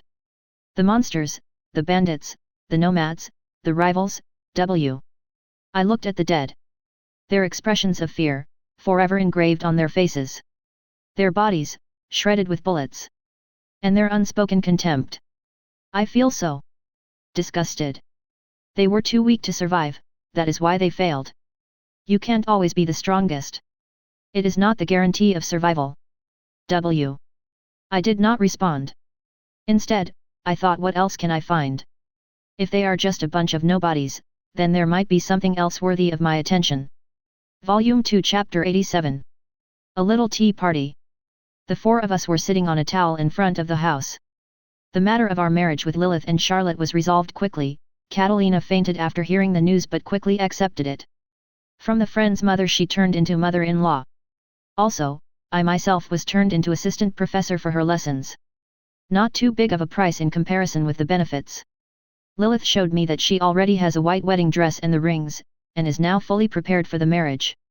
Charlotte, when asked about the permission of her father, showed me a black dress with veil and a letter where the Duke tearfully begged to care for his baby girl, as well as left a blank check where we would need to write down the required sum. Ever since the initial matter of will we marry was dealt with, Lily and Cherry started wearing their wedding dresses every day, despite the fact that we are yet to have the official ceremony. Another major concern regarding our lives, the housing, was solved as well. Better to say the case self-solved, as after the blueprints were completed the construction was over in a matter of a week. As it turned out, I bought too much materials and hired too many workers. From the leftover lumber we not only built an additional house but even made a fence and a swing. Yet, I still have no idea why did I order so much for such a small project. Asterisk asterisk asterisk. The girls were drinking tea while I daydreamed. Not that they have anything else to do. Out of us only Zira is capable of chores. Lilith and Charlotte are both noble girls and were never taught how to wash the dishes or cook, while I am, well, I can do some things, but I feel like it will be easier to find a maid for it. I even have a prospect. Our defense is my ship, which is anchored near the pier. The radar coverage had to be replaced with visual detection, at least for the time of the radar's maintenance. So it was not surprising that our little tea party on the grass was interrupted by a pair of cheeky wyverns. They were just flying above in circles, like hawks. Or like vultures. Miss Delight, do you agree that the sun is blocked a bit? A figure in white dress said that with a bit of irritation. Everine, do you think it is appropriate to ask our pets to leave? C. PFFF. What pets? Lilith choked. Indeed. Charlotte, do you consider those wyverns as pets? Of course I am. Look at how pretty they are. As the future Madam of Windsor family, I must have something unique, or the other ladies will not understand me. See. We are quite an exotic case just by ourselves. Lilith noted the most obvious thing. We have the husband with no common sense whatsoever. I take my thoughts back. Meanwhile, the wyverns dived and prepared to attack. Bang bang bum bum bum. Bulletin bum. A number of brass casings fell on the grass. The wyverns had to evade the AA fire and landed nearby in confusion. Cherry stood up and nonchalantly approached. Hello Peta. Hello, Judah. How are you? The wyverns appeared to be astonished by her impudence. In fact, they were so astonished that they did not move. When they finally understood what was going on, I smiled at them and aimed the main guns. Neither of them resisted being petted by Charlotte, and after she was done, they quickly flew away. As far away as they could. Asterisk asterisk asterisk. When I returned, I was met with a glare. I picked up some shortcakes and broke off a piece. Say triple A. Triple A chomp. Say triple A. Triple A chomp. Soon Lilith returned to her cuddling mood. Charlotte and Lilith were both satisfied. Meanwhile, in the distance my radar picked up some signals. Their path exactly crossed the sky above the ship, so I opened fire. Bang bang bang. The formation was too spread out, so the shells did nothing, but the closer the objects are, the higher the chances of hitting. Bum bum bum bum bum. When radar-guided Beaufort's guns joined, the objects started dropping much faster. BRRRRTTTTTT. And when the full firepower was released, as well as MANPADs, the now recognized swarm of wyverns became scarcer than expected. Though I had some issues targeting them when they approached too close, as there was just not enough gun mounts to track them all. With colossal losses, the wyverns bypassed the AA despite the concentrated fire and approached my little house. The Wind's Side Story of Withered Blossom number 9.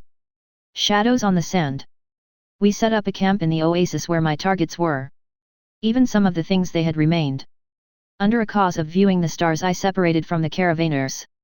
By that time, I had all aircraft but one group of fighters prepared. Everything was loaded with external fuel tanks and had its course planned. Nothing in this desert moves faster than my aircraft, so my plan is simple: find something that can keep me amused for longer than 10 minutes. Be it another target practice, or something that can be studied. Even with all of my tricks, I spent too much time launching, and one of the recent launches confirmed that I am being searched for. Want to play? I want to play too. I started moving around the oasis while making stops only to launch the aircraft that still were occupying the flight deck. Fuji, where are you? Say something, kid. Be whatever. Come on, don't get lost. The warrior walked right past me. With a slight help of magic, I became invisible enough not to be spotted in a bush. When I slipped through the expanding line of search, I returned to the camp and sat by the campfire. Almost an hour later they returned with grim faces. Oni-chan, where were you? The expressions they had were worth waiting and hiding. Www, where were you? But. Yug. Oni-chan. I was here. You. I was crying but nobody heard me. You. The beginning of scolding turned into comforting me. Meanwhile, a report came in. Volume 2 Chapter 88. The Bride's Special Training. Miss Delight. Everything is all right. I gulped. I managed to take down the half of the wyverns. They started gathering into a larger group, so I decided to kill some sparrows with a cannon. Requiem, Lyddite rain. Kaboom! Something flew into the air, from the direction of the harbor. It was a part of the white turret which exploded due to the malfunction. My stern started rapidly sinking. The damage was extensive but controllable. The majority of stern bulkheads were intact and were automatically closed. I was not exactly happy with what happened, but the flooding was contained. Almost with no damage. A gaping hole in the stern and a list do not count. Boom boom boom. The shells whistled above us, but neither of them hit the wyverns. However, the beasts that were close to the shells were squashed by the pressure wave, but it was not the majority of them. I deployed the weaponry. By the time I was ready to fire, the radars ordered to live forever, so I had to resort to the optical guidance. Bang bang bum bum bum. Brrrrttttt. From a close distance it was impossible to miss, and soon I was done with the purge. Girls, do you want some roasted meat tonight? They only could smile wryly. Asterisk asterisk asterisk. The crazy amount of wyvern meat and materials was stockpiled somewhere away from the house to avoid the stench of rotting corpses reaching our noses. That evening I gathered everybody. Zira, tomorrow we will be busy. We. X. You don't think I will be loading all that amount myself? Why would you want to load the bodies somewhere? L. They will be stinking, so Zira and I will be selling them. Also, there is a thing I need to do. You want to leave us alone here? L. Yes, you can say that. Understood, L. Asterisk asterisk asterisk. Lilith's POV. Miss Delight and Zira departed after they loaded the wyvern corpses. Now I was alone with Charlotte. So, what are we going to do? This is so awkward. Everine, did you lose all of your intellect on winning the main wife position? C. Yes. Great. So, my CO wife, how about you act accordingly to your social position and listen to me? I raised an eyebrow. I am listening. While they are gone we should decorate the house and prepare everything for the ceremony. After all, our dear Delight will not marry us for the coming years unless we put her in front of everything prepared. See. I see your point. Speaking of which, how are we going to have the ceremony? I have no idea how it is done and when either of us will marry her. I saw my aunt's marriage and I have people who can organize anything. And I have a good idea how to avoid arguments between us. Hey, Everine, how about we hold our marriage ceremonies simultaneously? See. I just how would it even work? We are supposed to kiss her. I can't, too embarrassing, see. How are we even supposed to kiss her? It is so weird. We were thinking if there is a good way to do everything. Miss Delight will be awkward around us, so we decided not to act all lovey-dovey with her. Knowing our husband, she will pamper us whenever she can and we both are fine with being close to her. We will be inseparable. However, I and Charlotte have that one little issue, we feel goosebumps just from touching each other. Miss Delight will no doubt be concerned with it and we both agreed that we need to become used to each other. We were hugging each other, talking, and even tried kissing each other's cheeks. Asterisk asterisk asterisk. After an entire day of special training we grew used enough to each other that we managed to stay in the same house without having arguments. Also, we managed to keep peaceful and happy smiles despite hugging each other. The fact that we are not having an actual reason to dislike each other or compete helps as well. We both love the same person who has enough love to care for the both of us. Charlotte and I were discussing the new fashion trends when the door opened. Oh my, do I interrupt anything? Miss Delight giggled. No, we were just performing our usual bonding. Cherry gave some random excuse. To dispel Miss Delight's apparent doubt, I kissed Charlotte's cheek. Our husband's delighted expression was worth it. But I still need to wash my lips with soap. The Wind's Side Story of Withered Blossom number 10. Shepherd. When I discovered a point of interest I faced a dilemma. I can try asking the caravanners to deliver me there, but it will also mean uncovering some of my plans. Or, I can try directing them there indirectly. Vroom. What was that? P. One of the things that saved us back then. S. Swissay made a sharp turn and dived. 4 white repus followed it from the skies. Tra-ta-ta-ta tra-ta-ta. Vroom. Vroom. We need to help it. P. Bait taken. The bomber set general direction to the point of interest and soon disappeared out of sight, with 4 fighters on its tail. The people did not hesitate and turned towards the target, and even accelerated as much as they could without hurting the caravan. Fuji, why are you smiling so much? P. Damn it. Birdie. Better be insane than explain everything. The caravanners were weirded by my action yet soon forgot that something like that happened. To avoid them losing the course I had to return the flying circus a number of times. The problem is that I have to show that this is not a game of some sort. Vroom. Tra-ta-ta-ta. After another burst, Swissay started rapidly rolling and entered a controlled spin. Oh my god! Tra-ta-ta-ta. The bomber released a smoke trail and miraculously stopped spinning before once again disappearing in the distance with its escort. When we were close enough I arranged the bomber to fly in a straight line behind the scenes and release a trail of smoke. This will be for the caravan's guidance. And for motivation. Vroom. The fighters flew in the distance, as if they were returning home from a hunt. Now, I only need to wait. Volume 2 Chapter 89. Increasing Chaos. Recently I noticed how Lily and Cherry became much closer. They hug each other and kiss each other's cheeks. They never did anything like that before. At first I wondered why would they want to do it, but by looking at how happy they look, I wonder if I will be abandoned for the sake of Yuri marriage between them. Are you sure they did not hit their heads? Have you checked them? Zero was as astonished as was I. I did not, but I am sure they were not injured in the process. You don't worry that they went crazy. Let us hope they are just becoming over-friendly. Hope, damn it. Ever since Milady started fooling around with Mr. Terhan, she almost ignored me. Oh my, what a poor knight you are. Don't make me cry, you bully. We were the closest people for the past 4 years. Milady was barely holding back the vomit just after being a kilometer away from Mr. Terhan. She hated her that much. I guess love makes both war and peace possible. Damned love. Hey, God Almighty. When will my spring arrive? Wear the uniform and approach a girl. I have no doubt you can seduce any woman with your masculine charm. And here I thought I will hear something unique. Master. A girl approached us. Oh. Try this, lady. Here comes your spring, Zira. Master, a girl in frilly black and white dress impatiently shook my shoulder. What is it, Francis? I brought my assigned maid during the business trip. While initially she was assigned by the academy, when I asked her if she wants to come with me, she literally carried 2 suitcases out of her room. She had everything pre-packed. Mistress Lilith and Mistress Charlotte want to try cooking. I did my best. Don't tell me. Yes, the kitchen is in danger.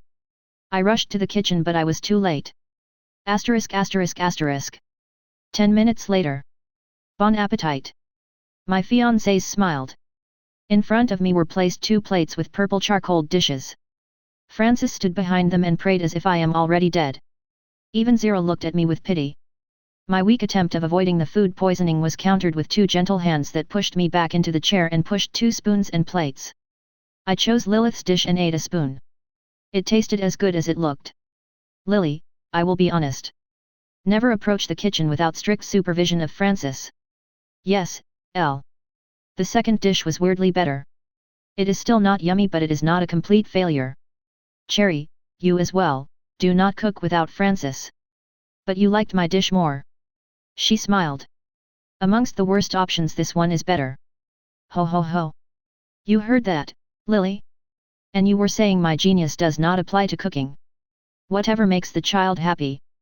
After I drank an entire teapot of sweet tea made by Francis I went to the harbour. I was still not in the best of my condition but at least the water was pumped out of the turret barbette and the holes were welded. The 24-hour cooldown when even the worst damage is repaired had not applied to this case. The damage is repaired but very slowly. In the first days since explosion only the holes were repaired and the gun turret remained as torn as it was. While I was crying over the damage, a ship appeared on the radar. Just in case something goes wrong I checked the boons. Ding! You received 7 silver coins, 29 upgrade points, 1 skill point. HMS Delight BC. Mod 1986 Retrofit. Accuracy 50/100, plus 10. Reload 50/100. Recoil 10/100. Machinery 50/50ths. Guns 50/25ths. Equipment 67/0. Requiem. LVL 5. Memento Mori. LVL 10. Lyddite Rain. LVL 10. On activation, 10s reload for next salvo. The following salvo has 30s reload. Can be activated every 40s. On activation, minus 25% chance of breakdown and flash fire. When this ship is hit by an attack that would otherwise sink it, 25% chance to completely heal this ship. Duration, 30s. Can be activated every 2 minutes. On activation, fires a salvo of helidite shells with higher chance to set fire on target and deal critical damage. Has 10% chance of critical malfunction. Asterisk asterisk asterisk. AC Link's helicopter was prepared for takeoff. Right when it prepared to leave the helipad, its tail rotor hit a cable. I started to wonder if the fire extinguishers were included exactly for that reason. The second helicopter was not luckier. I could recognize the ship only after it entered the visual range. It was a messenger ship of the kingdom. The ship docked at the pier and a group disembarked. There was a familiar face presented. "Oh my, Your Grace? How nice of you to honor us with your visit." "Yes, yes. How is Charlotte?" "D. Good day to you as well." "She is in the house, relaxing." He blushed when I reminded him of the basics of etiquette. "Can you guess the point of my visit?" "D. You wish to see how the bride is doing." He nodded. "However, that is not the only reason. Do you remember the grumpy old man, sitting on an over-decorated chair?" I couldn't help smiling. I managed to convince him to allow the marriage ceremony to be in the palace. D. Great. Is that all? Almost. The ceremony is scheduled to take place in 2 weeks. He passed me a letter. The letter contained a lot of interesting things and was written by Cherry. She has everything planned by days. And in the end of the latter was postscriptum. "Miss Delight, my dear. If you are reading this, remember, there is no running away from the marriage. Pack the luggage." I had no choice but to fire the boilers. Volume 2 Chapter 90. King-size preparations. 2 sailors were chilling on the deck of the kingdom's flagship. They rested their arms on the wooden board of the vessel and looked into the distance. When I enlisted they said that only the castle ship is larger. It surely was. A monster made of finest wood and clad in thick iron plates. The castle ship was the vessel that made the entire world dread. No port was safe if it arrived. No ship was strong enough to oppose it. Yet, Aoga. In a mere month war with the most powerful naval nation of the world was over. On its own territory. Despite the immense amount of ships. But what was even more terrifying, is that what achieved this impossible feat was the ultimate monster. Nobody knows what is below its armor, but some heard there is no wood. Nobody knows how it can move without sails, but those who met it know that there are no ships capable of challenging its speed.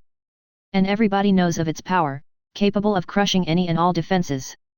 The Leviathan arrived to the capital and its thunderous roar echoed throughout the busy streets of the city and the vast space of the seaport.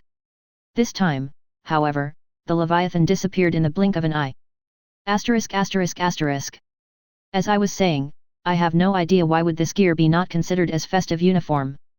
Miss Delight, give me an hour and I will find you something actually worthy of being a wedding dress. C. Sorry but no. Sorry but yes.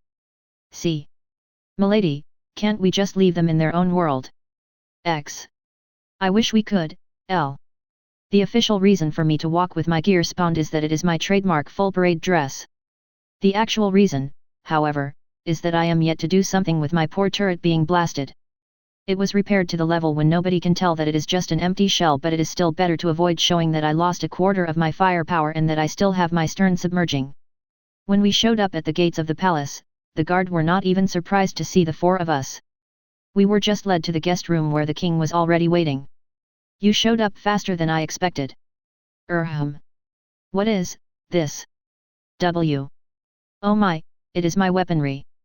Hide it at once. He looked so terrified that he almost had a heart attack. I guess the rumors reached here quicker than I anticipated. Cannot do. Just console yourself with the thought that they are not loaded. Mostly. Why every time you show up something goes like this? Why do you need to create me trouble all the time? The king sat in resignation.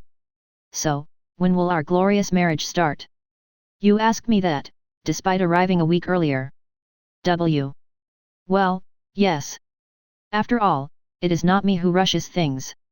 If we will not rush you, dear, we will be brides for the rest of our lives, L. Ha ha, I may be slow to uptake, but be sure I am not that slow to be sitting without doing anything once I got what is going on. Cherry and Lily nodded, and clearly hummed a hi. Are you done? Don't tell me you will stay here for the time of waiting, W. But of course we will. And thus everything was settled. Asterisk asterisk asterisk. 1 week later. 12 hours until W hour. We were sitting at a dining table. Everyone except for Zira, she is considered to be a servant. We had to follow the rules because it was not a common table but the table of royal dining room, and we had to share it with the royal family. Most of the space was empty. The queen had a quarrel with the king and refused to sit together. The princesses were attending social gatherings. The princes were, well, young age, hormones, cute maids, many empty rooms, and all servants are busy in the throne room. Only the king himself and the crown prince Eclair were sitting with us. I wish we had someone to talk to. Those women, why can't you all just decide what you want? The king started murmuring something, but when I looked at him he immediately looked down into his plate. 8 hours until W hour. Put it over there. I said over there. Charlotte was arranging the last decorations. She wanted everything to be done her way. Of course, I was not exactly interested in the feng shui of party decorations, so I left it all to the ones who understand it. It will look better here. Bring them here. Lilith had her own idea of how everything should look. 4 hours until W hour. The first guests already started arriving to the palace. The highest rank nobles would never miss such a wedding where the king himself let use his throne room for the marriage of somebody who is not from the royal family. It is the one time in the life opportunity for them to sway me into their circles. Or so they think. 2 hours until W hour. Ha ha ha. It is a nice joke. Thank you very much for sharing it. Oh my, please, excuse me. I barely left the hell. I can talk like a noble for a long time, but my sanity keeps stepping closer to the brink when I talk to the nobles. My eyes occasionally glanced at the snacks table, but if I were to head there, I will be swarmed with the nobles in a matter of seconds. It looks like you are having fun. I turned around. Behind me was the girl in glasses. She leisurely swayed a glass of wine. Can a child even drink it? Can okay. Is there something you wanted to talk about? Oh, right. There was a thing I wanted to tell you. Jokes aside, you did a fine job. I almost feel proud looking at you. You are still slow and sluggish, but the progress was made. I would have never thought stuff like that can even happen. Thank you. You are welcome. Be grateful I attend this party. Otherwise I would never care about such little things. Is that all why you came here? Aside from junk food? Of course I also came here just to look at you. Joke. Mages told me to come for their own reasons. Well, it was nice seeing you. Bye bye. What was that? Just what did she say? 10 minutes until W hour. Now, dear guests, welcome the bride. The toastmaster was finishing the jokes and stories, and went to the wedding part. I led my two brides hand in hand. Lilith was to my right, as the main wife, and Charlotte was to my left, claiming that I am walking to her right as I love her more. Both children were happy, so big sister D mentally teared. We stopped in front of a priest. The ceremony began. The Wind's Side Story of Withered Blossom number 11. A Huntress Trial. I made the aircraft flap their wings to stay airborne, but it is still worth it. In front of me was a pyramid-like structure which seemingly grows out of the sand. Is this a tomb? It must be. The ancient rulers were as conceited as the current ones are. W. What are we waiting for, guys? This place must have its own secrets, otherwise that bird would not lead us here. The dwarf readied his crossbow and went forward. I wondered if I should stay above and wait for them to finish the cleanup, but the scout gently pushed me forward. Don't worry, we'll protect you. As my pool of options was reduced to 2, I summoned the flight deck and prepared to land the aircraft. After all, the others already went inside and I need to make sure I will not have 116 piles of scrap waiting for me here. We moved through a hallway which was stretching deeper and deeper underground. For the first 300 meters we met no resistance. For the next 200 meters we were slowed down by the bones lying everywhere. Some of the skeletons were holding weapons and some had pieces of armor remain on their bodies. The priest chanted something at one of the skeletons. They are not cursed. But they still died here. I did not worry about it too much. Heck, I did not even summon the Naginata. If I am to waste my effort on this much, then I might miss the actual fight. 400 meters later we saw a faint light at the end of the hallway. Finally, after walking for 1 kilometer 17 meters we exited the hallway and entered a domed hall with a huge pond in its center. And the water was wavering. Volume 2 Chapter 91. All is well that ends well. Phew! That was something. I sat on the marble steps that lead to the inner garden of the palace. I feel like my lifespan shortened. Lilith joined me in my endeavor. You two are too tender for the Beaumont gatherings like this.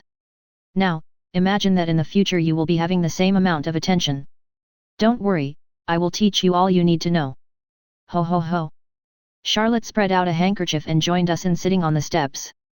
Thank you for the offer. I kindly refuse it. What you faced was just the tip of an iceberg called socialite talk. See. ******.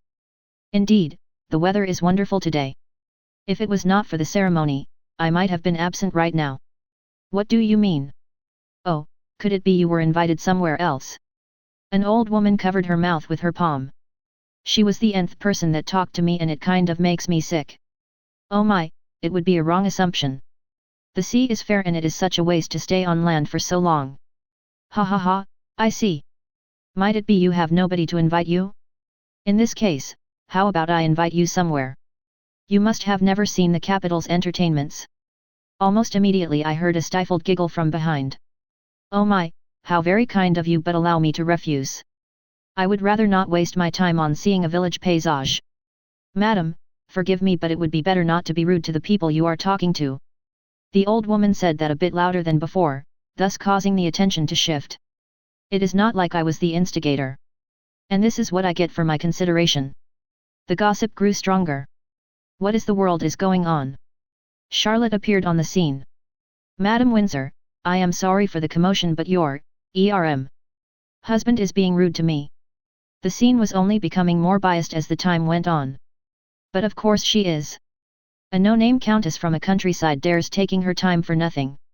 I heard enough of this talk and I can say for sure that Madam is being very tiresome for someone who is so appreciating of your past achievements so as to dedicate some time for you. The old woman became the new subject of the gossips. Not to mention that we have no time for invitations of common rabble, see. ******. Still, I would very much want to avoid those gatherings. You might want to, but unlike you, I am social butterfly, and if I skip even one of the major gatherings, then I will be a laughing stock. Not to mention that Lily is newlywed and there will be a mountain of invitations for her. Now that she is, see. Hoo. Of all the times it had to be now, L. Delight of Windsor, your oath to the gods and the crown is accepted. Are you willing to take Her Grace Charlotte de Terhan, Viscountess of Iden and the heir to the Duchy of Terhan as your legal wife? The priest was done with his sermon and now came the climax. Yes. Are you willing to take Her Highness Lilith de Marcellia, the 4th Princess of Marcellia as your legal wife? Wait a moment, I looked at Lilith, she had her eyes as round as were mine. I glanced into the crowd and saw Catalina. Our eyes met and she showed me thumbs up. Then I glanced at the king. Or better say glared, as he was sweating when he showed me his thumb. Well, the surprise regalia aside, everything is fine.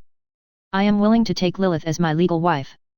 I had to hurry with clearing the awkward pause. You can kiss the wife, I will have a bit of a talk with the king about the importance of having the children kept safe and helping them when they are targeted by murderers. *****. I still wonder how I managed to kiss you both so fast. Don't mention it. It is too embarrassing.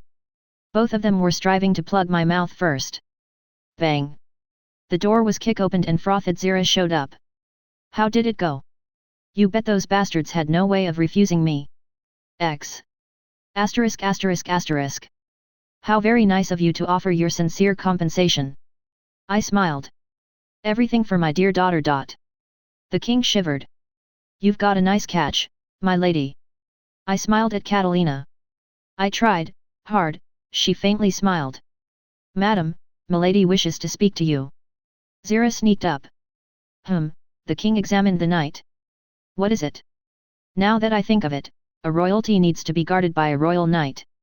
I will send you the best candidates. W. Oh my, what a good man you are, your majesty. To offer this humble knight to be promoted right to the royal knight. I clapped my hands and smiled. You have no options. What I meant is, oh my, even to make her a senior knight? What a compassionate heart you have, your majesty. I cut off all his escape routes, and the further he goes, the wilder my imagination will be. Why yes. Congratulations with your promotion, Miss W. ******. While I wish it was done with my own strength, at least I was passing the trials fair and square. X. Congratulations. Yes, yes. Don't you even think I will let you lecture milady in the broad daylight. X. The Wind's Side Story of Withered Blossom number 12. A Huntress Trophy. I was not the only one who noticed the weird vibration of the water surface. The dwarf loaded his huge crossbow, the warrior took cover behind his shield, the scout prepared to pull the bowstring, and the priest started chanting buffs. I launched a foxfire to see if I can observe something unusual. It was normal water. Then I measured the size of the area. Despite its large size, the hall was too small to launch aircraft. Now I stood in a very tricky position. I am the last person supposed to fight in such a closed space, yet I have no way of leaving. After all, I want to see what will happen. Bang bang! I fired 127mm ASW shells.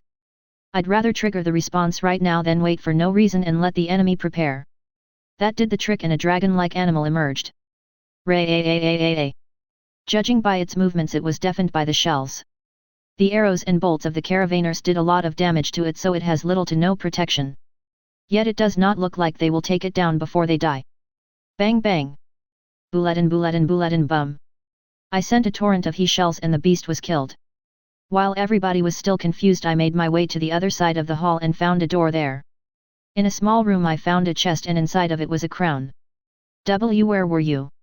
S. I just looted. I showed the crown. Can you appraise it? The scout gave the crown to the dwarf. This is not a dwarven work. Might be worth asking the mages in the town. Right now we have a more important question.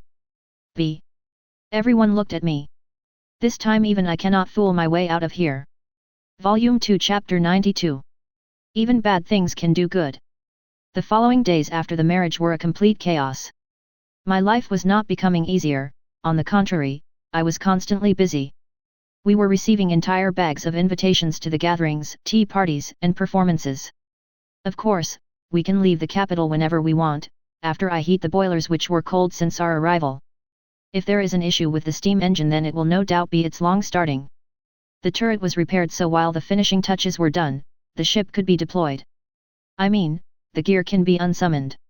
It is not too comfortable to sleep with guns everywhere. Just when will we return? The only person who perfectly understood how I felt was Lilith. Being a newfound princess all of a sudden, made her the second largest topic in the noble society.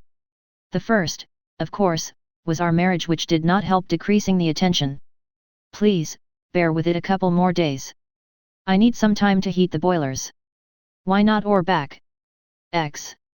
Do try it. It will be the same as trying to move a fully loaded carriage with a stick.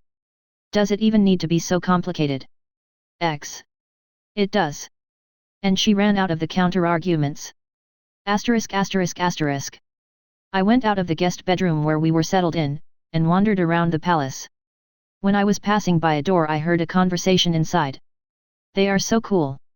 They defeated the Empire so fast. Yes. If only I had a chance to meet with one of them. Two mates were gossiping. While eavesdropping is bad, it can't be helped if it is accidental. I already passed by the door when I heard an even more interesting thing. I heard the Admiral personally commanded the defeat of the castle ship. To think he will be so ingenious. From that moment I had a good reason to eavesdrop. After all, I am a bit connected to this case. From what I understood, the main fleet, that did not even reach the battle, has returned, and the sailors claimed themselves to be the ones who did all the job. With the king and government's silence, the situation was not clarified. While there are some people who don't trust their babble, a lot of people still believed that I was just delivering the message of the victory and the fleet was the victor. I checked the situation of the guns. All 8 of them were ready for work, but the white turret's systems were still not powered. Not that it forbids me the use of it. I wondered if I should fire a few blanks to remind everybody of my existence, but then I had a brilliant idea. Asterisk asterisk asterisk. Stop. His Majesty holds an important council meeting. He ordered not to let anyone in. A knight stopped me at the doors of the throne room. Oh my, in this case, how should I announce the presence of mine? Would His Majesty like a salute of mine, or an artillery bombardment? The knight slowly backed away inside the room.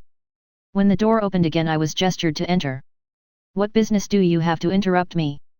Why can't you just leave me alone, for God's sake? W. Boom boom boom boom. I apologize for the language I shall use. Why the F asterisk did you allow that bastard of an admiral to claim that he did all the job? Or you suddenly thought I am too far away and too deaf so as not to hear the gossip? I copied Catalina's smile of Demon Lord. What do you want? The king held his head. I propose a combined exercise with your Majesty's fleet. The exercise where every soul will understand who beaten the sea asterisk out of the empire. Just saying. Just saying, damn it. As if you gave me a choice here. And could you please stop firing those cannons every time you want to coerce me? W. But they are so effective at it. You immediately stop being stubborn and agree. Asterisk asterisk asterisk. When I returned to the bedroom I was met with inquisitive glare. What happened? They all asked. What do you mean? My dear, did you fire those guns just for the sake of self-amusement? L. Oh, that? It was, to grease the wheels of thinking. Delight, the next time you have a vagary like this, tell me. My dad will make His Majesty think much faster. And will not cause everybody's ears to rupture. See. But they could not, I fired from such a huge distance. The next time you do this, at least warn us. X. How? When you have such a stupid idea, first come find us and think this through. Easy, right? X. Instead of keeping clearing my fault, I focused on the preparations. I loaded a few old men with 14 shells. I needed to move the shells from the other turrets to the white turret which has no ammo. I still have more than 400 shells but the explosion made my stockpile a bit more limited. I just need to wait until the king calls for me. Volume 2 Chapter 93. Fury, wrapped in mischief. 2 days later I had my boilers heated and ready to go but I still had to decide if I want to stay in the capital and wait until the king's government approves the military exercise which will no doubt be the greatest disgrace to their fleet, currently the strongest one in the known world. I can go home right now if I want to but after hearing the news, the girls were hesitating to urge me. That is how I came to this stalemate. An exciting story. What does it have to do with me? I placed my bet on the girl in glasses, hoping that she will increase the speed of bureaucracy. There is something that can be done, right? You should have more experience with the Byzantine bureaucracy than me. I do have it but I see no reason to help you. She sipped tea and ignored my existence. Is there something I can offer you to make you change your mind? She smirked. Tell me. Well. Don't think you will be able to run away from your offer. I want you to promise to do me a favor when the time comes. It is fishy. She only smirked and no longer acknowledged my presence so I left her alone. Just when I remembered that she told me nothing about what to do, I pulled the door handle but the doors were already closed. Asterisk asterisk asterisk. After I returned to the bedroom, the butler came and gave me a message. I am ordered to come to the throne room tonight. The word ordered must be there to show that it is still the king who orders around. Not that it works like that. So, the council suddenly had some free time to discuss your suggestion. Charlotte had a suspicion. Is it so weird? They have every meeting planned a week ahead. No matter how important you are, they at the best will discuss your issue after making you wait for a week. Even Daddy cannot make those bald snobs work faster than they are. See. I guess I will have another mystery to uncover. No more uncover and no more mystery. I want to go home as soon as possible. L. Was it yesterday you said we might wait for some time until you settle your issues? It was today I received another bag of invitations, to every one of which I had to write a refusal.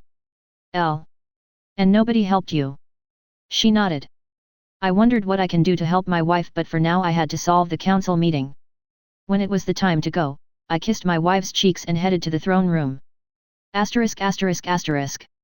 Inside of the room were 2 dozens of men sitting at a large table. Every one of them had a stack of papers. When I entered, I was glared at with the murderous intent similar to the Demon King himself after he was insulted and mocked right into his face. I sat on the opposite to the king's side of the table and the glare became even more intense. Creak. The door opened again and a small figure in nightgown entered. W. Shut up. The girl in glasses shamelessly entered the room and put a pillow beside the king's chair.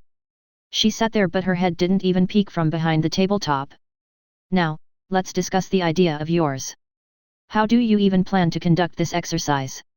W. First we will simulate a fleet battle. I would not be against having live targets included. Then we will simulate a coastal raid. Your Majesty, I doubt it will be of any benefit to our fleet. One of the counselors voiced his objections the next second after I finished talking. Then will be it of benefit if I remind everyone who signed you a peace treaty. You are just trying to defile the glory of our navy. The council exploded in murmuring. Why should I care? You can find another lie to hush it up. While I was mocking the counselors, the king leaned to his side. The two whispered something and after the king nodded, he straightened his back. I have no problem with you showing off, if you are willing to accept one condition. W. Woe to the vanquished. To which the girl in glasses giggled. Can you please shut up while I am talking? W. I only smiled. If you are willing to make the fleet battle at least look like our navy can do something, then you can do whatever you want with the rating, and claim any laurels you deem necessary. The king looked like he is sure I will accept it. How many ships can I sink before it is accepted as my victory? None. W. Then I guess I will raid to my heart's content. What mansions and fortresses are not necessary? W. Wait. W. Too late. I flew out of the throne room before anybody could stop me. The only thing I could hear from behind was the booming laughter of the girl in glasses who was really enjoying this. Volume 2 Chapter 94. Justice. The next few days after the council I did not hear anything notable. The life in the palace was as slow-paced as before. However, the gossip about the fleet's achievements died out completely. Some people from the fleet even disavowed their statements, and some asked to resign. I just wonder what will happen to them. If you won't cancel that exercise of yours, then they will not be let to flee like rats. If we are to be ashamed, then I want them to feel the same as do I. The king clenched his fists. Oh my, how straightforward. Miss, could you please? Oh, thank you very much. I sipped another cup of Yorkshire tea. Of course, the tea, the maids, and the king's company were not here for no reason. He was trying his best to coax me. I might not be particularly angry, but it will be a disgrace to me and my efforts if I was to back down without at least having His Majesty shout "I am sorry" from the balcony in a woman's underskirt. Which he kindly refused to do. Have you changed your mind? W. About what? Well, the exercise, the marriage with Michael. W. How dare you suggest something so inappropriate to the married woman? It was not the first time he asked such a question, so I already was reacting with humor. Which one of them? He was not too worried as well. I guess the longer you spend your time with someone, the more they become opened. Thank you, Xiaozhou Manga. Both, I guess. I am serious. W. Still, the answer remains the same. I sipped the tea. Can you at least be lenient? W. V Victus. And it means. W. The vanquished are to suffer and be grateful for what they received. For the terms can always become worse. Don't teach me politics. Even you are less of an evil than the politics. W. Thank you. Is it fine that you will be firing at hay targets? We placed a lot of them in the exercise area. We even invited foreign ambassadors. Can you please only devastate the shore and leave our fleet's honor alone? W. Nope. Then how about you leave and let me work? W. But if you keep entertaining me, I might change my mind. Bring in the sweets. W. Asterisk asterisk asterisk. I walked out of the king's cabinet only in the evening, but I now have some useful information. My sweet stomach is infinite. Or at least the size of my fuel tank. During my evening stroll through the garden I saw the girl in glasses. Recently I see her more frequently. It might be connected to me living in the palace, but I feel like prior to the wedding she was not everywhere. When I approached her, she just glanced at me and returned to whatever she was doing. She was sitting on a towel on the grass. I sat on a bench nearby. She was just ignoring me and was drawing something on the soil. Even after 10 minutes she was still sitting there, and I decided to ask her what she is doing, but she stood up simultaneously with me and walked away. The curiosity took better of me and I looked at the drawing. Idiot. Seriously. It was a bit disappointing. My mood was worsened a bit, but please ignore the slander that I shouted and sworn so loudly that some bird flocks were flying out of the palace territory. Asterisk asterisk asterisk. When I returned, I dived into Lilith's bosom. It is deep enough to be considered a pool. So, you like Lily more than me? A dreadful voice came from behind, but before I could unglue my face from the skin and frilly dress, I was pushed even deeper and felt something soft pushed against the back of my head. Should we leave them? X. I guess we should. Can you tell Julie, palace maid, to warm the bath for them? F. No problem. X. When I applied some force to freeing my head, I felt the something soft pushed against the back of my head becoming softer and warmer, and my braid being caressed. So, there is no way we are letting her go now, right? L. Still, we need to go wash ourselves. We must not let the Miss Maid's efforts be wasted. C. Then how about we just wash together? L. Indeed. The bath is large enough. Francis already returned and prepared towels and soap. Hey, how about you join us? L. I am honored, mistress, but I don't dare doing it without master's permission. I showed my thumb. Then it is settled. L. All I can say is that small is justice. Only 0 was absent for the full collection. Volume 2 Chapter 95. Raise the anchor, battlecruiser is plotting its course. I slept well, despite being tortured for a few hours. When I woke up I saw on the radar that there are ships in the harbor, and they are preparing to move. The exact data is not available, but at least the search radar gave some information before dying. I shook 3 sleeping girls which pinned me to the bed. MMMM. Dear, kiss me, Lily sleep talked. Wake up. I am Suffolka, Lily sleep hugged me and my face was pushed into. Well, if previously I was trying to breathe in comfortably, now I am trying my best to just breathe.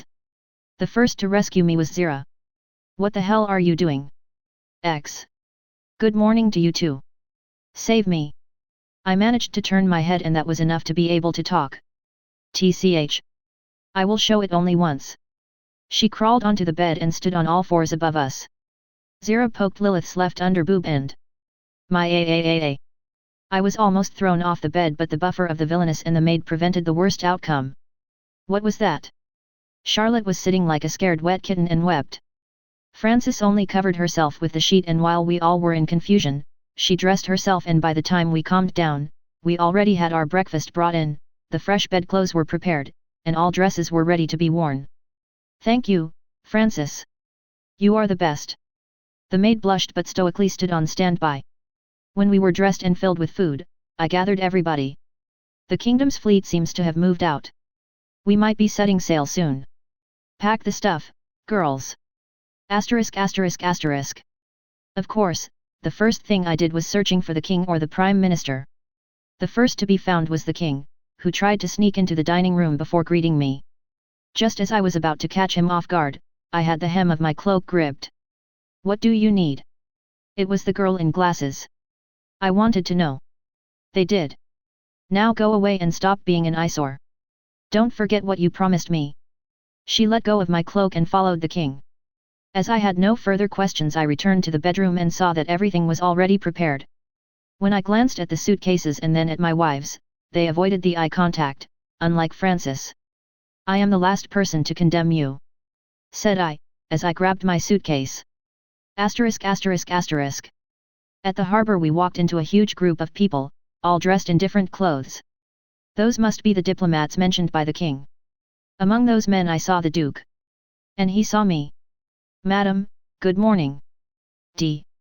Good morning to you, sir. What is going on? All of the foreign diplomats that were near the capital were invited. Is there a way to bring them to the ship? D. No. If they want to come aboard, then those sacks of fat can climb the board via a rope ladder. I will only carry my skeleton crew. What about me? D. But of course. Weirdly enough, when the diplomats were informed of the demands, they did not refuse to oar in a small boat and climb 7 meters. They were too eager to see the ship. I had to wait several hours until they all arrived. Neither of them was let to move a centimeter away from the piece of deck they stood on. Welcome aboard. Neither of you is actually welcome, but as long as you behave. There are some rules and they are not to be broken. I have no issues with throwing you out, so keep those rules in mind. First, never come outside if you were ordered to stay inside. Second, you can only enter the specified places. If you want to rest, then help yourselves on the floor. Third, do not touch weapons, valves, machinery, pipes, and actually anything that does not look completely and absolutely like something that can be touched by the likes of you. And finally, unless you want to be turned into a bloody mist, don't climb inside the main guns. You can guess which ones they are. Now, go inside this room and stay there. You can walk around this part of the deck, but I bear no responsibility for those who fall off the ship, or end up drenched in sea water. Some diplomats grumbled about the unfair terms, but the chance to see the technological marvel, that is me, has overweighed all of the issues. After several rings of the bell I started accelerating. Oga. The Wind's Side Story of Withered Blossom number 13. For whom the bell tolls. The interrogation was postponed until we reached the surface. The procrastination kills, in this case almost literally. While I could cover my tracks this way, it would be creating more trouble for myself. What happened there? I just wanted to help you. Oni-chan, you were fighting such a scary monster. You all were so cool, but, what if, what if you got hurt? This does not cancel the fact that you used such a dangerous magic. Not to mention you used some even before the fight started. The scout was angry. I held back the urge to use the tears as my mean of convincing. After all, crying all of a sudden will make the situation worse. I am sorry. It was so long since I saw such a large pond. I had this urge to throw something there. Am I a bad girl? I dropped my head and sniffed. Well. You should be more careful. You provoked that sea dragon. Wait. That's not the point. Fuji, what kind of a magic did you use to kill the monster? Kitsune magic. I proudly showed my foxfires. My demonstration was met with visible sepsis. I never heard of such magic. And I assure you, I lived long enough. The dwarf combed his beard. Judging by the length of it, he surely is not young. But for Kitsune it is normal. I stated the obvious. Aha! We never saw such magic, but you just say it is so widely spread that it is normal. I spread out my two tails. Oni-chan, how many times have you seen a Kitsune? I even grabbed both of the tails to put the accent on them. Well, her facial expression rapidly changed from skepticism to guilt. That makes sense. Not that we are done with it, how about we check out this crown? The idea was accepted and we headed out to the town. For now, I can sleep at ease. Volume 2 Chapter 96. Competitor Delight.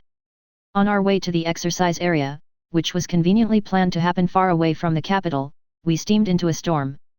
Huge waves and strong wind are a threat to any ship, unless it's a huge ship. And I am surely not on the smaller side.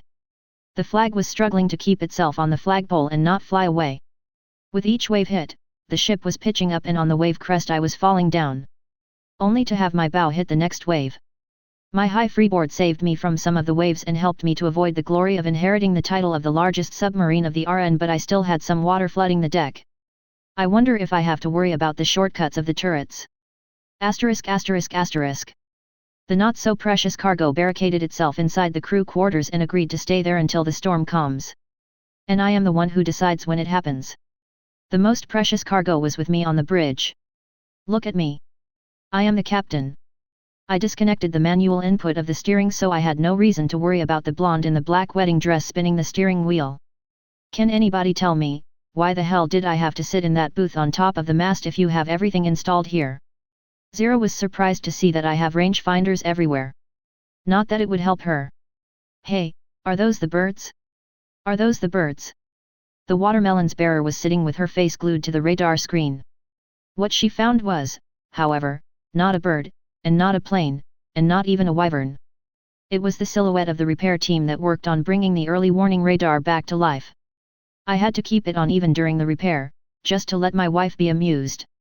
It did not take us long to catch up to the kingdom's fleet. They too were caught in the storm, and because of that they had to stop moving. Through the portholes the ambassadors could even see how the raging sea threw small wooden ship up and down. "Gods, have mercy on us! For we did nothing wrong," the Duke was praying in a corner. "You think we are in a trouble?" "No, they are." He pointed at the ships. "Well, he's right. I guess. ******. When we arrived to the exercise area we dropped the anchors and spent 3 eventful days at the coast. We were playing with a ball and even made a makeshift volleyball court. We spent some time trying to get the suntan. Of course, I did not get any. Lily was safely protected by Zira and had no way of sunbathing for longer than 5 minutes, Cherry was not even let to escape the safety of the canopy, and the Duke was, well, it's obvious where. The diplomats too were having fun. Just ignore the screams and shouting. They surely do enjoy themselves. Did I not mention that the storm is not over? *******. I was already starting to be bored of the beach life, but the kingdom's finest fleet arrived. Their condition was a bit worse than they would like to admit, but the exercise started. Only few people could reach this area, but for an unknown reason, there was an entire tent town set up nearby and a few free-to-ride carriages circled between the capital and the tent town. I have no idea whom to thank for it, but at least we have some spectators. Our temporary beach ended up being turned into the observation area, but at least we had the best view. The kingdom's fleet prepared to fire a salute. Bomb! His Majesty's flagship Holy Awe fired. What a power! The commentator even managed to make the crowd applause. It was a large 40 meters, ship with one, cannon which was requisitioned from the Empire a few decades ago. If I heard correctly, this is the only cannon the fleet has operational. It must be the one that fired at me a long time ago. And now, will our esteemed competitor do anything to greet the public?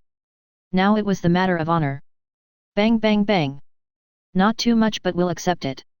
Now this is the matter of honor. Boom boom boom boom. ******.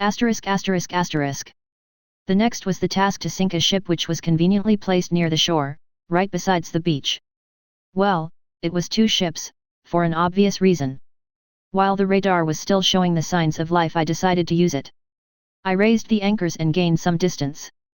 Meanwhile, the kingdom's galleys approached the target and shot fire arrows. Judging by how the ship started burning right away, it was oiled too much. It is so oiled that an entire oil film formed around it. And now, what will show us our esteemed competitor? A small flash lit on the ship. Everybody was wondering what happened, but then... Neo boom! An Exocet anti-ship missile penetrated the wooden hull and landed somewhere inside the forest. What a conveniently placed target! Now I don't even need to search for it, said I, as I went into the forest, followed by the amazed looks of the public. The Wind's Side Story of Withered Blossom number 14. The Carrier That Cried Sandhound. Wake up! Way! Fuji, what's wrong? P. Just why can't I wake up properly? Without having somebody shout into my ears? Oni-chan, I had a nightmare. The priest's face twitched for a second, but she still hugged me and patted my back. It looks like the affection levels need to be increased. I looked around and confirmed we are in the middle of nowhere. To my left there is sand, to my right there is sand, to my front, to my back, below me. I only see no sand above me, but it is still on me. I hate sand. Why? P. It gets everywhere. I was holding back the urge to temporarily become an exhibitionist. Don't worry, soon we will reach the town. There is a good hot bath. P. Speaking of which, I have no idea where this town is, as my patrol schedule was disrupted. We traveled for more than 2 days and slept only on the backs of the pack animals, only to reach an oasis and rest there properly. I waited until everybody went to sleep and found a good place. Fuji! I heard shouting. I had a thought cross my mind, but I decided that it is too early. I prematurely launched another Swissay and had it land further away. It will try to guide them to the town, just in case. Fuji, where are you? When I sneaked closer to the caravanners, I decided to scare the scout. I creeped closer and closer, and then... You little... Before I could react, I had my ears pulled to the sides and almost tied below my chin. I found her. And with this, the scout pulled me by the ears until we reached the camp. It hurts. But I started crying only after we arrived. Volume 2 Chapter 97. Sea, Air, and Land. After I poked the remnants of the missile a couple of times, and made sure it is not going to come back to life and haunt me forever, I returned to the beach. Meanwhile, I prepared the helicopters for takeoff. 2 of them, to make sure at least one might survive. I was pleasantly surprised to see that the helicopter left the launch pad without making me use another fire extinguisher. The second one cleared the pad as well. The helicopter headed to the beach. My plan is to use one of them, the second one, to correct the fire, while this one will be used to get ourselves some nice shots at the mayhem. Ta ta ta ta ta. The crowd dispersed in terror when they saw the black machine approach. I did not fear for our lives, since we are not going to land on the pad. Unless the helicopter collides, we are safe. Let's go. I dragged the reluctant girls inside. Well, knowing that I might be the only survivor if it crashes, I definitely am the last person to be concerned about my safety. Asterisk asterisk asterisk. The second part of the exercise was attacking a coastal village. The kingdom set up 2 small villages. Even from the distance I clearly saw that there are a lot of people hidden behind the buildings, and everything is ready to burn it. I might make a complaint about the bias of this exercise, but, well, am I in any position to do this? The kingdom's fleet approached the village and fired a barrage of fire arrows. The village started burning. Through the optics of the fire correction helicopter I confirmed that most of the damage was done by the burn down everything squad on the ground. After the bonfire caught most of the village, some galleys headed to the shore. They beached themselves and their brave crew jumped off. Then Zira's favorite part began, the crusade. Most of the job the sailors did was playing cards behind the buildings, carrying some empty barrels, secluding themselves with low social responsibility women, and drinking beer.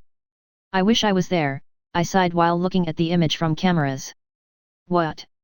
I say they surely do enjoy themselves. That's right. I wish I was there. I glanced askantly at her but pretended it is all right. Delight, are we going to approach them? See. No, not yet. A couple degrees more. Bang bang bang. Bomb bomb bomb. I stirred the hornet's nest. Now, the sailors suddenly understood what will happen soon. They rushed to the galleys like crazy. Some even without trousers.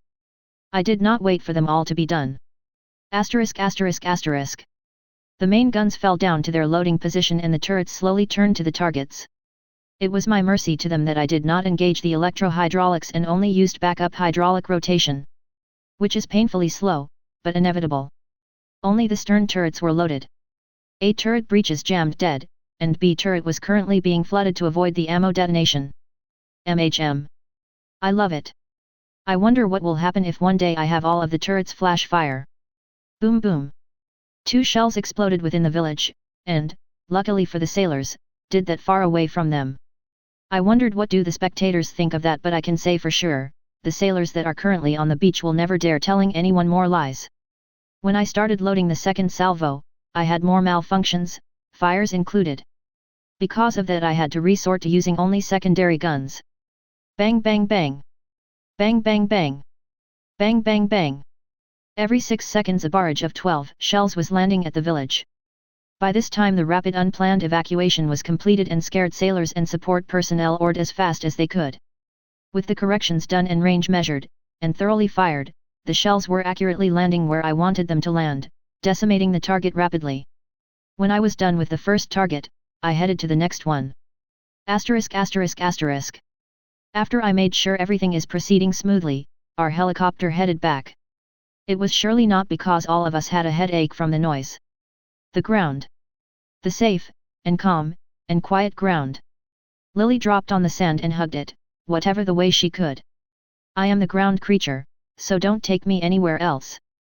Zira joined her immediately. Oh, gods! You too. You are a shame to our family. Cherry was the only one who had some common sense. Though, it is funny to hear the chastise from someone who is holding my legs and shaking. Oh my, I thought you all were used to the aircraft by now. She is the only one. Both Zira and Cherry pointed at Lilith. While I wondered what kind of sarcasm should I use, I had my cloak pulled. In a very rude manner. The Wind's Side Story of Withered Blossom number 15. Ice Sky Carrier arrives to the town.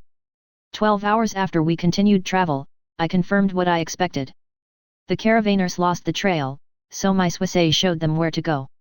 While they were suspicious of this sudden help, I was not under their suspicion. Currently. A few days later we left the desert.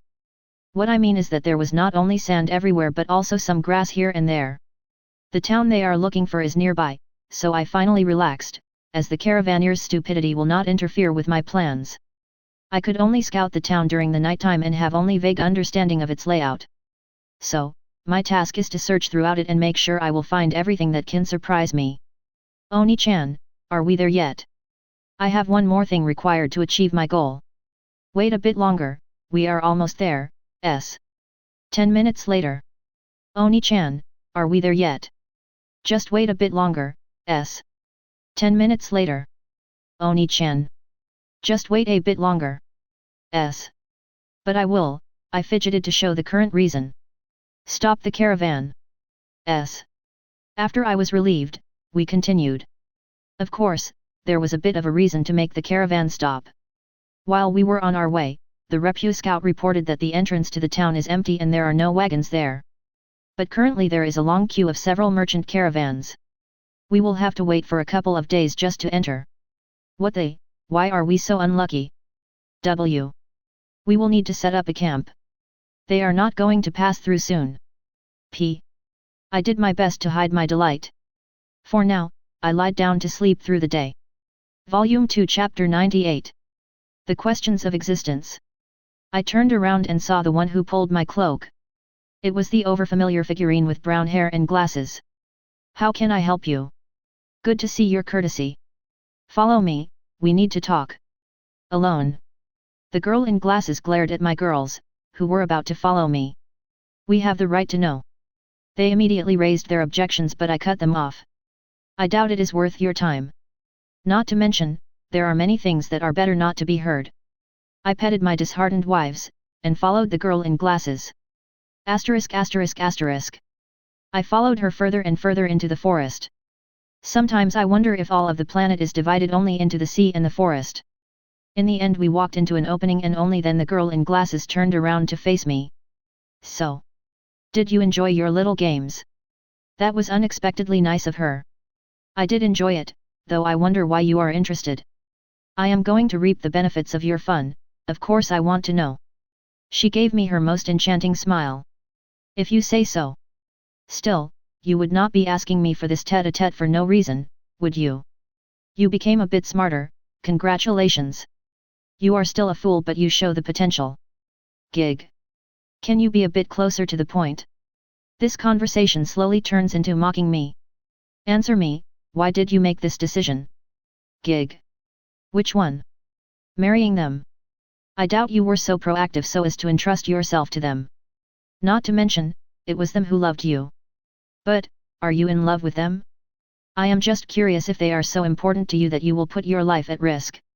The real risk. Gig. I had some cogs clanking above my head for longer than usually. It is not the easiest question. I am a coward. I have no idea if my meat guts will handle the real fear for my life. Not to mention doing anything to handle the situation, or protecting my loved ones. It takes a lot of courage to stand up and fight with your life at risk but I never met the real risk. Ha ha ha ha ha. The girl in glasses laughed her lungs out. What's so funny? The pride has dusted off and the real face showed itself under the layer of false nobility. If you want an advice, do not pretend to be someone you are not supposed to be. She wiped the tears. It is not something that can be done easily. Ha ha ha. And you accepted it. My face was already distorted by my annoyance. Do you even remember who you are? Are you anything but a doll by now? Are you yourself, or just something that is made to think it is you? She smiled devilishly. Just what are you trying to tell me? Me? I am just looking at the doll whose strings grew into her skin too deep. Spread your wings and fly, for you are not an anchor. You are free to entertain me. She crossed her arms and kept on smiling in satisfaction. Can I go already? I felt like there is a lot of nonsense and mocking intertwined with some smart words. You can't. Gig. I have no words. Asterisk asterisk asterisk. I looked at her and waited for what she will do. The girl in glasses said nothing else and just sat down on the grass and ignored the surroundings. I followed her example and sat down. I even started reflecting on her words.